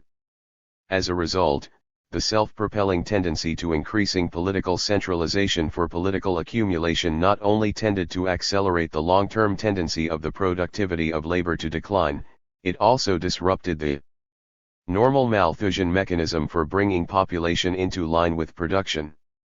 As the peasants' surplus tended to reach its limit, and indeed to decline with the drop-off of population, the lords' build-up of more powerful instruments to redistribute it via coercive extraction and warfare tended to quicken, thereby creating the conditions for catastrophic crises of the economy and society as a whole. 2.2 Demography and development in the growth phase of the economy circa 1150 to 1300. Inability to come satisfactorily to terms with the fusion between the political and the economic, that profoundly marked the feudal productive system, is the central weakness of the approaches of both Bois and the demographic interpreters. This problem is, indeed, manifested in the analyses by both Bois and the demographic interpreters of the growth phase of the European medieval economy in the later 12th and 13th centuries and, as we shall see, of the long period of crisis which followed. Their approaches are, of course, quite different. Nevertheless, their interpretations suffer from a similar difficulty, a failure adequately to take into account the divergent evolutions, in both character and strength, of those mechanisms of extra-economic compulsion improvised by the feudal lords in different regions to ensure the extraction of a surplus in the face of peasant opposition. By counterposing the analysis of Bois to that of the demographic interpreters, it is possible to see the force of this objection and to begin to indicate the sort of alternative required. 2.2.1 The French economy in the 13th century, a falling rate of feudal rent. The guiding conception of Bois for his analysis of the feudal economy as a whole is what he terms the tendency to a falling rate of feudal levy. In the upphase of the 12th and 13th centuries, the feudal ruling class was able to take only a decreasing proportion of the total output, as compared to the class of peasants. This was, in the first instance, because the rents levied by the lords tended to be fixed in money, while population growth led to rising relative land prices, rents and food prices. This tendency of the rate of rent to decline, says Bois, facilitated a process of economic growth, for it allowed population to grow and peasant tenures to multiply, especially through the opening up of new lands, asarts. For a time population growth and new tenures gave the lords enough new income to compensate for declining returns from their established customary tenures. Still, the end point had to come sooner or later, the potential for colonization was used up, peasant productivity declined, and, with continually growing population, there was a quickening rise in prices. At a certain point, therefore, the absolute size of the rent going to the lords had to drop, for increases in the area under cultivation and a rising population could no longer make up for the accelerating decline in the rate of rent, and a crisis ensued. 35 Now, there is no reason to dispute the foregoing trends, presented by Bois, as they apply to medieval Normandy. Indeed, as I observed in my original article, they seem to hold good beyond Normandy throughout much of northern France in the later 12th and 13th centuries. By this time the cens were everywhere fixed and hereditary. Moreover, not only Normandy but the neighboring provinces of Ile-de-France and Picardy also experienced the important trend towards fixing tall ages, eliminating their arbitrary character, at least by the end of this period, 1250 to 1300. The same tendency is evident in these provinces for entry fines, these also seem to have been generally set at a fixed and steady rate. 36 Finally, and of paramount importance, throughout most of this region the demesnes, where an adjustable, economic rent could be levied, were of very restricted scope in relation to the peasant sector, where rents were fixed in money. By Bois' survey, the demesnes seem to have covered 10% or less of the cultivated surface in 13th century Normandy. Guy Fourquin obtained an analogous result, 10 to 12%, for the area around Paris. And the findings are apparently similar throughout the region, although quantitative data is hard to come by. 37 Thus, through much of 13th century France, particularly the north, the situation was as Duby has summarized it: labor services were inconsequential, there was a generally light incidence of customary rent from the cens, as inflation left money rents absurdly unadjusted. As a result, the lion's share of the lord's income was made up of returns from the domain, since, unlike customary levies, these could be adjusted to prices. 38 But the inability, or the loss of ability, to dispose of the requisite powers to extract adequate, or even significant, rents from their customary lands, cens, seems to have left large sections of the French feudal class with an insufficient landed economic base. In consequence, first indebtedness, then widespread land sales, became endemic. 39 It is no wonder that historians of medieval France besides Bois have found declining rents leading to a crisis of seigneurial revenues from various points in the 13th century. 40 The question, however, is the source of this trend. Why was there a falling rate of feudal levy in northern France in the 13th century? Bois tells us that it was built into the very structure of feudal production. The peasant, Bois asserts, possessed, with the usufruct of the land and the control of the process of production, a trump card, while the seigneur, excluded from this process, exercised his levy only by virtue of acts of an extra-economic origin. There resulted, in the long run, an evolution of relations of economic forces favorable to the peasant and generative of an erosion of the rate of levy. This balance of forces was clearly manifest in the principle of tenure chasse, hereditary holding at fixed and customary charges. 41. Nonetheless, the insufficiency of this reasoning should be evident. I have also of course argued that, in view of the peasants' possession of their means of production, the lord's ability to exact a rent through extra-economic compulsion was critical for their reproduction. But the question which must be asked of Bois is why such a set of arrangements should necessarily have been favorable to the peasants, as far as income shares is concerned, especially over the long term. Why could not the lords, in the face of peasant possession, have maintained, or even proportionally increased, their manifold charges, fines, tollages, labor rents, and so forth, by coercive means? 42. We can agree that the lords might at first grant favorable conditions to peasants in order to induce them, and allow them, to open up new land for cultivation. But this would not explain what would have prevented the lords from subsequently adjusting established levies or introducing new ones in order to protect or improve their incomes.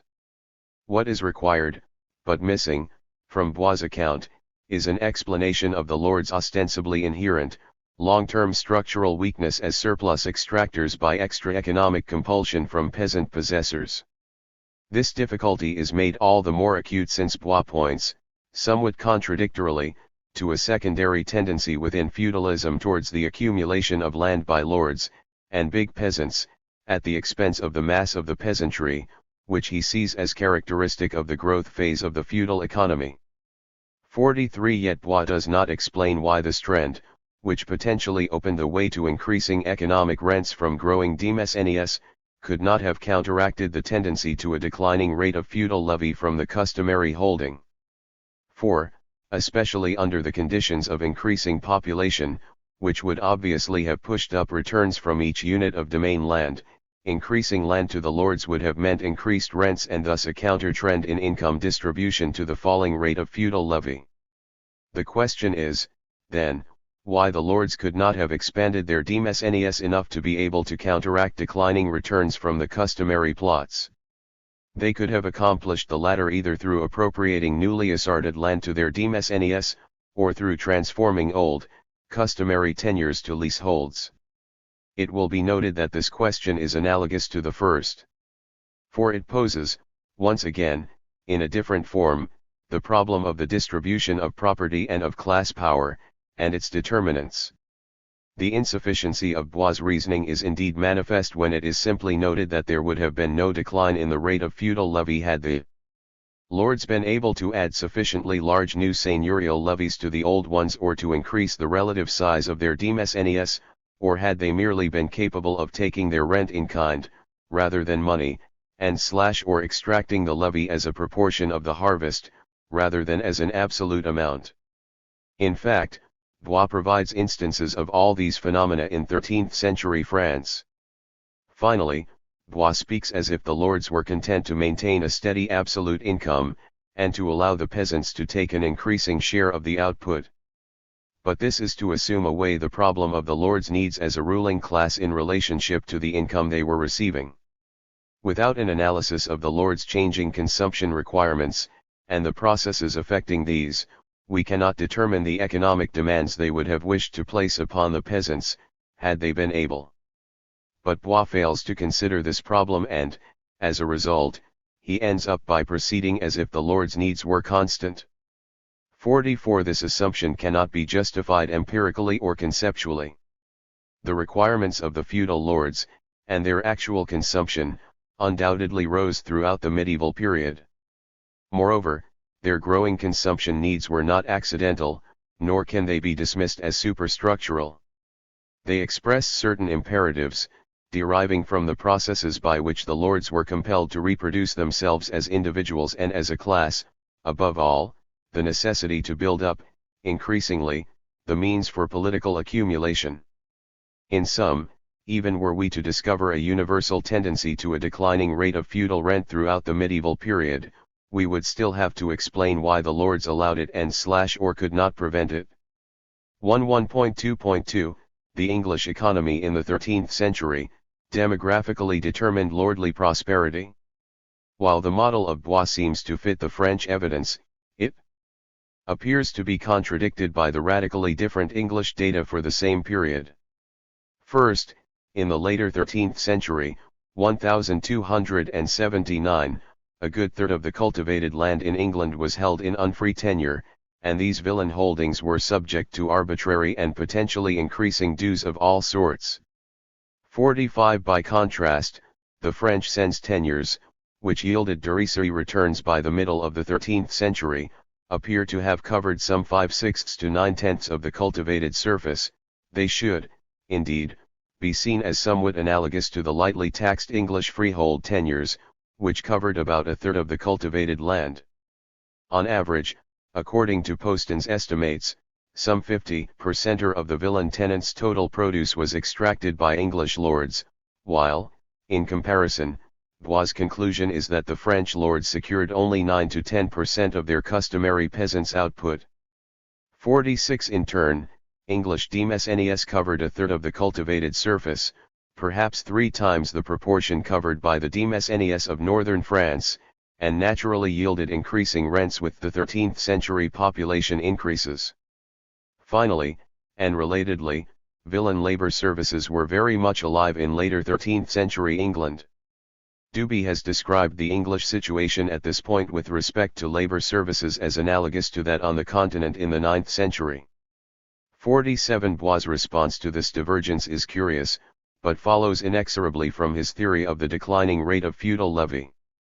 He tells us that 13th century England, with its large demesnes, its labor services, and arbitrary levies on customary land, villeinage, exhibits an evident backwardness with respect to French development. 48 It was behind, having some catching up to do. In time, English developments would have gone the same way as the French, with an inevitable tendency to falling levies and shrinking demesnes. They simply required more time to do so.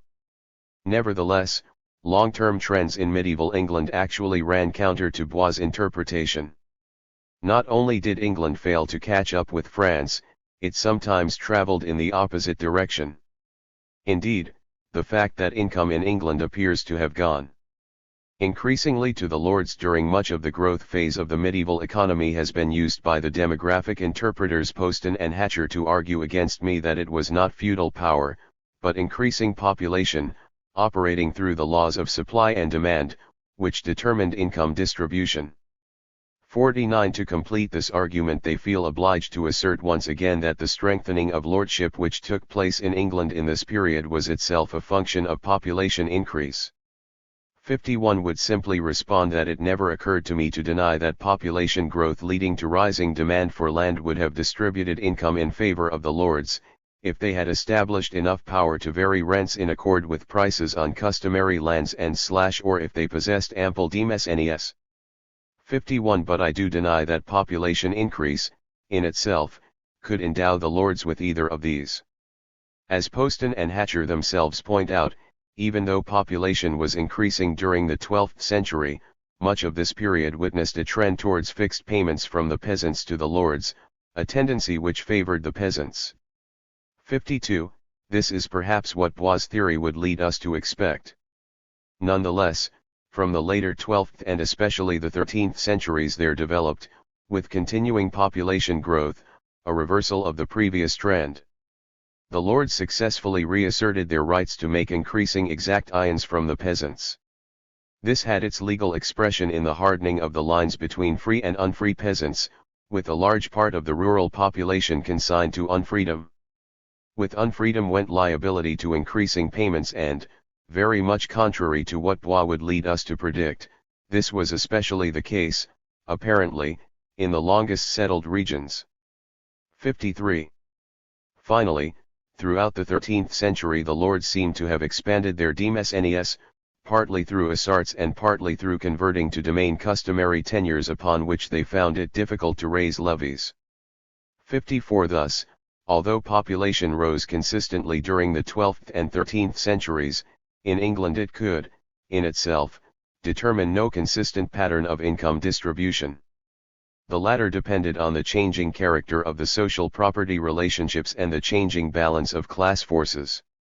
These seem to have underpinned a reversal of mid-12th century trends which were apparently favorable to the peasants, so as to shift the distribution of income during the 13th century in favor of the lords, over and against the unfree peasants, while leaving the free peasants in a relatively favored position. To clarify this point, it is necessary to take exception to the puzzling statement made by Poston and Hatcher, that the close definition of villain status and obligations in the late 12th and the 13th centuries may have helped to protect the villains against arbitrary exactions. They quote Bracton to the effect that the lord's authority over their peasants once extended to life and death, but is now restricted by the civil law. 55 But this is beside the point. For the lords hardly required such untrammeled physical powers over their peasants to exercise economically effective lordship. What was unquestionably critical in this respect was the exclusion of the villains from the protection of the royal courts against the lords' arbitrary exactions, and this result was precisely the upshot of the legal developments of this period. It was enough for the lord to establish the fact that his tenant was a villain, unfree, to have him denied legal protection, to have thrown out of court any appeal by the tenant that the lord's exactions were unjustified, and to force the peasant back upon his own and the community's resources in any conflict with the lord.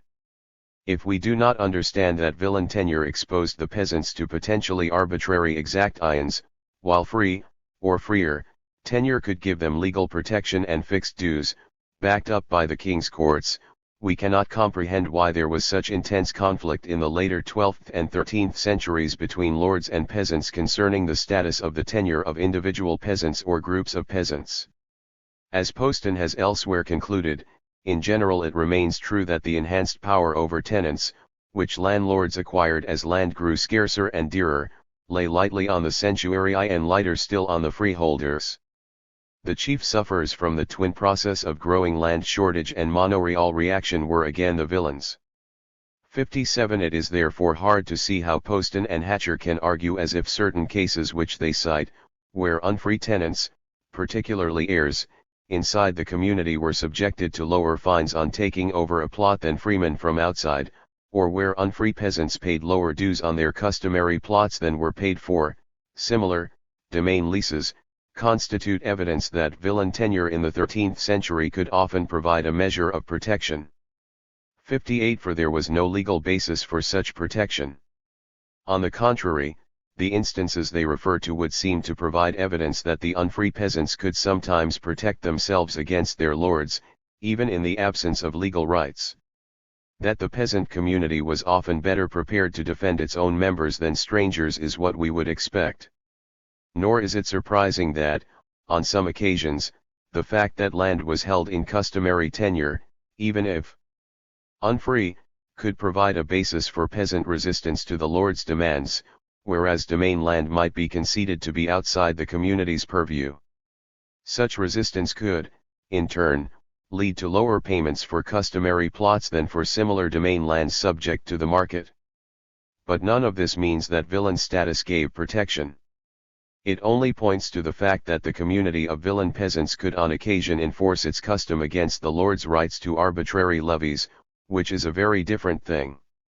Indeed, such cases reveal once again the inadequacy of accounts like that of Poston and Hatcher which attempt to comprehend the rate of feudal levy as a function of market forces, and show the need to investigate the evolution of feudal rent in terms of the sources of class power, and as the outcome of class conflict. 59 In light of the foregoing, it is difficult, finally, to understand how the observation of Poston and Hatcher, that in the 13th century increasingly high fines seem to have been supported by market forces, undermines my view that the increase of these levies rested on feudal powers, as they seem to think. For what, after all, were such fines, but incidents of feudal lordship? Indeed, The point made by Poston and Hatcher that increased entry fines were sometimes used in this period as a substitute for increased tolerages only emphasizes the connection with the lords' jurisdictional rights over their peasants.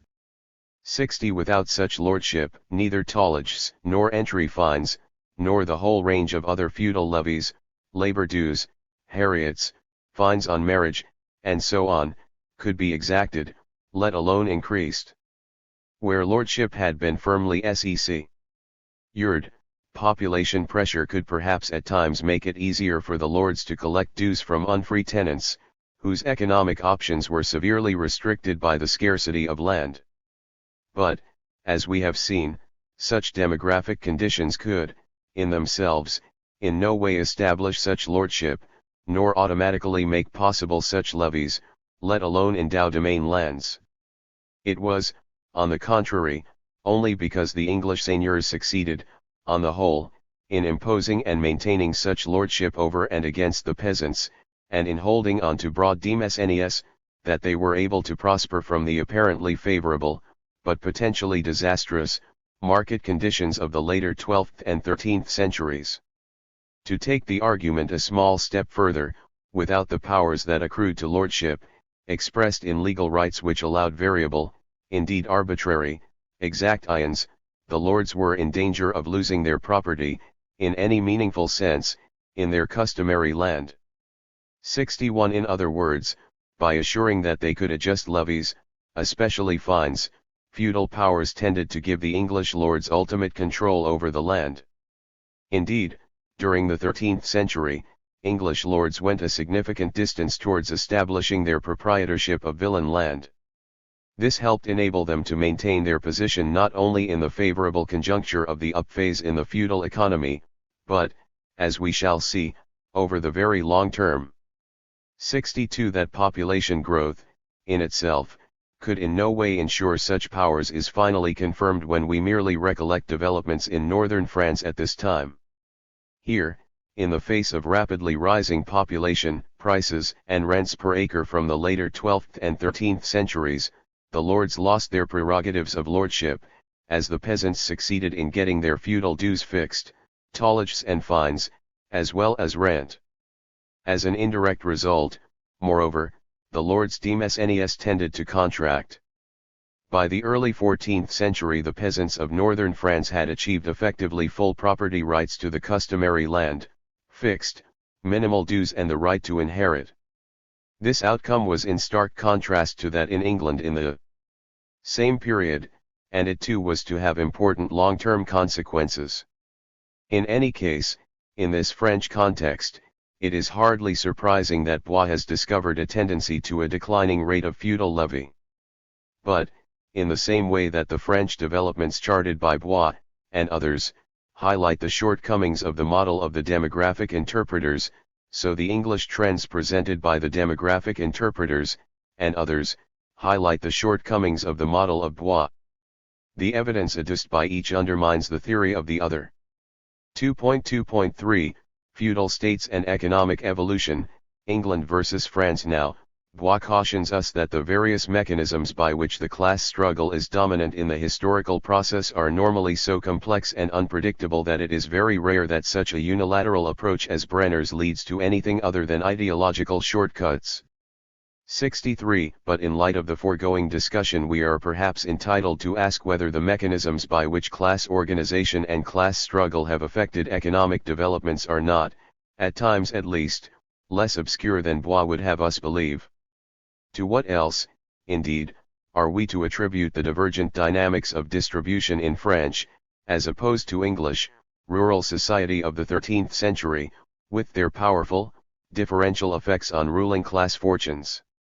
The fact is that for quite some time historians of medieval France have been describing the period culminating in the latter part of the 13th century as one of peasant conquests.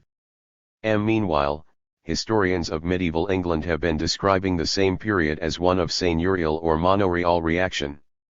65. Whereas in 13th century France the generally observed trend has been towards seigneurial revenue difficulties, in England the same period has come to be regarded as a golden age for the lordly class. Is there not at least an apparent basis for concluding that we are registering the effects of different balances of power, a consequence of divergent processes of class political organization and class conflict? And is the attempt to pose the problem of this difference a retreat into historical voluntarism, the inexplicable and lawless realm of politics, as Bois asserts? 66. Or must we not recognize that to analyze the evolution of an economy in which the dominant class relies economically for its very existence, its reproduction as the dominant class, upon arrangements for extracting a surplus from the direct producers which are specifically extra-economic, that is, political, it is necessary to offer a systematic account of the development of these arrangements, as they are conditioned by class conflict.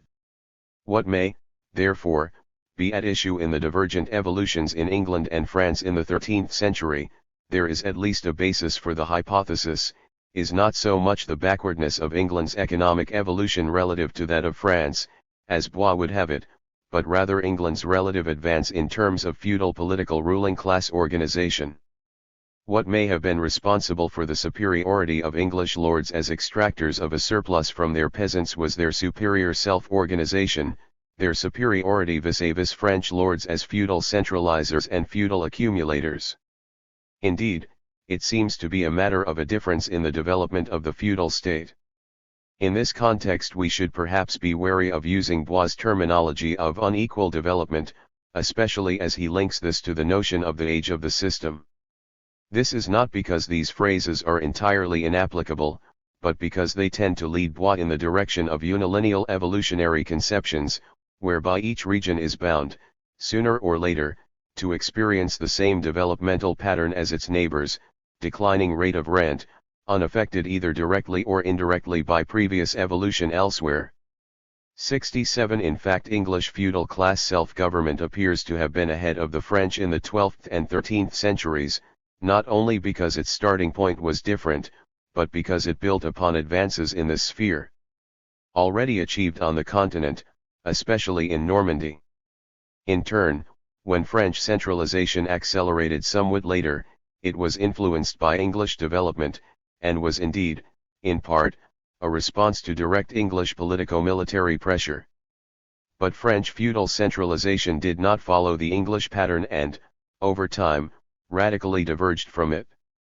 Thus the development of the mechanisms of feudal accumulation tended to be not only uneven but also combined, in the sense that later developers could build on previous advances made elsewhere in feudal class organization.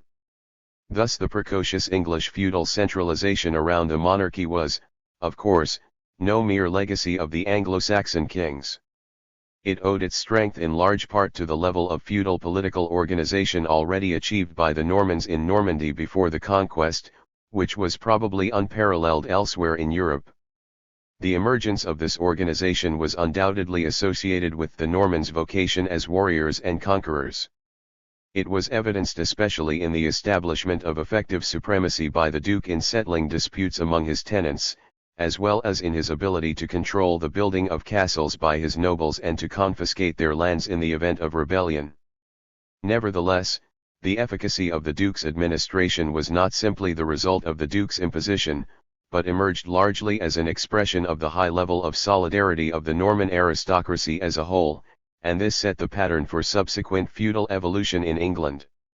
68. Of course the requirements of organizing the conquest, occupying England, and establishing their class rule there brought the Norman aristocracy's self-organization to an even higher pitch. 69. Feudal centralization in England was spectacularly expressed in the outlawing of private warfare, a development previously inconceivable on the continent. It was manifested, too, in the novel procedure whereby all under-tenants were required to swear allegiance not only to their immediate overlords but also to the king, as well as in the more highly evolved system of military obligation and organization. 70. The monarch, as leading lord, was of course the focus for all these processes, but monarchical strength in this case was the expression of the breadth and depth of lordly collaboration. Subsequent developments, especially during the reigns of Henry I and Henry II, by and large manifested the same centripetal tendency towards increasing the capacities of the crown. but growing monarchical power reflected growing aristocratic cohesion. This is not to dispute, of course, that the monarch, with his patrimony, played a critical initiating and constructive role in feudal centralization, or to deny that he could, for various reasons, find himself in serious conflict with his aristocratic followers as individuals or as a group. Nor can the king's actions be understood, in any simple or direct way, to reflect the will of his aristocracy, which, in any case, was rarely united. It remains true, nonetheless, that the development of English feudal government, through a sort of homeostatic mechanism, was made to conform closely with the interests of the English aristocracy. For in every area of governance the crown remained profoundly dependent upon the aristocracy's support. The feudal lords, led by the magnates, operated all levels of English royal administration, from the immediate entourage of the king, the curia, on down through the perambulating courts, to the county sheriffs. They provided the core of the monarch's military organization, and they ultimately guaranteed the crown's financial wherewithal. As a result, the construction of an increasingly effective feudal state required the aristocracy's acquiescence and backing, and reflected their self-interest. For the king to build his power, it was necessary that he organize and unite his aristocracy around him. It was thus inevitable that he build their strength in the process.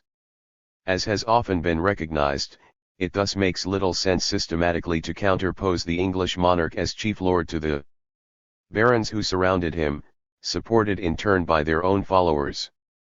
An unusually strong monarchy reflected an unusually strong aristocracy, hierarchically organized in the most highly developed feudal state in Europe. Monarchical government was indeed a manifestation of the lords' more or less conscious recognition of the commonality of their interests, and of the need to regulate their mutual interrelations in order successfully to exploit the peasantry, as well as to profit handsomely, as they did, from exerting their military might against other aristocratic groupings on the continent. The growth of a powerful monarchical state in England, therefore, expressed no merely political evolution, but the construction of social class relations which made possible the most effective accumulation in the economic realm. 11. Thus one of the initial results of the occupation of England by the highly cohesive Norman aristocracy appears to have been the tightening of feudal controls and the imposition of increased levies upon the peasantry. It is notable in this respect that from early Norman times the seigneurs enjoyed the assistance of the royal administration and the royal courts to recover their fugitive villains. 72. In turn, it may be no accident that the temporary disorganization of the feudal class during the civil wars of King Stephen's reign was accompanied by the significant peasant gains of the middle of the 12th century. 73. Finally, the re-strengthening of the monarchy during the latter part of the 12th century seems to have been reflected in the reconstruction of lordly power over the peasants from about the same time. The growth of monarchical authority found its highest expression in the development of royal justice and the common law. Especially with the legislation of Henry II, the feudal aristocracy registered its common interest in allowing the monarchical courts to adjudicate disputes among them over privileges and property, although it goes without saying that the royal administration never escaped aristocratic control. In this way the ruling class secured the private rights of its individual members. On the other hand, the obverse side of precisely this legal advance, no less important because it was inexplicit, was the development in law which led to the restriction of access to the king's law to freemen and thereby exclusion of the unfree peasantry. In granting the monarchical administration the task of protecting their property from one another, the English aristocracy in the process came to define that property to include their arbitrary rights over their peasants. The unfree peasants with their lands were consigned to the courts of their lords, so that in the eyes of the law 74 the lords could dispose at will of both peasants and lands. This provided the lords with an indispensable lever to raise dues arbitrarily on customary lands and tenants. The extraordinary intra-class cohesiveness of the English aristocracy was thereby manifested simultaneously in their formidable military strength, in their ability to regulate intralord conflict, and in their capacity to dominate the peasantry. The inextricable interdependence of the political and the economic in the course of feudal class productive evolution could not have been clearer. The foregoing development in England is in marked contrast to that in France during the same period, which was characterized by a multitude of conflicting feudal jurisdictions, dominated by competing feudal lords. Whereas late 11th and 12th century England witnessed the growth of monarchical centralization, most of France in these years was characterized by the extreme fragmentation of authority, expressed in the lack of effective political organization at the level of the monarchy or even the principality. 75 Through much of France in this era, power was effectively in the hands of the so-called banal lords or castellans.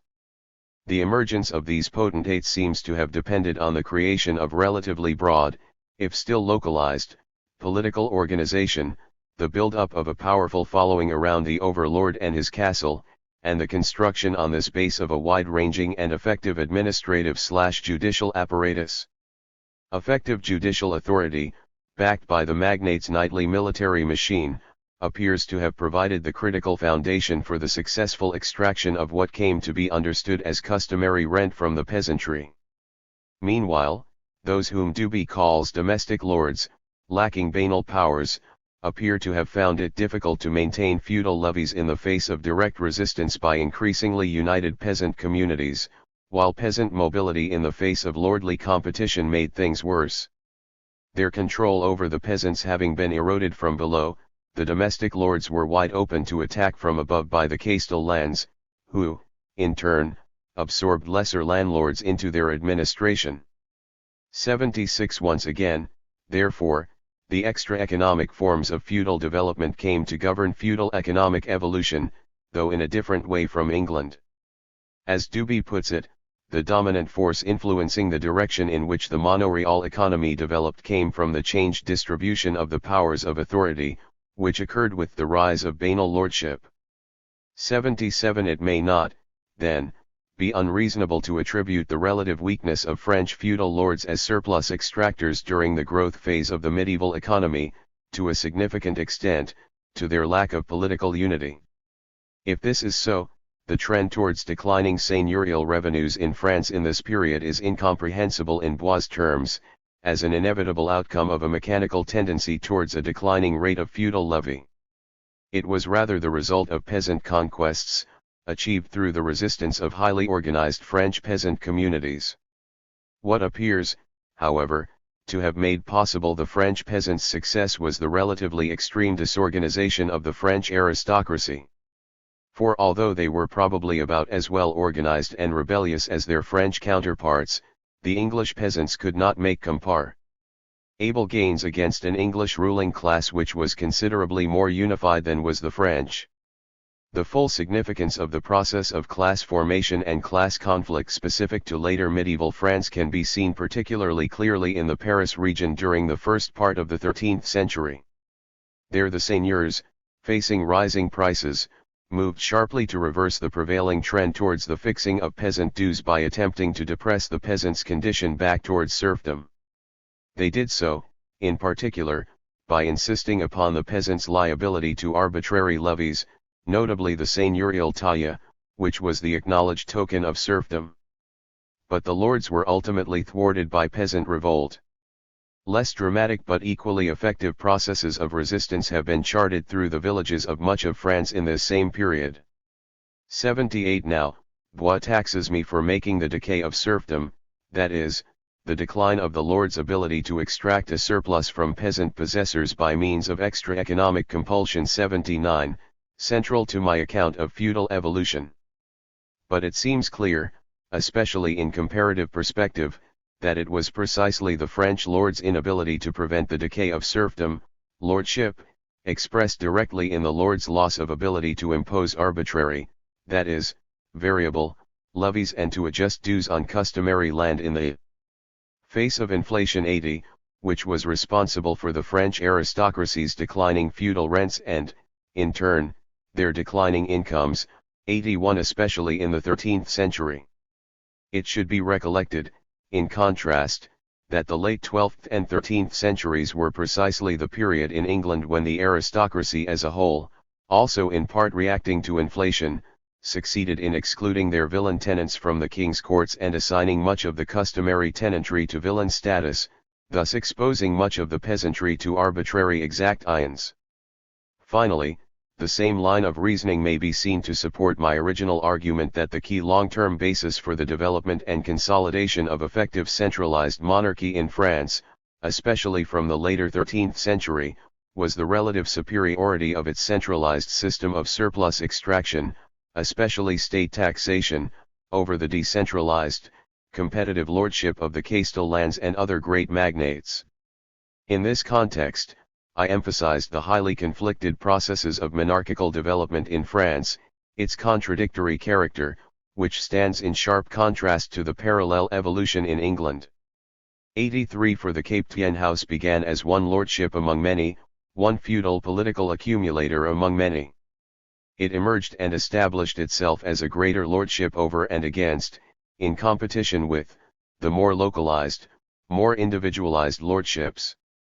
84 The distinctive character of this development was initially evidenced in the absence, indeed exclusion, of the greater French lords from the king's household and administration, its staffing by lesser knights, which stands in sharp contrast to the Anglo-Norman government, led from the first by the magnates with their lesser lords around them.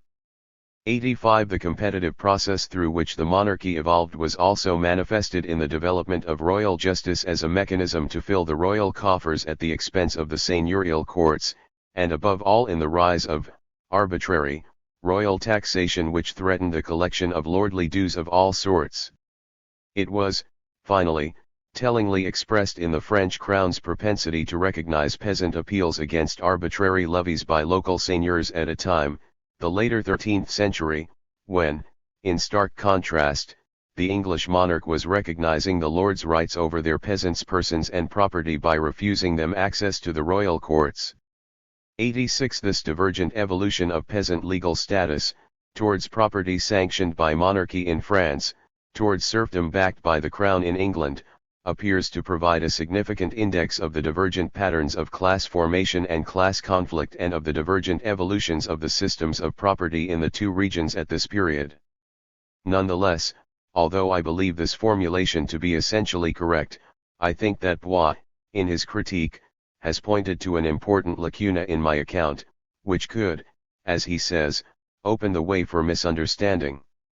As Bois indicates, local lords were vulnerable to royal penetration of their territory in part because they had already experienced the erosion of their power to extract rents from their tenants. Weakened by the prior decline in their income, they were less able to fight the imposition of royal taxation. On the other hand, as Bois rightly emphasizes, it is also true that at least some of these very same lords could take up office in the new state machine. 87 They would, in this way, become its beneficiaries, and its supporters. The monarchy's development thus occurred within the context of the disorganization of the French feudal aristocracy and, in important respects, in conflict with it. Yet, ironically, the long-term, unintended consequence was to reorganize and reconstitute the French ruling class on a stronger basis. In sum, during the 12th and 13th centuries the French monarchy gradually increased its power by means of conquest and alliance. But, especially from the later 13th century, the decline of seigneurial revenues, a result of lordly disorganization and peasant conquests, appears to have allowed for significant steps towards a new form of monarchical centralization. The lordly class began a long-term process by which many of their number would gravitate towards the royal administration, opening the way towards the construction of the tax/office state, with a concomitant strengthening of peasant property by the monarchy. 88 By the early 14th century this evolution had only just begun, and had a very long way to go towards completion. There was, of course, as yet nothing resembling a unified absolutist rule. Long-established banal potentates remained strong, the creation of new appanages further threatened unity. Nonetheless, in retrospect, the basic pattern of subsequent development had been established. In the long run, the growth of centralized surplus extraction served to reorganize the aristocracy, it brought the lesser lords into dependence on royal office and induced the greater ones to come to court and ally themselves with the monarchy. By contrast, in England, the more advanced organization of the ruling class as a whole, the centralization of the barons around the monarchy, permitted the re-intensification of seigneurial powers and institutional rights over and against the peasantry in the later 12th and 13th centuries. In this way, lordly political cohesion ensured successful decentralized feudal surplus extraction, that is, serfdom. The lords thus secured their property, broadly conceived, in both the short and the long run.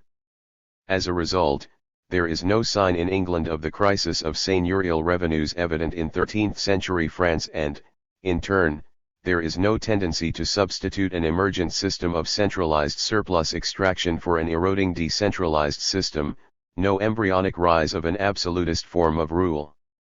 2.3 The onset of feudal crisis and its forms. Feudal class or property relations determined a long-term tendency to declining productivity, 89, and this formed, as it were, the basic structural limitation on the overall development of the feudal social economy. At the same time, in light of the foregoing discussion, it will perhaps be clearer why systematic reference to the divergent processes of feudal class formation which took place in different regions is required in order to understand the varying ways in which the feudal crisis actually manifested itself in those same regions from the later 13th to the mid-15th century, its appearance at different points in time, its somewhat disparate immediate causes and characteristics, and its differing results. 2.3.1 The output, population ceiling, its class-relative character in pre-plague Europe. Poston and Hatcher berate me for an exaggerated preoccupation with surplus extraction relations between lords and peasants, and with a corresponding neglect of the economic limitations of production by small peasant producers. In particular, Poston and Hatcher point out that population growth leading eventually to poverty was a phenomenon not only of the regions of entrenched lordship, but those where the manor was weak or non-existent. 90 I must express a certain amazement at this charge, for a central concern of my essay was precisely the barriers posed to real economic development by an agriculture based on small parcellized peasants. This was hardly a subterranean theme, nor could it have been obscurely expressed, for, as we shall see, I have been attacked by several other critics on the grounds that I have underestimated the economic/productive potential of the small peasantry. 91 On the other hand, although the peasant-based agriculture which characterized medieval and much of early modern Europe could not, in my view, sustain a qualitative breakthrough to economic development, it was certainly capable of supporting a substantial degree of quantitative economic growth. For this reason, Pace, Poston, and Hatcher, I would argue that the variable strength of lord-peasant surplus extraction relations could be a significant factor in limiting or increasing the potential for peasant-based economic and demographic expansion. Indeed, the facts cited by Poston and Hatcher actually serve to undercut their own argument. The regions of weaker lordship and dense population to which they refer could not, as they say, support unending demographic expansion. Continuing population growth had eventually to result in widespread poverty and famine. It is, nonetheless, notable that these freer regions could and did support levels of population which were far greater than those to be found in the highly monorealized areas in the same period. According to one recent survey of 13th century conditions, the density of population computed for Normandy, where lordship was very weak, was very much higher than can possibly be ascribed to any major province in contemporary England, which was, of course, highly monorealized. 92 Similarly, the figures given by Poston and Hatcher for the amount of land per person on the average plot in the non-manorialized English Fenland region are something between 2/3 and 1/2 that considered to be the subsistence minimum in monoreal England. 93 These results are perhaps understandable in view of the fact that the average villein peasants in the areas of established lordship normally gave up 50% of their income on rent. It is worth noting that the very historian whose results concerning peasant population and poverty are employed by Poston and Hatcher in order to play down the significance of feudal powers in relationship to economic and demographic development has gone rather far in drawing quite the opposite conclusions from theirs.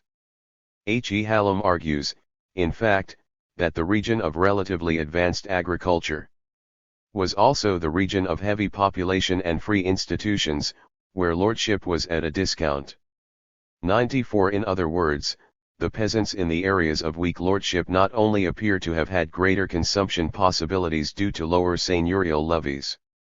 In turn, they seem to have achieved greater production per acre than their counterparts in the monorealized regions because they had significantly more of their surplus at their disposal to reinvest. It is therefore not surprising that their potential for demographic growth was also correspondingly greater. Indeed, in this light it does not seem far-fetched to interpret the relatively high population densities of much of 13th century France compared to those of England precisely in terms of the relative weakness of French lordship and surplus extraction compared to that of England in this period. 3.2 The crisis of seigneurial revenues and its results. The crisis of the feudal economy, when it came, did not take a simple Malthusian form. It does appear that almost everywhere in Western Europe, at various points in the later 13th or 14th centuries, there was, eventually, an end to population growth. Indeed, the plagues of the mid-14th century and after seem to have marked the catastrophic denouement to a process of demographic decline already well underway. According to strict Malthusian reasoning, this demographic downturn should have cured the system's ills by bringing population into line with resources, setting off another period of demo-economic growth. But instead there ensued a long period of economic and demographic decline, stagnation and, in some places, catastrophe. The demographic interpreters are certainly aware of this difficulty. Nonetheless, despite the contention of Poston and Hatcher, it is difficult to see how it can be resolved within their basic framework, whether this be dubbed Malthusian or Ricardian.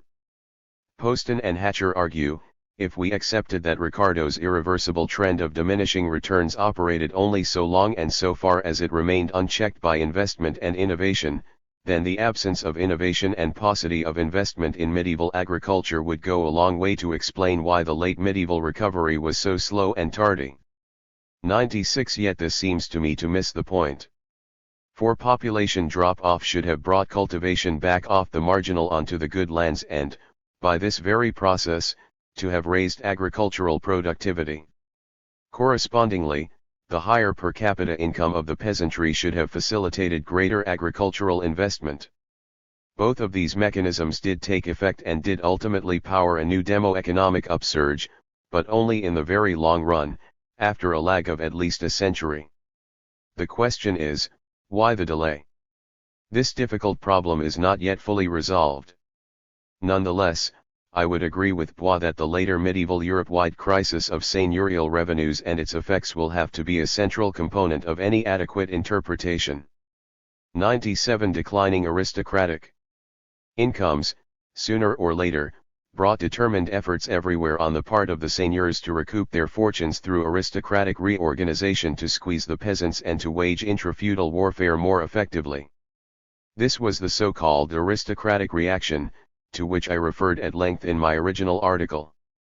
98 It tended to cause further disruption of the peasant productive forces, leading to additional demographic downturn, thus a downward spiral reflecting the disequilibrium between the conflicting needs of conflicting social classes, not just between population and resources.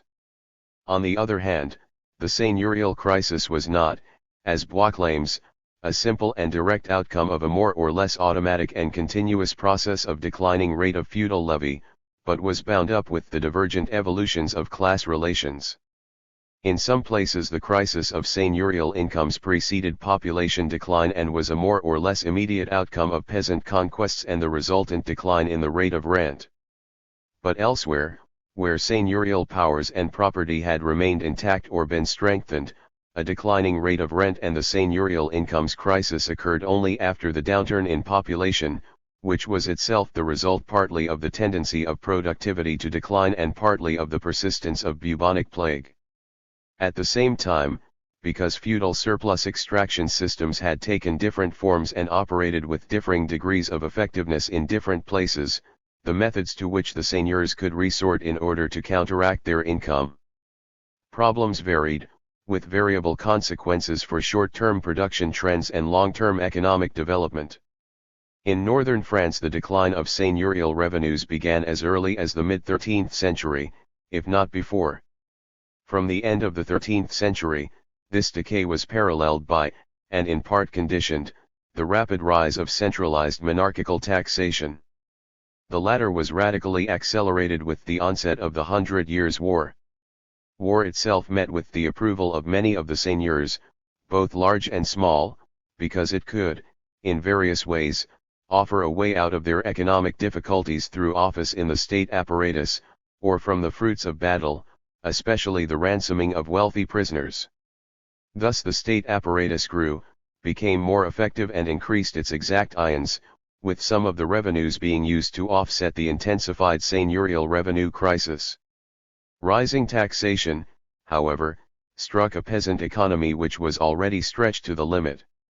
By the early 14th century, precisely the weakness of seigneurial levies appears, as noted, to have allowed peasant population to approach what were close to the highest possible levels, given the landed resources and level of technique, in any case, levels not to be attained again, in some places, until the 18th century.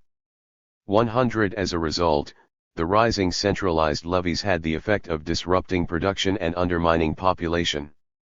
During the middle third of the 14th century, decline became precipitate, with the invasion of foreign troops, followed closely by plague, then further invasions leading to demographic devastation. Nevertheless, demographic drop-off failed to restore equilibrium. For it meant fewer taxpayers, so lower overall revenues to the seigneurs, and thus an ever greater need to recoup. In some places, seigneurs attempted to respond after 1350 by tightening seigneurial controls and increasing decentralized levies, that is, by re-strengthening serfdom. 101 But, in general, French lords did not have this option.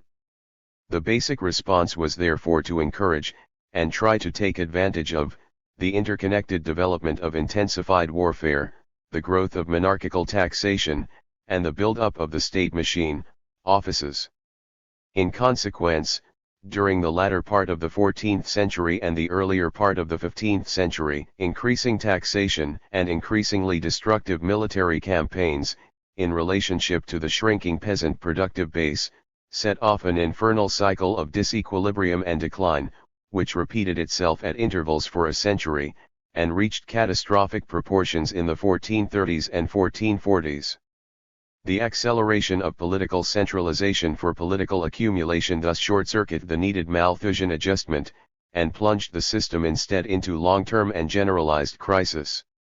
102 In England, in contrast to France, signs that seigneurial revenues were under pressure, stagnating or falling, apparently began to appear only several decades into the 14th century, if then, another indication, perhaps, of the relatively well-entrenched position of English lords vis-a-vis their peasants. 103 This was about the same time that population seems to have reached its limit and begun to decline, and it is possible that the two phenomena are related. Even so, it is not certain that a broad threat to feudal incomes appeared before the plagues of the mid-14th century and after, which brought a drastic population drop-off, and thus downward pressure on rents of all kinds. Not surprisingly, there is widespread evidence of attempts by the seigneurs to tighten their controls over the peasants at this point. Predictably, these took the form of endeavors to strengthen lordly political organization in order to use the already existing machinery of decentralized surplus extraction by extra economic compulsion. Efforts were made to hold down peasant mobility, to set wage ceilings, and to control intra-lord competition for labor, in order to increase, or at least maintain, old rent levels.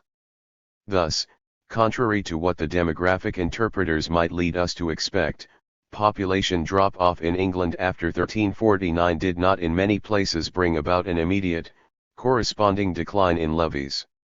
It is, indeed, by reference to increasing seigneurial extra-economic pressures on and controls over the peasants that historians have tended to account for the maintenance of rents at old, pre-plague levels, sometimes well into the 1380s on various estates around the country, despite the drastic demographic decline. 105 This partially successful attempt to maintain old rent levels in the face of rapidly declining population may have caused some dislocation of peasant production, undermining the peasantry's ability to recover economically or demographically despite the more favorable land/labor ratio. This may have set in motion, to some extent, the same sort of downward spiral as was charted in France, at least for a time. Nevertheless, economic disruption appears to have been significantly less severe in England than in France. Population density had not in general reached such high levels as were attained in France. Very likely, the high levels of seigneurial levy in the early 14th century prevented the same degree of demographic expansion. Nor did the rate of feudal levy, rents plus taxes, increase in England after 1350 to anything like the extent it appears to have done in France, and certainly not for any extended period. Nor did the English countryside suffer the devastations of war experienced in France, since the 100 Years' War was fought on French soil. 106 Moreover, by the early part of the 15th century the seigneurial reaction had failed, broken by peasant resistance, as well as peasant mobility. This is an indication perhaps of the inferiority of the English decentralized form of surplus extraction, however well organized and unified, in comparison with the newly emergent French centralized system of surplus extraction, tax/office, especially under the conditions of relative depopulation of the later Middle Ages. The lords could extract only much lower, now basically economic, contractual rents. There was no development of a centralized state tax machine. The ruling class as a whole were forced to recoup their incomes by other means, by foreign military interventions and ultimately, relatively small scale, civil war. Ironically, it may have been the long-term inability of the English aristocracy to step up surplus extraction by extra economic force vis-a-vis the peasantry by intensifying serfdom or by imposing absolutist taxation, combined with the English lords' short-term success in solving their financial crisis by military means abroad, which prevented the sort of economic catastrophes that were experienced in some places on the continent in this period. In East Albion Germany there is still another pattern. Medieval demographic and economic development in this area appears to have been strongly influenced by West European trends, due to its heavy reliance on colonization from the West. As a result, the timing of the crisis in eastern Germany appears to have been somewhat delayed. It took a somewhat different form, and it had a very different outcome from that in the West. Demographic stagnation and ultimately downturn in eastern Germany seem to have followed upon the end of population growth in the West, and it manifested itself rather clearly in the later 14th century with the drying up of colonization. 107 This naturally posed a great threat to seigneurial incomes. For, in the East, development had taken place on the basis of what was perforce a highly attenuated form of lordship. The problem for the lords was to make unsettled land yield a profit. They had little choice, therefore, but to offer peasant settlers favorable terms, fixed dues and free status, the so-called Germanic law. Still, so long as population grew, both lords and peasants could benefit in a situation of plentiful land. 108 Under these conditions, there appears to have been little incentive for the development of the lord's self-organization, centralization for purposes of political accumulation. States remained, by and large, extremely weak, and the nascent aristocracy was notoriously disorganized, disunited, undisciplined. But from the later 14th century, population growth sharply decelerated. In contrast with the West, the explanation for this appears only to a slight extent connected with problems of declining productivity, for in the East there was still masses of unsettled land to colonize. It was in part the plagues, but apparently above all the sharp slowdown of immigration, consequent upon the generalized demo-economic downturn in the West, which set off in the East the same sort of cycle of decline which was already taking place in the West, with correspondingly disruptive economic and demographic consequences. Lords experienced declining revenues, and they attempted to respond by taking extra economic measures. Lacking any well-developed centralized state apparatus to turn to, For enhanced income from offices and taxation, the lords of Eastern Europe tried to increase their exactions from the peasantry by intensifying serfdom. At the same time, they stepped up their attacks upon one another, while largely dismantling what little there had been of monarchies or unified states. The decay of the Teutonic Order in the 15th century is only the most spectacular case in point. Finally, they organized for war externally, and the devastations of the military campaigns appear to have had particularly disruptive effects on production and population. Their revenues further threatened, the lords made renewed attempts to recoup at the expense of the peasants and one another, leading to the familiar downward spiral of eco-demographic disequilibrium and decline. 109. 3. The outcome of feudal crisis and subsequent patterns of development. From the middle of the 15th century, in much of Western Europe, the conditions making for crisis finally receded, and there was a new period of economic upturn. Peasant cultivation had drawn back onto the better lands, making for the potential of increased productivity. The incidence and destructiveness of civil and external warfare seems to have abated somewhat, reflecting perhaps the exhaustion and temporary disarray of the nobility. The levels of ruling class exactions from the peasants appear to have declined correspondingly, at least temporarily, and the impact of the plagues appears to have diminished. There occurred a new period of population increase and expansion of cultivation, leading to the growth of production with a concomitant increase in the incomes of both the lord and peasant classes. The consequent growth in demand provided the basis for a new era of expansion of European industry and commerce. The latter reached far beyond its previous limits, especially to the Americas and over the sea route to the east. In important respects, however, the European commercial economy of the early modern period retained much of its medieval character.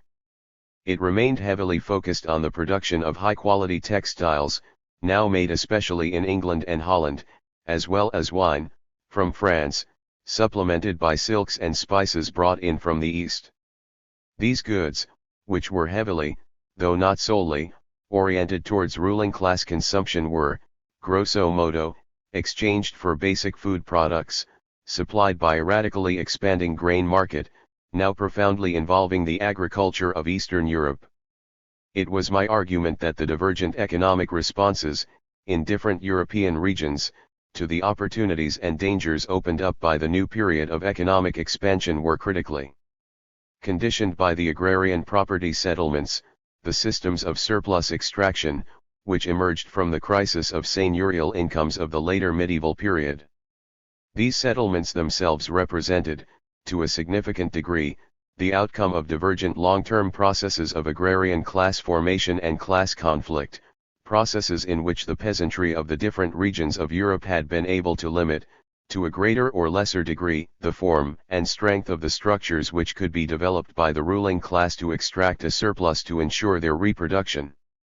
At the same time, it appears that in every case, the rise of serfdom in Eastern Europe, the rise of absolutism in connection with the consolidation of peasant property in France, the development of classically capitalist relations on the land in connection with the emergence of a new form of unified state in England, the newly emergent system of surplus extraction was made possible by a significantly higher level of ruling class self-organization, of self-centralization, than had previously been attained in that region, and may thus be seen, at least from one angle, to mark a continuation, if not a culmination, of the general feudal tendency in this direction. Finally, the different systems of property which were established were responsible, in my view, for structuring widely divergent patterns of economic evolution in the different regions, the impositions of different forms of agricultural involution and ultimately general crisis on most of the continent, the critical breakthrough to self-sustaining growth in England. 3.L. The roots of the divergences. 3.1.1 The rise and decline of serfdom, East versus West. For some reason Poston and Hatcher deny that the population drop-off, especially from the 15th century, and the accompanying threat to seigneurial incomes, was a critical inducement for the movement towards Enserfing the peasants in East Albion Germany, the use of extra economic jurisdictional rights in order to extract a surplus in the face of demographically induced downward pressures on rents and upward pressure on wages. Nonetheless, it is no coincidence that in Prussia, for example, the first in a long series of governmental ordinances aiming to strengthen lordly controls over the peasantry, especially by limiting mobility in various ways, so as to buttress lordly rent exactions, was issued in the wake of the first sharp demographic losses that came with the wars of the first decades of the 15th century. These ordinances explicitly refer to the shortage of labor as their justification and explanation. 111. Moreover, despite what Poston and Hatcher imply, there seems to be agreement among historians that during the second half of the 15th century the lords began to succeed in subjecting the Prussian peasants to more severe controls and heavier dues in the face of, and despite, sharply reduced population levels. Certainly, the rise of serfdom in eastern Germany did not depend upon a new period of population upturn. Serfdom had been firmly established long before population began to rise again, towards the middle of the 16th century. Precise data are difficult to come by. But, for example, in the Samland, where the seigneurial offensive was pursued early and vigorously, we know that the population in 1525 remained approximately one-third below its level of 1,400. Yet, in the intervening period, serfdom had been intensified and had become a fact of life for a large section of the peasantry of the region. 112. It was, of course, this installation of serfdom in eastern Germany under conditions of demographic slump which led me to call into question the widely held view that the corresponding population drop-off in Western Europe could, in itself, have accounted for the accompanying decline of serfdom. To begin to explain why the lords of late 14th and 15th century Western Europe were unable to respond to the seigneurial revenue crisis by strengthening serfdom, despite their attempts to do so, while their counterparts in East Albian Europe were indeed able to succeed in this, my account focused on the relatively recent development of the latter region, and especially its colonial character. The lords of northeastern Europe, eastern Germany, as well as Poland, had led and controlled from the start a belated process of agrarian development, imposing artificial, rationally laid out forms of peasant settlement. By contrast, their counterparts in Western Europe had to impose their power from the outside, against peasant communities which were longer established and better organized, with established traditions of, often successful, struggle for their rights. As a result, Eastern lords had the possibility of solving their revenue problems through enserfing the peasants, whereas this option was foreclosed to those in the West by the relatively greater strength of the Western peasants. The Eastern lords actually were able to accomplish this task largely by means of politically reorganizing themselves, especially through developing new forms of feudal state. 113. Heidi Wunder finds this account contradictory. If the East Albian German peasants were, at the start, by my own admission, the freest in Western Europe, how could they also be so ripe for enserfment? Wunder points especially to the fact that the East Albian peasants received from their lords, upon their settling, very broad grants of liberties. 114. There is in my view, however, nothing inconsistent about arguing that peasants could gain initially excellent conditions, yet remain essentially weak as a class over and against the lords. The lords were obliged to offer favorable terms to induce colonists to settle, and it was in their interest to do so. Indeed, so long as they could attract a steady flow of new settlers to open as yet uncultivated land, they could, over an extended period, take a relaxed approach to their peasants, benefiting from increased lands in production and perhaps improved productivity, while avoiding the costs of coercion.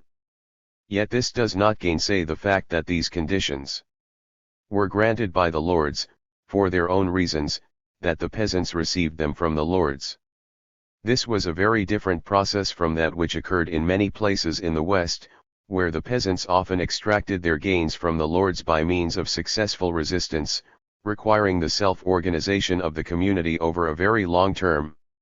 In consequence, the peasants in the East were at a disadvantage when the lords changed their policy in the direction of greater exactions and controls, 115 In order to deal with their problem of labor scarcity.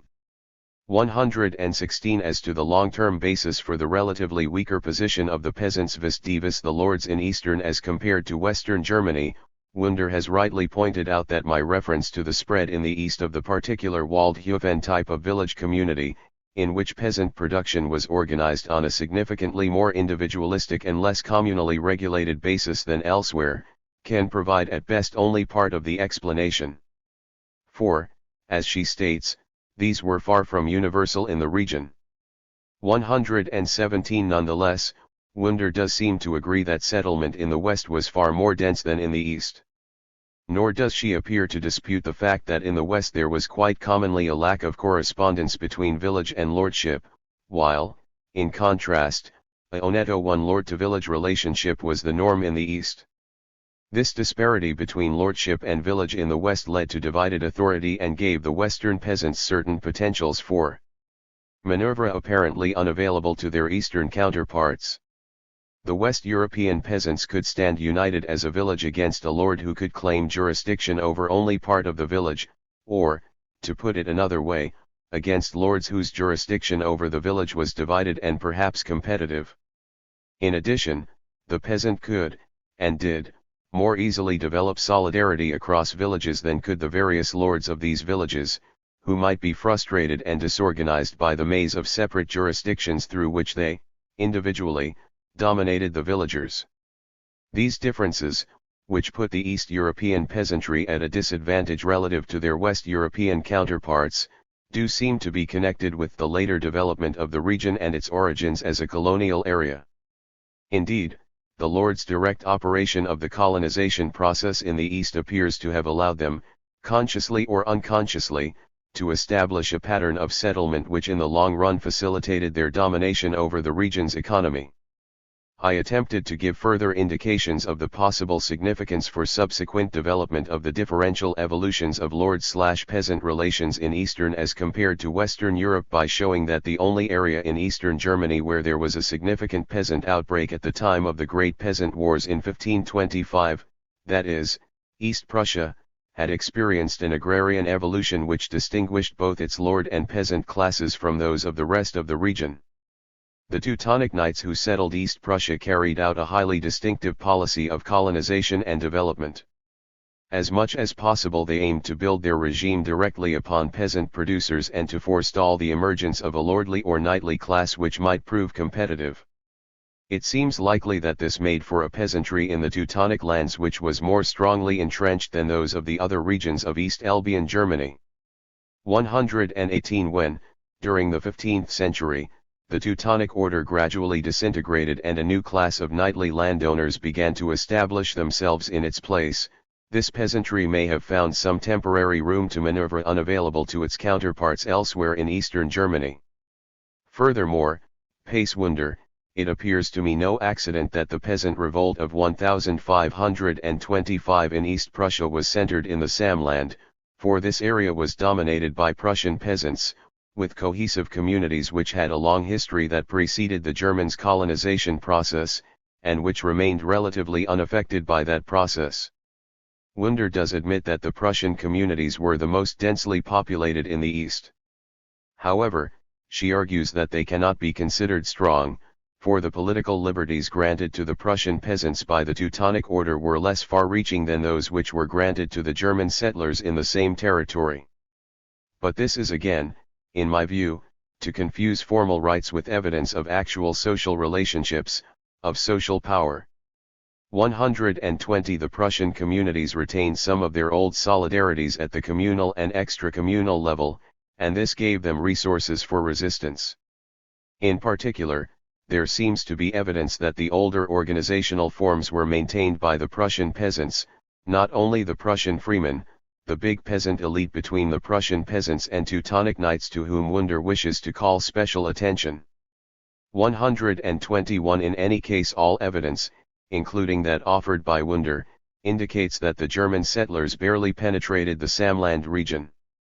As Wenskos concludes, the German colonization had only very little influence, so that the old Prussian relationships were long able to remain undisturbed. 122. Continuing her criticism along the same line, Wunder argues that all sections of the peasantry in this multi-ethnic region Samland took part in the rising, German peasants, Prussian peasants, and also Prussian freemen.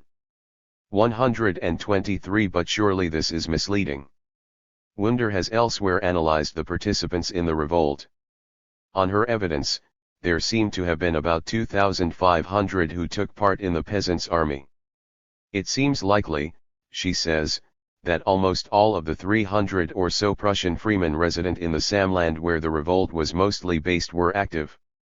On the other hand, she also points out that the number of German peasants participating cannot have been altogether that great, in that relatively few German new settlements were present, and those primarily in the easterly territorial area, whereas the revolt was centered in the western part of the Samland. 124 This leads unavoidably to the conclusion that the majority of the activists in the revolt were mere Prussian peasants. I see no reason to contest Wunder's view that the Prussian freemen, who constituted a distinct layer in the population with unusually broad political and commercial connections beyond the villages, played a key organizing role in the rising. Nevertheless, I do not see how the statement that the Prussian freemen apparently assumed a position of leadership in any way runs counter to my argument asserting the significance of relatively strongly organized Prussian communities. It seems to amplify it. But the main point is that Wunder's critique fails almost entirely to come to terms with the central issues at stake. In 1525 there were massive peasant revolts throughout much of Western Germany, but none in Eastern Germany, with the one exception, the Samland, to which I referred. Why was there, relatively, so little opposition in the East, as compared to that in the West? Why did opposition develop in the Samland Prussian peasant communities, but virtually nowhere else?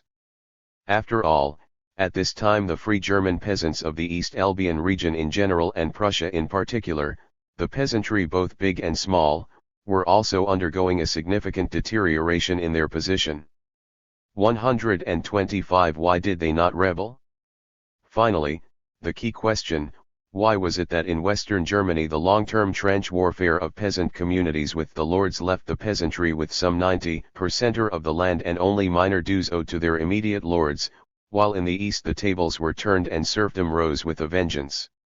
Wunder refers to the grain trade as the basic condition for the rise of serfdom in Eastern Germany.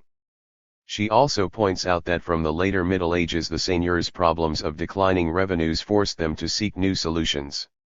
126 However, she does not explain why Enserfing the peasants was a viable option for the East European lords, when it does not appear to have been one for their counterparts in the West, who had similar problems and similar incentives.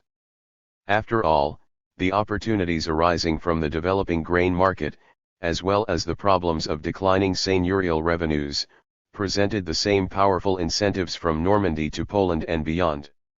Yet, despite their attempts, the lords of Western Europe nowhere succeeded in re-establishing serfdom. Indeed, in some places it was the peasants, and not the lords, who consolidated their position and who thereby gained access to the expanding grain export markets. It is odd that in their contribution Poston and Hatcher could also fall back upon the grain trade to explain the different developments in Eastern and Western Europe, since Poston has devoted so much of his own work to demolishing the notion of a direct correlation between the development of commerce and either the emergence or the decline of serfdom, and has indeed explicitly denied that the distinctive evolution in the East can be explained by the world commerce in grain. 127 Economic needs or desires cannot explain their own satisfaction, nor can opportunities account for the capacity to take advantage of them. As Poston writes, the divergence between East and West was not, however, the result of spontaneous economic change, it was brought about by the exercise of landlords' power. 128 In fact, the lords of Eastern Europe were, in the end, able to enserf the peasants only by means of stepping up the level of their own political organization. The crisis of seigneurial revenues had led, sooner or later, to the disintegration of even the strongest monarchies of medieval Eastern Europe, leaving no potential for the growth of absolutism in the East. Instead, we find a dual development taking place throughout the region from the later medieval period. First, there was a long-term development of intra-lordly cohesion at the local and provincial levels. This was classically manifested in Poland, with the growing strength and importance of the local and provincial diets. Second, there was the consolidation of lordly power at the national level through the rise of the estates, a phenomenon which was nearly universal in Eastern Europe. In creating these governing institutions, the lords of Eastern Europe constructed a form of state peculiarly appropriate to their rather simple needs. It was a form in which they could represent themselves in the most immediate and direct way, through which they could make certain that their rights over their land and peasants were protected, while ensuring that the costs of any state administrative apparatus could be kept to a minimum, a task naturally complicated by their tendency to involvement in warfare. 129 It was, finally, a form of state which differed significantly from those which were emerging throughout most of Western Europe. Nonetheless, it was similar to the states of the West in one crucial respect: it manifested a qualitative advance in the self-consciousness and self-organization of the aristocracy. Such advances were apparently necessary throughout Europe to ensure the aristocracy's continuing dominance and capacity for reproduction, in the wake of the seigneurial crisis and peasant resistance of the later medieval period. The Eastern lords' political reorganization allowed them to benefit from the trans-European economic upturn of the 16th century. But their increased capacity for surplus extraction by means of extra economic compulsion and for political accumulation created the potential, over the longer term, for economic disruption. Agricultural growth on the basis of expanding demesnes and increasing labor services offered only the most restricted possibilities for development. By the 1560s and 1570s, Poland's national output appears to have reached its upper limit, not to be attained again until the 18th century. From this point onwards, the growth of the lord's product depended upon redistributive measures and was achieved largely by increasing the size of the demesnes directly at the expense of the peasants' plots, thereby eroding the system's chief productive forces, peasant labor and animals. Poland's experience, moreover, appears to have typified that of the Northeast European region. Precipitately declining productivity everywhere called forth the familiar political remedies. Increased levies on the peasantry, intensified struggles within the ruling classes, and external warfare issued in economic regression and the East European version of the general crisis of the 17th century.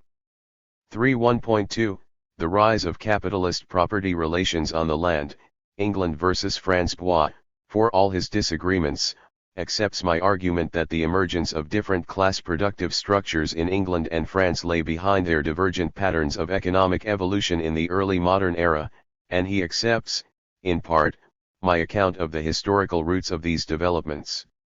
Bois appears to agree that a successful drive towards undermining the possessing peasantry and establishing capitalist class relations lay behind the transformation of agriculture and rising agricultural productivity in early modern England.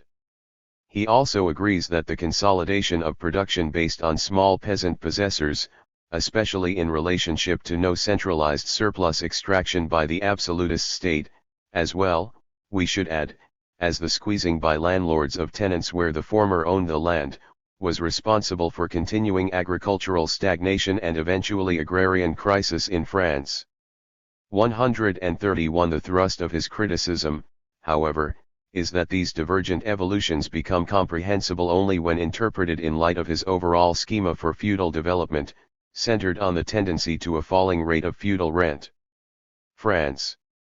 As I did in my article, Bois links the failure of French agriculture to respond more successfully to the rise of prices and of markets in the early 16th century largely to the entrenched position of the peasantry. But Bois' interpretation of the latter reveals, in my view, the mechanistic tendency of his overall approach.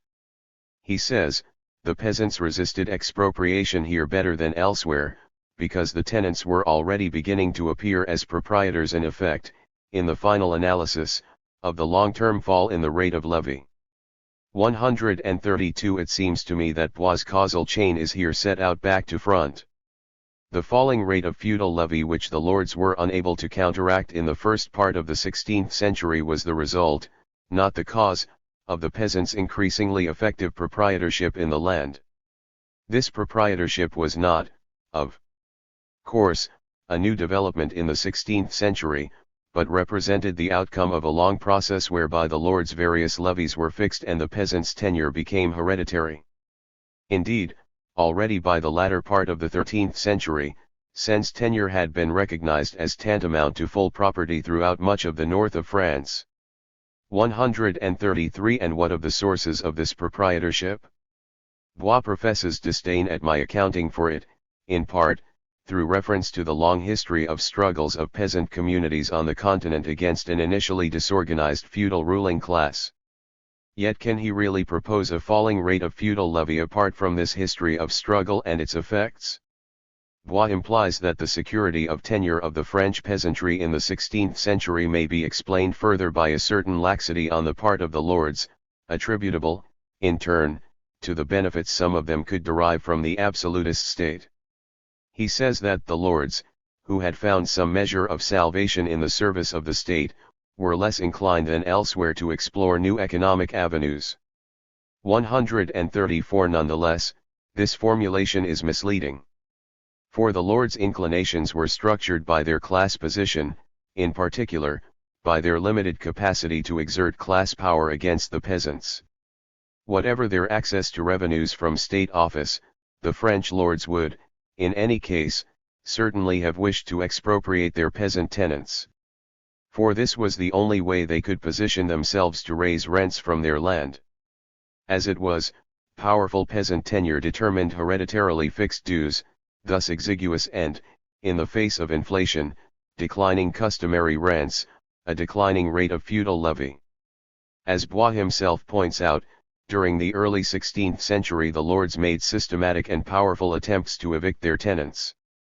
Yet, as a rule, they were unable to succeed, in large part because of the strength of the peasantry, sometimes manifested in successful peasant revolts. It was precisely the ensconced position of the peasantry which compelled the lords to turn to the state for revenues. Many of them had only small demesnes, and they could not, locally and individually, successfully raise levies on customary tenures. To extract a surplus from the customary peasantry, the lords had to turn to the concentrated power of the state apparatus, tax/office.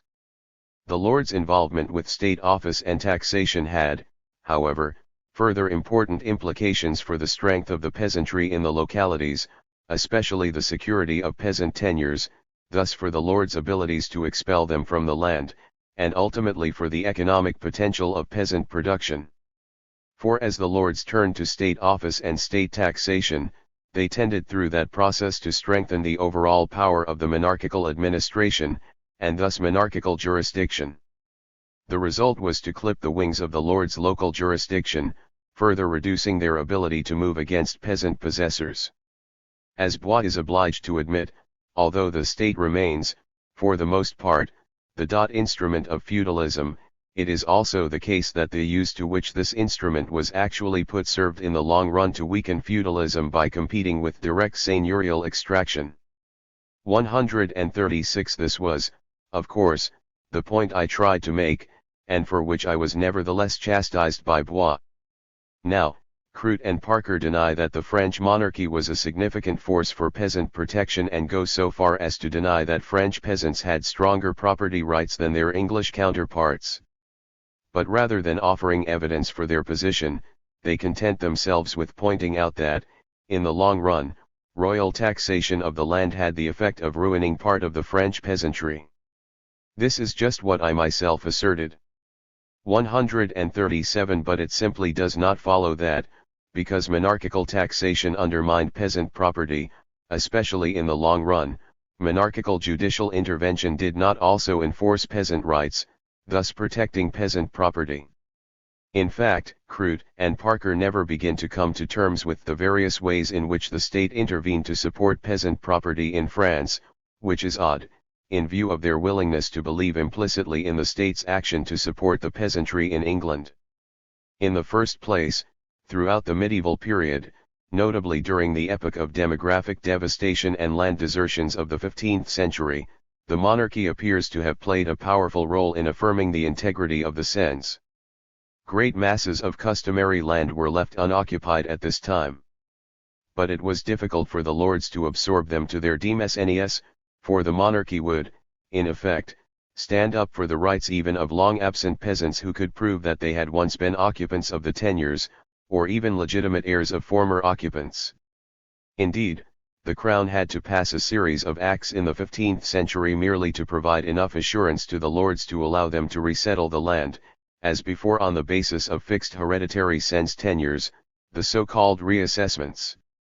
In the period of Reconstruction the peasants' position as holders of cens tenure was further consolidated, as for the first time there was a cens contract which was universally set in writing, thus providing for even stronger protection in the courts. 139 Second, in the 15th and 16th centuries the state moved to abolish the remnants of serfdom, and in particular the seigneurial taille, thus preventing the exaction of arbitrary rents. By this time, of course, such burdens were in many parts of France a thing of the past. Nevertheless, the monarchy did have a real impact where serfdom survived strongly into the 15th century, notably in the center, for example, Nivernais and the East. Here, the monarchy played a significant part by recognizing and thus consolidating gains won by direct peasant action. 143rd, from the mid-15th century, the monarchy issued a series of ordinances supporting local customs and, in particular, published for province after province the so-called customs. The latter fixed peasant rights and gave them full backing in law, definitively consolidating peasant property through much of France. It also became a good deal easier in this period to make appeals from the seigneurial to the monarchical courts, as the royal administration effectively invaded the countryside, a trend manifested, for example, in the establishment from the 1550s of a new layer of royal courts, the presidios courts. 141 Finally, and perhaps most symptomatic of the overall evolution, the monarchy moved to place full responsibility for the collection of the royal tattle in the hands of the peasant villages. It thus reinforced the community over and against its old rival, the seigneury.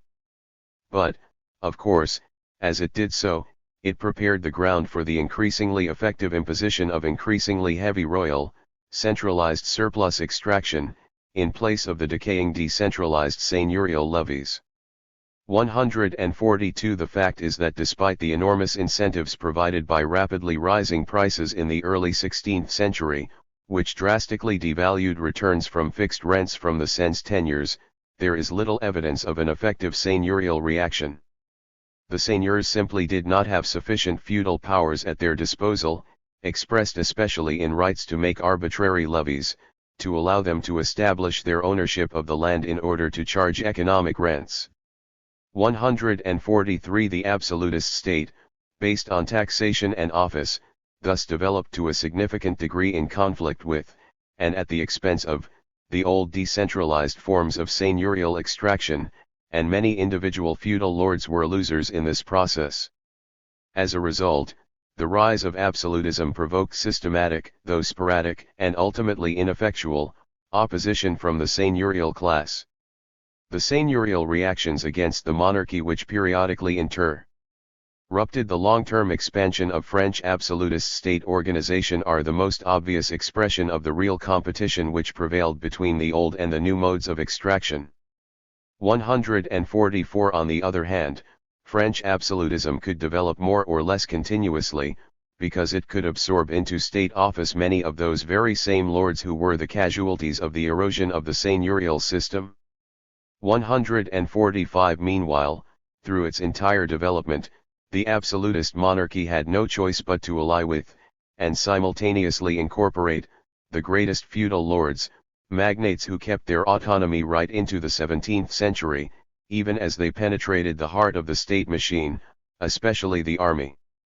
146 If the absolutist state machine thus helped to erode the old structure of surplus extraction, it also benefited many of the personnel who had lived off that structure.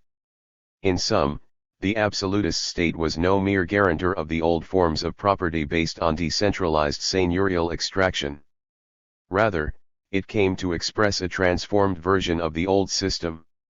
It should be emphasized, however, that as the French monarchy built up its absolutist organization, it could not but, in that very process, reconstruct ruling class power, if on a very different basis. It was officers of the crown, many of them new men, who most assiduously went about building up the monarchical state. But, in turn, actually to consolidate its power, the crown had to ensure the allegiance of these servants. This could only be done in what was, in its essentials, the old manner. The crown had no choice but to secure service and loyalty by granting assured private property rights in part of the surplus extracted from the peasantry. This had been classically accomplished in the medieval period through the endowment of a fief, although many other sorts of grants were also made to the same purpose in that epoch.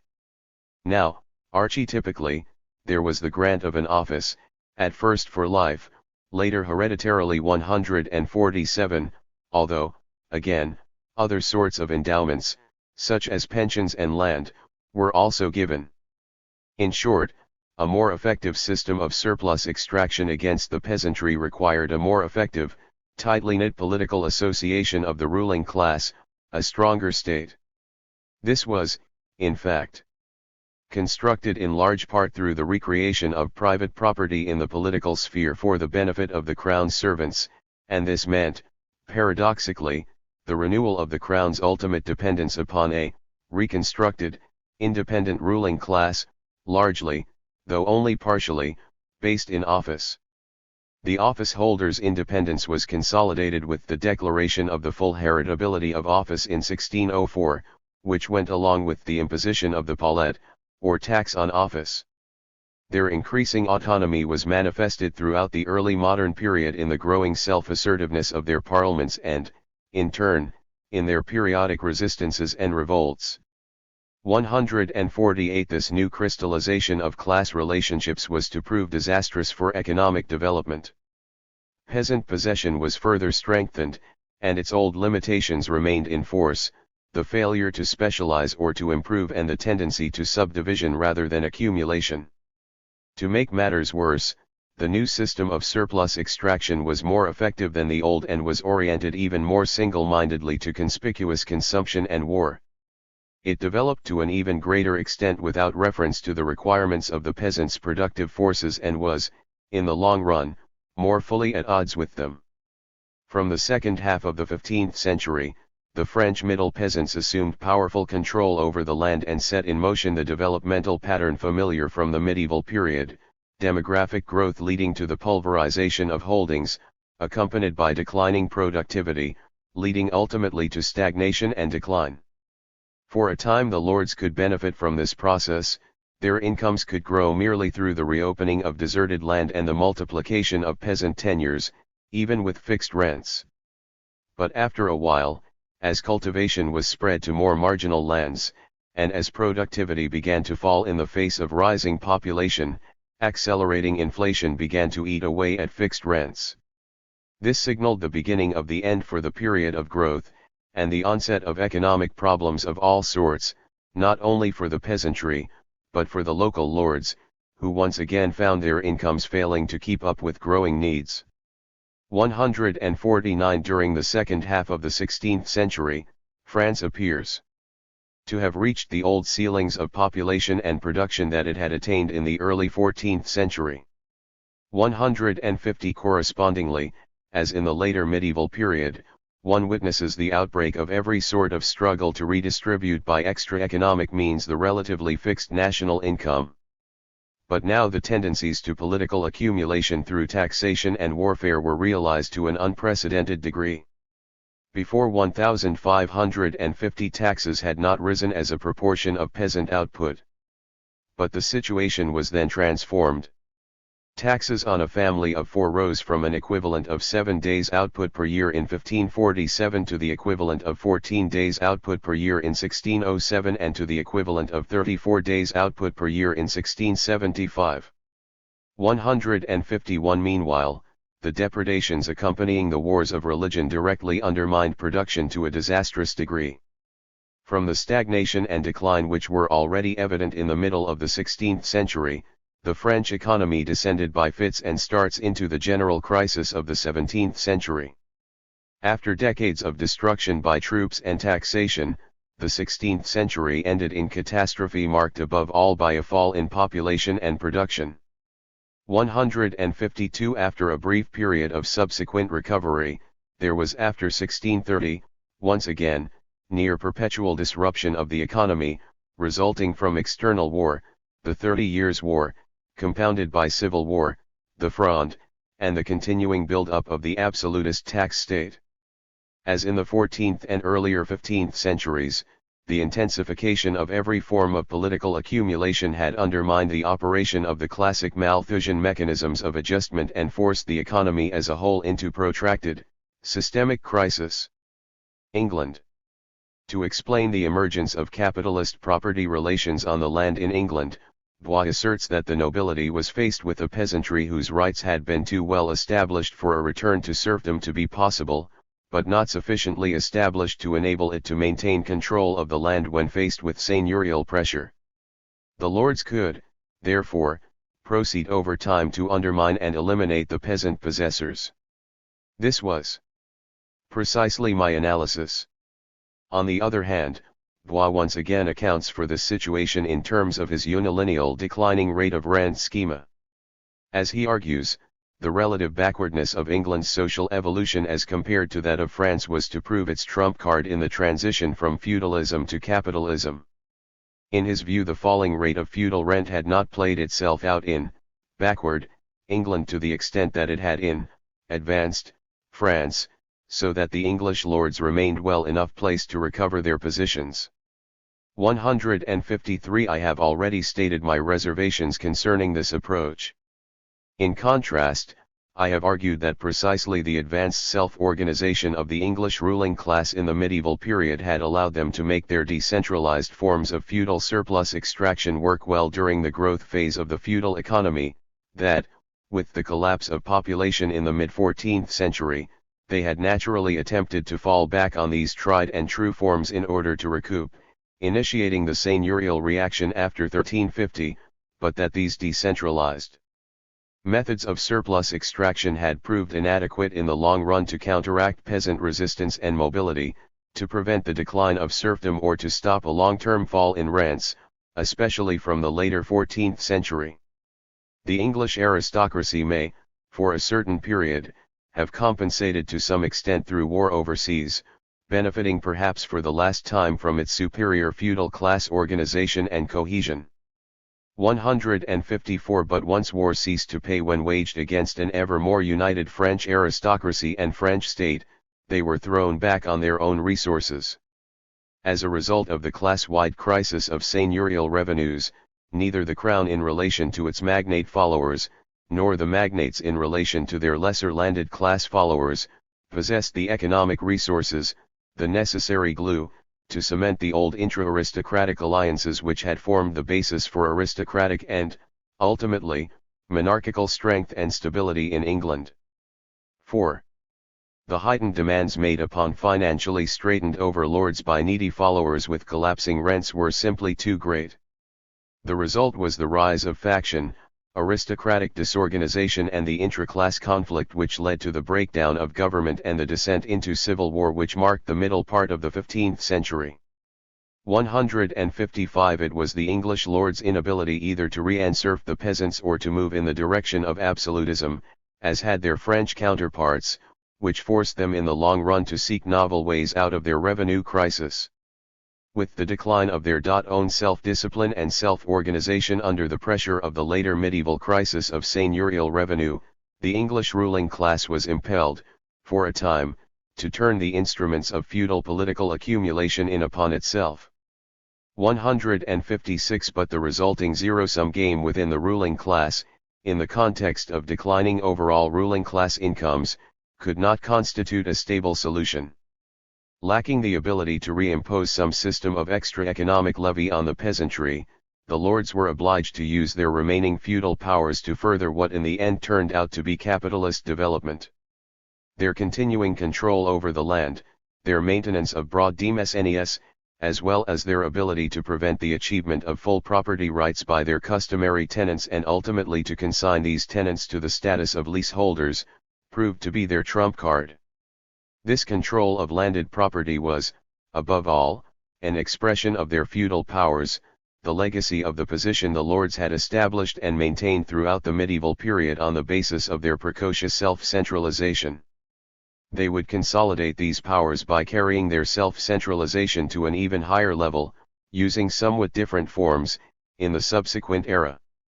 Now here again Crute and Parker demur, just as they think that I have overstated the security of the French peasants' possession, they believe I have underrated the hold of the English customary peasants on the land.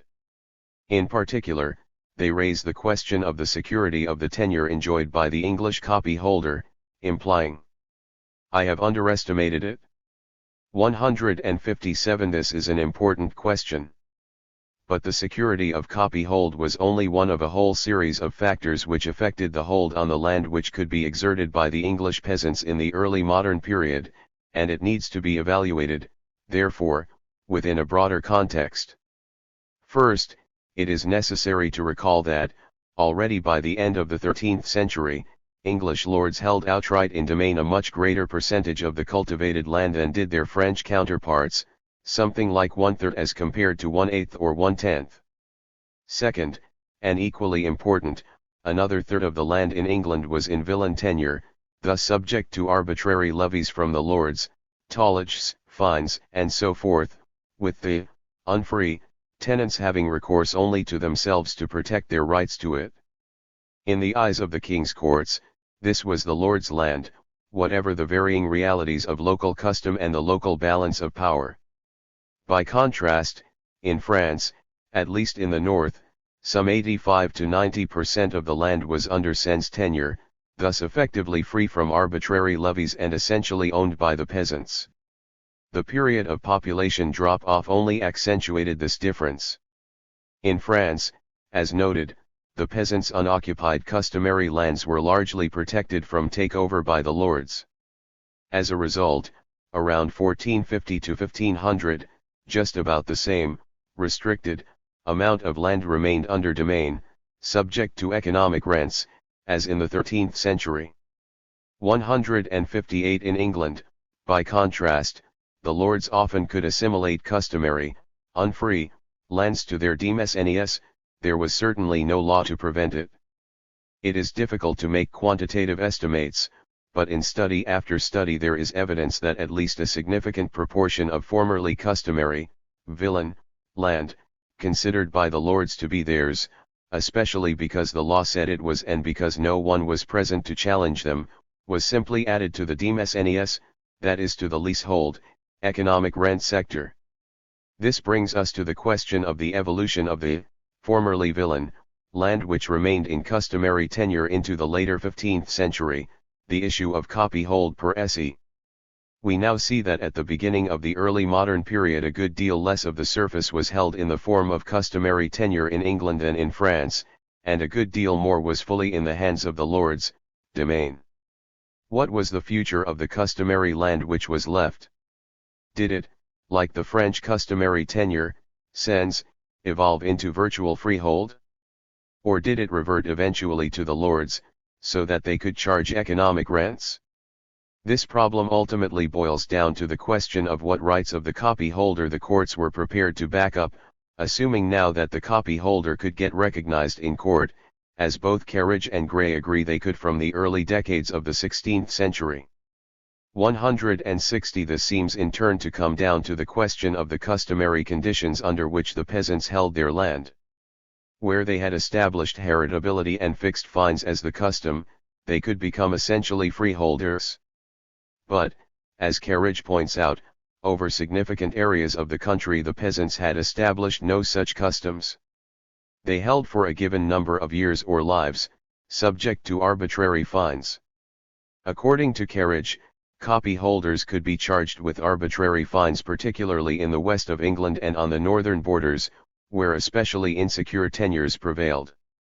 A further proportion of the land was thus subject to essentially domain conditions, that is, copyhold under these conditions was equivalent to economic leasehold of landlord property, since the adjustable fines could be used as economic rents. Finally, there is the ambiguous case which has aroused so much controversy, where copyholders did hold by inheritance, but where fines were arbitrary. These conditions were prevalent especially in East Anglia, the Midland Plain, the Fens, the South Downs and South Coast regions. 161 Crute and Parker present evidence that by the early years of the 17th century the courts had begun to resolve this anomaly by setting fines at reasonable rates. 162 But this fact actually undercuts their case. For it shows that protection for copyholders by inheritance without fixed fines began to be established only very late in the day, after a century of rising prices and rents. During that time there appears to have been no legally established limit to which fines could be raised, and be supported in court on appeal. Those copyholders who had survived to this late date must very often have been rather substantial figures, capable of paying the rising rents, in the form of higher fines, or buying up the property themselves. In sum, it seems hard to deny that the direct feudal rights and powers, maintained by the English lords throughout the whole of the medieval epoch, gave them a powerful basis for establishing, holding onto and extending their control over the land in the subsequent period, and that, in this respect, they enjoyed a far stronger position vis-a-vis their peasants than did their French counterparts. Of course, the English lords' property in the land gave them only the right to lease their holdings at competitive rates, and at the start, in the 15th century, rents must have been very low. Nonetheless, so long as there was the potential for increased competition for the land, the market in leases provided the basic condition for both the restoration of landlord incomes and the economic differentiation of the tenants.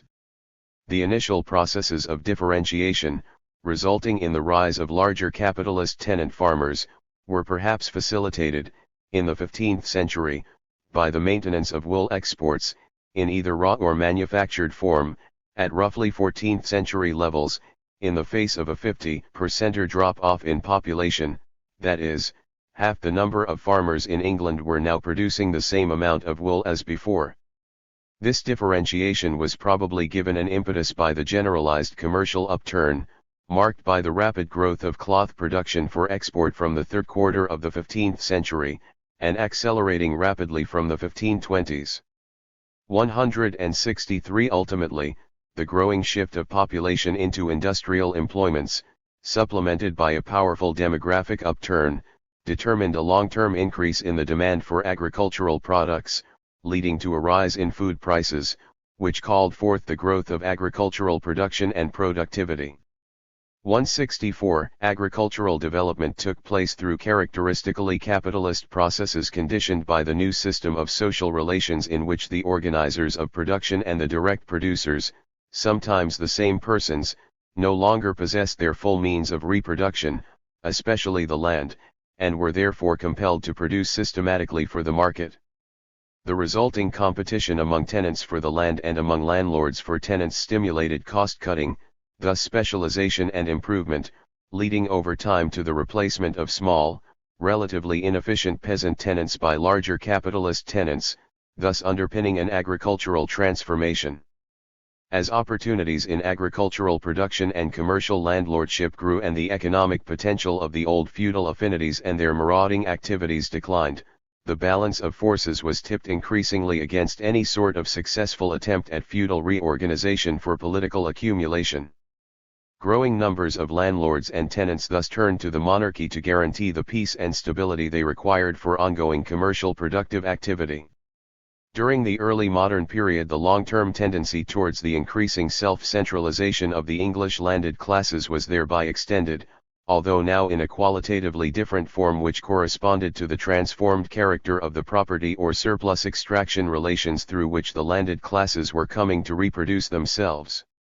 An increasingly centralized state, rooted ever more firmly in broad landed layers, could thus more effectively undermine the disruptive behavior of those decreasing numbers of landed elements whose economies still depended upon the application of extra-economic methods, at this point focused mainly upon banditry, raiding and the spoliation of monarchical administration and justice.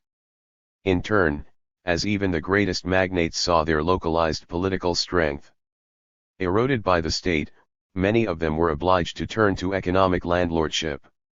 165 The affirmation of absolute private property by the landlords over and against peasant possession went hand in hand, therefore, with the gradual rise of a different sort of state, one which attained a monopoly of force over and against the privatized powers of feudal potentates. The state which emerged during the Tudor period was, however, no absolutism. Able to profit from rising land rents, through presiding over a newly emerging tripartite capitalist hierarchy of commercial landlord, capitalist tenant, and hired wage laborer, the English landed classes had no need to revert to direct, extra-economic compulsion to extract a surplus. Nor did they require the state to serve them indirectly as an engine of surplus appropriation by political means, tax/office and war. What they needed, at least on the domestic front, was a cheap state, which would secure order and protect private property, thus assuring the normal operation of contractually based economic processes. This goal they were able to achieve in the course of the 16th and 17th centuries, through processes far beyond the scope of this essay to describe, by means of the strengthening of Parliament as their special instrument of centralized control over the government and through an increasing stranglehold on state office, above all at the local level. 2 experiments in royal absolutism were aborted, and no tax state came to prey on a developing English economy. Characteristically, although the new state was operated at all levels by the landed class, it offered only restricted opportunities for the fruits of office, and local administration was typically not paid at all. In turn, although it monopolized force, the new state levied only minimal taxes. It is indeed symptomatic that when taxes did begin to be raised significantly from the later 17th century onwards, they were levied upon its own members by a landlord class now unambiguously in control of the state, thanks to its victories over the crown. This is in contrast to the situation in France, where one mark of membership of the ruling class was exemption from state taxation, and naturally so, since the state was centrally conceived as a political, wealth-generating mechanism for the aristocracy. In England the landlord class, having uprooted the peasantry, could depend largely upon the operation of impersonal, economic processes, the exploitation by capitalist tenants of free wage laborers and, in turn, the operation of intra-capitalist competition, especially among tenants in the agricultural sector, but also in the economy as a whole. To sum up, by the end of the 17th century the English evolution towards agrarian capitalism had brought about the end of the age-old fusion of the economic and the political, and the emergence of an institutional separation between state and civil society. With the breakthrough of economic development, manifested above all in the increasing productivity of labor, the achievement of wealth ceased to be essentially the zero-sum game it had been under feudal social productive relations. In turn, the amassing and direct application of force in order to redistribute a strictly limited social product ceased to be the sine qua non for the success of the ruling class. English development had distinguished itself from that in most places on the continent in 2 critical, interrelated aspects. It was marked by the rise of a capitalist aristocracy which was presiding over an agricultural revolution. 3.2 Results of the divergences, Lords, Peasants and Capitalist Agriculture 1450 to 175 0.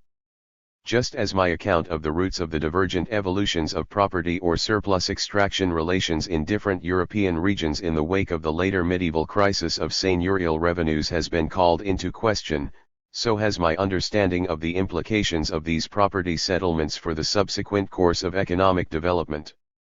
This is particularly the case with regard to my view of the different significances, for the distribution of wealth and the development of the productive forces, of the consolidation of peasant proprietorship in relationship to the rise of absolutism, classically in France, in comparison with the rise of the classic landlord/capitalist tenant/wage laborer relationship, above all, in England.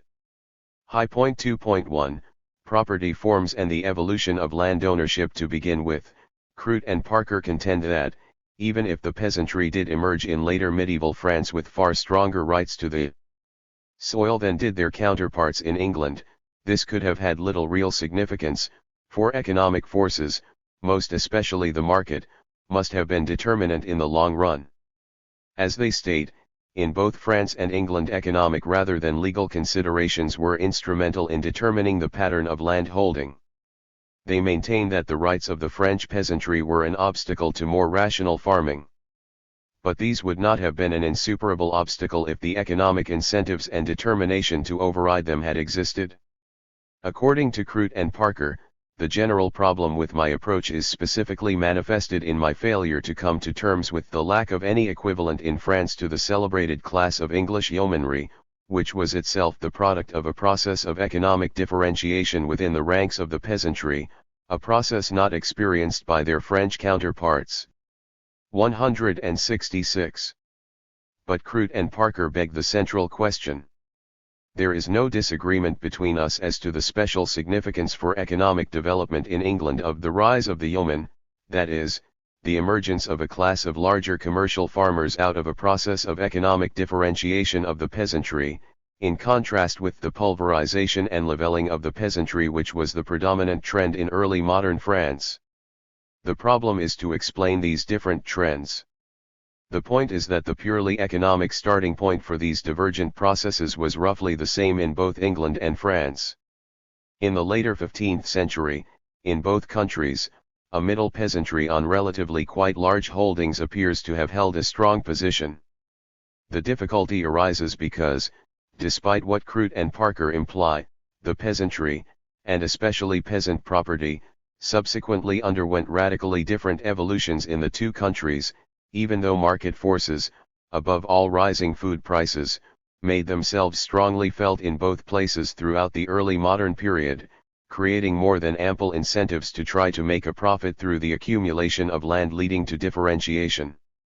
It is to explain these diverging evolutions that it is indispensable to make reference to the different property systems 167 in which the peasantries were enmeshed in France and England. For these allowed and/or compelled the peasantry in each country to respond to roughly similar economic, market, conditions in different ways. The differentiation of the English peasantry was thus critically conditioned by the fact that, under the newly emergent social property relations, they had no choice but to respond to the rising market by competing with one another as effectively as possible by cost-cutting, and thus by specializing, accumulating their surpluses, and innovating. But this compulsion to compete was only the result of the fact that they were separated from possession of the land, thus deprived of direct, non-market, access to their means of subsistence, correlatively consigned to leasehold status, and, as a result, subjected to the system of competitive rents. 168 In this system the larger farmers, who could produce more efficiently and more profitably on the market, could use their competitive edge to accumulate land directly at the expense of the smaller farmers, superseding them when their leases ran out by offering a higher and more secure rent or outbidding them for those tenancies which came onto the market. In turn, the landlords had to compete for the best tenants if they wished to get the maximum rent from leasing their land, in particular, by offering larger, consolidated holdings, sometimes enclosed and improved.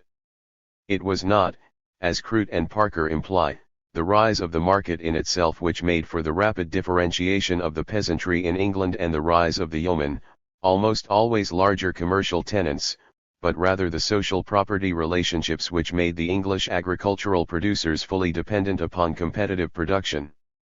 169 By contrast, as virtual owners of their plots, French peasants did not face the falling in of their leases, rising fines, or direct competition for their tenures.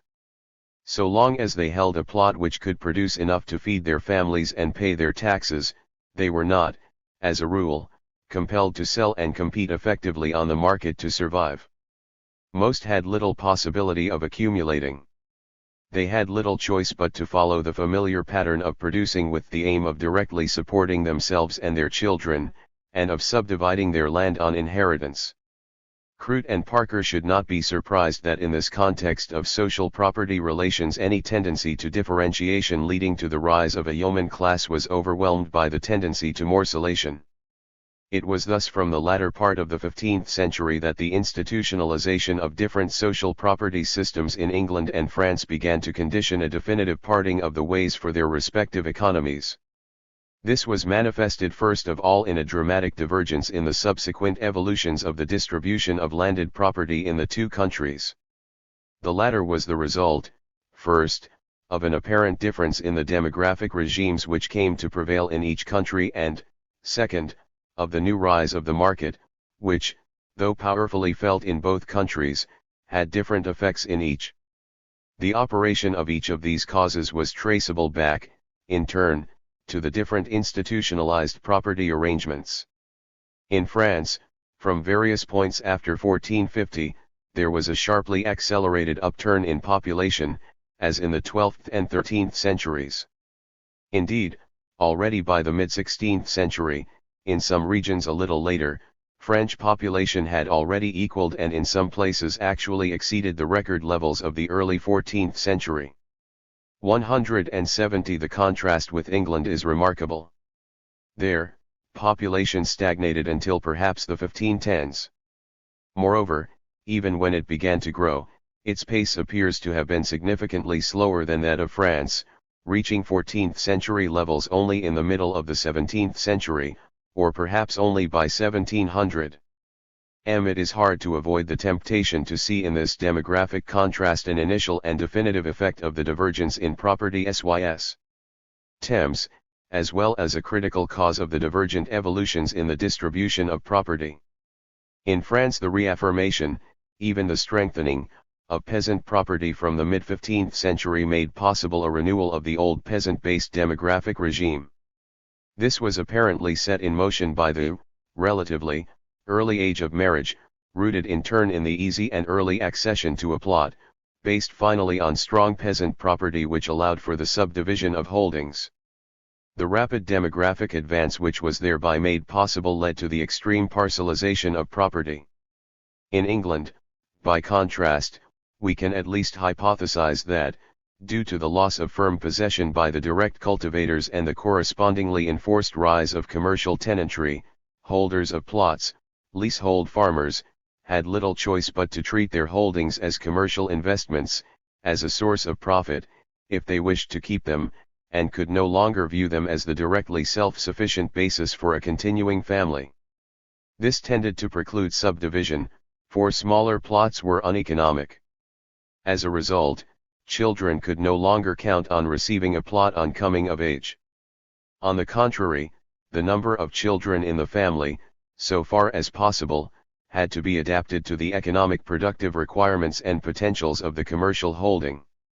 The result appears to have been later marriages, smaller families, and the sending of children outside of the household into other occupations.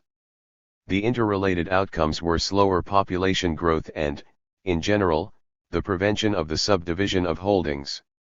172 In this same period of generalized, Europe-wide commercial upturn, the impact of the market upon different social property systems constituted a second powerful force conditioning the divergent evolutions of the distribution of property in England and France.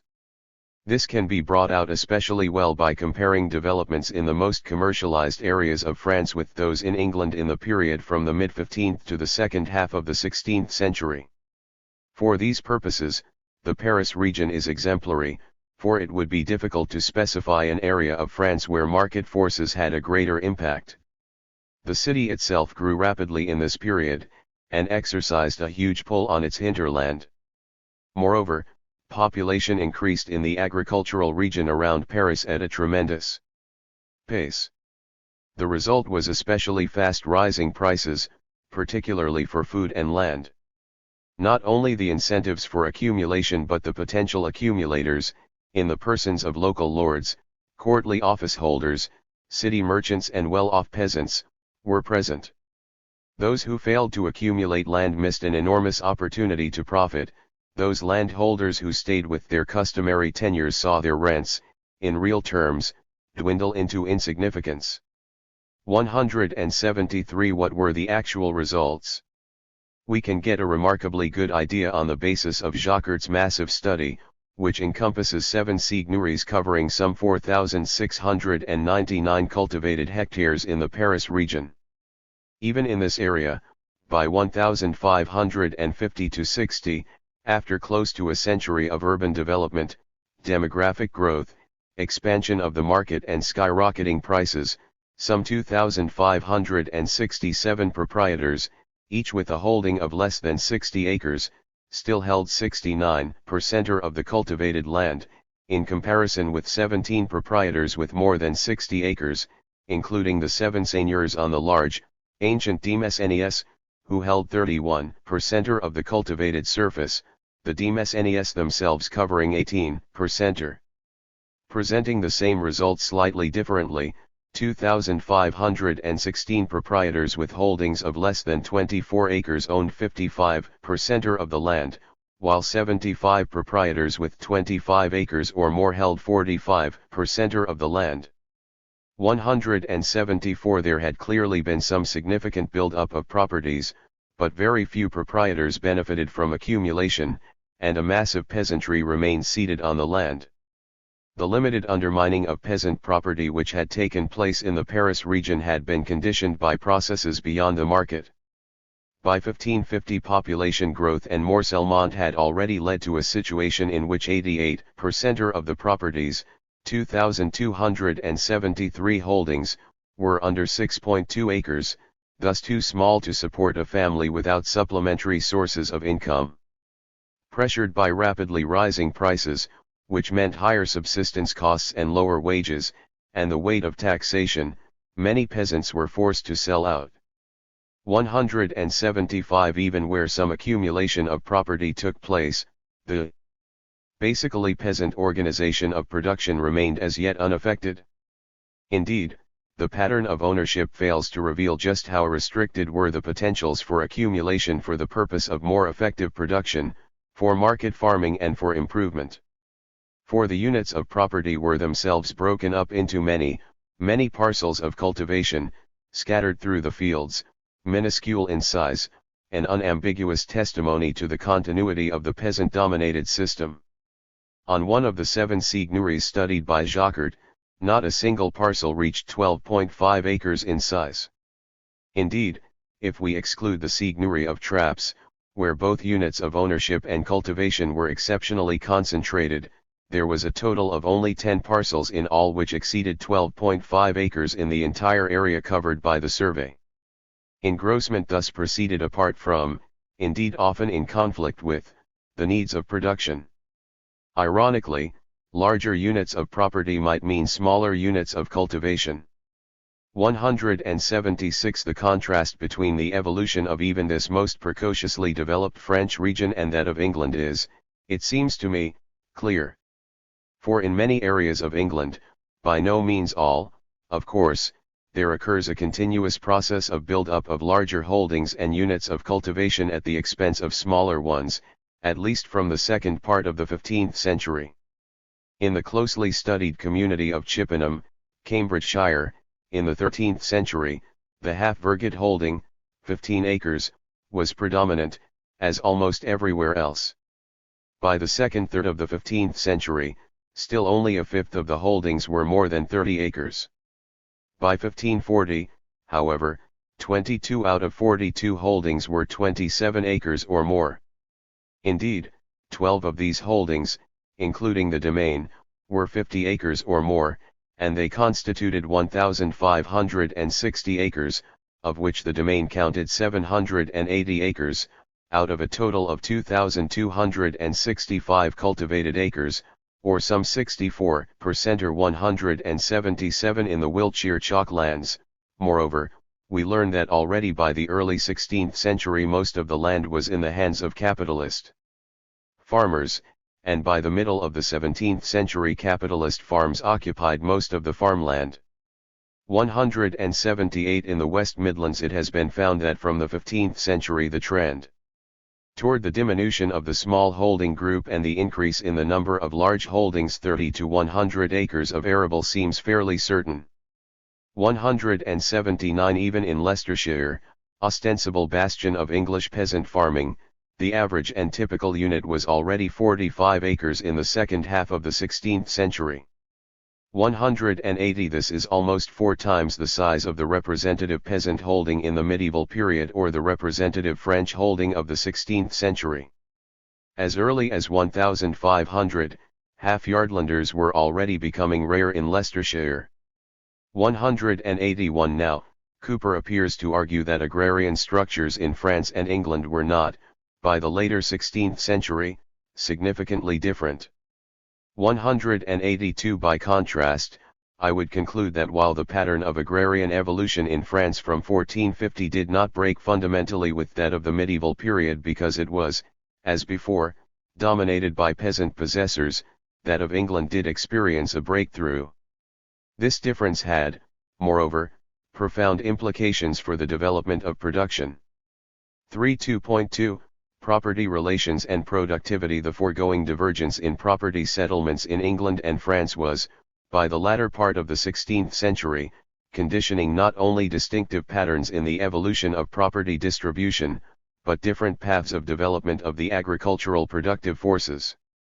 Crute and Parker, as well as Cooper and Leroy Lodgery, argue that I underestimate the capacity of the peasantry to increase agricultural productivity when I insist that the productive systems based on small peasants in possession of their means of subsistence were a barrier to the qualitative agricultural development required for sustaining economic growth in the early modern period, while the English system provided the ground for a definite breakthrough in this era.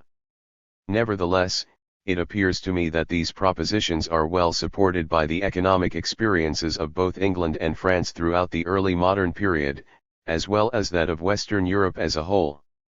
3.2.2a, Peasant possession in France versus capitalist tenantry in England. In the face of the massive growth of demand, expressed in rising food prices which affected broad areas of France, especially the north, from the early 16th century, the peasant grip on production was clearly responsible for stifling the growth of output. As we learn from case studies of Normandy and Cambressis, areas exposed to especially heavy pressures from the market, the high point of production for the market, both local and overseas, came early to the region, in the first decade or two of the 16th century. After this point, as population grew, peasants with increasingly smaller plots were forced to devote greater and greater proportions of their land to production for immediate subsistence to ensure their survival. We find, therefore, a decrease in the production of such commercial crops as hemp, flax, and the like. Animal production was, moreover, continuously cut back in favor of production for the peasant's own consumption. By the 1540s in both regions not more but less grain was actually being sent to market, even though grain prices were rising precipitately. Meanwhile, the potential for improving agricultural productivity, dependent upon increased animal production, was definitely undermined. 18. There is no sign whatsoever of innovation or advance in peasant farming in the 16th century, or at any time through to the end of the 17th century. Productive techniques stagnated throughout France, no less in the north than elsewhere. As Jacquard summarizes earlier local research throughout the various regions of the country, one finds no trace of decisive technical progress and the results of peasant activity remain virtually the same in their mediocrity. 184. In consequence, almost everywhere in France, productivity per head was declining significantly by the early decades of the 16th century, leading to new subsistence crises, skyrocketing prices and, as noted, absolute ceilings on agricultural output, not to be reached again until the 18th century. 185. Well before the onset of the devastations of the religious wars, therefore, French peasant-based agriculture had in the course of its own unimpeded development sunk into stagnation and decline. The contrast with England is clear. There, over the course of the early modern period, one witnesses an agricultural revolution. Given the technology available to the mixed agricultural production of medieval and early modern Europe, Qualitative improvement which would make for significant cheapening in basic food production required that animal and arable husbandry be more tightly bound together and made more mutually reinforcing. In particular, animal production had to increase in relation to arable in order to provide manure and plowing to counter the tendency to declining fertility of the soil. Peasant production for subsistence tended to make animal and arable production mutually competitive because it put a premium on food production for immediate consumption and discouraged specialization in fodder crops and animal raising. It thereby constituted an immediate barrier to the foregoing sort of transformation, whereas the rise of the capitalist property system facilitated it, not only by conditioning a tendency to specialization and improvement enforced by competition, but by giving rise, via the aforementioned processes of differentiation, instead of morcellation, to a class of capitalist farmers who could take the risks, make the investments and carry out the larger-scale farming which was required. These mechanisms are laid bare in Eric Carriage's close study of agricultural arrangements and developments in early modern Wiltshire. Here there was a system of capitalist farms in operation from the early 16th century. The impact of the market was also felt from very early on. There ensued a process of economic differentiation, with concomitant specialization and improvement. Everywhere grain farming came to predominate on the chalk soils, where it was particularly appropriate.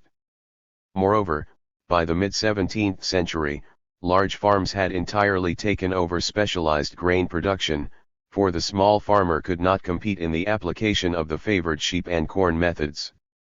On the other hand, if they wished to survive, the smaller farmers, as tenants, were themselves forced to specialize for the market.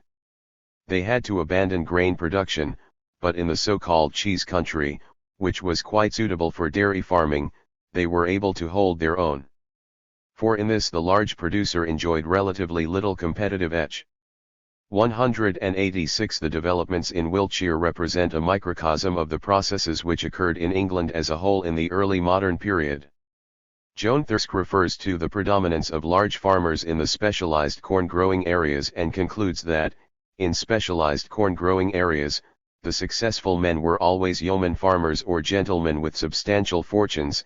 As for the small farmer in arable areas, he had little hope for survival.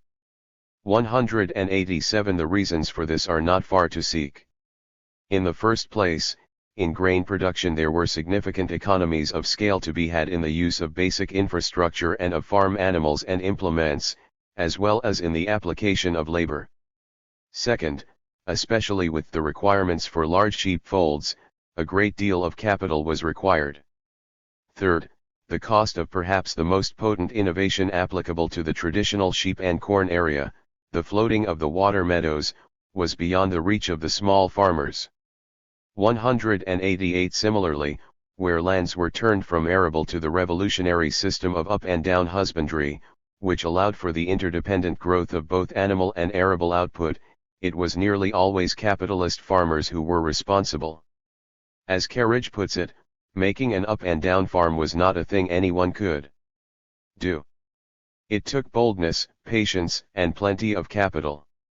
This was because big changes were required in the layout of the farm, in its equipment, and in the time required to yield returns.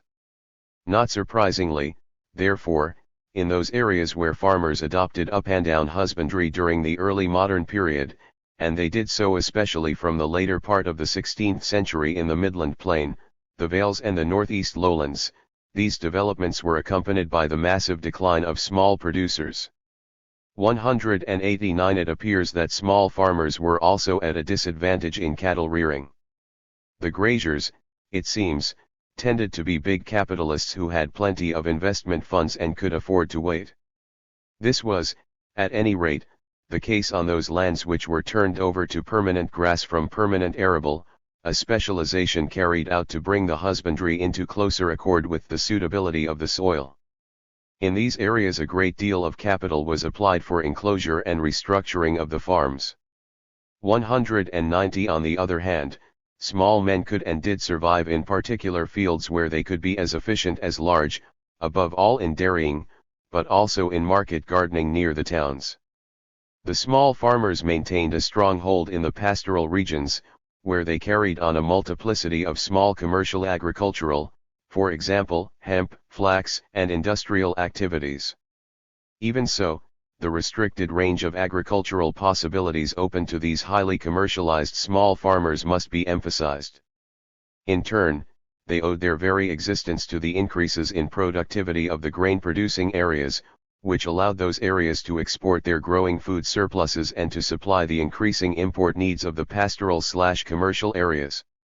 Finally, it needs to be emphasized that the advantages of the system of capitalist agriculture, in comparison with a system based on peasant possessors, is not merely a question of the advantages of larger versus smaller farmers in particular agricultural lines, their superior capacity to make this or that once and for all specialization or improvement. Perhaps most significant is the tendency of capitalist property relations to enforce, by way of competition, a systematic drive towards specialization and improvement as an ongoing process in the economy as a whole, to a social and geographic division of labor. Thus we find in England not only the early development of a complex system of interdependent regional specialization, in which the development of one specialized area fed off and fed into the development of the next, but a continuing evolution and transformation of the system as new techniques became available. This is exemplified with the rise of the very potent systems of mixed farming in which, schematically speaking, the increased cultivation of fodder crops was used to support the production of animals, which in turn fed back into ongoing grain production, with fallows abolished. This system was much more adaptable to the light sandy soils than to the heavy clayey ones which had hitherto provided England with much of its grain. As a result, during the 17th century one witnesses a wholesale transformation of formerly grain-producing areas, particularly Midland England, towards animal production. The accompanying depopulation and freeing of labor opened the way for the rise of new industries in the neighboring vicinities, among them leather goods, connected with animal raising in the area, lace, hosiery, and cloth making. Meanwhile, the light soil areas of the southern part of the country became even more fully devoted to grain. Consequently, demand for agricultural labor in the arable areas intensified, and industrial production in these areas tended correspondingly to decline. Instead, these regions exported grain to support industry and non-food commercial agriculture elsewhere. 3.2.2b Large tenant farms in France and England. What, then, is to be said about the fact, brought against me by both Crute and Parker and by Cooper, that large tenant farms using wage labor did ultimately become preponderant in some regions in France, especially in the later 17th century, yet do not appear to have been associated with improvement or to have brought progress to their regions? Does this invalidate the interpretation? In my original article I pointed to the same phenomenon and advanced an explanation, that, despite its similarity in outward form, the system of production characterized by large demesnes which emerged in parts of France in the early modern period reflected in reality the existence of very different social productive relations from those which prevailed in England. 193 The underlying point I tried to make was that to analyze the productive potentials associated with a given system of property relations, indeed, to fully define that system, it is not enough to focus on individual units of production, their place within the economic system as a whole must be specified. One needs, in this case, to comprehend the larger individual units in their interrelations with the other agricultural productive units, as well as with those in industry. In fact, the large tenant farm in 17th century France tended to function very differently from its English counterpart, not only because it represented the outcome of a very different historical evolution, but especially because it operated within a very different overall property system, one which remained in its basic dynamic peasant-dominated. Thus larger tenant farms as a rule represented the outcome of processes whereby French landlords were able for the first time to assert their property over what had formerly been peasant land. Just as the original process of dispossessing the peasantry in England had depended to a large degree upon the operation of the system of surplus extraction by extra economic compulsion, in particular, the feudal right to levy variable fines, so it did in France. In France, however, it was growing royal levies of taxes, combined with the devastating direct effects of military conflict on the villagers' properties, which made it possible for accumulators of the land to undermine the peasants' position, often already weakened by the extreme fragmentation of holdings. The first significant wave of expropriations came during the wars of religion, and they were concentrated especially in areas directly exposed to fighting, notably Burgundy and the Paris region. A second significant wave of engrossment accompanied the internal and external conflicts of the second third of the 17th century, especially the years of the Fronde. Again, it was the undermining effect of rising fiscal pressures, exacerbated by military depredations, which forced peasants into debt and ultimately to sell out to local proprietors. 194 The large units of property which emerged in France from the foregoing processes appeared similar to those of England. However, they arose within an environment in which they remained surrounded, in their immediate environs and throughout France, by a massive, albeit semi-landless, peasantry. As a result, they took on an economic dynamic very different from that of their English counterparts. The appropriation of peasant land by village engrossers, which only exacerbated the effects of the subdivisions of holdings, consequent on peasant population growth, left masses of peasants on holdings too small to provide subsistence, having to seek leases and supplementary employment to make ends meet. 195 Meanwhile, the weakness of agricultural productivity, bound up with peasant-based production, restricted the French home market and the industrial sector, leaving few alternative employments outside agriculture. In the last analysis, it was the demand for land for subsistence by peasants confined to the countryside which thus continued to determine the level of rents despite the rise of large units of property and production. 196 This was manifested in the secular rise in rents during much of the 17th century, as the continuing erosion of the peasants' share of the surface determined a continuing growth in demand for land, even after population had reached its peak. 197 In the foregoing economic context, the best returns could obviously be made simply by squeezing the tenants, directly, by raising rent. Correlatively, it made sense for the proprietors to desist from investment in fixed capital and to plow their receipts back into the purchase of more land. This squeezing sometimes took place directly through leasing the domain in small parcels to peasant tenants. Very often, however, the domain was taken over by a large farmer. But these big tenants tended to play more the role of financial intermediaries between the lords and the mass of the peasantry than that of independent capitalists. They did provide some investment funds, especially for plows and for animals. But other capital expenditures appear to have been restricted, and labor-intensive techniques favored. The big tenants appear to have been, in the last analysis, the lords' dependents, more or less bound to the land. They had few economic alternatives and were allowed relatively little scope to accumulate surpluses. They relieved the lords of direct responsibility for managing the lands, while carrying out myriad seigneurial administrative tasks such as collections and justice for them. 198 In turn the lords, recruited increasingly from the ranks of the high officials and urban bourgeoisie, appear to have adopted a largely passive approach to their estates, making few improvements while buying ever more land. But this rentier mentality had a good and sufficient material basis, the profitability of rent-squeezing methods of surplus extraction in the face of endemic peasant land hunger. I did indeed argue that a more productive and more collaborative relationship had by this time emerged between landlord and tenant in significant areas of England, helping to underwrite continuing development. Cooper considers that in so doing I have somehow attributed distinctively charitable motives and productive intentions to English landlords. Brenner sounds like a Tory defender of the Corn Laws. 199 But no such thing is contained in my argument, nor do I imply that French lords were somehow backward or anti-entrepreneurial.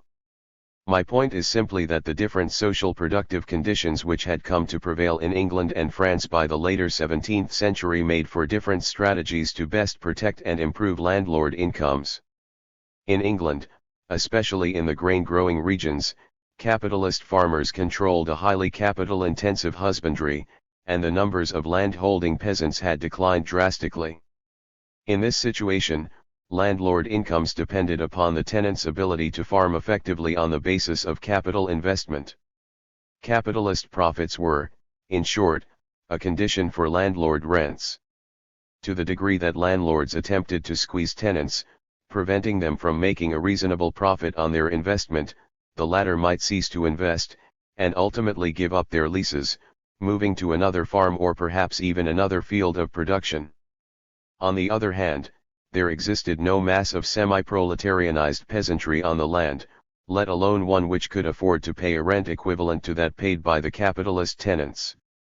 Economic success, in brief, depended on accumulation and innovation and, in this context, when the tenant was short of funds it was at times in the interest of the landlord to take over, to some degree, the function of capital investment, in which case the landlord would take part of his return in the form of profit.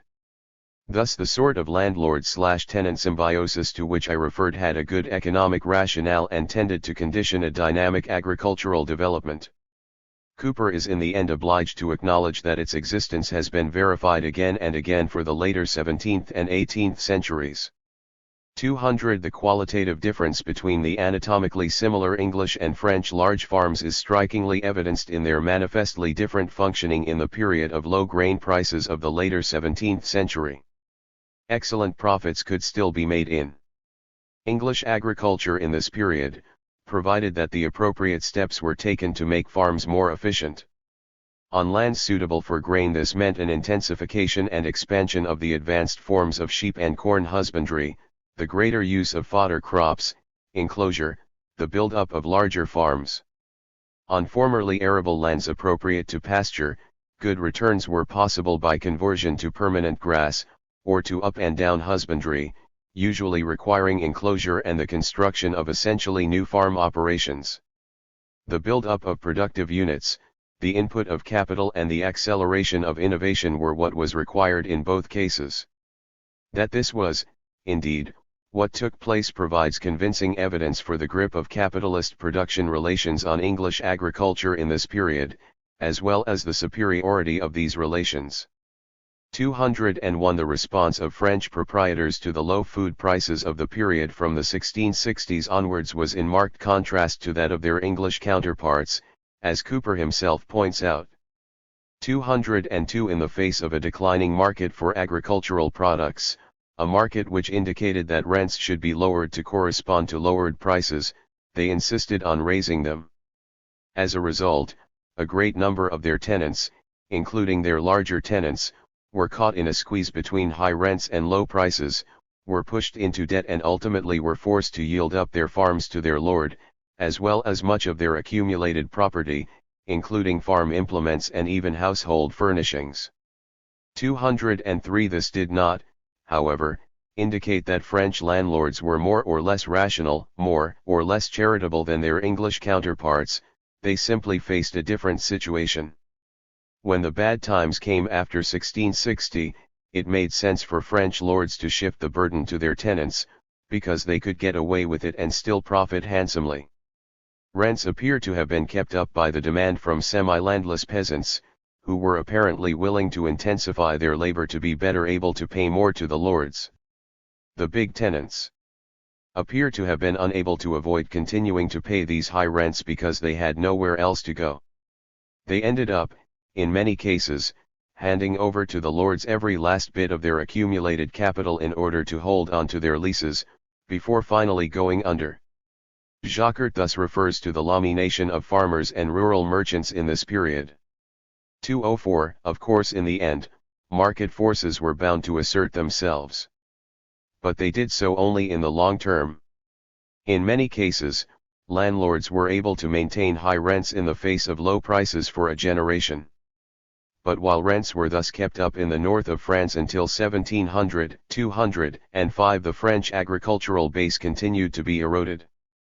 3.2.2.c Agricultural production, the long-term results in England versus France. The long-term outcome of the operation of these very different systems of social property relations in England and France was only to intensify the sharp disparity in their respective agricultural performances.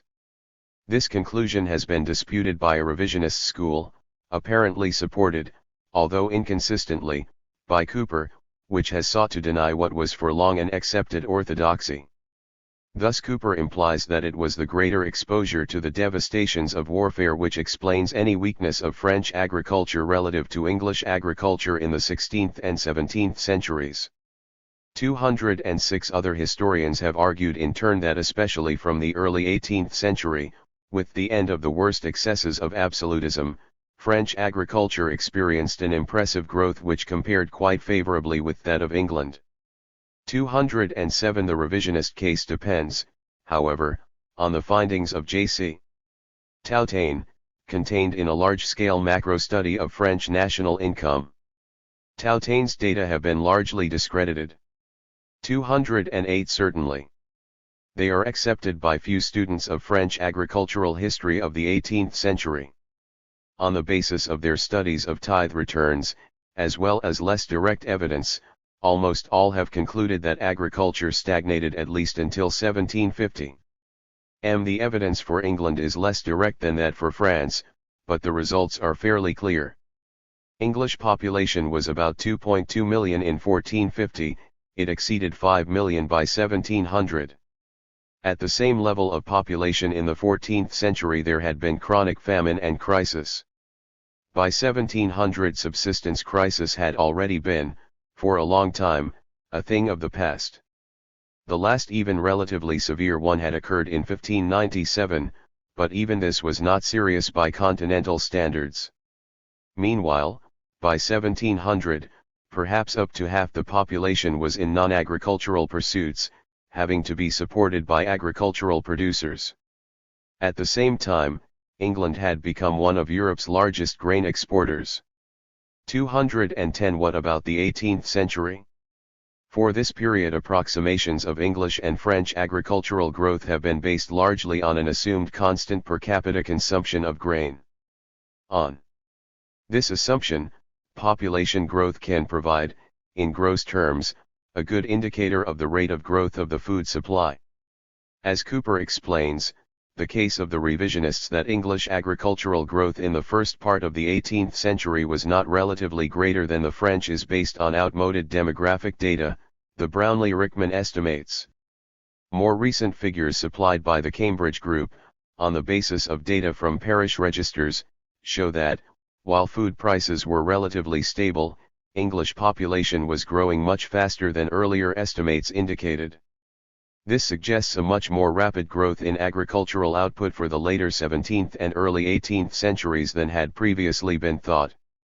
Cooper ends up by concluding that there probably was appreciable growth of agricultural output in the late 17th and early 18th centuries when French output was stagnant or falling, and the English rate of growth would have been much faster than the French until 1750.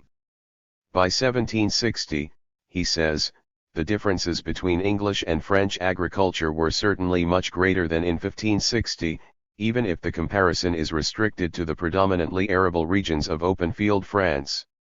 211. IL 2.2a, French and English agriculture in European comparative perspective. The development of agriculture elsewhere in Europe in the early modern period tends to confirm the foregoing relationships and patterns. The Dutch case. Leroy Lagerie refers me to the rise of progressive Dutch agriculture in the 16th and 17th centuries as if it exemplifies his argument that a peasant-dominated agricultural economy could, in the early modern period, provide the foundation for agricultural breakthrough. 212 Yet what is most significant about the Dutch agrarian structure at the start of the early modern period is its systematic difference from the typical West European feudal peasant pattern. There had never been a strongly rooted lordly class capable of extracting a surplus by means of extra economic compulsion, and by 1500 the landed class received exclusively economic rents. Equally significant, there had never been a traditional patriarchal, possessing peasantry with direct, non-market access to its means of subsistence. 213 Agriculture could be established, apparently, only on the basis of small dairy and livestock production. As a result, from the start, farmers had little choice but to specialize output for exchange, for they had to buy grain in the market in order to subsist. 214 From very early on, moreover, tenantry appears to have been widespread, further enforcing the tendency to competitive market production. 215 Given this non-feudal, non-peasant social property structure, it is perhaps not surprising that, from the 16th century onwards, Dutch agriculture experienced no tendency towards a demographically powered evolution on the basis of ensconced peasant possessors, the familiar Malthusian pattern leading to morcelation, declining productivity, and crisis. 216 Instead, under pressure from the urban markets, there took place a process of economic growth based on competition and differentiation. Highly specialized market production led to the supersession of smallholders and the build-up of large farms, on the basis of capital investment, technical change, and the introduction of wage labor. 217 The Flemish case. Finally, both Cooper and Leroy Lagery point to the precocious improvement of Flemish agriculture in the early modern period, which was indeed operated by very small agriculturalists. 218 Does this case prove that peasants could and did provide the basis for a breakthrough to agricultural and, in turn, economic development in the early modern period? It needs to be noted at the outset that the small Flemish agriculturalists generally did not possess their means of subsistence. It appears, in fact, that an important phase in separating the peasants from the possession of the land, and thus in conditioning agricultural development, took place during the reconstruction of the countryside in the wake of the late medieval population drop-off, when landlords turned customary tenures to leasehold. In any case, in the early modern period, Flemish agriculture was primarily carried out either by commercial tenants or by many freeholders whose farms were too small to produce for subsistence. Both had to produce for the market and to specialize in order to survive. 219 What made it not only necessary for these small producers to specialize and improve for the market, but also possible to do so successfully, was first of all the easy availability of grain brought in from Eastern Europe. Massive grain imports from Eastern Germany and Poland gave Flemish cultivators relative freedom from the usual pressures to orient production to the variety of subsistence needs, in order to avoid dependence on the market for survival. Such security of supply in basic necessities was not, of course, available to most of Europe's peasantry, who were in general obliged to be self-reliant. 220 Correlatively, the Flemish peasants' immediate access to the great Flemish industrial centers, they were located in the shadows of the Flemish towns, gave them ready and reliable markets, and made specialization that much less risky. 221 Finally, and indispensably, the Flemish farmers' proximity to the cities gave them access to the big urban supplies of fertilizer, human and animal. Fertilizer from the towns was the linchpin of their entire productive enterprise, which would have been very difficult without it. 222 It must be emphasized that these many farmers did not, by and large, produce basic food crops. They specialized, rather, in all sorts of industrial crops, in dairy products and in market gardening. 223 It was not, therefore, the small Flemish agriculturalist who supported the expanding Flemish industrial centers. On the contrary, neither the specialized, Flemish small peasant agriculture, nor the advanced Flemish industry, could have flourished had it not been for grain imports from the East. In view of all its special features, it is hardly surprising that Flemish-type agriculture barely spread at all beyond the regions in which it originally found a home. Are we to suppose that the neighboring peasants of northern France were somehow too conservative to copy their Flemish brethren? Did the Enlightenment come early to the Catholic peasants of Flanders, while it eluded their less favored counterparts not too many miles away in Normandy, Cambresis, and Picardy? Leroy Lagery himself, writing elsewhere, is careful to describe the Flemish agricultural developments as aberrant and to point out that they seem to develop in isolation, in a vase clos, precisely because of the peculiar, urbanized, grain-importing conditions of the region. 224 Is it not clear that this is the exception that proves the rule? One qualification to conclude these considerations on the potentials of pre-industrial peasant agriculture: what was the rule in medieval and early modern Europe cannot be taken to hold good for all times and all places. For the relationships between certain property systems and certain paths of economic evolution, especially of the development of the productive forces, are not governed by trans-historical laws.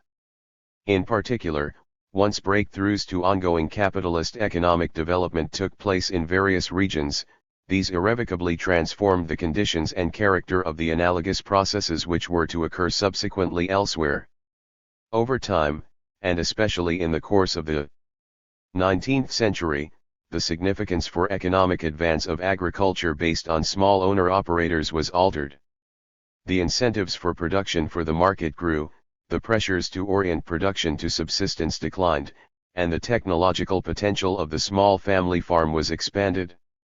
As the rise of industry made available an ever wider range of commodities at low costs, there were tremendous inducements for the peasants to give up the home production of necessities and to specialize, and buy what they needed on the market.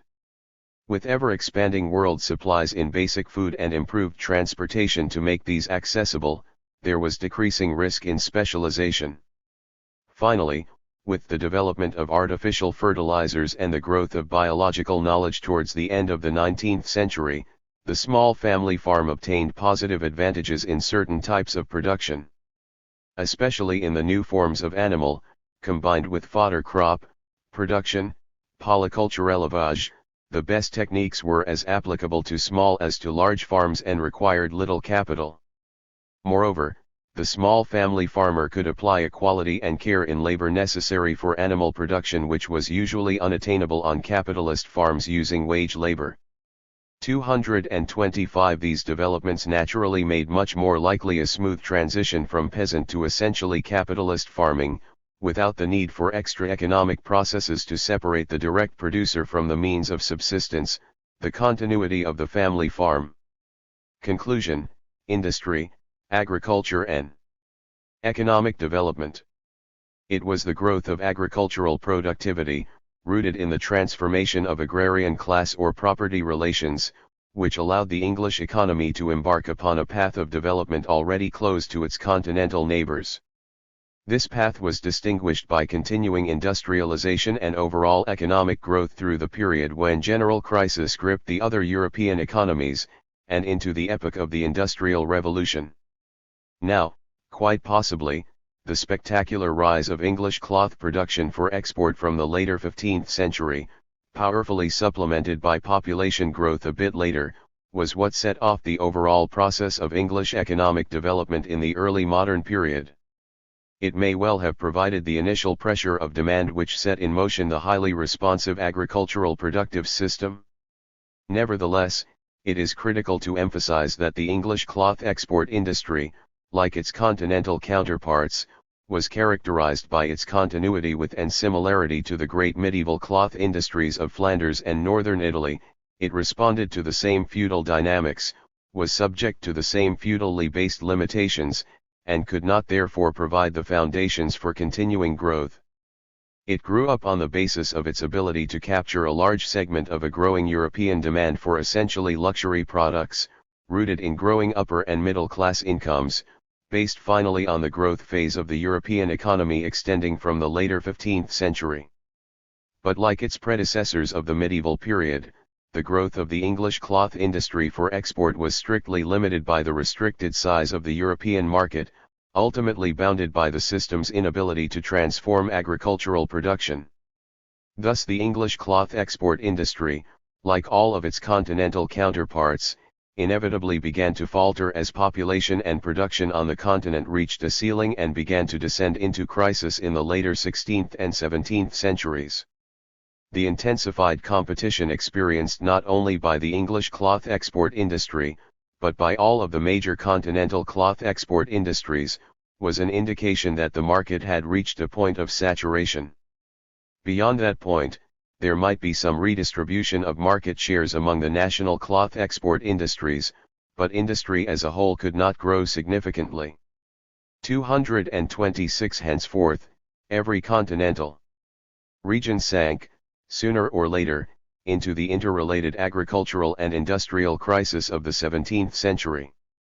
What, therefore, marks off the English economy from those of all its European neighbors in the 17th century was not only its capacity to maintain demographic increase beyond the old Malthusian limits, but also its ability to sustain continuing industrial and overall economic growth in the face of the crisis and stagnation of the traditionally predominant cloth export industry. Although perhaps originally activated by cloth exports, the continuing English industrial expansion was founded upon a growing domestic market, rooted ultimately in the continuing transformation of agricultural production. It was, by contrast, the restricted and declining home market, undermined by decaying agricultural productivity, which was at the root of the widespread drop-off in manufacturing production throughout France, Western Germany, and Eastern Europe. The fact that the industrial development of continental Europe continued to be fettered by its feudal agrarian base throughout the early modern period is finally confirmed by the constricted developmental path of even its most advanced region, the United Provinces. By the early 17th century, Dutch shipping dominated the European carrying trade and may have constituted the economy's most dynamic sector. There was also an impressive cloth industry for export, located especially at Leiden.